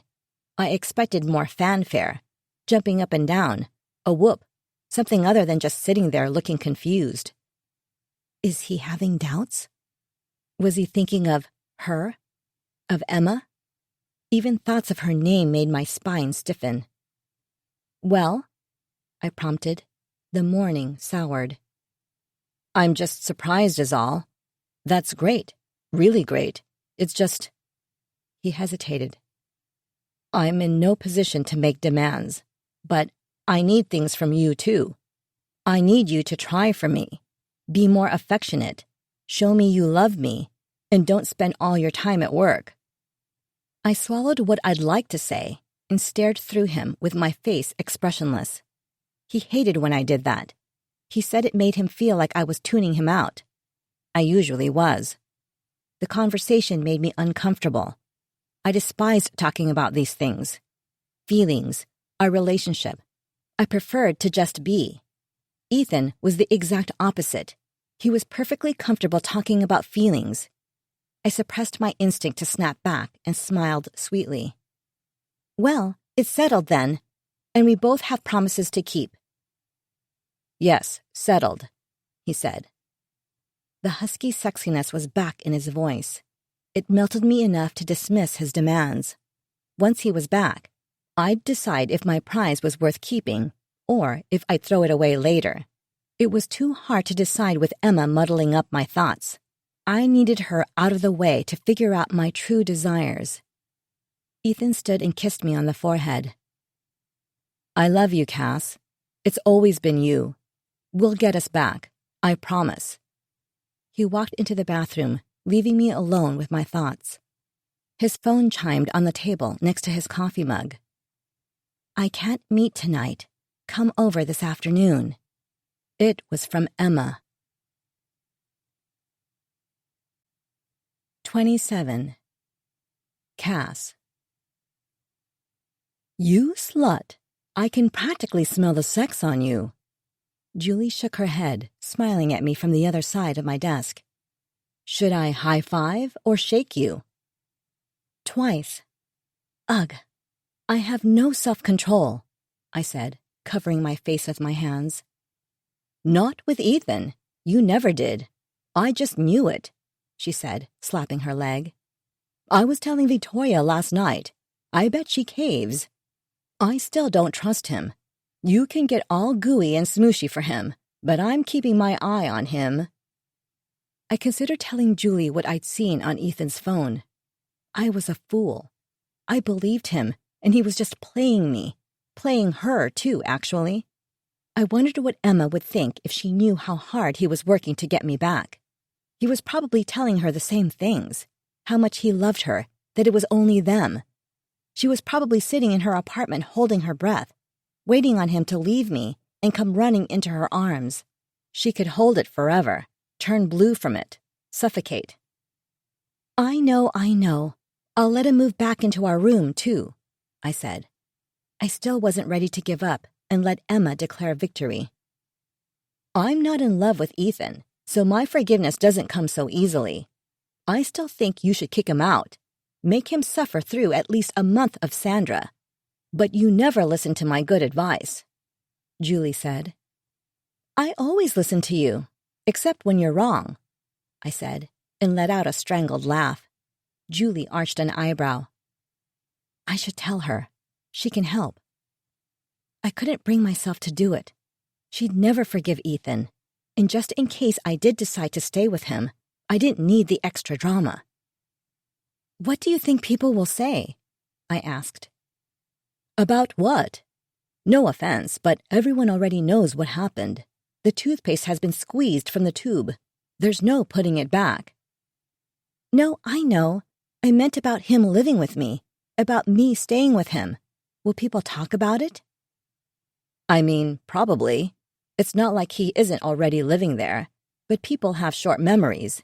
They are too wrapped up in their own shit to think about everyone else's all the time. It makes for an interesting story now, but it will be old news soon. I'm going on record to say I'm totally against this, though. I changed the subject and explained how I finally called the police on Emma, and Officer Daly planned to speak with her today. Good, because I was about to pay her a visit myself, Julie said. She could visit her, but Ethan was still seeing her. He knew what she was putting me through and didn't care. All this time, begging me not to leave him, to be with me, and still sneaking around with her, too. Why was I chasing after a man who was proving again and again he wasn't worth it? The plans for Blackstone's new brand launch were finally coming along. St. Pete had finished construction on the new pier, and I pulled some strings to rent out the entire thing. With 360-degree views of downtown St. Petersburg and the bay, it would be one of our best events. We'd start with dinner and speeches at the restaurant at the end of the pier, and finish with live music and drinks outside. I read over the night's itinerary for a third time when my phone rang. "Mrs. Mitchell. Hello. It's Officer Daly." "Hi, officer. How did it go with Emma? Is she going to leave me alone now?" "I'm hoping so, ma'am. She admitted to sending you the initial email, but she denied sending anything else. That's not a surprise, though. I'm hoping that my visit was enough of a scare, and the harassing emails and texts will stop now." I tapped my lips with my finger, wanting to ask more, like how she looked, what her body language suggested. But I doubted he was looking close enough to observe the small nuances I needed. No, the only person I could count on was me. Emma had declared check, and if she didn't stop, I would be the one declaring checkmate. 28. Alice. A walk around the building to clear my head was in order. Cass was losing her luster. Her heart may be breaking, but so was mine. I lost the most important person in my life. She wasn't Cass anymore. Was this a temporary leave of absence? When would she return? If not temporary, the time to move on had arrived. But I wasn't ready to give up yet. Her work was suffering. We were on a sinking ship, and I was running out of fingers to plug the holes. The thought of leaving her was unbearable, but so was the thought of staying. I had time. I'm not sure how much, but a change of plans was in order, and planning was something I did best. There was no one better suited to fix this mess than me. I just needed to get a few obstacles out of my way. I walked back inside and found Cass sitting in her chair staring at the wall. Typical. "I'm going to take a drive to the pier. The events manager and I spoke earlier, and she said she'd be there this afternoon. Do you need me to take care of anything before I leave?" "Nope. All good here," she said without looking at me. "I'll be off then. Text if you need anything. I don't think I'll be back in time before you leave. I'll see you in the morning." She finally turned her head and smiled. "Thank you, Alice, for everything." I almost confessed everything right then and there. My fickle heart's guilt almost got the best of me. I nodded curtly and turned to leave, then stopped. Tentatively, I walked closer to her. "I'm not sure I've ever shared this with you." I paused, waiting to ensure I had her full attention. I didn't have a family growing up. Well, not what one would consider a typical family. I'm sure it's no surprise that I don't have many friends, or even acquaintances. However, we've grown close over these years, and I consider you the closest thing I have to family. It pains me to see you going through this. I suppose what I'm trying to say is, I'm here for you, as your assistant, but also as a friend. Her hand lifted to her chest. I imagined her heart beating beneath it. She reached out with both hands and clasped mine tightly. "I appreciate that. And you. You do have friends. At least one very good one. I'm here for you too. I hope you know that." She released her grip on my hands and I left. There were no words to be said. Anything more could have ruined it. I didn't have plans to drive to Emma's apartment that day. I absolutely was going to go to the pier to speak with the events manager about final preparations. However, the exit to her place was right before the exit to the pier, and an unseen force pulled me off the highway.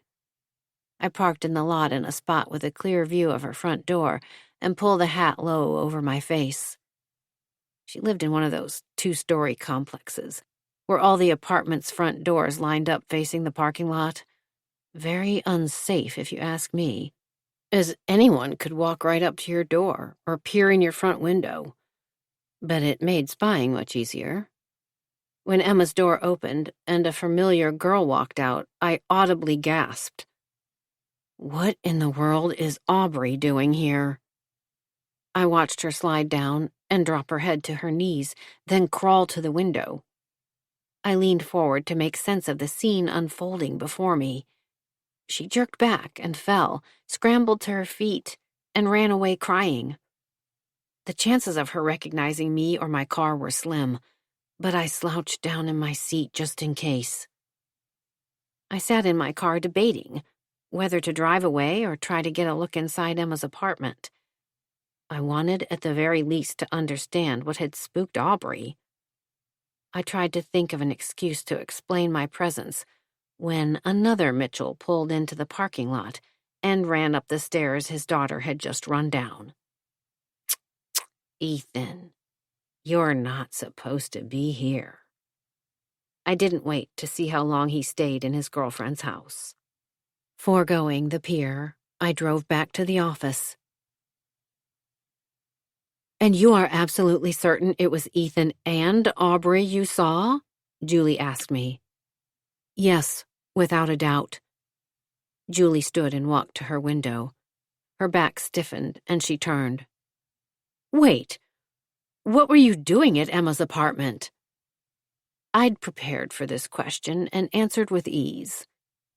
I just had a feeling. I can't explain it. I was passing by her exit and something told me, Alice, you need to turn there. I hoped the information was enough, that Julie wouldn't dig further and ask how I knew it was Emma's exit, for example. I willed her to move on. We held each other's stares. Come with me. Let's tell her what you saw. One down, one to go. Cass looked up, brows touching when we entered her office. What's going on? Alice, I thought you were going to the pier. Why are you two looking at me like that? Julie closed the door. We remained standing. Go on, Alice. Tell her. I explained the perplexing scene I'd witnessed. That'll be all, Julie interrupted when I'd gotten to the end. I'm so sorry. I know this is terrible news. I said that will be all, Julie repeated, her brown eyes boring into mine. I resisted the urge to humph. She had quite the nerve.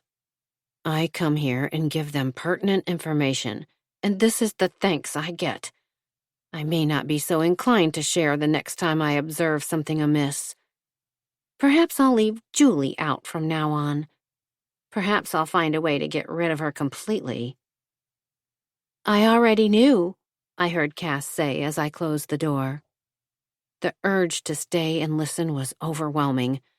Knew what? That I was there? Aubrey? Or that Ethan was? I sat in my cube, drumming my fingers on my keyboard, pretending to work. Standing, I pretended to stretch. Julie looked through the window and our gazes met. Her head tilted to the side, and I collapsed into my chair. I packed up my things for the second time that day and drove home. At my kitchen table, I pulled out the folder of recent press featuring the agency and Cass. There had been an uptick due to the Blackston win and upcoming event. I picked up my scissors, and one by one methodically cut Julie out of every image. Once done, I popped the top off the black Sharpie and went through each article, crossing out each mention of Julie or Parker. With my work complete and spread in front of me, it became quite obvious what needed to be done. Cass did not need these people in her life. They no longer served her in a positive way. She needed a fresh start. She needed me. 29. Cass.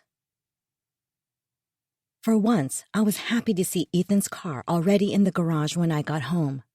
I walked into the house and found him in the kitchen. Before I could say anything, he told me about Aubrey's visit to Emma's. "How exactly did you find out Aubrey went there?" I asked. "She called me." "Wait, is that what you're more concerned with? That Emma called me versus the fact our child skipped school and went to confront an adult?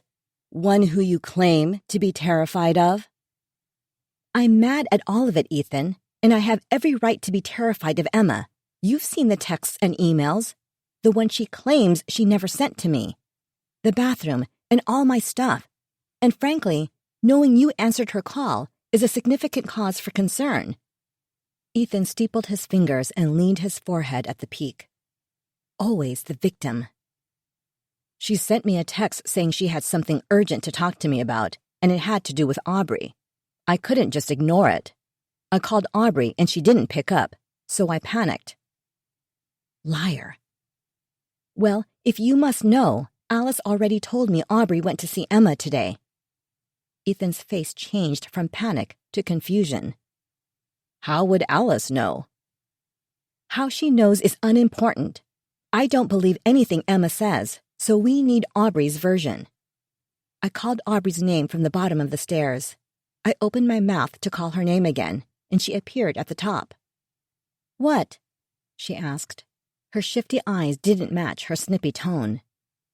"Your dad and I need to talk to you. Come down for a minute."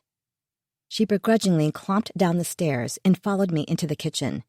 Once we'd situated ourselves around the table, I asked where she'd been that afternoon. She traced the lines of the wood in the table with her finger, refusing to meet our eyes. "At school." "Aubrey, we know you weren't at school. I'd like to hear exactly what happened. I promise you aren't in trouble." She looked up and sucked in a deep breath. "It started with two really bad things. First, I broke into Mom's phone. I found out who she was." She met my gaze. I smiled sadly to encourage her to continue. She took another deep breath and dropped her eyes to her lap. "Then, I found her address, and it was right near school, an easy walk, so I forged a doctor's note." "Oh, Aubrey, you didn't." "I did. I walked to her house. It was hotter than hell. Sorry, heck. I got there and pounded on her door. She finally opened it and asked who I was. I just started screaming at her. I lost it. She started to close the door, and I shot my foot forward to block the door from closing. I figured she'd just kick my foot away or something, shut the door, and it would be over. I'd walk back to school and that would be the end of it. But she looked down at my foot, sighed, and let me in. She told me her neighbors didn't need any more reasons to talk about her." I was horrified at the thought of Aubrey in Emma's house and shot Ethan a look. He refused to meet my gaze. "What happened next?" I asked. "Her apartment was a disaster. I mean, it was probably nice at one point, but it was worse than my room when it gets really bad. There were no lights on, and the curtains were closed, so it was dark and depressing. And the mess. Dirty dishes everywhere. She was burning a vanilla candle, but it still smelled so nasty. She looked nasty, too.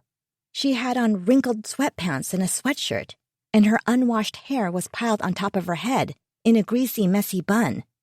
Her face looked all puffy and swollen, and her eyes were red." I smiled despite myself. Aubrey continued. "She pushed aside this gross blanket on the couch and told me to sit. Then she said, 'So, you came here to what? Confront me? Yell at me? Tell me how awful I am?' I had gone there to destroy her. But Mom, it was so weird. It was like she was already destroyed." I nodded slowly. My entire body stiffened. "I told her you and Dad aren't getting divorced, that he regrets everything, and he told me so. I told her that he was begging for you to take him back. I told her she was terrible, and our family was fine before she ruined everything. Then she started crying, said she was sorry, she's not that person, that she fell in love, but then Dad dumped her, and now she was a wreck and blah, blah, blah."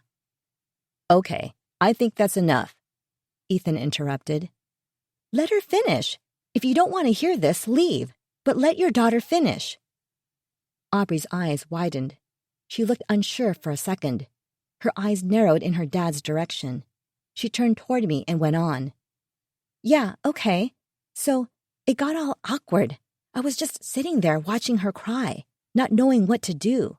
I stood and told her, "Good, I hope you die in here, sad and alone," then ran out. But Mom, this is where it gets super creepy. There was a place in the curtains where I could see in just enough from outside. I squatted down and watched her. She was just sitting in the chair, glaring at the door. No tears, nothing. Then she grabbed a glass and chucked it. It hit the wall so hard, I heard it from outside. She started slamming her head with her fists, then looked up and screamed. It was totally insane. I didn't know what she'd do next, so I ran all the way back to school. No one said a word. Ethan and I both stared at her in shock. I'm sorry, Mom. I know I should have stayed out of it. I was just so angry. But now I'm scared. She's out of her mind. See, I said to Ethan, I told you there is something wrong with this girl. Now do you believe me? Aubrey, go back upstairs and let your mother and I discuss this, he said. She looked back and forth between us. Am I in trouble? We'll figure that out later, Ethan replied. We sat in silence until her door slammed closed upstairs. Look, I'm not arguing with you that something isn't off about Emma. This whole thing, whether it's getting fired or losing me or all of it, it's made her a little unhinged, Ethan said. A little? I snorted. You know what I mean, Cass. If we ignore her, she'll eventually cool off and move on with her life. First the cops, and now Aubrey stopping by. This can't be helping the situation. You're the one who wanted to call the cops. I know. But I didn't think Aubrey would show up at her house, too. I filled my cheeks up with air and swallowed it down. I can't do this anymore. I've abandoned my entire life for Emma. I want nothing to do with her, yet there she is, always. I have a work event right around the corner, and this family is a disaster. This is too much. I'm about to have an absolute meltdown. I leaned my forehead onto the palms of my hands and sucked back tears. Something has to give, I whispered. Ethan walked over and put his arm across my back. My body was so dragged down by it all, I couldn't even recoil at his touch. If he knew I wasn't so ignorant to his lies, that I knew his communications with Emma extended well beyond an emergency with Aubrey, what then? How would he wiggle himself out of that situation? I wanted so badly to blurt it out, right then. But information is power, and I didn't want to give mine up. I stood. I'm telling Aubrey she's grounded for the weekend for skipping school, and she is to cease all communication with Emma. My advice is you do the same. 30. Alice. We had been in Cass's office for 2 hours now, reviewing the mocks for the event.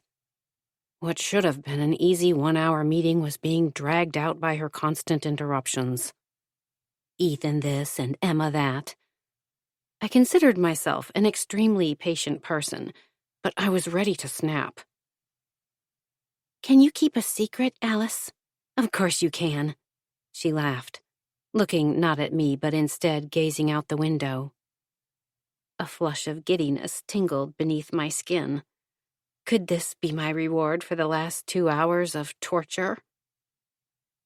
Your secrets are always safe with me, I said. A teasing smile crossed my face. I think Emma's been following me, but I'm afraid to tell anyone because what if it's all in my head?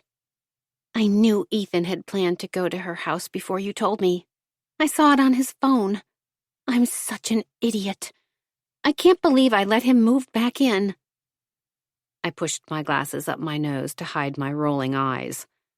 Women are always believing every word that comes from a chiseled face. What makes you think Emma is following you? I asked, my tone very concerned, of course. She filled her chest with air and huffed it out. I don't know. That's the problem. Everywhere I go, I get this feeling like I'm being watched. I've tried to catch her. I almost did in the grocery store the other day. She always has dark clothes on, a hoodie, sometimes a baseball. Before we continue, we offer you this moment of calm, a chance to reconnect with your breath and your heart. This free audiobook was made with love. Esquines dicen show.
Cap.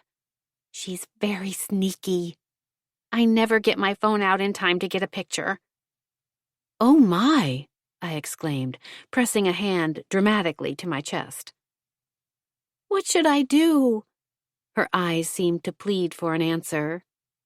I can't talk to Ethan about it, especially not now that we know he is still doing whatever. What would you do? I sound completely paranoid, don't I? She laughed nervously. Not only did she sound paranoid, she looked it too.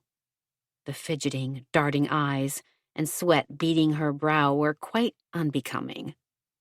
She whispered, Don't tell anyone, not even Julie, okay?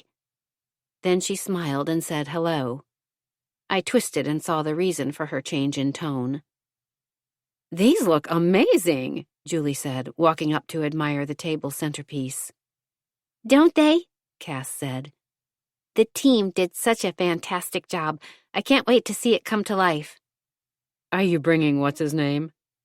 I stifled a laugh. "Ethan will be there, so behave." "I can't be held responsible for any arsenic that gets dumped in his drink or sprinkled on his dinner," Julie said, leaning in to inspect another mock-up of the exterior designs. Cass scowled, and I couldn't hold my giggles in any longer. "Alice gets me," Julie said, winking. "I came to check if you needed any help, but it looks like you ladies have it under control." "Other than the day of chaos, I have it covered. It will be an event to remember," I replied. We wrapped up the meeting shortly after Julie left. I returned to my cubicle. We were so close to everything I wanted. I'd been waiting for the right moment, a good time. I was getting so absolutely sick of this new, overly dramatic Cass, I feared the time would never come. She was losing her mind, being pushed to the edge. I had to finish before she fell off it. My eyes unfocused, and I was pulled back into the dark closet. Those were the good days, when my punishment was fear rather than pain. Cass didn't speak of her mother often, but when she did, I had to bite my tongue until it bled. She had no idea what a terrible childhood entailed, not a clue.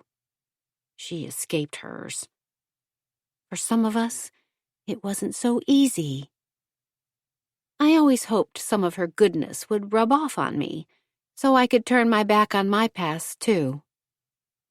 "Alice, did you hear me?" I nearly jumped out of my chair. "I'm sorry, I didn't see you there." Cass laughed. "Where'd you go? You looked completely zonked out there for a minute." I waved her suggestion off with a flick of my wrist. "Thinking through any potential problems and how to solve them. You know me, always 2 steps ahead." "That's why you're the best," she grinned. "Would you mind grabbing me some lunch? I'm starving and don't want to take a break." I took her order. My smile fell when she turned her back to me. 31. Cass. Unable to think of a good excuse to get out of dinner with Ethan, I sat across from him in the busy restaurant in downtown St. Pete. It had always been one of my favorite places, good food, on the water, and great service. But that night, my couch felt like the much better option. "How's the rebrand and event planning going?" Ethan asked. He gripped one corner of the napkin swaddling his silverware and let its contents clatter chaotically to the table. I picked up my napkin and slowly removed each utensil one by one, placing each in its proper order next to my plate before gently smoothing the napkin across my lap. I looked up to see if he'd learned anything from my exaggerated show. He was too engrossed in the wine list to notice. "Yes, most of my work is done. The rebrand, media plan, and such. It's all Alice from here. Flowers, band, menu, lighting, all those details she's great at. I'm surprised you care, actually, since I've been accused of being too wrapped up in work." I was ornery that night, ready to deliver tiny pinches and see how far he'd let me get before his temper flared. It was a game I liked to play. He'd already caught on to it many years ago, but that didn't make it any less fun. I still hadn't found a way to confront Ethan about my suspicions that he was still seeing Emma, which put me in a perpetual state of grumpiness, especially around him. There hadn't been many opportunities to search his phone, but of the few I'd gotten, I hadn't found any more texts. Their entire string had been deleted, in fact, including her contact. "What did that waitress say the fish special was tonight? Almond-crusted something?" I asked. He put the wine list on the table and lowered his chin to look at me. I smiled back sweetly. Shaking his head, he picked it back up and declared he would be drinking scotch tonight. I deflated. It would take a few more pinches. I got such a thrill out of setting him off. I never liked when it happened, but that excitement right before he'd explode made my stomach drop like I was flying down a roller coaster. He'd say something nasty, then I'd be mad at him for days. My mother got high on heroin and painkillers. I got high on anger and drama. I spent my entire life running from my genetics, but they'd always been faster than me. "Officer Daly called to check in yesterday," I said. "Why wouldn't you mention that earlier?" he asked, his tone gruff. I widened my eyes in surprise. "I have a lot on my mind currently." I waved my hand between us. He removed the attitude from his words. "What did he say? Did something new come up?" "No, just wanted to know if the harassment stopped, which of course I told him it has not. The bitch is still obsessed with me, filling up my phone with the same shit." "It may not be her, and you don't have to be so callous and vulgar. You're better than that." "First of all, fuck you and fuck her. How's that for vulgar? And second, who the fuck else would it be?" I side-eyed the tables nearest to us and noticed a few of the diners had stopped talking. Their heads were shifted slightly our way. Everyone loves a good public fight, as long as it's not their own. "Who the hell knows? I'm sure your competitors would love to take you down. Revenge for stealing a client.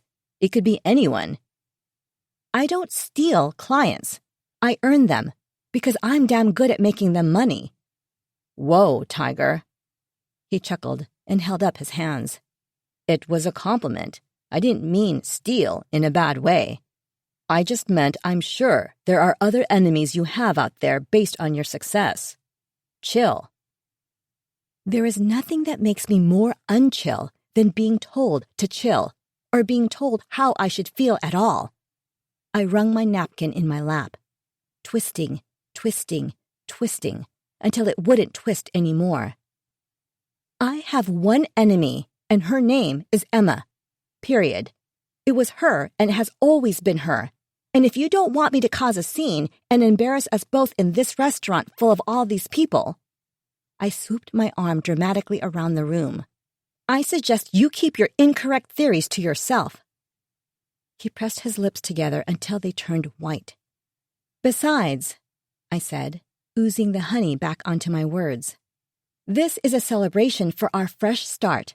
Oh, but first I have something to show you." I retrieved my phone from my purse and unlocked it. He groaned. "Not more texts from her." I froze and looked up. "Yeah, how imposing that would be for you." "No, I was looking on Emma's Instagram. Did you know how trashy she is?" I turned my phone around and showed him the photos I'd taken screenshots of. It took hours of scrolling to find the most unflattering one where she was hammered, sloppy, hanging all over boys. Ethan grabbed my wrist of the hand holding the phone and pushed it to the table. "What's the purpose of this, Cass?" Undaunted, I returned his look. "You're so much better than this. Why are you stooping to this level?" he asked. "Yes, I am so much better than this," I said, and held up my phone with the photos for him to see again. He picked his menu up and buried his face in it. "I'm not doing this with you tonight. Don't be crazy." I squeezed my hands in fists and clenched my teeth. "I'm going to the bathroom.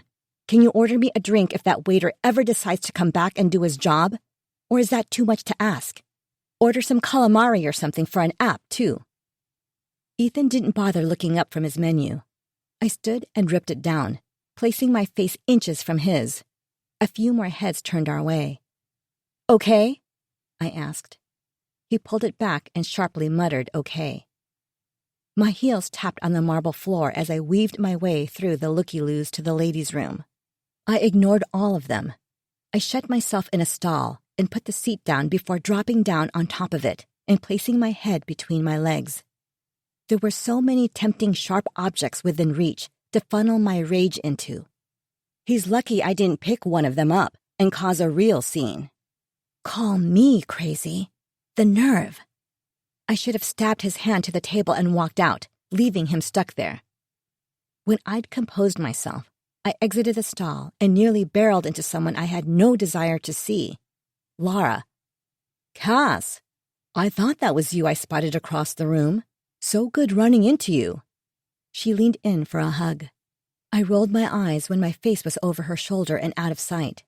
I was in such a foul mood I couldn't even stand myself. Lara, hi. Lovely to see you too. Are you here with Lucas? I smiled sweetly. Yes. She lowered her chin. And you? Ethan.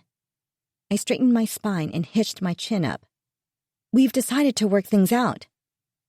I'd heard rumblings, and glad to hear they are true. I honestly believe you two are meant to be together. She placed her hand on my arm, and I forced myself not to look at it with disgust. I stepped out of her way and up to the sink as she slid into a stall. To make matters worse, she was a pee talker and thought it appropriate to continue our conversation while she performed her private business. I turned on the water and left it running after I finished washing my hands, using my phone as a distraction while she rambled on. The toilet flushed. I tossed my phone back in my purse and leaned on the counter looking her way, like I'd been sitting there hanging off every word and not gagging at the fact she was talking to me while she was using the bathroom. So, you and Ethan, she said, easing next to me at the sink to wash her hands. She was smiling at me in the mirror, like we were co-conspirators. To busy my hands and not punch the mirror and shatter her face, I dug my lipstick from my purse and applied it, keeping my eyes on my reflection. Yep, I said through open, occupied lips. She wanted more, but I refused to give her any. My life wasn't fodder for her and Lucas to gossip about over their Cabernet. Her left eyebrow arched as high as her Botoxed forehead would allow. I winked at her in the mirror, then walked out to rejoin my shithead husband at our table. Much to my delight, a sweating glass filled with vodka and soda greeted me upon my return. Feeling better? He asked after I sat. Yes. No. Can we move on and have a nice night now and not talk about her? Fine, I said, picking up my menu. He followed. What are you thinking? He asked, scanning the menu. That you're a revolting, deceiving, worthless man. I think I'll go for a steak, extra bloody. He studied me with raised eyebrows, and I chuckled. I ran into Lara in the ladies' room. Yeah? She here with Lucas? She is, I said, twirling the lime around my drink with my straw. Well then, I guess we don't have to worry about any tables or fists being thrown. He laughed. What do you mean by that? I asked. My clipped tone caught his attention, and he put his menu down.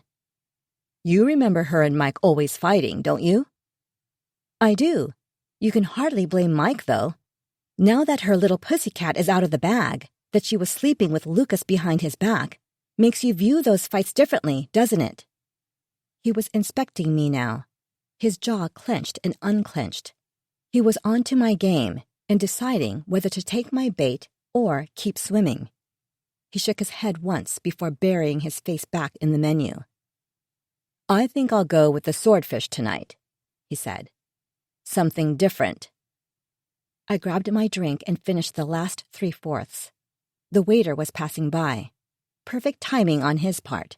He'd finally figured out how to do his job.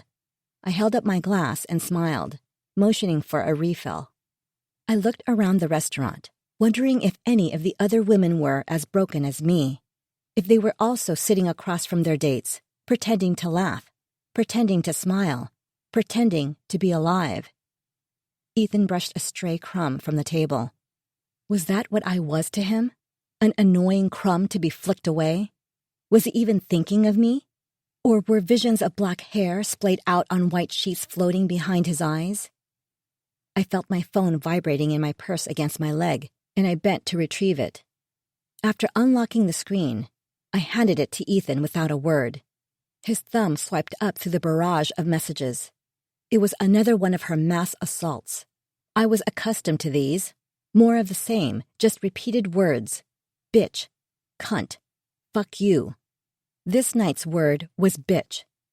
Ethan scrolled through the texts, his brow wrinkled. I snatched my phone back. You won't find anything different. She just repeats herself, same as all the other ones I've shown you. Who's the crazy one now? Ethan's forehead creased even further. His eyes didn't leave the phone. I'm sure she played the innocent victim with him, the same as she had with Officer Daly. He was trying to understand why she'd lied to him, what to make of it all, trying to connect what she'd told him with the proof I'd shown him again. My poor, dumb husband. 32. Cass. Alice and I walked down the hall to my office while she read from her notebook. The centerpieces are all set. Caterers should be there by noon, and lighting and design crew are already there and well underway. I'm heading to the pier when we finish up. Your makeup and hair team will be at your house by 3, so make sure you are home, showered, with face clean and moisturized by 2:30. She looked up as if to check I was listening. We reached my office and I stopped before entering. Got it. Be home by 2:30, and you're on top of everything else. Yes, exactly. Okay, I'm off now. I need to get down there and make sure they aren't screwing anything up. Have I told you you're the best? I called to her, retreating back. She waved a hand above her head in acknowledgement. Julie popped her head in. We still riding together tonight? Yes, I said. But I forgot to ask Alice what time the car service would be at your house. All I know is I'm supposed to be home by 2:30, showered and face moisturized. Julie chuckled. Did you ask Mom if next week's lessons were on oral hygiene? You're just jealous you don't have an Alice. I'm much happier without, I assure you.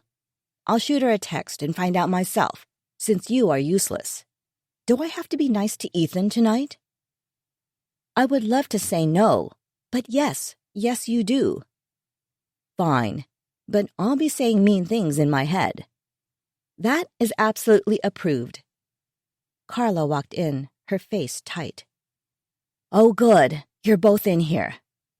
My stomach lurched, and my mind managed to formulate at least 100 versions of what had happened in the 2 seconds it took her to step inside the office and close the door. I just got a call from the caterer. The check for the final payment bounced. What? Julie exclaimed. It has to be a mistake, Carla said. There should be plenty of cash in the account, but I checked, and it's empty. Not tonight. Any other night but tonight. I rubbed my temples. I gave the caterers a credit card, so that is taken care of. And I have a call-in at the bank. The woman on the phone wasn't able to help, but she has a business manager calling me back. How much money, Carla? How much was in that bank account? Carla looked about to cry. It was just over $3 million, and the balance is now 0. Fuck! When's payday? Julie whipped out her phone. Okay. Payroll isn't due until when? Next Tuesday? Yes, that's correct, Carla replied. Carla, call Alice and tell her anything not paid yet for tonight should be put on her Amex. That fraud was detected on the main account and they froze it. Can you make sure her limit is high enough to cover everything? Then, make sure we don't have any checks out to ad publishers that haven't been cashed. Tell them the same thing and give them a credit card to charge. We can't have campaigns shutting off because of some bank error. Is there anything else anyone can think of? Julie looked between Carla and me. We both shook our heads. It's a mistake, a simple mistake. No one is allowed to worry until we have something to worry about. Understood? We nodded. We're worrying, right? I asked when Carla left. We are fucking panicking, Julie replied. Is everything all right with you two? Victoria asked in the limo on the way to the Blackston event. You're both unusually quiet. Julie and I exchanged glances. We're fine. It's just a big night for the agency, Julie said with a strained smile. She took Victoria's hand and turned her gaze toward the tinted window. Anyone want a drink? Ethan asked cheerfully. He began pulling bottles out and reading labels. When no one answered, he shrugged and scooped a few cubes of ice into a crystal tumbler and poured half a glass of rum over them. It was clear neither Julie nor myself had filled our significant others in on the missing money. It was a quiet ride to the pier. I was mentally calculating how far in the hole we were, and how long it would take us to dig ourselves out of it without losing every client we had. It's some sort of bank error. Our insurance will cover it. Or... We're here, Ethan cried, making me jump. You are being weird tonight. You sure everything's okay? Yes, I said. I'm fine. Walking up the pier was like stepping into another world.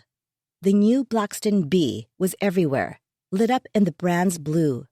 There were fire blowers, contortionists, and stilt walkers lining the sides of the pier, giving the guests an exciting entrance. Their blue sequin costumes shimmered in the lights. I smiled at each of the performers. Regardless of what was happening with our bank account and my marriage, this would get us great press. And apparently, we needed that more than ever before. We joined the cocktail hour, which was already in full swing. I looked through the crowd for Alice to compliment her on her good work, but couldn't find her among the sea of tuxedos and ball gowns. She was probably bossing the catering staff around to ensure dinner would be ready on time. We spotted Blackstone's CEO and CMO standing by the bar. Julie and I made our way through the crowd, Ethan and Victoria in tow. Cass! Julie! We exchanged air kisses on each cheek with Tara. Amazing job! Just look at this! I'm blown away. The new brand is beyond our expectations. And this event. She gazed around the room. You've outdone yourselves. I knew we picked the right agency. Thank you. We're proud of this one. With such a great company behind the brand, you made our jobs easy, I said. And the night is just beginning, Julie chimed in. Herb, Tara, this is Victoria, Julie's wife, and my husband, Ethan. I turned to Victoria and Ethan. Herb is Blackstone's CEO, and Tara is their chief marketing officer. They exchanged handshakes, and I thought I saw a second of hesitation in Tara's eyes as she reached for Ethan's hand, a slight flicker of disgust flashing across her face. I'm sure I was being paranoid. There is no way Ethan's cheating reached the clients. Shall we go inside? Dinner should be ready shortly. The two of you can get situated for speeches. Dinner will be served followed by the band and drinks back out here. The four of us headed inside the restaurant. Tara let out a gasp, and Herb nodded in approval. It was gasp-worthy. Everything was bathed in a glow of blue lights. The stage had massive screens with an animated Blackstone logo. Each of the tables had intricate centerpieces of branches dripping in tiny crystals. Everywhere you looked were beautiful details, with just the right touch of branding. Alice was standing on the far side of the room. I motioned her over. Tara beamed at her. Alice, I believe you had much to do with tonight's event. Team effort as always, Alice replied. Well, our compliments to you and the entire team then, Herb said. If you'll follow me, we can do a quick sound test. Then we will be ready to welcome the guests in. Alice ushered them to the stage. Julie leaned in and whispered, We are still panicking, but we're doing a hell of a job hiding it. We clinked glasses, split our lips into smiles, and joined the group at the stage. Intros and speeches went smoothly. Herb and Tara were walking from the podium, and the waitstaff was passing out salads, as my gaze wandered to the back of the room. Time slowed. Sounds retreated. She wore the same red dress she had on in the photo she sent me on the day my life fell apart. Emma. From far away, she looked stunning. Her black hair hung in loose waves down her back, and the red dress clung to her body in all the right places. She and I locked eyes. She began making her way to the stage, and a slight stumble gave her true state away. Stop her! My mind screamed, but my mouth and body wouldn't listen. Everyone stared, but no one moved. Why isn't anyone doing anything? As Emma walked up on the stage and started clapping slowly, a hush fell over the room. Her red lips spread into a menacing smile. Her gaze swept the room, and she began. Good evening, everyone. My name is Emma. I won't be long. Don't want to keep you from the lovely dinner Alice and Cass have lined up. That man next to Cass is her husband, Ethan. Everyone, say hi, Ethan. All heads in the room turned in our direction. Get her off the fucking stage, Ethan, Julie hissed at him. He started to stand. Oh, looks like my time with you will be cut short, Emma continued. Just one quick thing, and I'll be gone. For those who don't know, Ethan and I were together. Her gaze locked on my husband. Ethan, before I met you, the guilt of sleeping with a married man would have made me feel awful. Totally the worst. But I'm not that girl anymore. Look who you've turned me into. Are you happy? You told me you loved me. And silly me, I believed you. After all we've been through, all I've sacrificed. I'm sure you're thinking you are the one who's done the sacrificing. It's always about him, isn't it, Cass? Our eyes locked. My fist curled around my knife. She turned her attention back to the entire room. It didn't make a difference the imaginary spotlight still lit Ethan and me up. I refused to sink into my chair and show how I truly felt. Julie squeezed my leg under the table. Emma continued. But all those sweet nothings you'd whisper to me in bed, they were all lies, weren't they? I was nothing but your plaything, your dirty little secret. Two men had Emma by the elbows and were leading her out. She screamed over her shoulder. I'm not a doll. Something to play with when in the mood, then toss to the side when not. Apparently, you didn't realize this. And now you'll pay. You and that stuck-up wife of yours, Cass. Everyone's beloved Cass. She has my life. The only reason she's living it is because she got to it first. The screens behind Emma changed from the Blackston logo to a scene I'd lived 1,000 times in my head.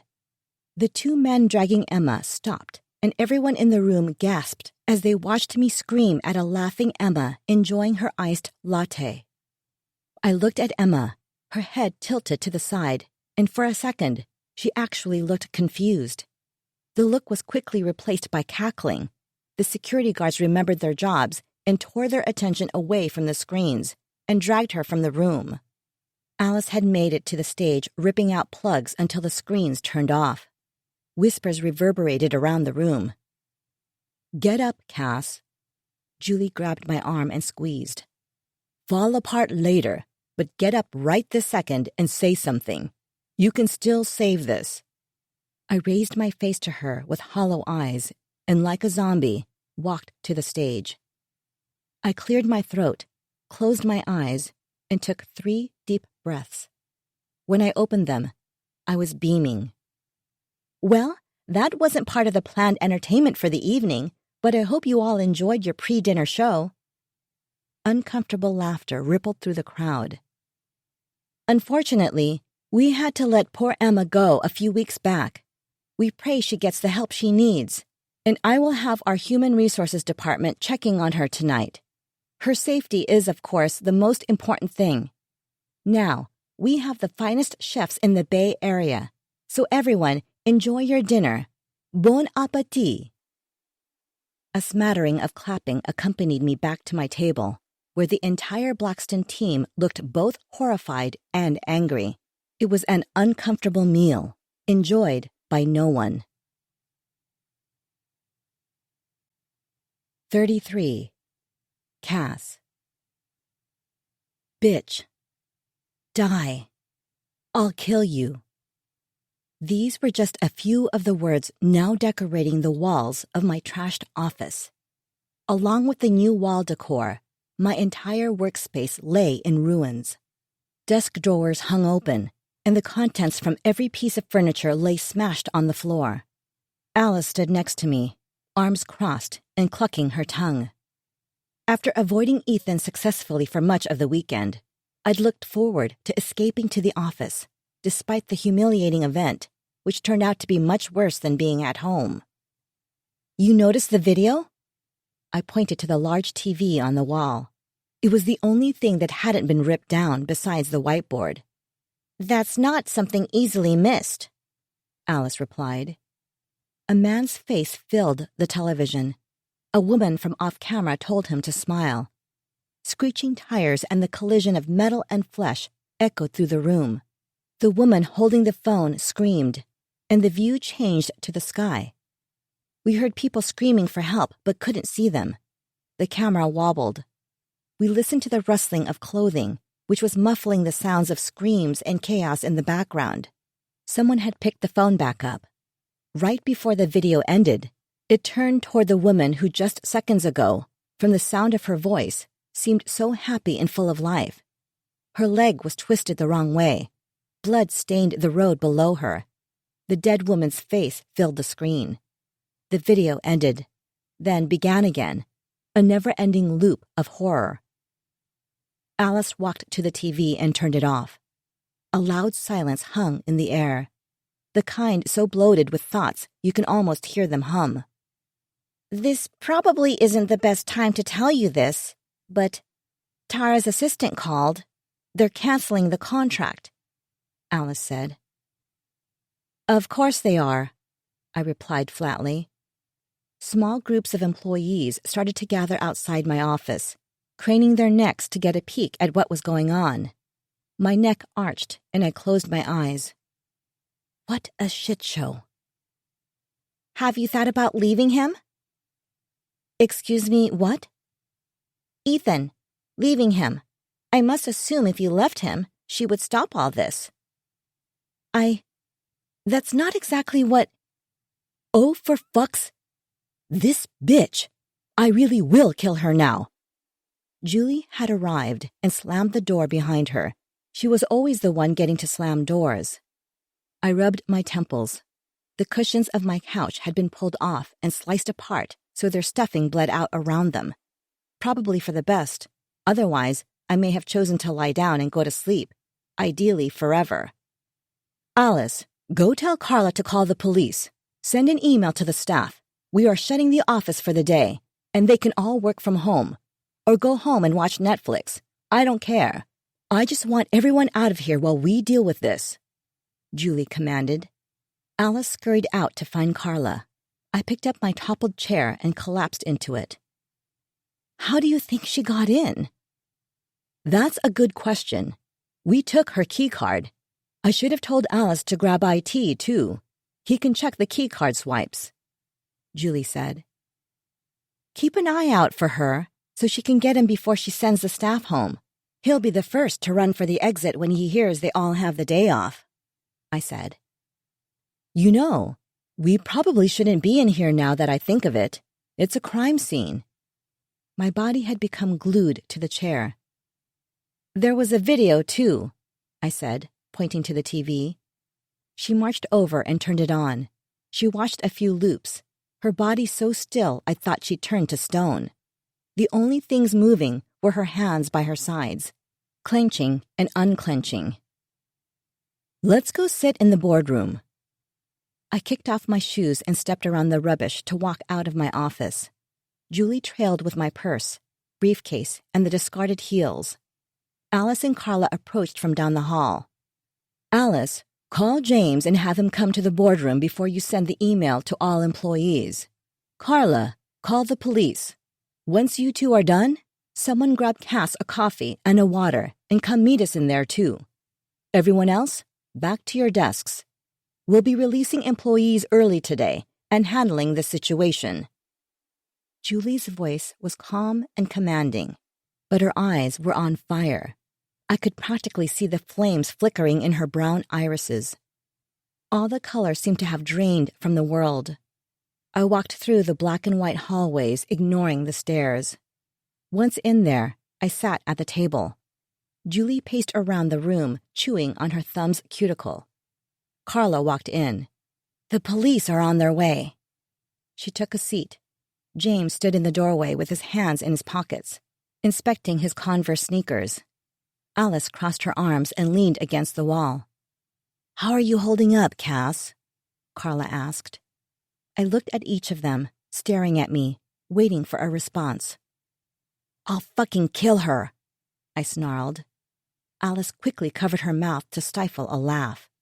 "Try to refrain from saying things like that when the police get here, dear." Carla smiled at me. "James, have you checked the swipe history of all the employees' key cards yet? Let's get a printout ready for when they show up. As every employee's name is attached to their badge, it should be easy to find out which one let her in," Julie said. James looked relieved to have something to do. He took his leave without a word. "You are sure you took her key card from her when we fired her, right?" I asked Carla. "I did. I don't know how she'd get in, unless she had somehow—" She rushed out into the hall and yelled at James's back. "James, be sure to check Emma's requests for replacement badges. Go back 6 months." "Good thinking," Alice said when Carla came back. Julie's eyes narrowed. "James is usually pretty good about remembering to turn off badges. I can't see him making such an irresponsible mistake. My money is on a friend letting her in." She pulled out a chair and sat.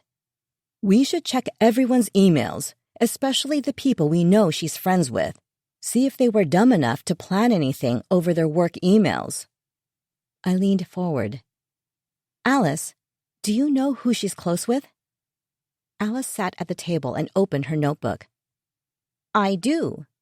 She hunched over and began scribbling a list of names, then ripped off the paper and slid it across the table in my direction. "I'd start with that group." She pointed a finger at the list with a haughty look on her face. The fluorescent lights made the room too bright. A headache sat on my skull like a helmet. I picked up the paper and read down the list, trying very hard not to hate the people behind the names. Sliding the paper back to Alice, I told her to give it to James. "Carla, why don't you go up front and greet the police when they get here?" Julie said. Marching orders assigned, the 2 women stood and scurried off to complete their tasks. Pricks of static had entered my bloodstream, flowing uncomfortably through my veins. But I was calm, eerily calm. I couldn't help but wonder if I had caused this, if the fit I'd thrown had antagonized Emma in some way and set off the chain of events leading us to this moment. "What are you smirking about?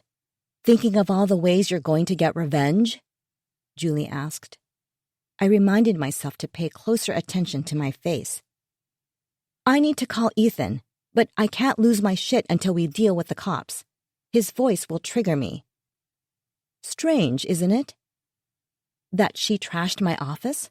Yeah, strange, crazy, beyond comprehension." "No, how she got in. I hope we don't end up having to fire the entire company. I don't trust anyone right now. The money, too. It's all happening at the same time. There's no one else it would be. But these events somehow feel disconnected," Julie said. A flash of anger shot through my rib cage. "That's ridiculous. They all fit perfectly together. There's literally no other logical explanation." Julie stood and walked to the glass wall, gazing at the office. "Right."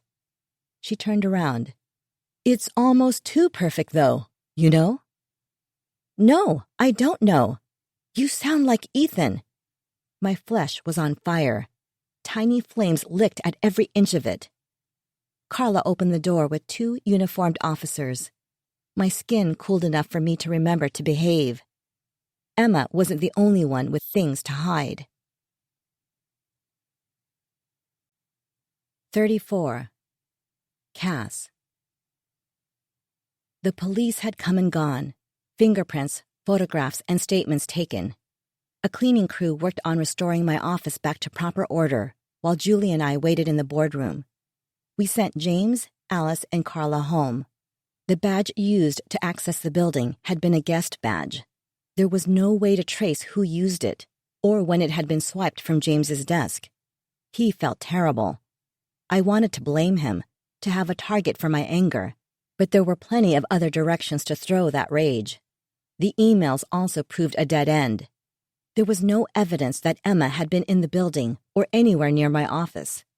Our only hope was her fingerprints, but we had to wait on those results, or the second interview they planned on having with her. The lights in most of the building were off, giving it an eerie, abandoned feeling. I looked at my best friend, wondering how much worse things could get. "I'm going to grab my things from my office. Then let's get out of here, 'kay?" I nodded. A few moments later, she returned with the piece of paper. Her face was unreadable. She placed it in front of me and walked around the table and sat. I picked it up, confused. My hands started shaking as I read the typed note. "Tell me it isn't true, Cass." I shook my head, but without much conviction. "Who? Where did you get this?" "Tell me," she screamed. "I'm so sorry." She shook her head. "No, this can't be true. We supported you, all of us." "Emma hasn't been sending me texts or emails." I filled my chest with a large gulp of air and clasped my hands together in my lap. "It was me. I sent them to myself." Her stare sent a wave of hot needle pricks across my skin. "I've been using an app. Emma hasn't sent me anything other than that first email. I programmed them into the app to send them to myself." She continued staring at me. Had she even blinked? I fidgeted in my seat and glanced at the door, wanting to bolt. "And why in the actual fuck would you do that, Cass?" The way she said my name made my stomach lurch. In all the years we'd known each other, even during our worst fights, she never sounded so cold, so angry, or so full of hate. I swallowed back tears and tried to keep the quiver from my voice. Ethan wasn't seeing my side, so I had to show him," I said. She slammed her hands on the boardroom table and my body lurched back, banging into the back of my chair. "And what about us, Cass? What weren't you getting that gave you the right to lie to me?" "I wasn't thinking. My head wasn't right. I was so angry and hurt and sad. I wanted everyone to feel the same, not just say they did. It doesn't make sense. I know it doesn't." Julie's face was fury personified. "Not good enough. Not even close. This is our business, our life. I was on your side. Me, Victoria, Carla, Alice, all of us. We would have walked through fire for you. And this is how you repay us? With this game? I'm going to ask you a question, and don't you dare lie to me. I swear to God, Cass. Did you steal the money and trash your office?" "No, I promise. None of those things were me." I was whipping my head side to side, pleading with my eyes for her to believe me. "The only thing I did was send the emails and texts to myself. Everything else is Emma. I swear, Julie, I swear on everything. On my kids. If I'd known she would have done all this, I wouldn't have sent them. I didn't think she would actually start harassing me. I fucked up. Help me. Tell me what to do." She folded her hands and leaned forward. Given her expression, I wasn't her Cass anymore. I was the enemy. She was all business. I shouldn't have been shocked by what she said next, but I was. To end like this was unthinkable. We were unbreakable. Our bond was deeper than family, because we weren't bound by blood. We didn't have to be loyal. We stood by each other out of love, no matter what. Or at least that's what I thought. The police are involved, and these are real crimes. They are going to dig through everything and find that stupid app. It makes Emma look innocent. And worse, it makes you look guilty. But that's not even the worst part. Not even close. You've completely demolished my trust. I am sorry this happened to you, but I was on your side, and this little stunt you pulled was reckless and selfish. You need professional help, Cass. You also need to sign over your rights and remove yourself from this business. We're losing clients. Money is disappearing. And if this gets out, this agency will never recover. I love you, but I can't be there for you right now, and it kills me to say that. Julie was quiet for a moment. I waited for some magical solution to save me from myself. She stared through me, into the darkest parts of my anatomy. She finally saw it, the monster that lurked within me, the one I had tried to hide, even run from. I desperately wanted to escape its clutches, but it held my body hostage. I always knew if it was ever unleashed, those who loved me would abandon me. I was right. Her face matched her cool voice. I need you to leave. I understand, I said. You're right. I'm sorry. It was a stupid mistake. Just go. I wasn't entirely sure what did it. The abandonment, not knowing what would happen next, or her forgetting me, like our history was meaningless and non-existent. But something in me, a thing that had become so fragile, snapped. What did you expect? I screamed. Julie didn't even flinch. My husband fucked one of our employees. He continues to defend her and continues to see her, all while living in my house, begging me to take him back. She ruined everything. Am I supposed to just smile and pretend like none of this is happening? Like everything is fine? Like I'm just great, always unflappable Cass? The room felt like it was washed in hues of red.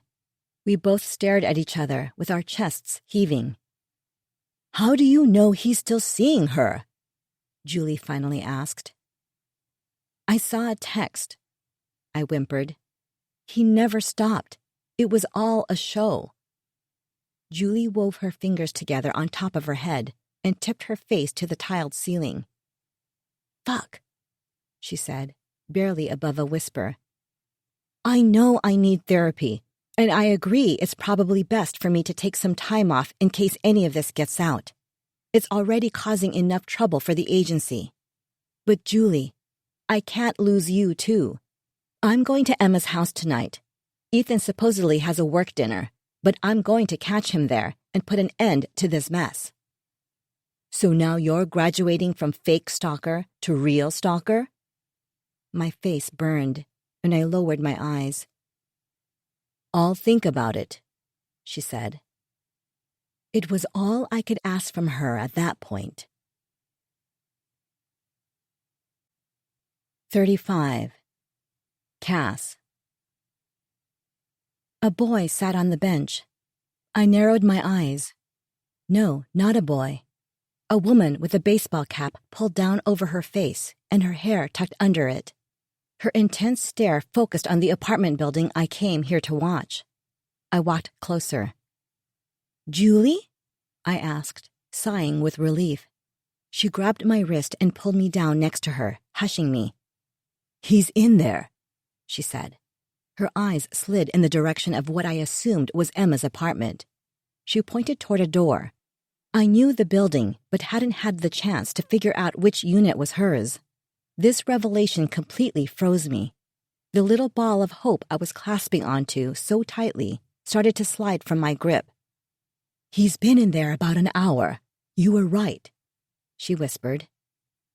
An hour. She shushed me again. I would kill him, and her. My surroundings turned crimson. I had the urge to run into the parking lot and start flipping cars. I clasped my hands in fists, and my body shook uncontrollably. I finally looked at Julie and could tell she was having similar thoughts. Her breathing was rapid, and her eyes were practically shooting flames. We sat in silence. Time lost all meaning. I didn't take my eyes off the door. Finally, it started to open. I went to stand, ready to run up the stairs and start stabbing people. Julie pulled me down. Ethan's hair was a disaster. Sex hair. He glanced back at Emma's door, then jogged down the stairs. I wished he would fall and break his neck. Before getting in his car, he looked around. I swear we made eye contact. I grabbed hold of Julie's hand while slumping in my seat. "Shit, he looked right at us," I said. "Sit up and act natural," she chastised. His tires screeched on the pavement, and he peeled out of the parking lot. The ocean raging in my ears drowned out all other sounds. "You came," I said when I finally got my voice back. "I'm so mad at you I could strangle you, but I couldn't let you come here by yourself. I knew there was no stopping you, but I can't let you get in more trouble than you already are." I nodded in agreement. She was right. Going there wouldn't change anything. It wouldn't make Ethan stop seeing her. It wouldn't put my marriage back together. It wouldn't erase what I'd done. And it certainly wouldn't bring back the stolen money. "Come on, let's go. No more of this, Cass. It ends tonight." I promised her, hoping I'd be able to keep it and it wasn't another of my lies. I walked away with tears blurring my vision, leaving her on the bench.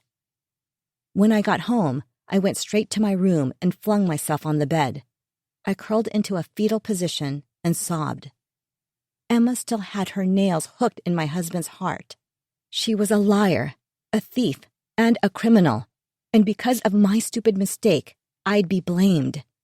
I thought I'd lost everything before, but I was still falling, with no idea when I'd reach the bottom. "Stupid bitch!" I screamed. My throat was raw, snot poured from my nose, and my stomach roiled with nausea. After a few moments, my sobs reduced to sniffles. Rolling on my back, I pounded my chest with my fist. The ache in my heart was worse than ever. I wanted to rip my heart out and tear it in half with my hands. The doorbell rang, followed by footsteps pounding down the stairs. Oh, the kids are home. I hadn't even remembered to get in the shower to cry.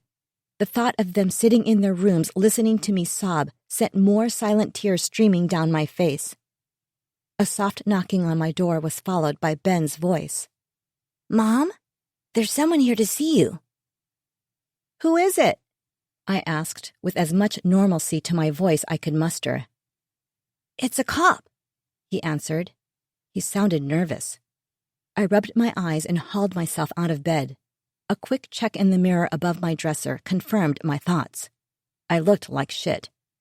I shrugged a shoulder and went downstairs to find Officer Daly in my entryway. "Mrs. Mitchell, I've been trying to get a hold of you all day. Have you received any of my voicemails?" he asked. Ben stood behind me and could practically hear the gears whirring in his head. "Ben, go upstairs and let me speak with Officer Daly," I said to him, smiling, assuring him that all was okay. Yeah, sure," he said. I turned back to Officer Daly and widened my smile.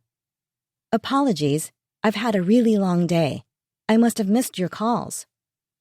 "Are you okay, ma'am? You look—" He cleared his throat. "You look upset." "I'm fine," I sang. "Totally fine. How can I help you?" "I went and visited Emma this morning. Miss—" He reached into his back pocket, pulled out a little notebook, and flipped to a page scribbled with notes. "Miss Wallace."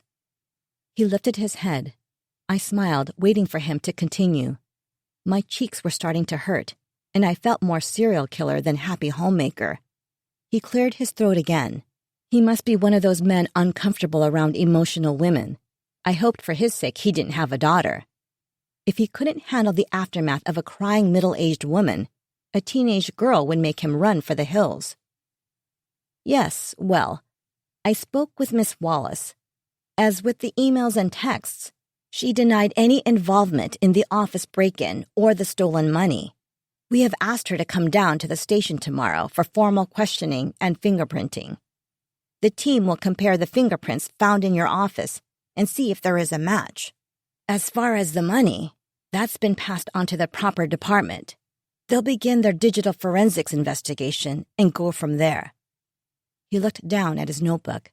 My smile slipped off and was right back in place when his gaze lifted to mine again. Of course she would deny it. Who wouldn't? Yes, you're probably right. I asked if I could search her phone and she said no, without a warrant or permission. Unfortunately, there's not much I can do at this point, but we're working on getting one. For her apartment in electronics. The sudden urge to vomit clutched my stomach. So, what do I do from here? She showed up at my private event. Isn't that enough to arrest her? My advice is to block her number from your phone. If you have social media, find and block all your accounts from her there too. Refrain from any contact digitally or in person. His gaze dropped.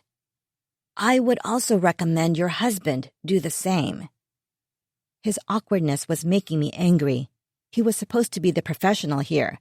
I was cheated on. Shouldn't I be the uncomfortable one? We'll speak with her tomorrow, and once we have collected enough evidence, move forward with charges. Two bright beams backlit Officer Daly as Ethan's Porsche pulled into the driveway. That's Ethan. Do you need to talk to him as well? No. I'll be in touch tomorrow after we've completed our official interview. He dipped his head and made his way to the police cruiser parked on the street. Thank you, I called to his back. Smile, smile, smile. I squeezed the doorframe and welcomed Ethan home. 36. Ethan. It had been 2 days since I'd learned about Cass's unexpected unemployment, so hiding my own had become much more difficult. I was waking up every morning, getting dressed, and finding places to search and apply for jobs.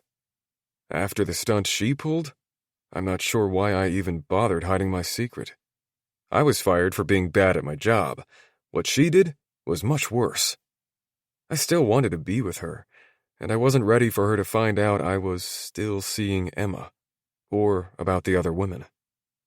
Staying quiet seemed like the safest option. I think, deep down, thoughts of what Cass might do when she found out scared me. "What are you going to do with your day?" I asked before turning to hang a pair of slacks in the closet. "Is that some sort of dig?" she snapped. My back stiffened. Now that she had me to blame for losing her job, there was no winning with her. I considered leaving, but still couldn't fathom life without her. I shook my head and walked around her to grab another pile of clean laundry. I wasn't going swimming in her toxic pool, not this time. "I'll get coffee started," she declared. I should leave. Why did I beg to come back? "Everything okay?" I asked. "Everything's fine," she said in a much more cheerful tone. Keeping up with her swinging moods gave me whiplash. "It will be okay, Cass. I'm sorry you're going through all this." I was trying my damnedest to feel sorry for her. I knew my lousy choices led us here, but faking her own stalking? What had she been thinking? Her moods weren't the only things causing whiplash. One second, I felt guilty. The next, furious, and the next, scared of what she'd do next. She opened the door and walked out. "Seriously, Emma, fucking return my texts. If you stole the money and broke into her office, you've gotten yourself in deep shit here." I watched my phone, waiting for a reply I knew wouldn't come. I had been texting her since Cass confessed, with no answer. I scrolled through the endless unanswered texts. She was quick to respond when she needed money, but now there was radio silence. There was no way she knew what Cass had done. Julie and I were the only ones, and I knew for a fact Julie wouldn't have told her. I wasn't going to be the one. It didn't seem like something Emma would do. The stalking. But after what Emma pulled by blackmailing me for money, it was hard to deny she was the one who stole from the agency. I stuffed my phone in my pocket and went downstairs. "Heading to work?" Cass asked. "Yep. See you tonight." The way she looked at me was unnerving, like her eyes were peeling off my skin, like she knew I still had things to hide. I shook off the feeling, got in my car, and drove to Emma's. I pounded on Emma's front door. No answer. With my hands cupped around my eyes, I tried to see through her front window, but the curtains were pulled tight. The door next to hers opened, and a couple walked out. "Hey, have you seen Emma?" "Nah, man. Haven't seen that chick in a while." "Thankfully," the girl with him said. They looked at each other and laughed before walking away. I called her phone with my ear pressed against the door. She rarely had her ringer on, but my stomach was twisting with worry. She had changed, but not speaking to me for so long was more out of character than showing up at an event and giving a speech about what a dick I am. "Mr. Mitchell, what are you doing here?" Shit. I turned, lowering the phone from my ear, and came face to face with Officer Daly. 37. Cass. I stood in our front hall screaming Ethan's name. His footsteps pounded down the stairs. "Cass, what is it?" he cried when he reached me. I turned around and moved out of the way. "What is that?" he asked quietly, stepping closer. "What the fuck?" A dead blue jay had been placed on our front porch. It looked so peaceful it could be sleeping. Its wings had been folded across its front like a blanket. "I was cooking dinner," I said, out of breath, "and the doorbell rang." "That's weird. I didn't hear it ring," Ethan interrupted. A flash of annoyance spiked through my stomach. What does that have to do with anything? Let me finish. I was cooking dinner, and the doorbell rang. My hands were covered in ground beef, so it took me a bit to get them washed. By the time I got to the door, no one was there, so I stepped outside. And look! I pointed to the door. Ethan's mouth dropped open. He reached up to touch the red paint on our front door. When he pulled his 2 fingers away, they were covered in red, still wet. He rubbed them against his thumb, his eyes not leaving the word. Die. The red paint dripping from each letter was almost comical in its effect, like a horror B-movie. Only this was my house, and my life, not some movie. It's her. This is the same thing she did to my office. The same exact thing. And now she's coming to our house, threatening me. I'm calling Officer Daly. "Wait, do you think that's a good idea?" he asked. My eyes bulged. "You don't think he'll find out what I did, do you?" I had to think, but my head was filled with noise. I couldn't live like this, constantly looking over my shoulder, wondering what she'd do next. I should confess. If the police see I'm being honest, then surely they'll believe me. "That's a terrible idea," Ethan said. "Let's just clean this up and forget about it." I stomped past Ethan to retrieve my phone from the kitchen. I wasn't ready to confess my sins, but no way was I going to let her get away with this. Everything she had done was a crime. My actions weren't illegal. At least I didn't think so. Thankfully, Daly picked up on the first ring and told me he would swing by later. I walked into the living room and Ethan was staring intently at his phone with his eyebrows drawn together. He looked up when he heard me. "Look at this," he said, holding his phone up. "What am I looking at?" I asked, walking closer to him so I could see the screen. "Oh, the cameras. Did you find anything? Let me see. I didn't even think to check there." I reached out to grab his phone from his hands, and he pulled it away out of my reach. "There's nothing to see," he said, momentarily flustered. I narrowed my eyes. I'm positive there was something I'd like to see on his phone, and it had nothing to do with the door camera app. "What do you mean?" I asked. "Surely the cameras caught the person who did this. They would have had to be standing right in front of it to write 'die' on the door. This will be the proof we need. Enough for them to arrest her. Enough for a warrant. They'll find the stolen money. There's no way she's smart enough to hide millions. Finally, she'll be punished." That's exactly what I'm saying, he replied. All the cameras have their motion detection turned off. It didn't record anything. He was still looking at his phone, shaking his head. He paused and lifted his eyes to me. Did you turn the cameras off? My eyes widened and my mouth formed an O. Why would I do that? I've been a prisoner in my own home, terrified to leave the house because of her. The last thing I would do is turn the cameras off. Unless... I paused and looked off to the side, contemplating, chewing on my situation like a rare, bloody hunk of meat. I looked back at him pointedly. Unless you turn them off. I waited and watched. His eyes widened. What? No. What are you saying? He asked. Do you honestly find it so far-fetched that I'd question you after what you did? Perhaps you had a reason to turn them off? I wouldn't vandalize my home. You're not making any sense. You would if you were working with her.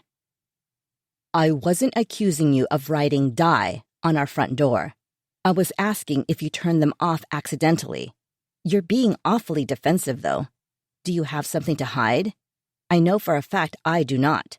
My secrets are all out, Cass. There's nothing more to learn. No matter how many stories you conjure in your head to further justify your bad behavior, it doesn't make them any less fictional. Are you sure about that, Ethan? Because you have proven to be an exceptional liar. His jaw clenched. I pictured my hand reaching into his throat and snatching the truth from it. I'll be upstairs. Text me when the police are here, Ethan said. You better hope they don't find out what you did. You're so concerned with Emma getting in trouble. I recommend stepping back and thinking about how much trouble you may be in. Hello, Officer Daly said when I opened the door. I shot Ethan a text and showed Daly to the living room.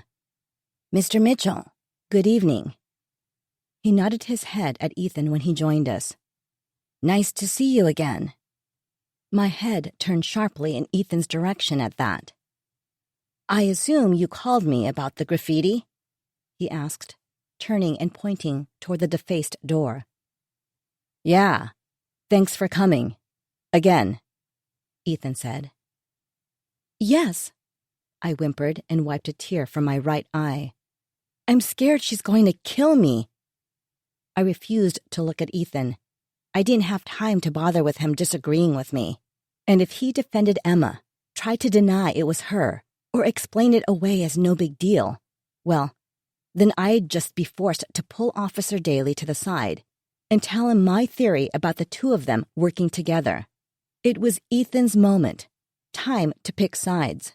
He could stand there and shut the hell up, or I'd make his life a lot harder than it needed to be. I'd worry about what Daly meant by seeing Ethan again later. Yes, she may be escalating. As you know, we haven't had much luck getting any evidence from the other crime scenes, or getting a hold of her, as a matter of fact. Have the two of you spoken to her, or actually seen her recently? We both silently shook our heads. I'll be reporting this as a direct threat to your life. Between the money, the office, and now this, Emma has certainly gotten herself in some trouble. My shoulders relaxed. Good, because that's exactly what it is, a threat to my life. And conveniently, I looked at Ethan. Our cameras didn't record any of it, as the motion detection was turned off. So of course we have no video of her doing it. Officer Daly's head swiveled, looking at each of us. He could sense the tension, I'm sure of it. It was so thick you could have scooped it with a spoon and taken a mouthful. How does the motion detection get turned off?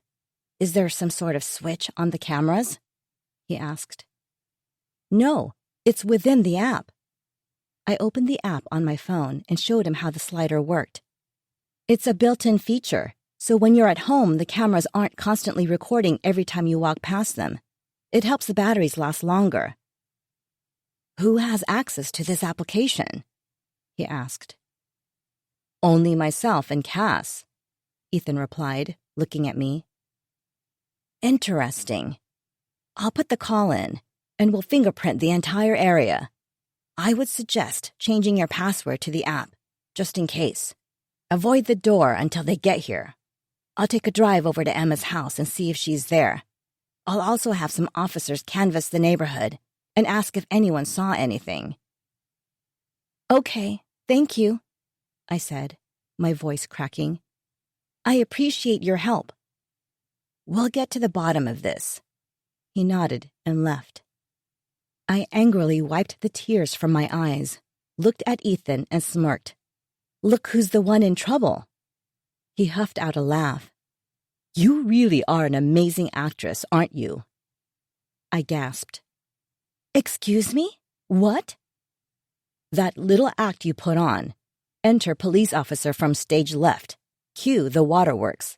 Were those even real tears? I'm so scared. What the hell is going on with you, Cass? Funny, because I have the same question for you. Cass, he said, his tone dejected. There is nothing else I can tell you. At some point, you're going to have to believe me, or this is never going to work. This is so unhealthy. All the accusations, all the anger. It's time to let it go. You're only hurting yourself at this point. Emma is clearly having some sort of mental crisis between showing up at the event, all of this. It can't continue forever.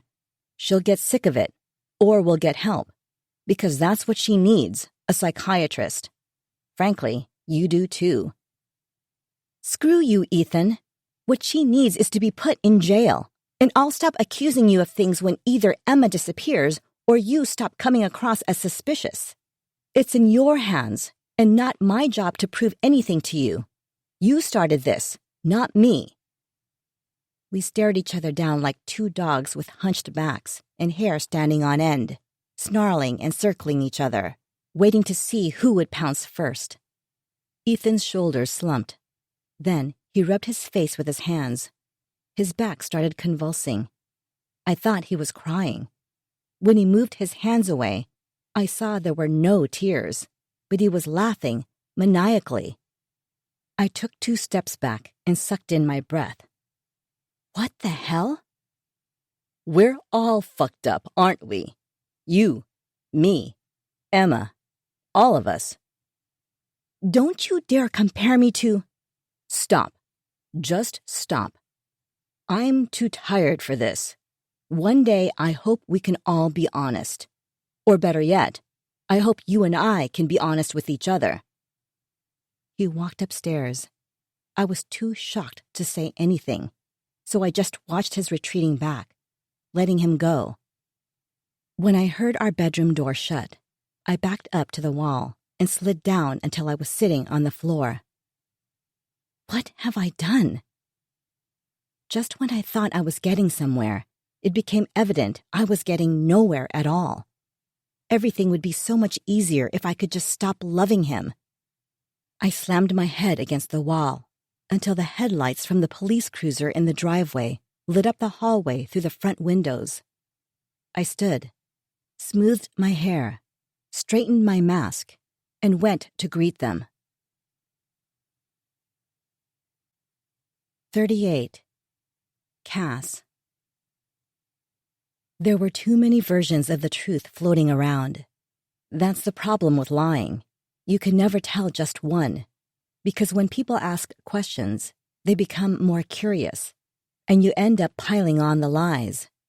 I had so many versions of the truth. One for Julie, one for Ethan, one for the police, one for my kids.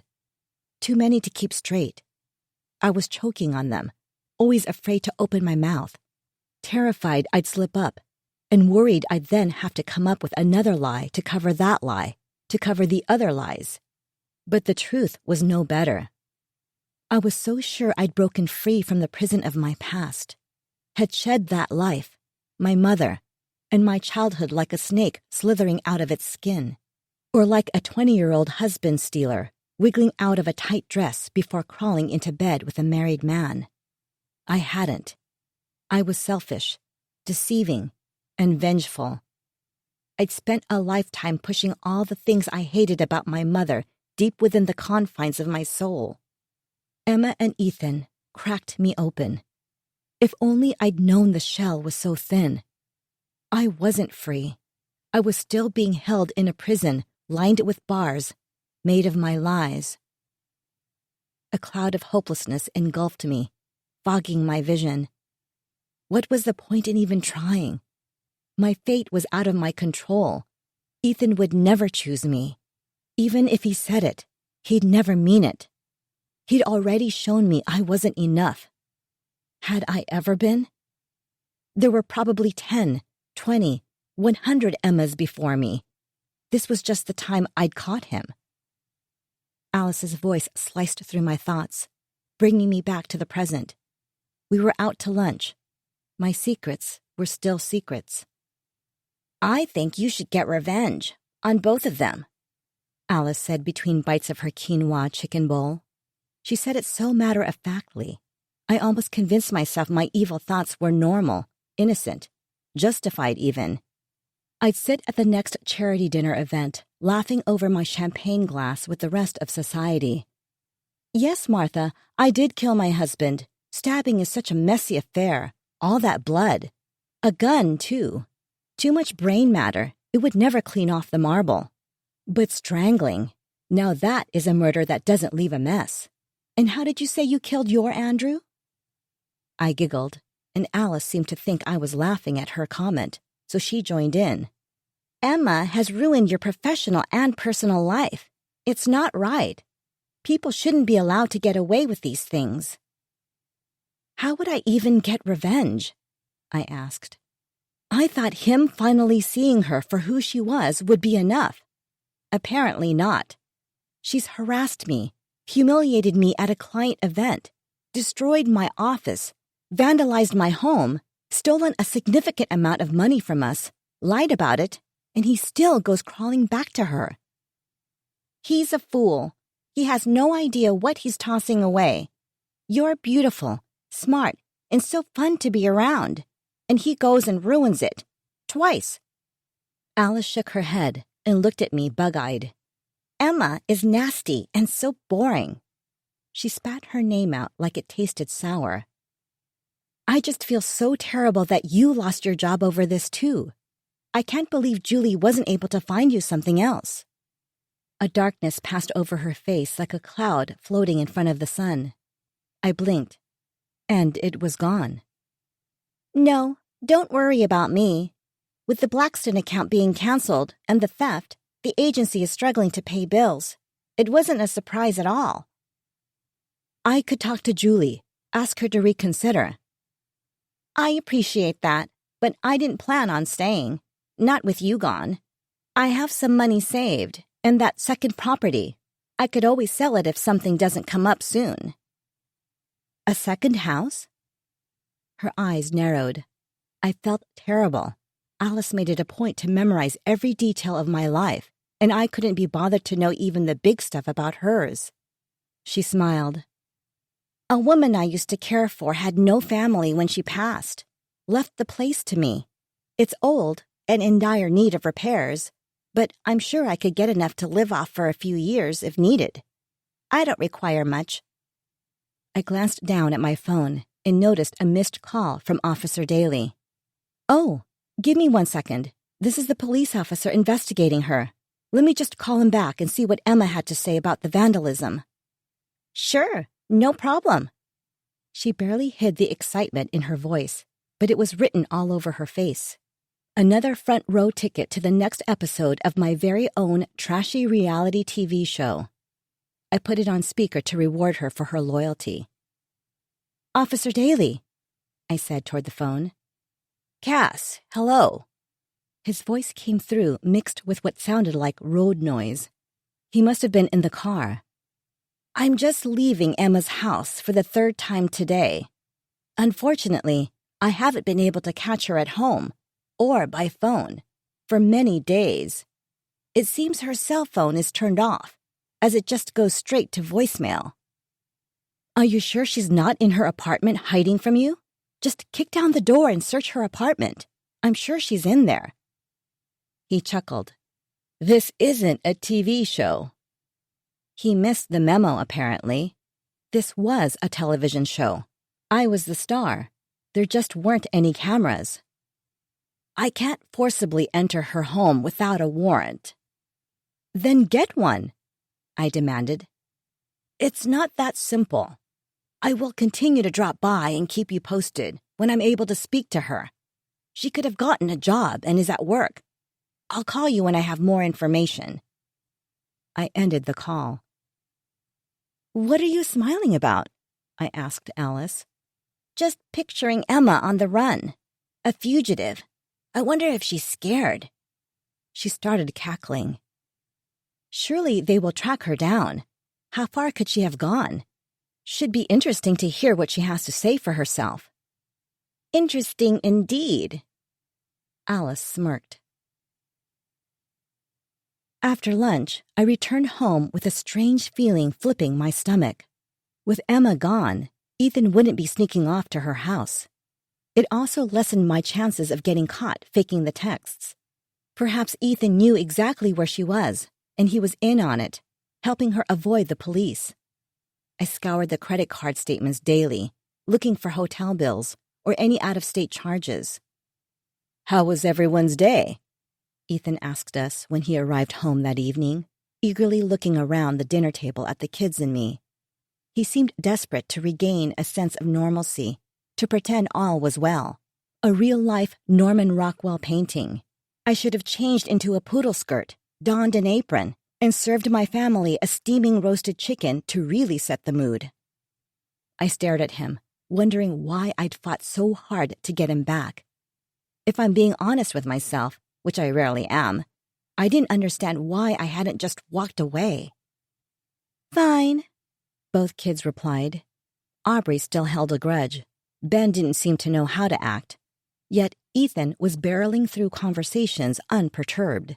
He appeared to be the only one completely fine. I'm not hungry. Can I be excused? Aubrey asked me. Sure, Obs. Why don't you get some homework done? I said, smiling. I wanted to hug them both, gather them in my arms and rock them, tell them how sorry I was, turn back the clocks and erase their memories of the whole horrid ordeal. Well, Ethan said cheerfully. Ben, how about you, bud? Do you have any homework tonight? Yeah, a bit, Ben grumbled and pushed the food around his plate. Happy to help if you need any, Ethan replied. I took a bite of my dinner, despite having no appetite at all. Sitting across from me was a man still in love with a runaway girl. I sighed and stood to clear my plate and busy my hands with the dishes at the sink. Ben, you done? I asked.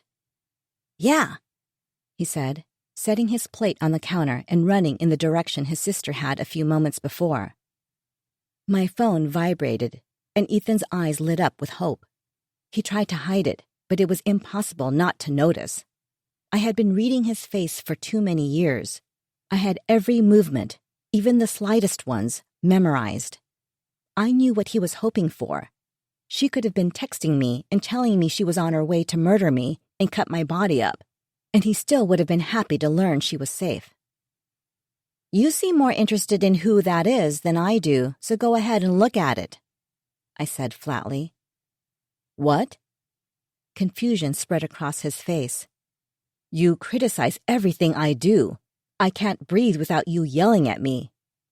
I stopped rinsing the dishes and turned around. I could ignore him, finish the dishes, make myself a drink, and spend the evening silently watching television, like we'd done the last 3 nights.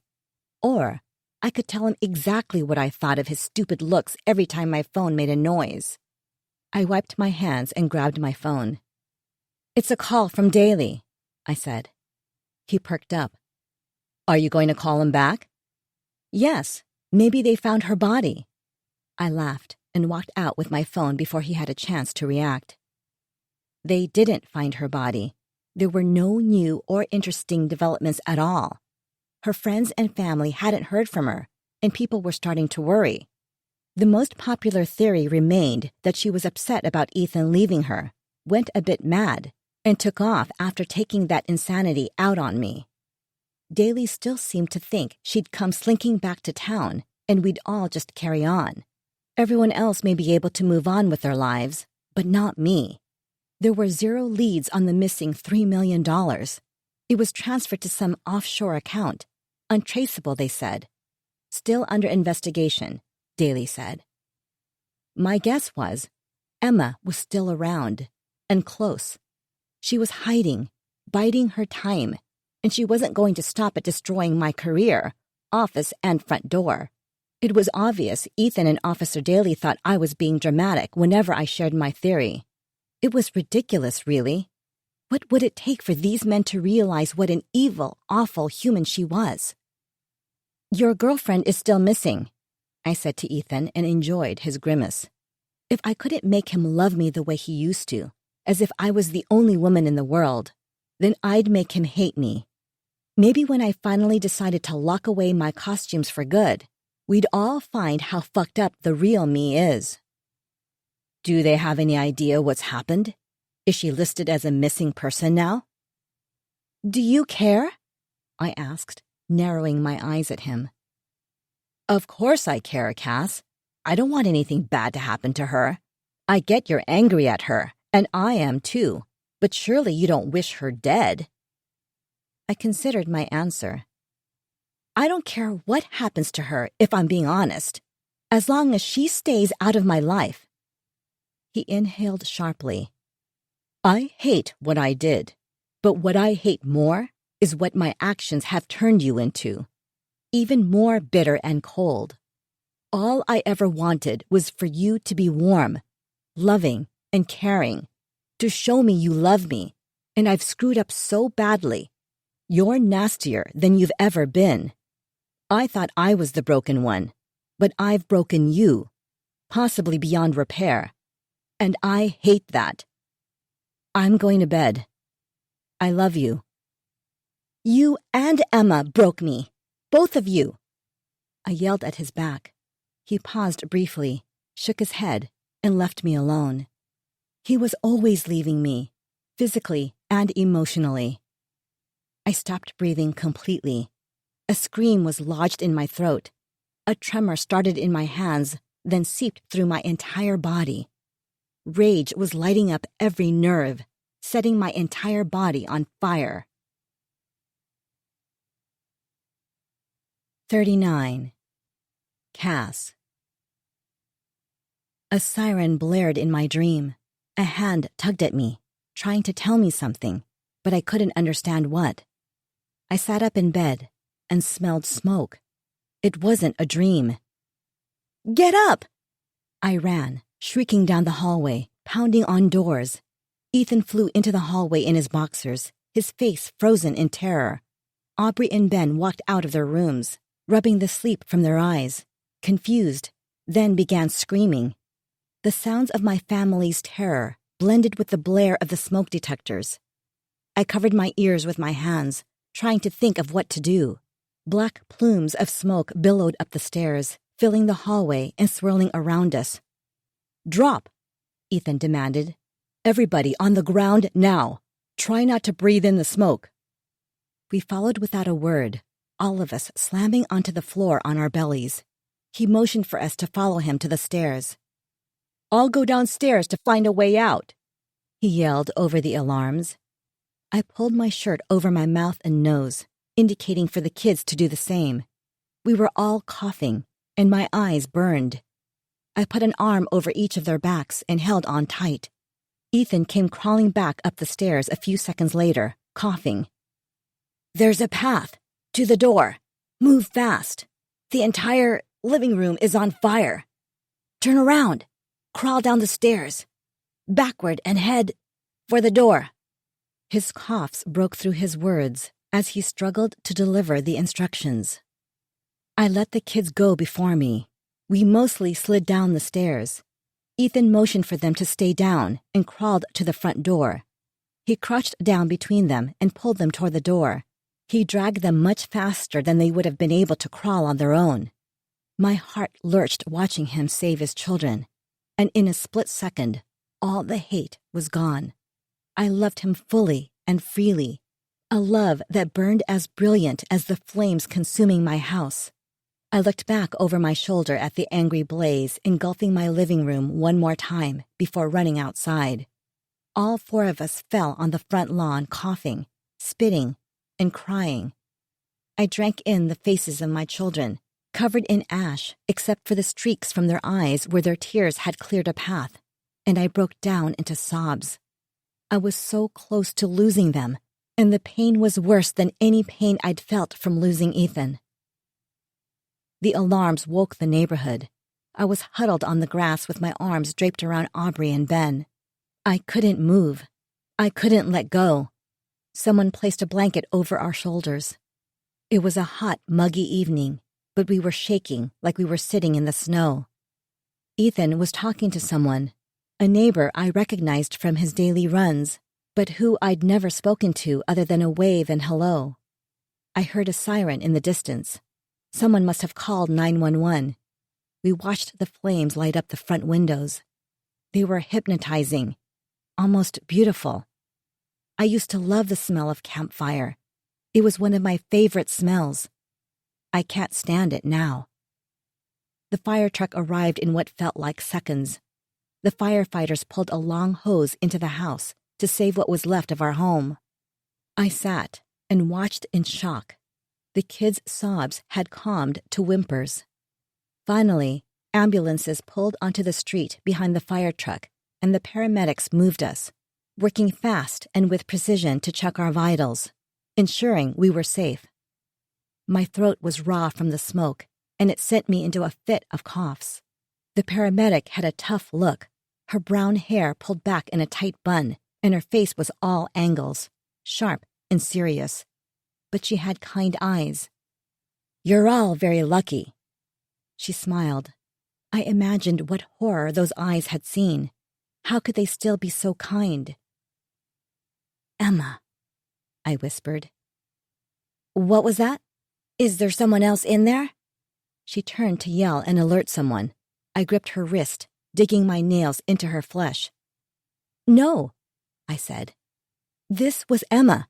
She did this. She tried to kill us." "I don't understand," she stammered.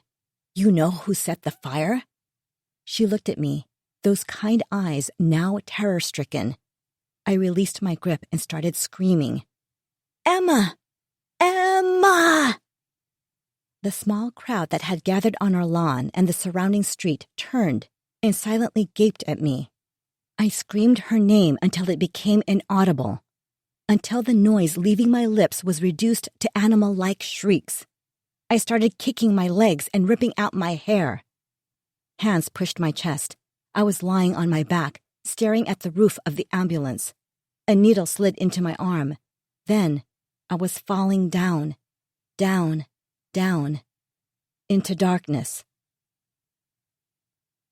I woke to beeping, the sharp smells of antiseptic and bleach, and faint hints of smoke. My eyes were heavy. I blinked lazily, trying to open them and bring the bright room into focus. Ethan must have sensed my movement because he jumped from the chair next to my bed, and his face filled my vision. "Cass? Cass, can you hear me? Are you awake?" I groaned and let my gaze wander around the room, taking in my surroundings. A hospital room. How did I get here?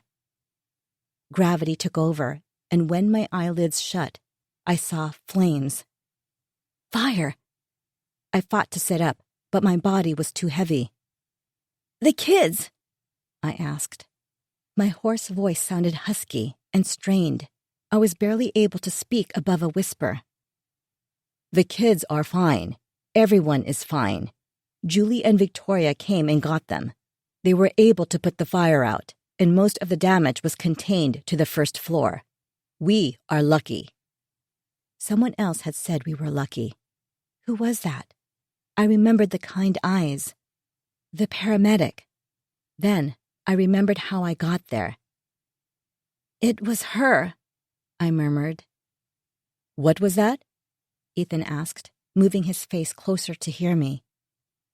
It was Emma, I growled. She tried to kill us. He sat back in the chair and clutched my hand between both of his and brought it to his lips. His watery eyes searched my face. Was it an accident? He said, with his voice trailing off. I could have shaken him, but my limbs seemed to be filled with lead, and I was tethered to the machine surrounding me. This was no accident. She wanted us all dead. How can you defend her when your children almost died? His shoulders slumped. He brought our hands to his forehead. His head bowed like he was praying. When he looked back up, he was crying. I'm so sorry. Present. Cass. My energy is drained, recalling everything we've been through in one sitting, while simultaneously picking and choosing which parts to share with Daly and which to leave out has left me craving my bed. I want my bed, in my home. However, Emma took care of that when she burned the entire first story of our house. We are currently piled into the first rental we found. It works, for now. There was no evidence Emma had anything to do with the fire. In fact, she had been missing for days prior to the fire being set. Why are you so convinced she's responsible, Cass? Officer Daly asks. Are you serious? What more evidence is needed? You said so yourself. The investigation found the fire wasn't an accident. They found evidence that lighter fluid had been poured all over the room before the fire was set. It had to be her, I say. He wasn't questioning her guilt when he came and saw me in the hospital. He visited me the night I was admitted. He had told me they'd increase resources and he'd find her. We had agreed all our lives were in grave danger. I knew something had changed the second he sat down. My instincts were right. What's changed? I asked myself again. Why is he questioning her involvement now? But it couldn't have been her, he says. That's ridiculous. How can you be so sure it wasn't her? My voice is shrill. How dare he? My mouth is about to get me in trouble again. But I don't care. I don't like where this is going, and I'm about to stand and kick him out. Tell him exactly what I think of his shoddy detective work. He leans forward with a strange smile on his face. All the blood in my body turns to ice. Because, Cass, we found Emma's body this morning. From the looks of it, she's been dead for quite some time. The autopsy will give us an exact time of death, but based on the initial reports, she wasn't the person who set that fire. She couldn't have been. I laugh. Inappropriate reaction? Probably. I couldn't help myself. It slipped through my lips as easy as the lies had slipped through Ethan's, and mine. Of course she's dead. Even in death, she found ways to continue to fuck up my life. I find nothing funny about her death. I'm not that evil. I simply have no clue how to act anymore. All heads in the room turn in my direction.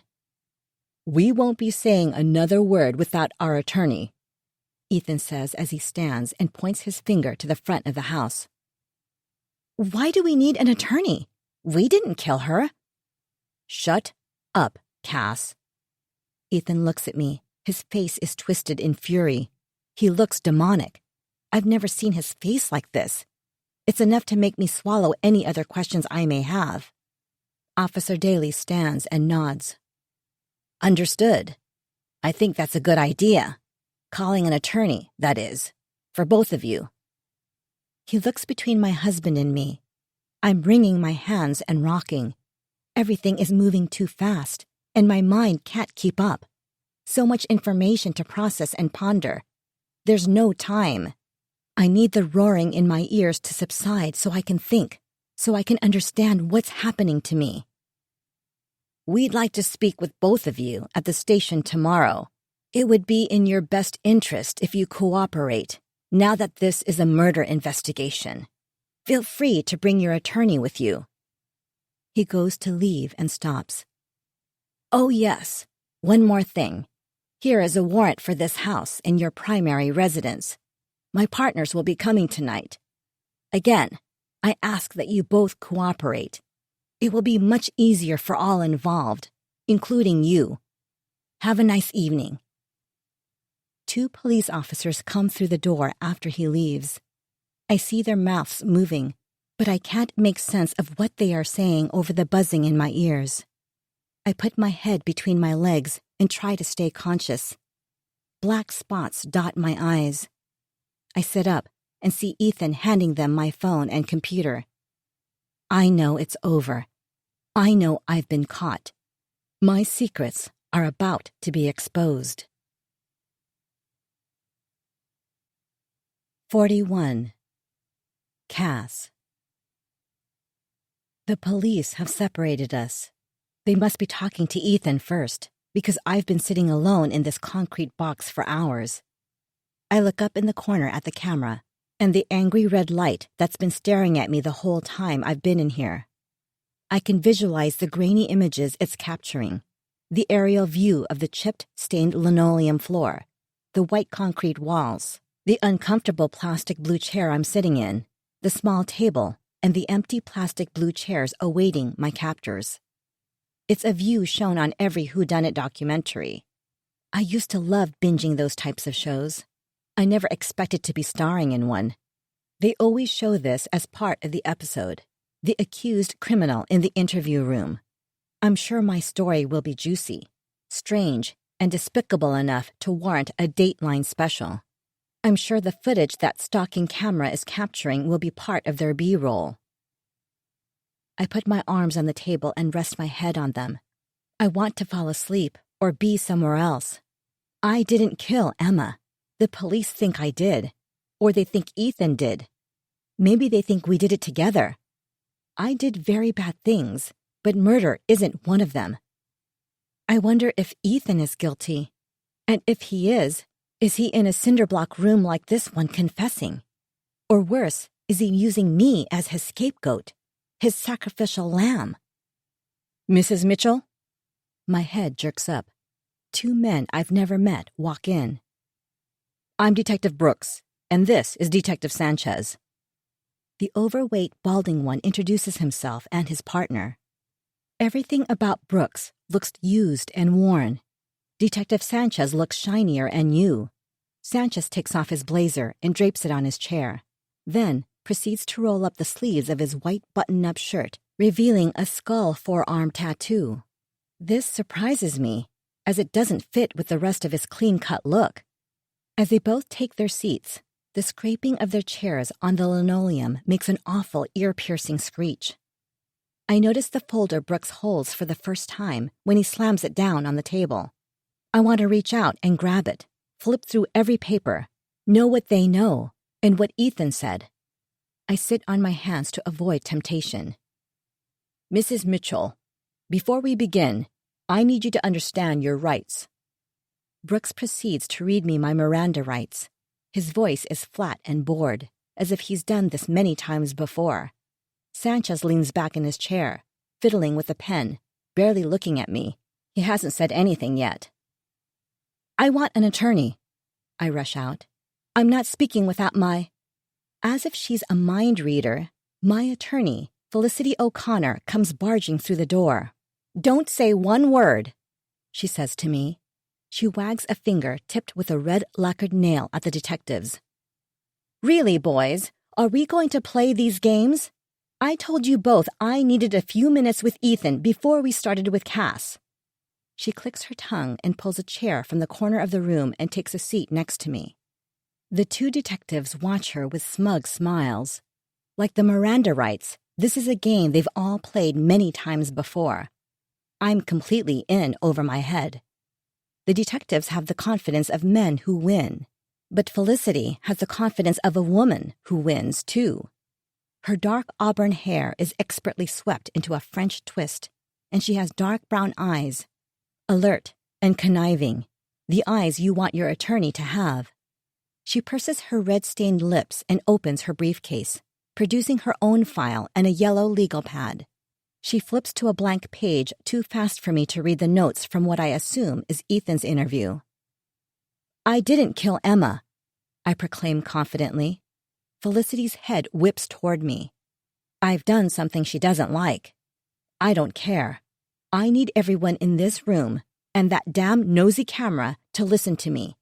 I'm not a murderer. I'm a lot of things, but I'm not a murderer. Why don't you let the detectives ask the questions before you say anything more?" Felicity says. I nod in compliance. I doubt I'll be able to follow her directive.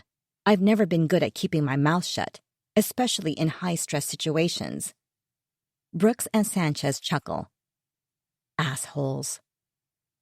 "Now, Cass," Brooks says, "I understand you had an ongoing case open with Officer Daly.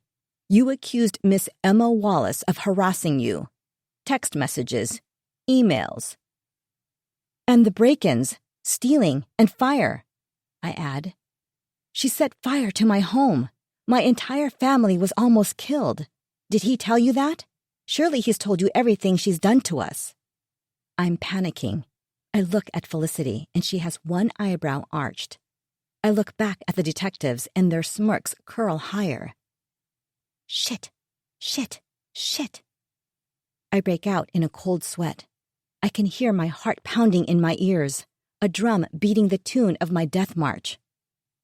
"Yes, and the fire," Brooks says, almost to himself.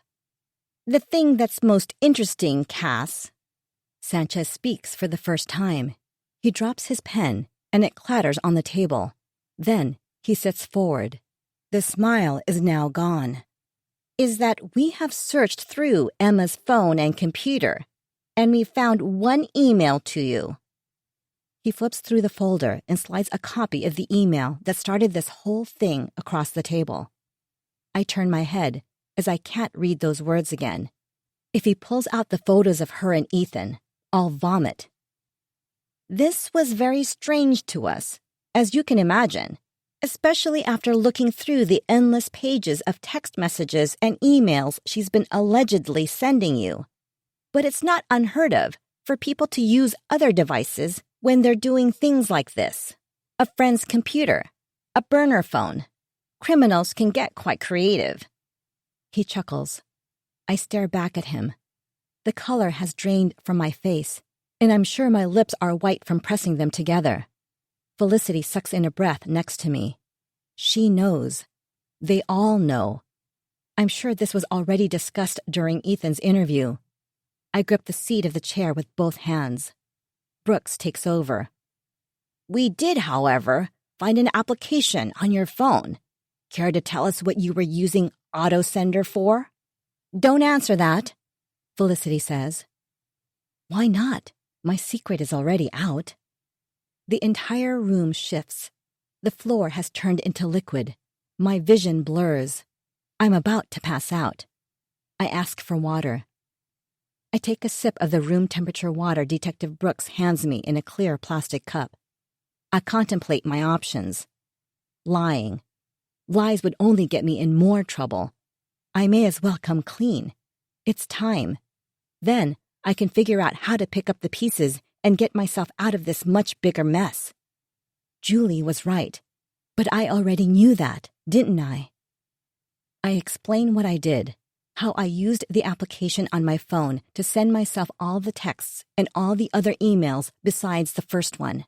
I pre-programmed the delivery for when I knew I'd be with Ethan or someone else. I explain why I did it. Not that it mattered to them. I'm guilty of one crime, so that makes me guilty of everything. Felicity's shoulders slump. I feel sorry for her. She was a winner, and with me, she knows she doesn't stand a chance. But I need her. I'm in big trouble, more trouble than I've ever been in. I made up the stalking, but I did not kill Emma. But the event, she crashed my event, made a big speech. There are hundreds of witnesses. It wasn't just me. She did things too. I wouldn't have destroyed my office or my own home or stolen from my own company. I faked the texts, but I would never have done it if I'd known how far she'd end up taking it. Brooks rubs the space between his eyes with a finger. Yes, there are a lot of layers to this. And look, I get it. Emma worked for you. You trusted her, and you trusted your husband. Finding out about the affair changed you. It made you do things and act differently than you normally would have. Yes, exactly. I sit back and my muscles relax. They understand it wasn't me. The fake texting was so out of character. I was out of my mind. It was the anger, hurt, and rage acting. It wasn't me. It wasn't Cass. Brooks snickers to himself. I mean, if my old lady cheated on me, ooh-wee, I'd be angry, that's for sure. I would probably want to kill the poor sap she had sex with. I narrow my eyes at him. He doesn't get it. He thinks I'm a fool, stupid enough to believe his nice guy act. Stupid enough to think he is my friend. Another liar. I didn't kill Emma, I say again. See, that's hard to believe, Cass. Sanchez jumps in. He's not even trying to pretend he's on my side. The good cop, bad cop routine. I roll my eyes and instantly regret it. The camera is watching. The detectives are watching. What's hard to believe? My husband cheated on me. I wanted everyone to hate her, so I faked some text messages and emails. Surely that's not illegal, but everything she did is illegal, I say. Gray area for sure, Sanchez says, but the stalking isn't really what I'm concerned with. What exactly are you concerned with? I ask. Felicity glares at me. She's angry. I can't blame her. I can see exactly why you would hate Emma. What's hard to believe is that you didn't kill her. In fact, I think you did a lot more than just send some texts and emails. He holds up his finger in quotes. He's mocking me. He picks up his pen and leans back in his chair. His gaze seemed to pass over me. I think you killed Emma, and I think you set that fire in your house, vandalized your office, and stole money from your company. See, I think you weren't getting everything you wanted. What did you say? Sympathy? Understanding? Everyone to hate Emma? So, you had to step it up. Make her really evil. But the event, I whisper. She did that. So why do you think she's so innocent and wouldn't do anything else? I can feel the burn of their stares. I instantly regret everything and wish Emma was alive so I could kill her myself. Even in death, she's ruining my life. I stand and sweep my arms across the table so the papers fly around the room. I scream. This part will for sure be used in every story ever run on me on every television station. Felicity stands so quickly, her chair clatters to the ground. Interview's over. I wake up in a cell. There is just me, concrete walls, a toilet, and a bed attached to the wall with a plastic mattress on top. On one wall, there is a door with a frosted window, and on the other, a window to outside, where freedom is. The window is covered in metal bars. The walls are grimy. Blood, dirt, and other bodily fluids stain the concrete. A sick painting telling the stories of the prisoners who have passed through this room before me. I can practically touch both walls with my hands if I stand in the middle. I'm lying on the bed with my arm draped over my face. The red light from the camera floats behind my eyes. I picture all the people at home watching me from the comfort of their living rooms. The newscaster proclaims my guilt, then cuts to the grainy image of me in the interview room, hurling the contents of the table to the floor, evidence of the guilt they've already stamped me with. Hammering the nails into my coffin, one showing at a time. I am fucked. I stand and walk, 2 steps to the back wall, 2 steps toward the door, 2 steps to the back wall, 2 steps to the door. What's next? Am I arrested? I can't remember what happened or what was said after I screamed. This is all Emma's fault. And Ethan's. I didn't think it possible to hate them more until they stole my freedom. I worry about where my kids are, whether they've been told what I did, if they hate me. I hope Ethan is here in this building with me, locked up in his own cell. Who killed Emma? Was it Ethan? He may have been truthful when he said he'd do anything to get me back. Did he kill her because of the stalking? I look up at the barred window. I've gone too far. Someone killed Emma, and I probably had something to do with it. But it wasn't my hands that wrapped around her throat, as much as I dreamed of all the ways I'd take her life. I turn around at the screeching of metal, and my cell door opens. Dinner, a solemn policewoman says, before sliding a tray into the small room. I grab the tray and place it on the bed. A slab of unidentifiable meat drenched in gravy, a hard roll, and a side of limp green beans sit in the individual indents on the tray. I push around the food. I'm hungry, but not enough to eat this food. I look at the silver toilet with no lid and grimace thinking about what happens after you eat. Is this my life now? If it is, I suppose I better try to acclimate myself. I take a tentative bite of the meat. Generous description. And gag. The roll will have to do for tonight. I have no idea how any of this works. Do I just sit here? What am I waiting for? I stand on my tiptoes to peer out the window. Too high. I place my hands on the windowsill and try to lift myself up. Too weak. I plop down on the bed and chew on my thumb's cuticle. I fall asleep. When I open my eyes, the same policewoman who brought my dinner is opening my cage door. She has another tray. Orange juice, a hunk of what I believe is eggs, and a slice of plain toast. She tells me to eat fast because I'm to meet with the detectives again after I'm finished. I nibble on the disgusting food and try not to puke. A few minutes later, the police officer is back, asking me to stand. I put my hands behind my back so she can put my wrists in handcuffs. I've never been in handcuffs. No, that is a lie. I was arrested once for drunk driving. I was young and dumb and drove home tipsy after a happy hour. Not my finest moment.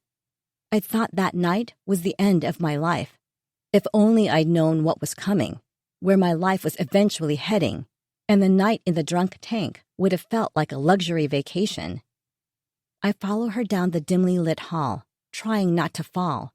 Walking with your hands pinned behind your back turns out to be harder than walking in 4-inch heels.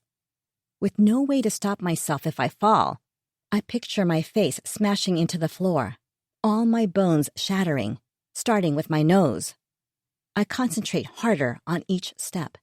She leads me into the same room as yesterday, or one that looks the same. After she removes the handcuffs, I sit down and rub my wrists. Peeking at the red eye of the camera, I see it's still watching, still recording every movement. It's just waiting for me to create another scene for my documentary. I sit up straight and force myself not to fidget. Must look innocent. The door opens and Felicity walks in. "Oh, thank God. Are you here to take me home?" She sits and puts her hand on mine. She doesn't have to speak for me to know I'm not going to like what she's about to say. "The detectives are coming in for another interview. Answer their questions unless I tell you not to. Today can go two ways. You'll be formally charged, and I'll begin the steps to request a bond hearing. Or they'll let you go." "So you'll be able to get me out of here?" She shakes her head. "It's not guaranteed, especially with murder charges, but I will try." Sweat drenches my skin. I look at the door and imagine myself running through it. My dreams of escape evaporate when it opens, and Brooks and Sanchez walk in, looking clean and rested. It must be nice. I'm still in the same wrinkled clothes, day-old makeup, and would kill for a shower. My hands instinctively lift to my hair, smoothing it behind my ears. Are you feeling better, Mrs. Mitchell? Brooks asks. I glance at Felicity, afraid to speak. She gives a curt nod. Yes, a bit tired, I reply. Sorry our accommodations weren't up to your standards, Sanchez sneers. I hate him. Let's pick up where we left off, Brooks continues. You, according to your own admission, created fake text messages and emails to garner sympathy from your husband and friends. You also filed a false police report. Are you aware that's a crime? First-degree misdemeanor, Felicity jumps in. Hardly murder. A first-degree misdemeanor that carries up to 12 months in prison, Sanchez says. I wasn't thinking of the ramifications of my actions when I did it. I was just thinking of the reactions I'd get. I wasn't thinking about anything but Emma. That was the problem. I wish it were as easy as slapping you on the wrist with a false police report charge, Cass. But you must know that's not what concerns us. That's all I did, I whimper. Tears slip down my cheeks. I didn't even have to fake them. Sanchez chuckles and I glare at him. It's hard to believe anything you say, knowing everything we do now, he says. An unfortunate situation indeed, Brooks adds. Stop talking in circles. Let's get to the reason why we're here. If it isn't about the texts or emails, I'd like to work on getting my client bonded out so she can be home with her children, Felicity says. There's the matter of the fire, Brooks says. I wince, remembering the smoke burning my lungs with each breath, and the flames so hot and so loud, and my children's faces, covered in ash, coughing, their expressions terrified. Sanchez opens the same folder they had yesterday.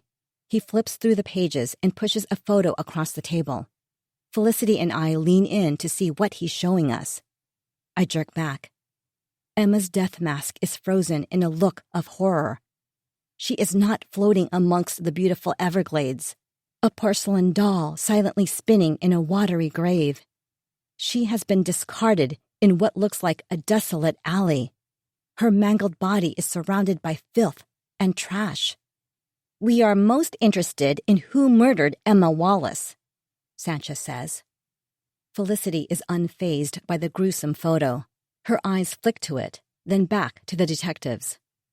You have no evidence my client is involved in either the fire or the homicide. She and her children almost died in the fire. It's ridiculous. And furthermore, you have no evidence to corroborate these false accusations, she says. Ridiculous, Sanchez says.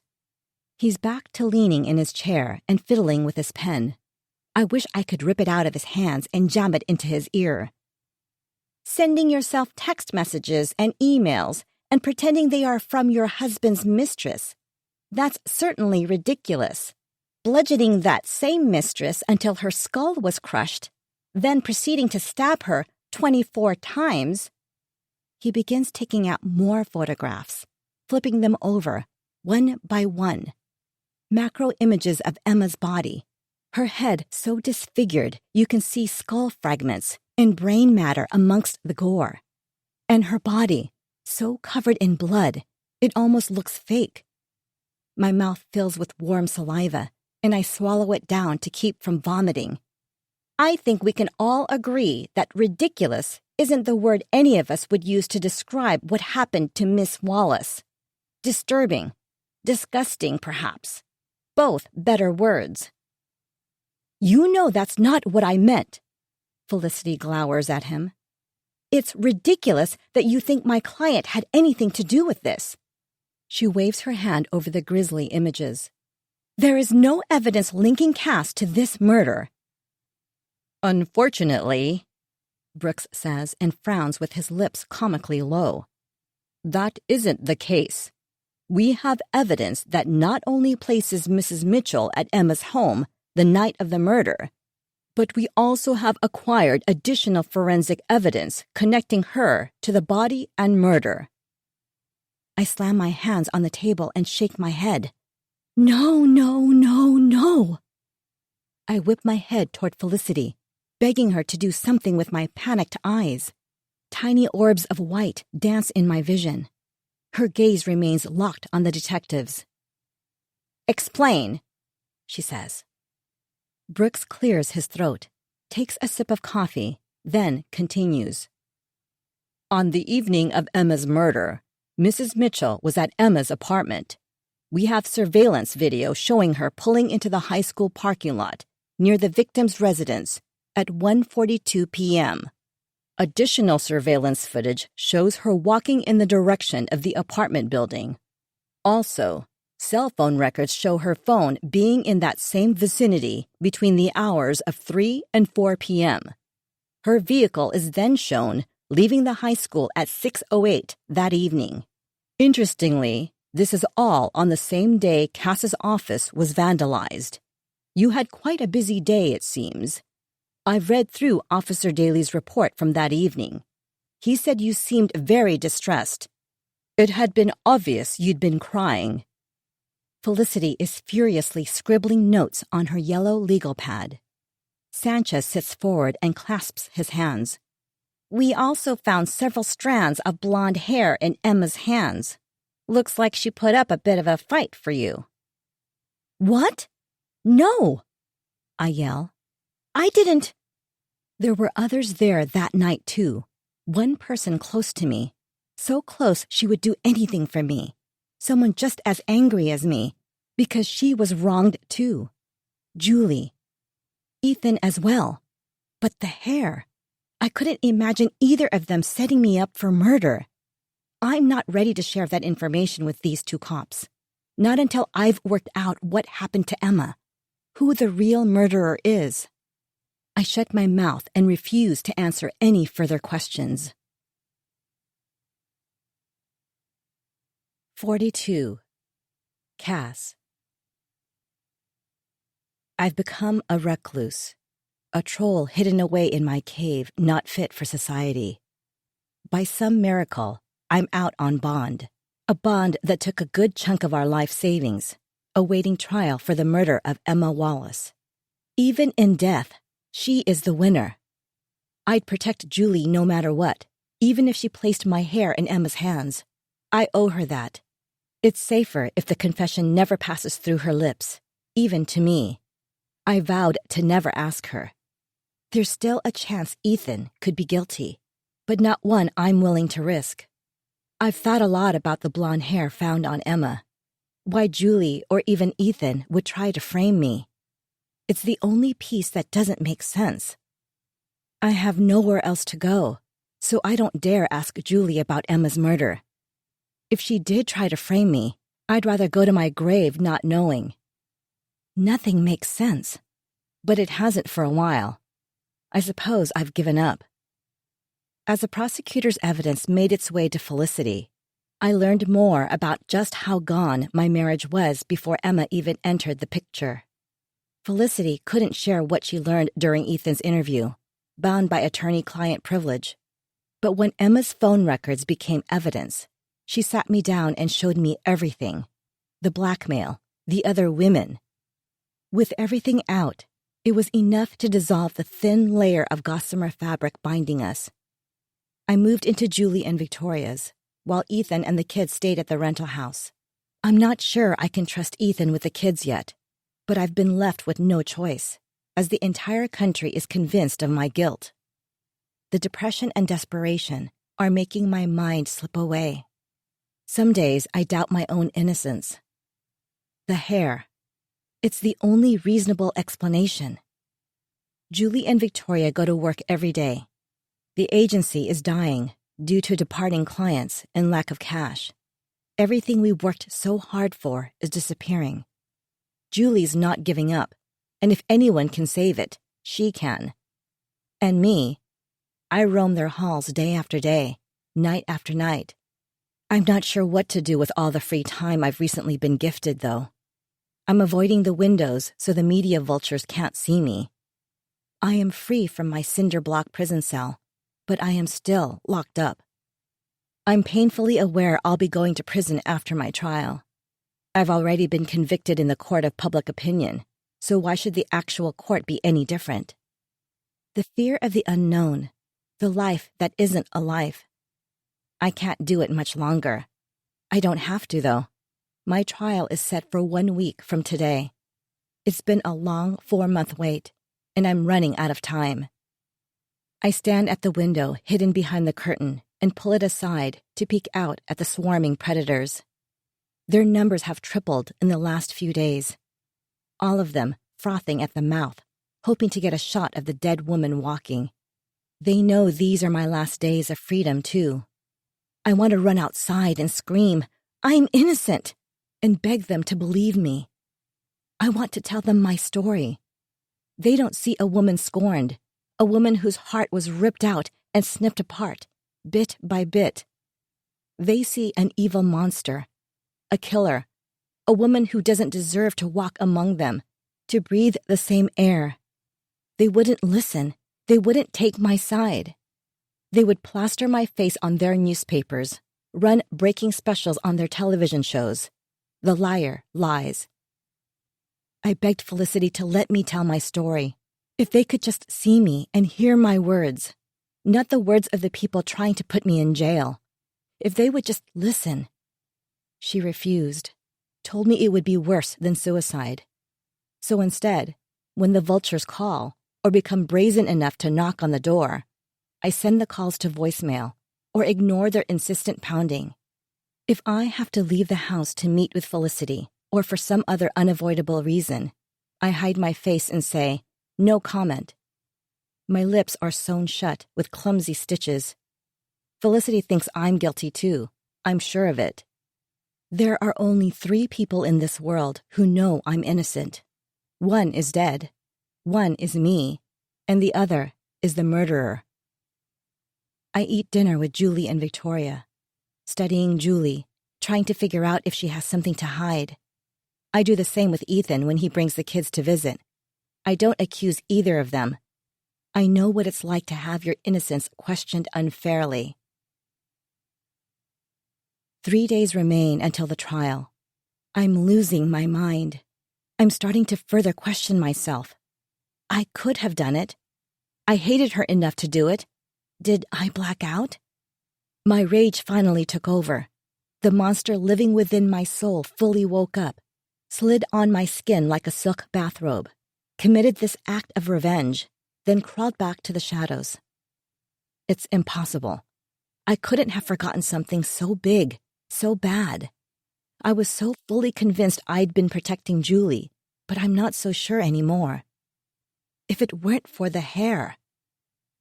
I'm standing at the window in my hiding spot behind the curtain when I see her. I gasp. My Aubrey. No, not Aubrey. I take a risk and lean closer to the window. It's a reporter I've never seen before. I have all their evil faces memorized. She's new. She looks like an older version of Aubrey. I walk to the front door, swing it open, and march right through the swarm toward her. I ignore the flashing of bulbs, the barrage of questions. Cass, did you do it? Why did you do it? Do you feel bad? Do you have anything to say to Emma's family? I swat at my face. They are buzzing, lethal hornets. Would you like an interview? I ask Aubrey, who isn't Aubrey. She's so surprised her microphone clatters to the ground. What? She asks. I can see a full circle of white around her blue irises. Blue, the color of the bay. Yes, her cameraman answers for her. He's already hauling his equipment onto his shoulder and walking toward the house. Amber, come on, he prods. Even their names are similar. Felicity will be mad. But what choice do I have? I refuse to be silenced.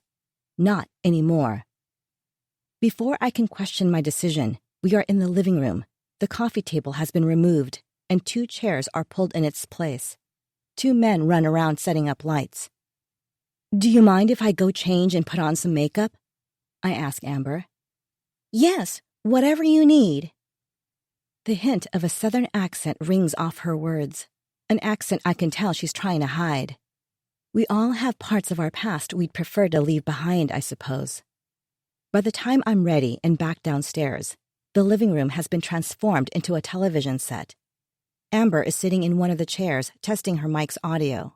Another man straps a mic around my waist and clips it onto my blazer's lapel. I take a seat across from Amber, and I tell her my story. Previews of the interview are splashed across the television before we've even finished.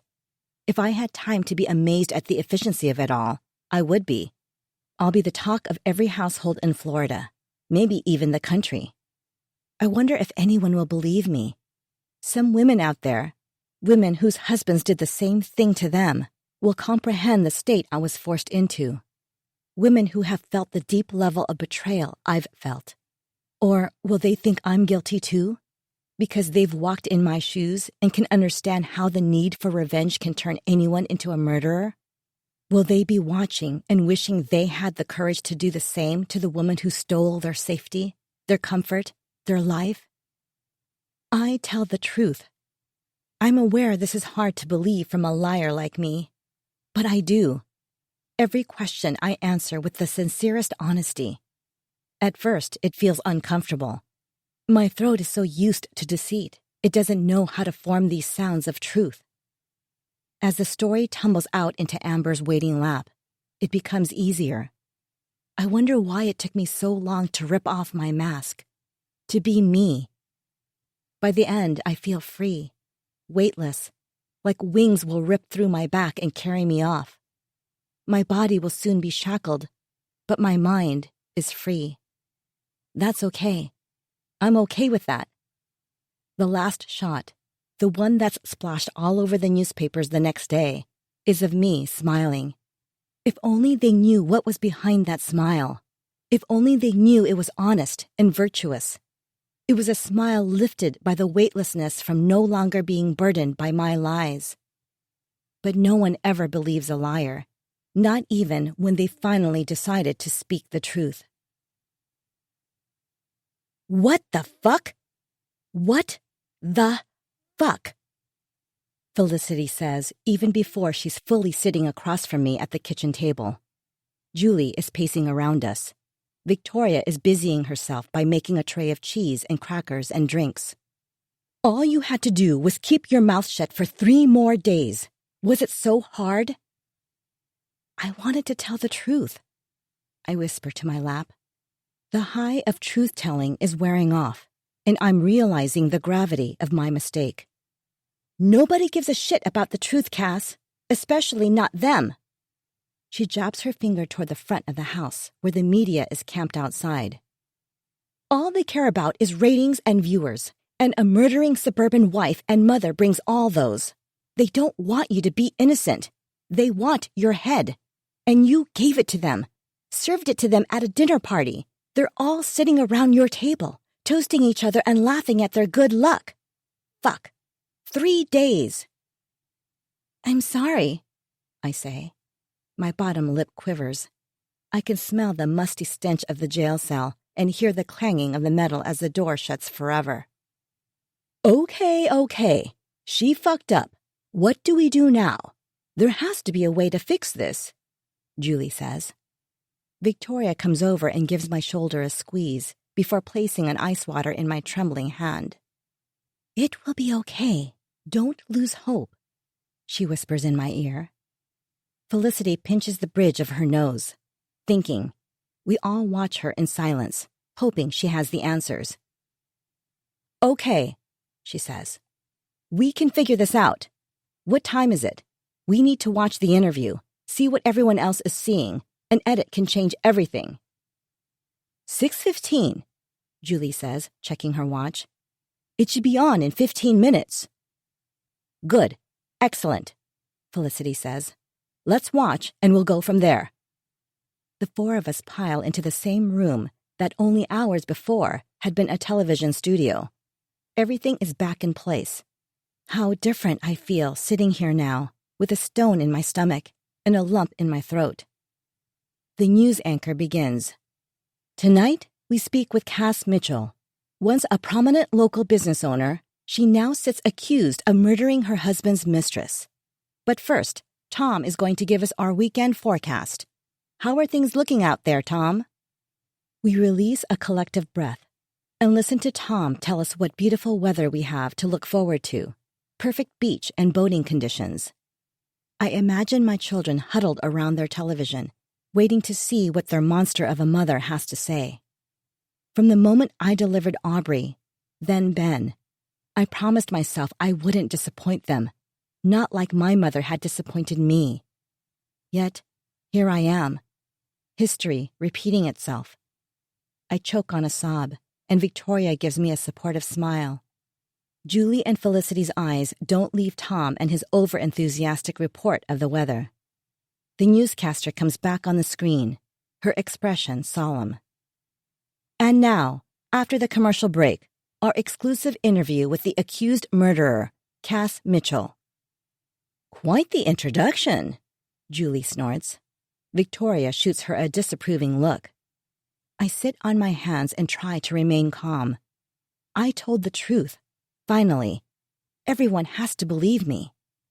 My face fills the screen.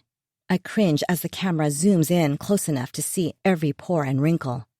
I inwardly thank myself for having the foresight to have brushed my hair and put on makeup. We watch in silence while I tell the world my story. How Ethan and I met, fell in love, our family, how blindsided I was by the affair. Add to it the devastation when I learned it was with one of my employees. I admitted I went too far, that I concocted the entire stalking fallacy out of desperation and hurt. I wasn't thinking. I was wrong. And I was sorry. Amber shifts the interview to the real question everyone is wondering. The reason so many people are staring at their television with hunger in their eyes. Millions of people leaning toward their televisions, ready to hear me admit my guilt and take responsibility for my crimes. I don't give them what they want. I look directly in the camera, the shake from my voice gone, and I tell the world. I wanted her dead. I wanted everything bad the most heinous parts of our brains can imagine to happen to her. But I didn't kill her. The night I was at Emma's house, I was there because I knew Ethan, my husband, was there. I saw a text message on his phone, and I went there to catch him. After I saw him coming out of her apartment, I was distraught. I had agreed to let him back into my life, and I thought we were moving forward. Seeing him there shattered me all over again. I was right back where I started. So, I walked and cried and walked some more. I had to compose myself before I returned home to my children. That's what I did. I drove home to my children. I was there that night, but I didn't kill anyone. But my husband, Ethan, did. The interview ends, and the television fills with the news desk and the smiling man and woman behind it. They move on, discussing the next item of news. Julie flips off the television, and the three of us watch Felicity, waiting. I can work with that, Felicity says, nodding. She stands and repeats herself. Yes, I can work with that. Let's meet tomorrow. I have work to do tonight. Victoria, Julie, and I sit, deep in our thoughts. I study Julie, attempt to rifle through her mind and see if she is thankful for what I've done for her. I wonder if she feels any guilt. Ethan will be taking the fall for it if I'm let off, and she's the actual guilty one. Does she care? Because I don't. 43. Cass. My trial is now a day away. One more sleep. I'm saying my goodbyes like a terminal patient breathing their last breaths. Hi, Cass, it's Alice. I called to check how you're doing. It's so good to hear from you.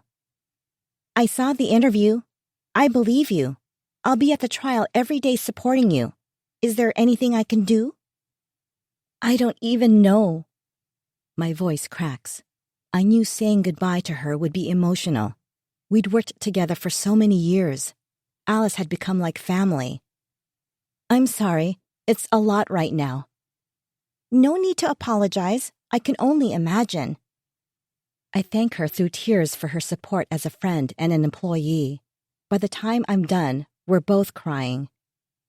What are you doing now? She asks. Why don't you come over, have a cup of coffee, forget about everything for an hour?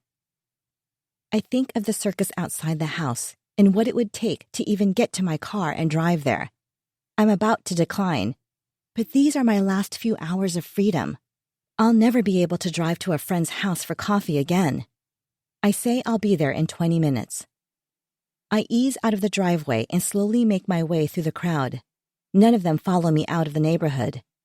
I take in the scenery beyond my windows, looking out at the glassy water as I drive over the bridge to Tampa, until I pull into the driveway at Alice's small bungalow. She opens the door and pulls me into a hug. "Let's go sit in the kitchen. I'll get that coffee started." Despite knowing Alice for years, this is my first time in her home. It's exactly as I would have pictured it, meticulously clean, with minimalistic decor, and every piece of furniture having a functional purpose. There are no photographs and very few knickknacks. I follow her to the cramped kitchen and take a seat at the round wood table tucked in the corner. Alice busies herself fixing a pot of coffee. When she's done, she brings 2 steaming mugs to the table and places mine in front of me. I go to take a sip, but hesitate. She watches me over the brim of hers and giggles before taking a long gulp. The laugh is cold, and it feels like the temperature of the room drops. I wrap my arms around myself and shiver. "Have you figured it out yet, Cass?" The hairs on my arms rise. I want to be anywhere but here. Alice isn't acting like Alice. "Figured what out?" "Who killed Emma, of course." "No, have you?" She throws her head back and laughs. "I don't understand," I say as the room starts to spin and sweat trickles down my back. "Me. I killed her. I did it for you." I shake my head. "For me?" I stand and go to leave. She places a gun on the table, so casually, as if she's offering a plate of macaroons to go with our coffee. "Sit." I comply. She sighs dramatically. "So many chances," she says almost to herself. "I gave Julie so many reasons to kick you to the curb. You so many reasons to kick Ethan to the curb. I've put so much work into this, Cass. Can't you see?" Why would you do any of this? If I can keep her talking, I'll have a chance to escape. She looks hurt. "For us, of course. So we could be together. You and me. How it was meant to be." Click. Click. Click. Slowly, it all clicks into place. The money, the woman I kept seeing, the house, the fire, the office, the letter given to Julie. None of it was Emma. My enemy was much closer than I'd ever imagined, standing right in front of me the entire time, and I opened the door for her and invited her in. "What do you want from me?" "I've told you. Just now. Before. 1,000 times. You don't listen, do you?" My mind spins, 2 hands clasping for reason but grabbing nothing but air. She shakes her head. "I want you, Cass. I've always wanted you, but without all those other people." Her face looks as if she sucked a lemon. "Everything has been set up. The money, the location. We can start over again. You and me. There's no turning back now. I planted your hair. The evidence. It all points to you. You can come with me, or you can rot in jail." I have to choose my words carefully. "I have children. You must know I can't leave Aubrey and Ben." "Shut up! Just shut up!" She clasps her hands in her head and shakes her head back and forth. Now is my chance. I stand, and she grabs the gun. "Please sit." Her voice is too calm, eerie. She's 2 different people in one body, maybe more. I slowly lower myself back into the chair. "Okay." I hold my hands out in front of me. "Let's talk. We can talk. Alice, it's me, Cass. Your friend. Your family. You remember saying that, don't you? Don't do anything you'll regret. Whatever it is, help, support. I'm here for you. I've always been here for you. A smile slits her face that burns my throat with bile. You must think I'm a fool. Before I have a chance to figure out what to do, Alice lunges across the table. There's a prick in my neck, and the room blurs. My head cracks on the tile. Then, there is nothing. 44. Cass. I wake up in an unfamiliar twin bed. Pain beats within my skull to the tempo of my heartbeat. I moan and lift my hand to my head, but it flops back down. The effort is too much. My voice reverberates through my mind, screaming at me to move, to run, to get away.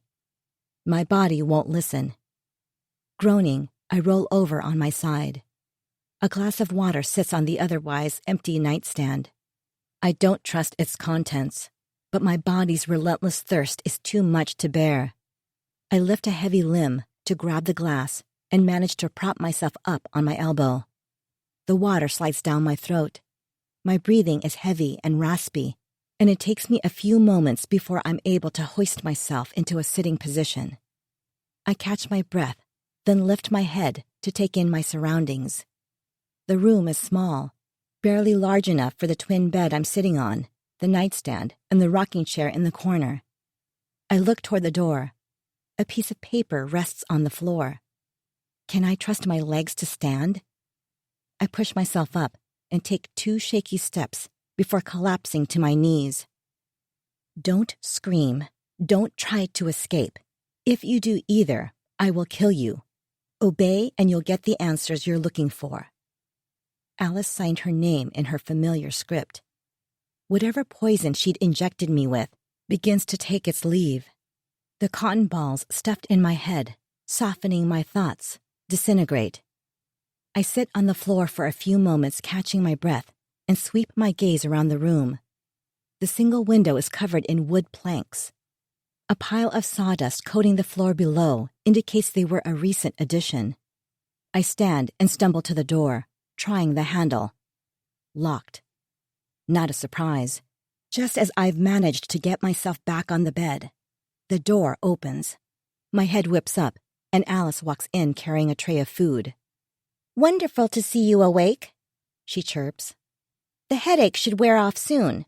Eating will help. We have plans to make, so let's get you back in working order, shall we?" "People know I'm here. They'll come looking for me," I croak. "They've already come to my house. Unfortunately for you, that is not where we are. I've had 10 years to plan this, Cass. I'm a very patient woman. This is my other house." She rolls her eyes, and I remember our lunch. I'd felt guilty for forgetting about this house. What the fuck is happening? After placing the tray on the nightstand, she takes a seat next to me on the bed.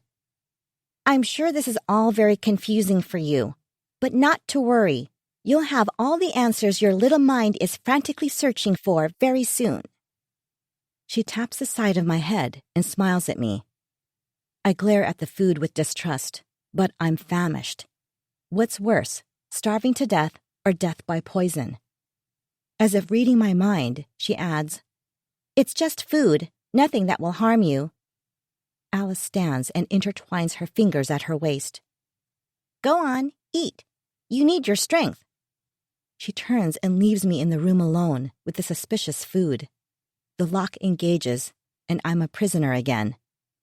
I pick up a slice of toast from the plate and turn it over, then take a whiff. It looks innocent enough. A piece of toast with some jam slathered across it. My stomach groans, making the decision for me. After a few small nibbles, my mouth takes over, and I finish every bite of the breakfast Alice has provided. My energy begins to return, and with it, the sudden urge to use the bathroom. My fist pounds on the door, calling her name. She finally comes and opens the door. "What is it?"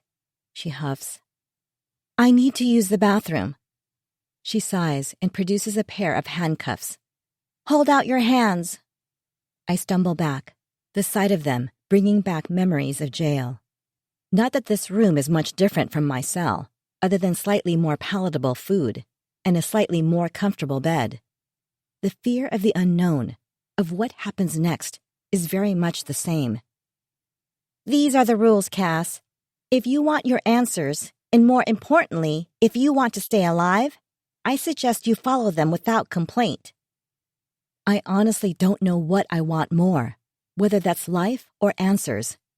I hold out my hands, and she fastens the cuffs to my wrists.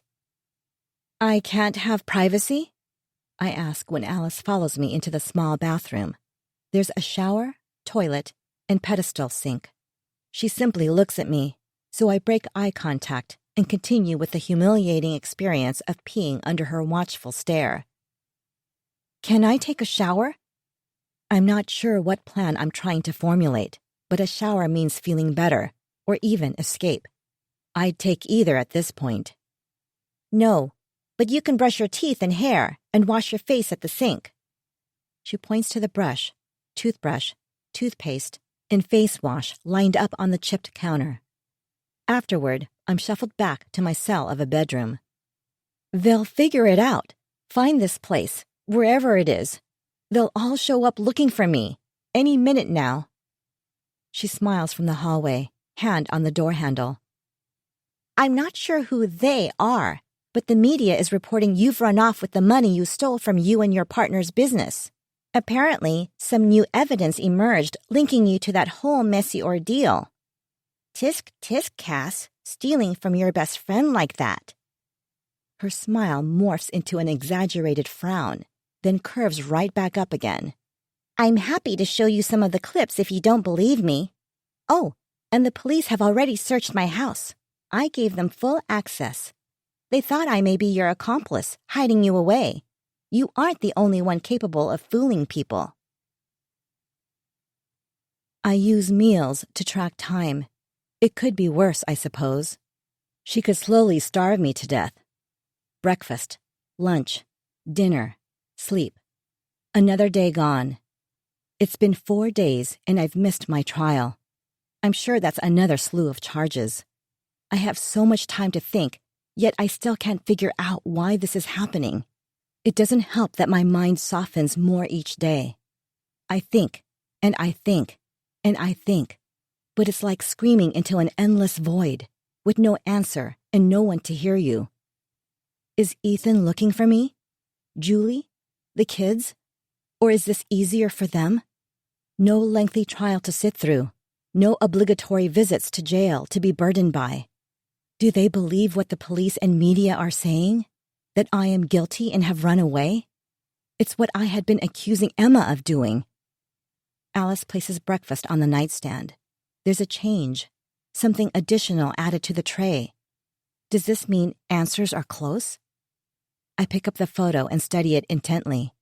It's a grainy Polaroid of a mother and newborn. The colors have faded with time, and the edges of it curl in on itself. It's a snapshot from the hospital. The mother's dirty blonde hair hangs in tangled strands falling in her face, hiding it, and pooling on the baby's belly. Who are these people? You wanted answers. I'm giving you what you want. This should please you. She closes the door and leaves. I hurl the tray across the room. The tray's contents clatter against the space she occupied and fall to the floor. I'll regret throwing it in a few hours when my stomach is crying for food. I stare at the photo, holding it far away, then up close. I flip it over and search the back for writing, anything to explain why Alice gave it to me. There is no lunch, as punishment for the thrown breakfast, I assume. Dinner comes with more extras. This time, photos of a young girl, perhaps 5 or 6, and a newspaper article. The photos look like they were taken at a hospital as well. Each one is from a different angle to highlight the child's injuries, some fresh, and some scars possibly years old. There are circular burn marks, scratches, bruises, older white scars, and fresh, angry new red ones. The girl's ribcage protrudes through her skin, and her cheeks are sunken, clearly malnourished. I flip through them, silently crying for the child in them. House of Horrors, local foster home raided, husband and wife arrested.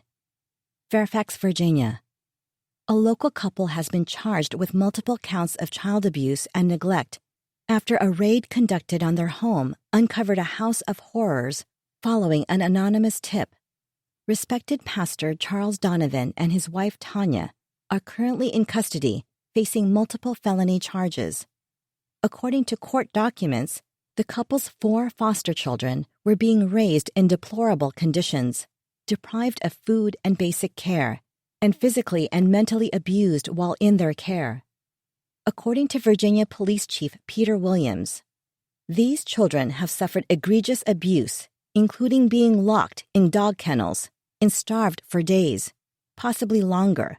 Injuries found seem to date back years, broken bones that never healed properly, and evidence of cigarette burns covering their entire bodies. I've been with the force for over 20 years and have never seen anything so evil. Neighbors and members of Donovan's congregation were equally shocked. I would have never expected this from them. They were always so kind and giving. I've never seen either of them so much as lose their temper, said a neighbor who requested to remain anonymous. Both Charles and Tanya are currently being held at the Fairfax County Detention Center, awaiting trial dates. The newspaper article and photos are sprawled on the bed. The longer I stare at them, the less I understand. You're wondering what this has to do with you, aren't you? I start at the sound of Alice's voice. She leans against the door jamb with her arms crossed and a smirk playing at the corners of her mouth. I consider running at her, barreling through her, and taking off. But I don't trust my atrophied muscles. I've been locked in this room, eating barely enough calories for days. Yes, none of this makes sense. Well, little sister, those are photos of me, she says, stepping into the room. There is too much information packed into that small sentence. My mouth flaps open and closed, trying to keep up with my thoughts. Why did you just call me sister? I ask tentatively. Because that's exactly what we are, sisters. Surprise! Quite the family reunion, don't you think? Mother would be so proud. I shake my head. No. I have no siblings. I have no sister. None that you knew of. And technically, we're half-sisters, but half is still blood. Mommy Dearest gave me up as a baby, long before you were born. Threw me out like trash. And that's who I ended up with. She points to the newspaper article. House of Horrors seems to glow from the faded yellowed page.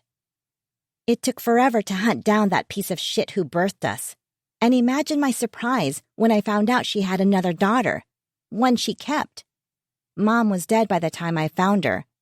Probably for the best, but delighted by the prospects of a little sister, I had to find her. To find you and save you from whatever horrors you were being forced to endure. That wasn't the case for you, was it? You weren't set off to live with monsters. Quite the opposite, in fact. You were sent to a grandmother, a perfect, wonderful grandmother. And how unfair is that? She was mine, too. Why wasn't I sent there? What made you so special that you got to have her but not me? Alas, we grew so close over the years. I just knew I could move past this awful jealousy. If only you'd see. Accept me. Love me. Her fisted hands punch the sides of her head. Her mind is gone. Alice is broken. My sister. Another life my mother ruined. 45. Cass. The feelings entangle themselves within my heart, vines growing and twisting across themselves. How different would my life have been if I'd known this? How different would hers have been? This is all my mother's fault. I've been lying on the small bed, on top of the faded flower comforter for hours, a day, a week, who knows? I've been reduced to an animal having to use the bathroom in the corner of the room. With nothing to do, I'm transformed from this room of torture to my grandmother's warm, sun-bathed kitchen. Only it's not just the two of us. A second, older girl is there too. We're baking cookies, laughing. We're happy. The life that could have been. But no, my mother stole that life from Alice, from all of us, for no good reason. She didn't want any of us, but she was so selfish she couldn't even give us up the right way, the way that would have afforded us the opportunity to experience love. For me not to grow into a lonely and bitter adult, and for Alice not to grow into a jealous murderer. I hate Alice, but I also feel incredibly sorry for her. I get it. I understand where her hate was bred. Eat and drink these. I want to show you something. Alice hands me a glass of water and a slice of bread. I greedily snatch them from her. Stand, wrists out, she commands when I'm finished eating. I slowly push myself so I'm standing. I wish I had the strength to kill her. Push her on the bed and smother her face with a pillow until the life leaks from her body. We shuffle down the dim hallway to another door. This one is not fitted with locks on the exterior. My legs feel like they've lost the ability to hold me up when I walk into the room. 46. Alice. I learned about my past by pure accident. Well, I didn't accidentally go searching through my foster mother's things, the house I'd been sent to after the House of Horrors. But I knew she snuck into her room to read romance novels while her husband worked. I dug through her drawers, hoping to get my hands on one of them to read, but stumbled on a box with my name on it instead. A few faded papers, yellow with age, and the photo of my mother and I as a baby in the hospital filled the box. Another thing stuck out to me. No known living relatives. My birth mother lied. She had to have known her own mother was still alive. She chose my life for me, and she chose wrong. I asked my foster mother that evening. With tears in her eyes, she explained she didn't know much, but information wasn't so secret back then. Not if you had gossipy church friends and the right jobs. That was when I learned about Cass. I pictured the dark closet, the years of abuse. I had to find my little sister. I didn't have much, but I had a name, and the next year I aged out of the system. It took a few years, but I was finally able to fill in the rest, including Cass, my little sister, living her perfect life at college, while I slaved away standing on my feet for 9-hour shifts for minimum wage, barely earning enough to keep a roof over my head and food on my table. I quit my job and moved to Florida to watch, observe, and plan. I moved in with an elderly woman with no family and left Bethany Moore, my real name, behind. I became a caretaker to the dying. She left me her house, a very convenient location to imprison a person. I'm so glad I never sold it. Cass was everything I could never be. I wanted to be her. I wanted to be a family. I wanted her for myself. An article about the agency opening finally told me it was time. I read the article at least 10 times, then traced her face in the black and white photo that accompanied the article with my finger. Her perfect face.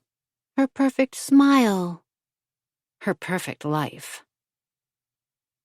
I carefully cut out the photo of her from that article, keeping only her. I didn't need Julie. I dug through my junk drawer in the kitchen and found a thumbtack. Back in my bedroom, I ripped down the poster above my bed, a replica of Van Gogh's The Starry Night. I'd thought myself so clever and cultured when I'd hung it up. I placed the thumbtack through the photo of Cass, careful not to pierce through any part of her, and hung her smiling face above my bed. Getting a job at the agency had been a lot easier than anticipated. I spent years watching Cass, but her career had never held much interest to me. A goal in mind, I spent a month learning everything about the industry, about online, print, and television advertising, how it all worked, from media planning to media optimization. I learned more watching YouTube videos and reading articles and blogs than any 4-year degree. I was a sponge, sucking up every drop of knowledge. I was ready. I applied for an assistant position. My cover letter was assertive, well-researched, and professional. It worked, as I received a call for an interview 2 days after applying. The listing had over 200 applicants. I had something those applicants didn't have. I knew Cass, and I knew the agency. She liked my enthusiasm, she told me during the interview. I got the job. By then, my little Cass shrine over my bed had grown. Photos and articles I'd collected from my online research. A few I had taken myself from my in-person research. Some would call it stalking. I consider it research. With my new job, I now had more access to Cass. I was no longer watching from afar. I was part of her life, interacting with her. I worked my way into earning her trust, proving my loyalty. We grew closer, and I learned more about her life, including how, after our mother died, she wasn't sent to foster care. She never needed saving.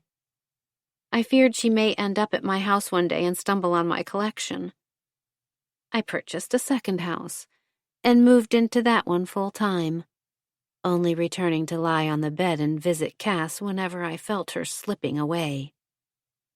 Then it happened.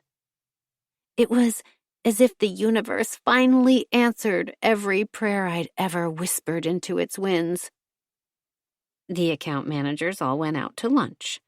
It was a Friday, so I knew they'd take longer than our allowed hour lunch break. They always did on Fridays. I walked past Emma's desk and noticed her phone sitting there. I knew her passcode. I knew everyone's passcode. People are so brazen with that type of information. You only have to watch someone's fingers once, and you have access to their entire life through their phone. People are on their phones so often, they are bound to unlock it at least one time within view. You just have to be watching and pay attention. It's so simple. At least for the observant, like me. I expected to find something embarrassing. Some raunchy texts or photos I'd allude to in a conversation with her later. Enough to unnerve her. Something to provide a bit of amusement on a slow day. It would be fun to watch her pretty face sweat. I never expected to find what I did. Texts, emails, photos. Thousands of them. Between her and Ethan. Their entire love story at my fingertips. I got my phone out and took photos of everything. By the time they all returned, giggling and chatting, I was long gone. Emma's phone back where she left it, all fingerprints wiped off just in case. You can never be too careful. I spent several nights sitting on my bed, staring at Cass, asking her what to do. What to do. I didn't expect everything to go so perfectly. Even the most devious crevasses of my mind could have never divined a more perfectly orchestrated symphony. I was good, but I wasn't that good. But then Cass fell apart. It was repulsive. She redeemed herself, though. Oh my, did she redeem herself. The fake stalking. Brilliant. I wish I had come up with it myself. But it gave me an idea. Push Cass farther off the edge, and everyone away. I'd have Cass all to myself. We could start over. Have the life we both deserved. A fresh start. Imagine my surprise when Emma played right into my hand as well. The little show at the event. The perfect diversion. A few more Emma misbehaviors manufactured, and no one would ever suspect me. I followed Cass to Emma's house that night, waiting in my hot car watching Julie and Cass watching Ethan. By then, I had access to Cass's entire life. I even had her phone sharing its location with mine. I'm not even sure if she knew it.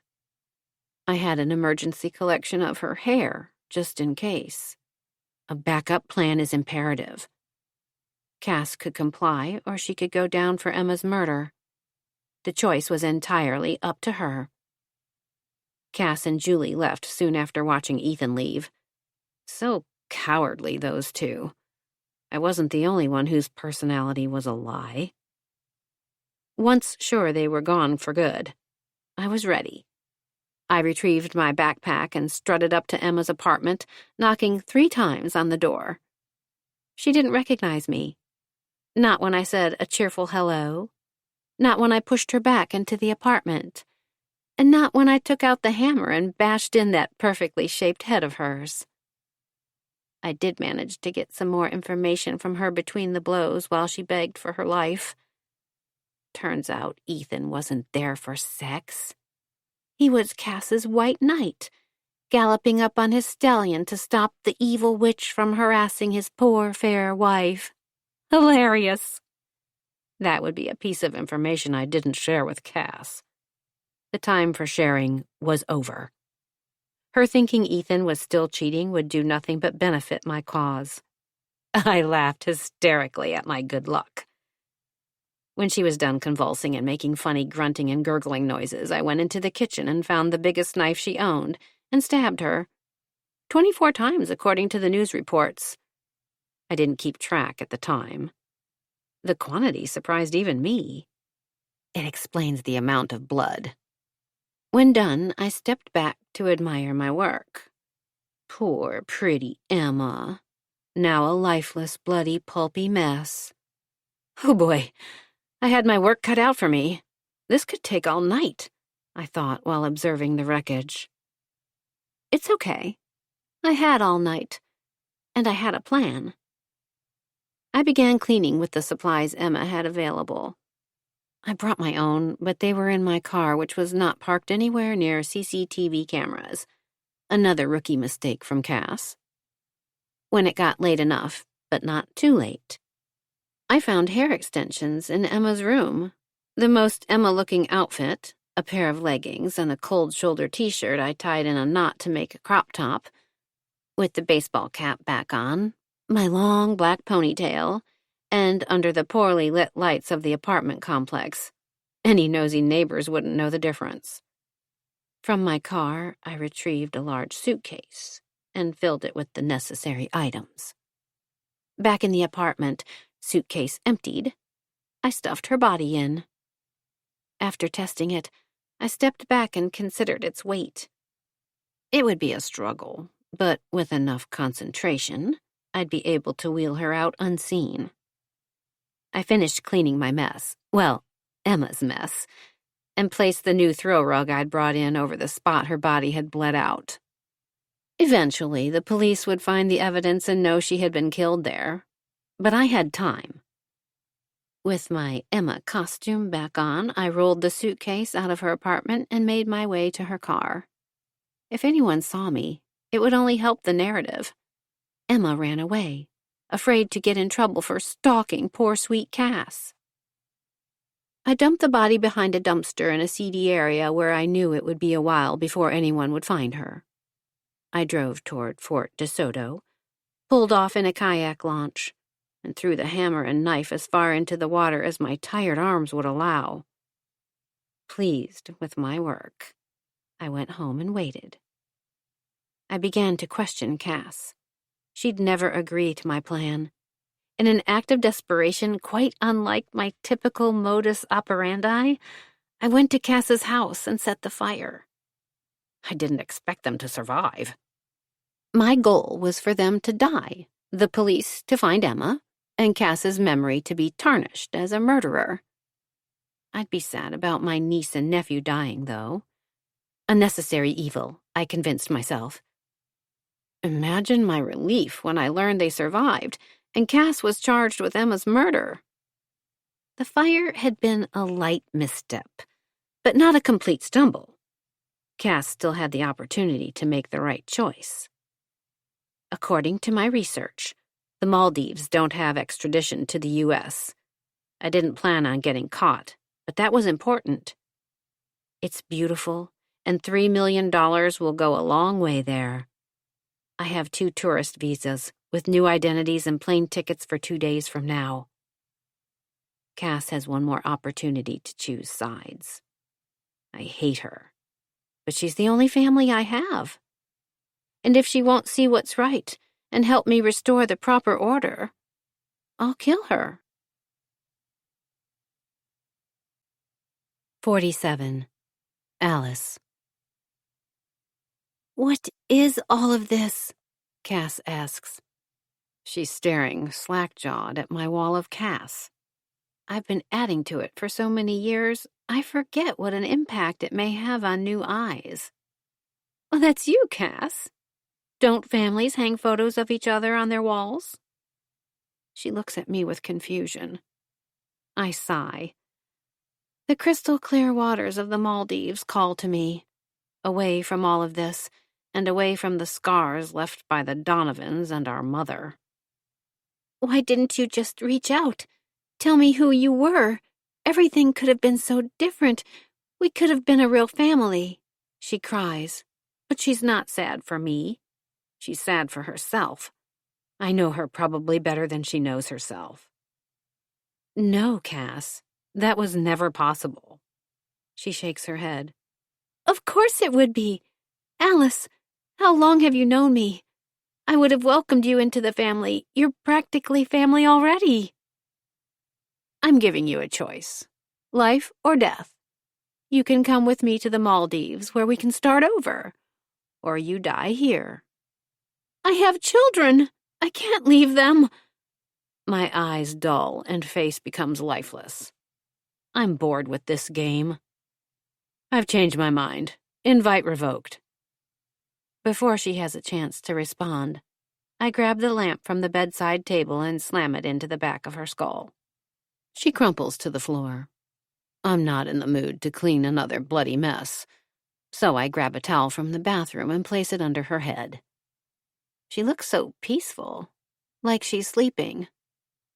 I've never strangled anyone, so I pause and consider which would be easier. Rope, pillow, or hands. My hands aren't very strong, and with a pillow you can't see what you're doing. I think of the tie-down straps I used to secure my paddleboard to the roof of my car and jog to the garage to retrieve them. I walk back into the room. The bloody towel is on the floor where I've left Cass, but she's not. I was only gone seconds. Where is she? Staring at the bloody towel, clutching the rope, anger vibrates through my body. 48. Cass. Cass! Alice calls my name, singing it like a twisted nursery rhyme. I grab my head and rock. The agony, it's too much. I look at my blood-covered hands. I'm so sleepy, my body begs to lie down, to close my eyes for just 1 second. No! A voice screams in my head. I widen my eyes. I must stay awake. Cass? She's taunting me. My eyes frantically search the dim closet. I need protection. Something. Anything. An object on the shelf catches the light. I stand, trying to make as little noise as possible. I reach up and my hand closes around it. When I bring it toward my face, I almost laugh. It's the Employee of the Year award we gave Alice 2 years ago.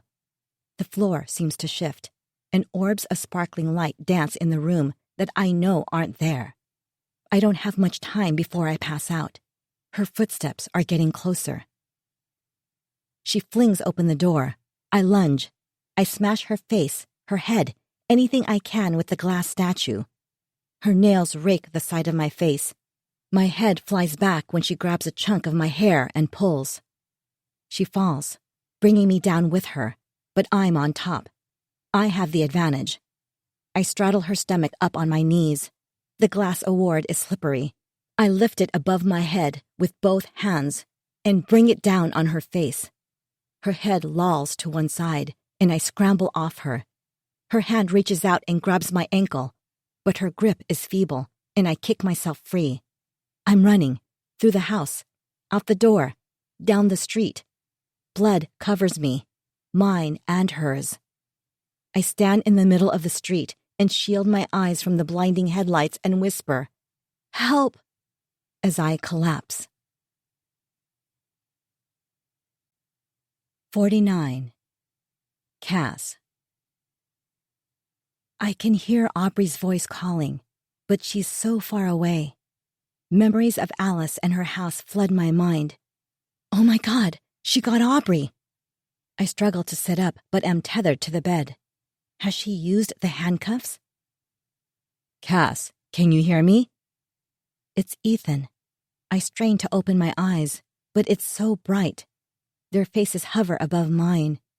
They're beautiful, safe, and healthy faces.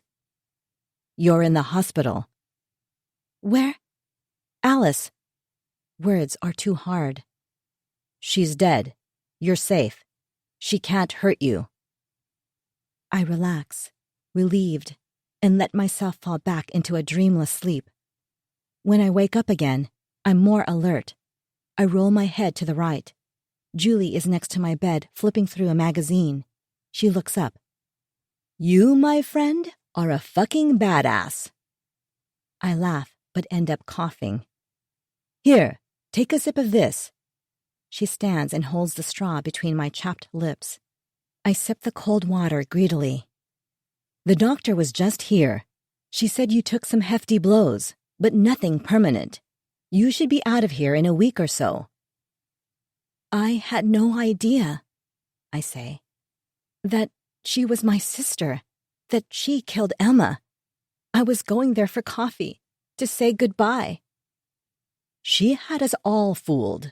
They kept telling us you ran away to avoid the trial. It never felt right. Even Ethan didn't believe it. But they wouldn't listen to us. We just didn't put the pieces together fast enough. Looks like you didn't need us to.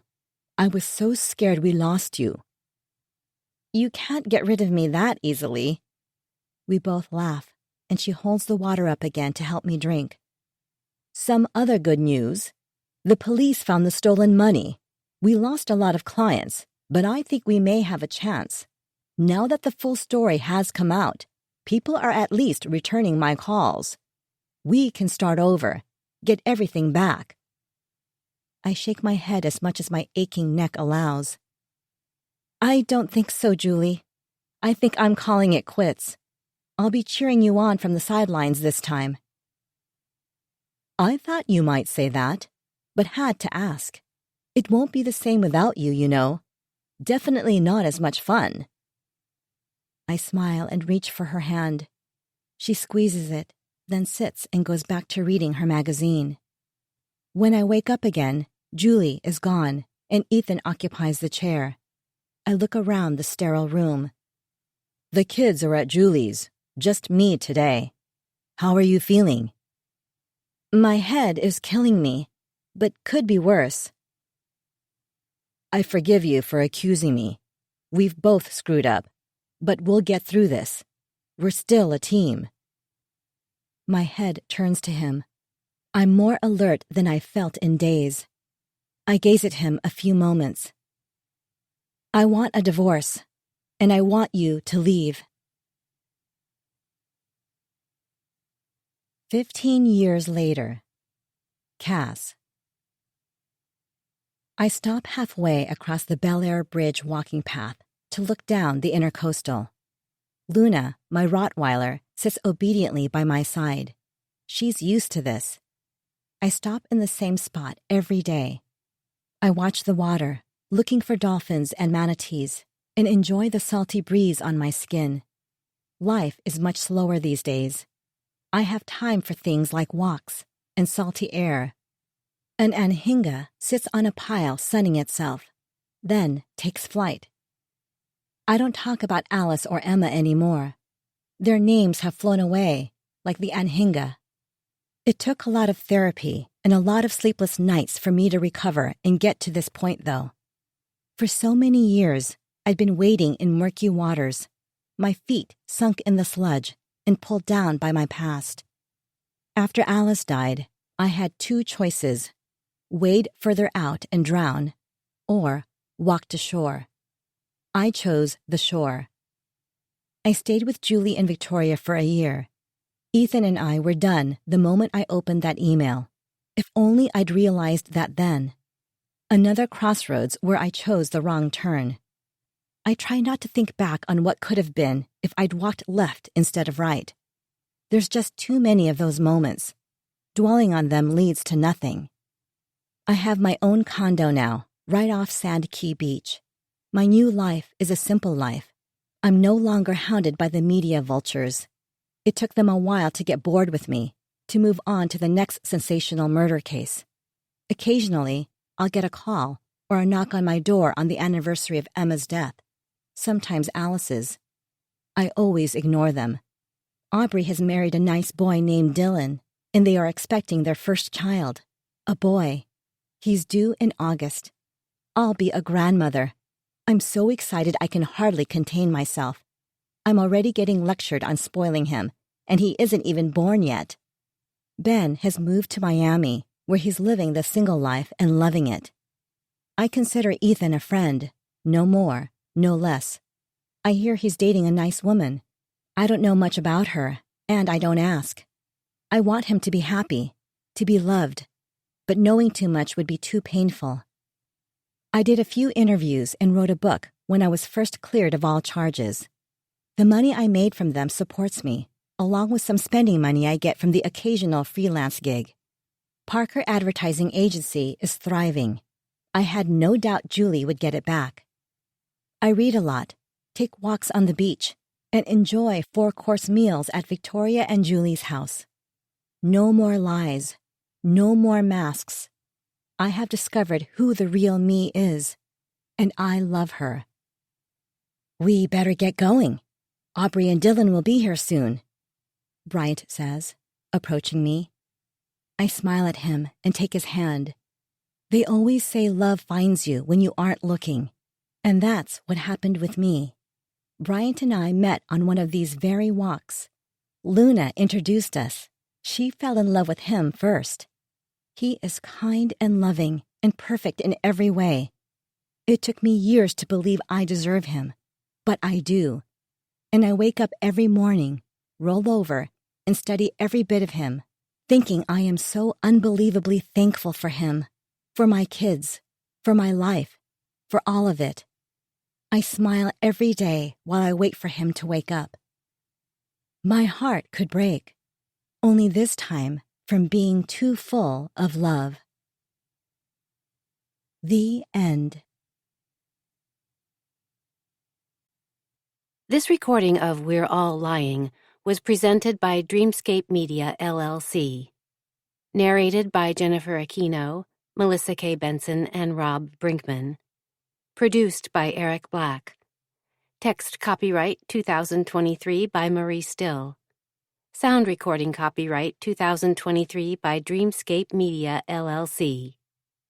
This recording may not be copied or played for an audience without the written permission of Dreamscape Media, LLC. Thank you for listening.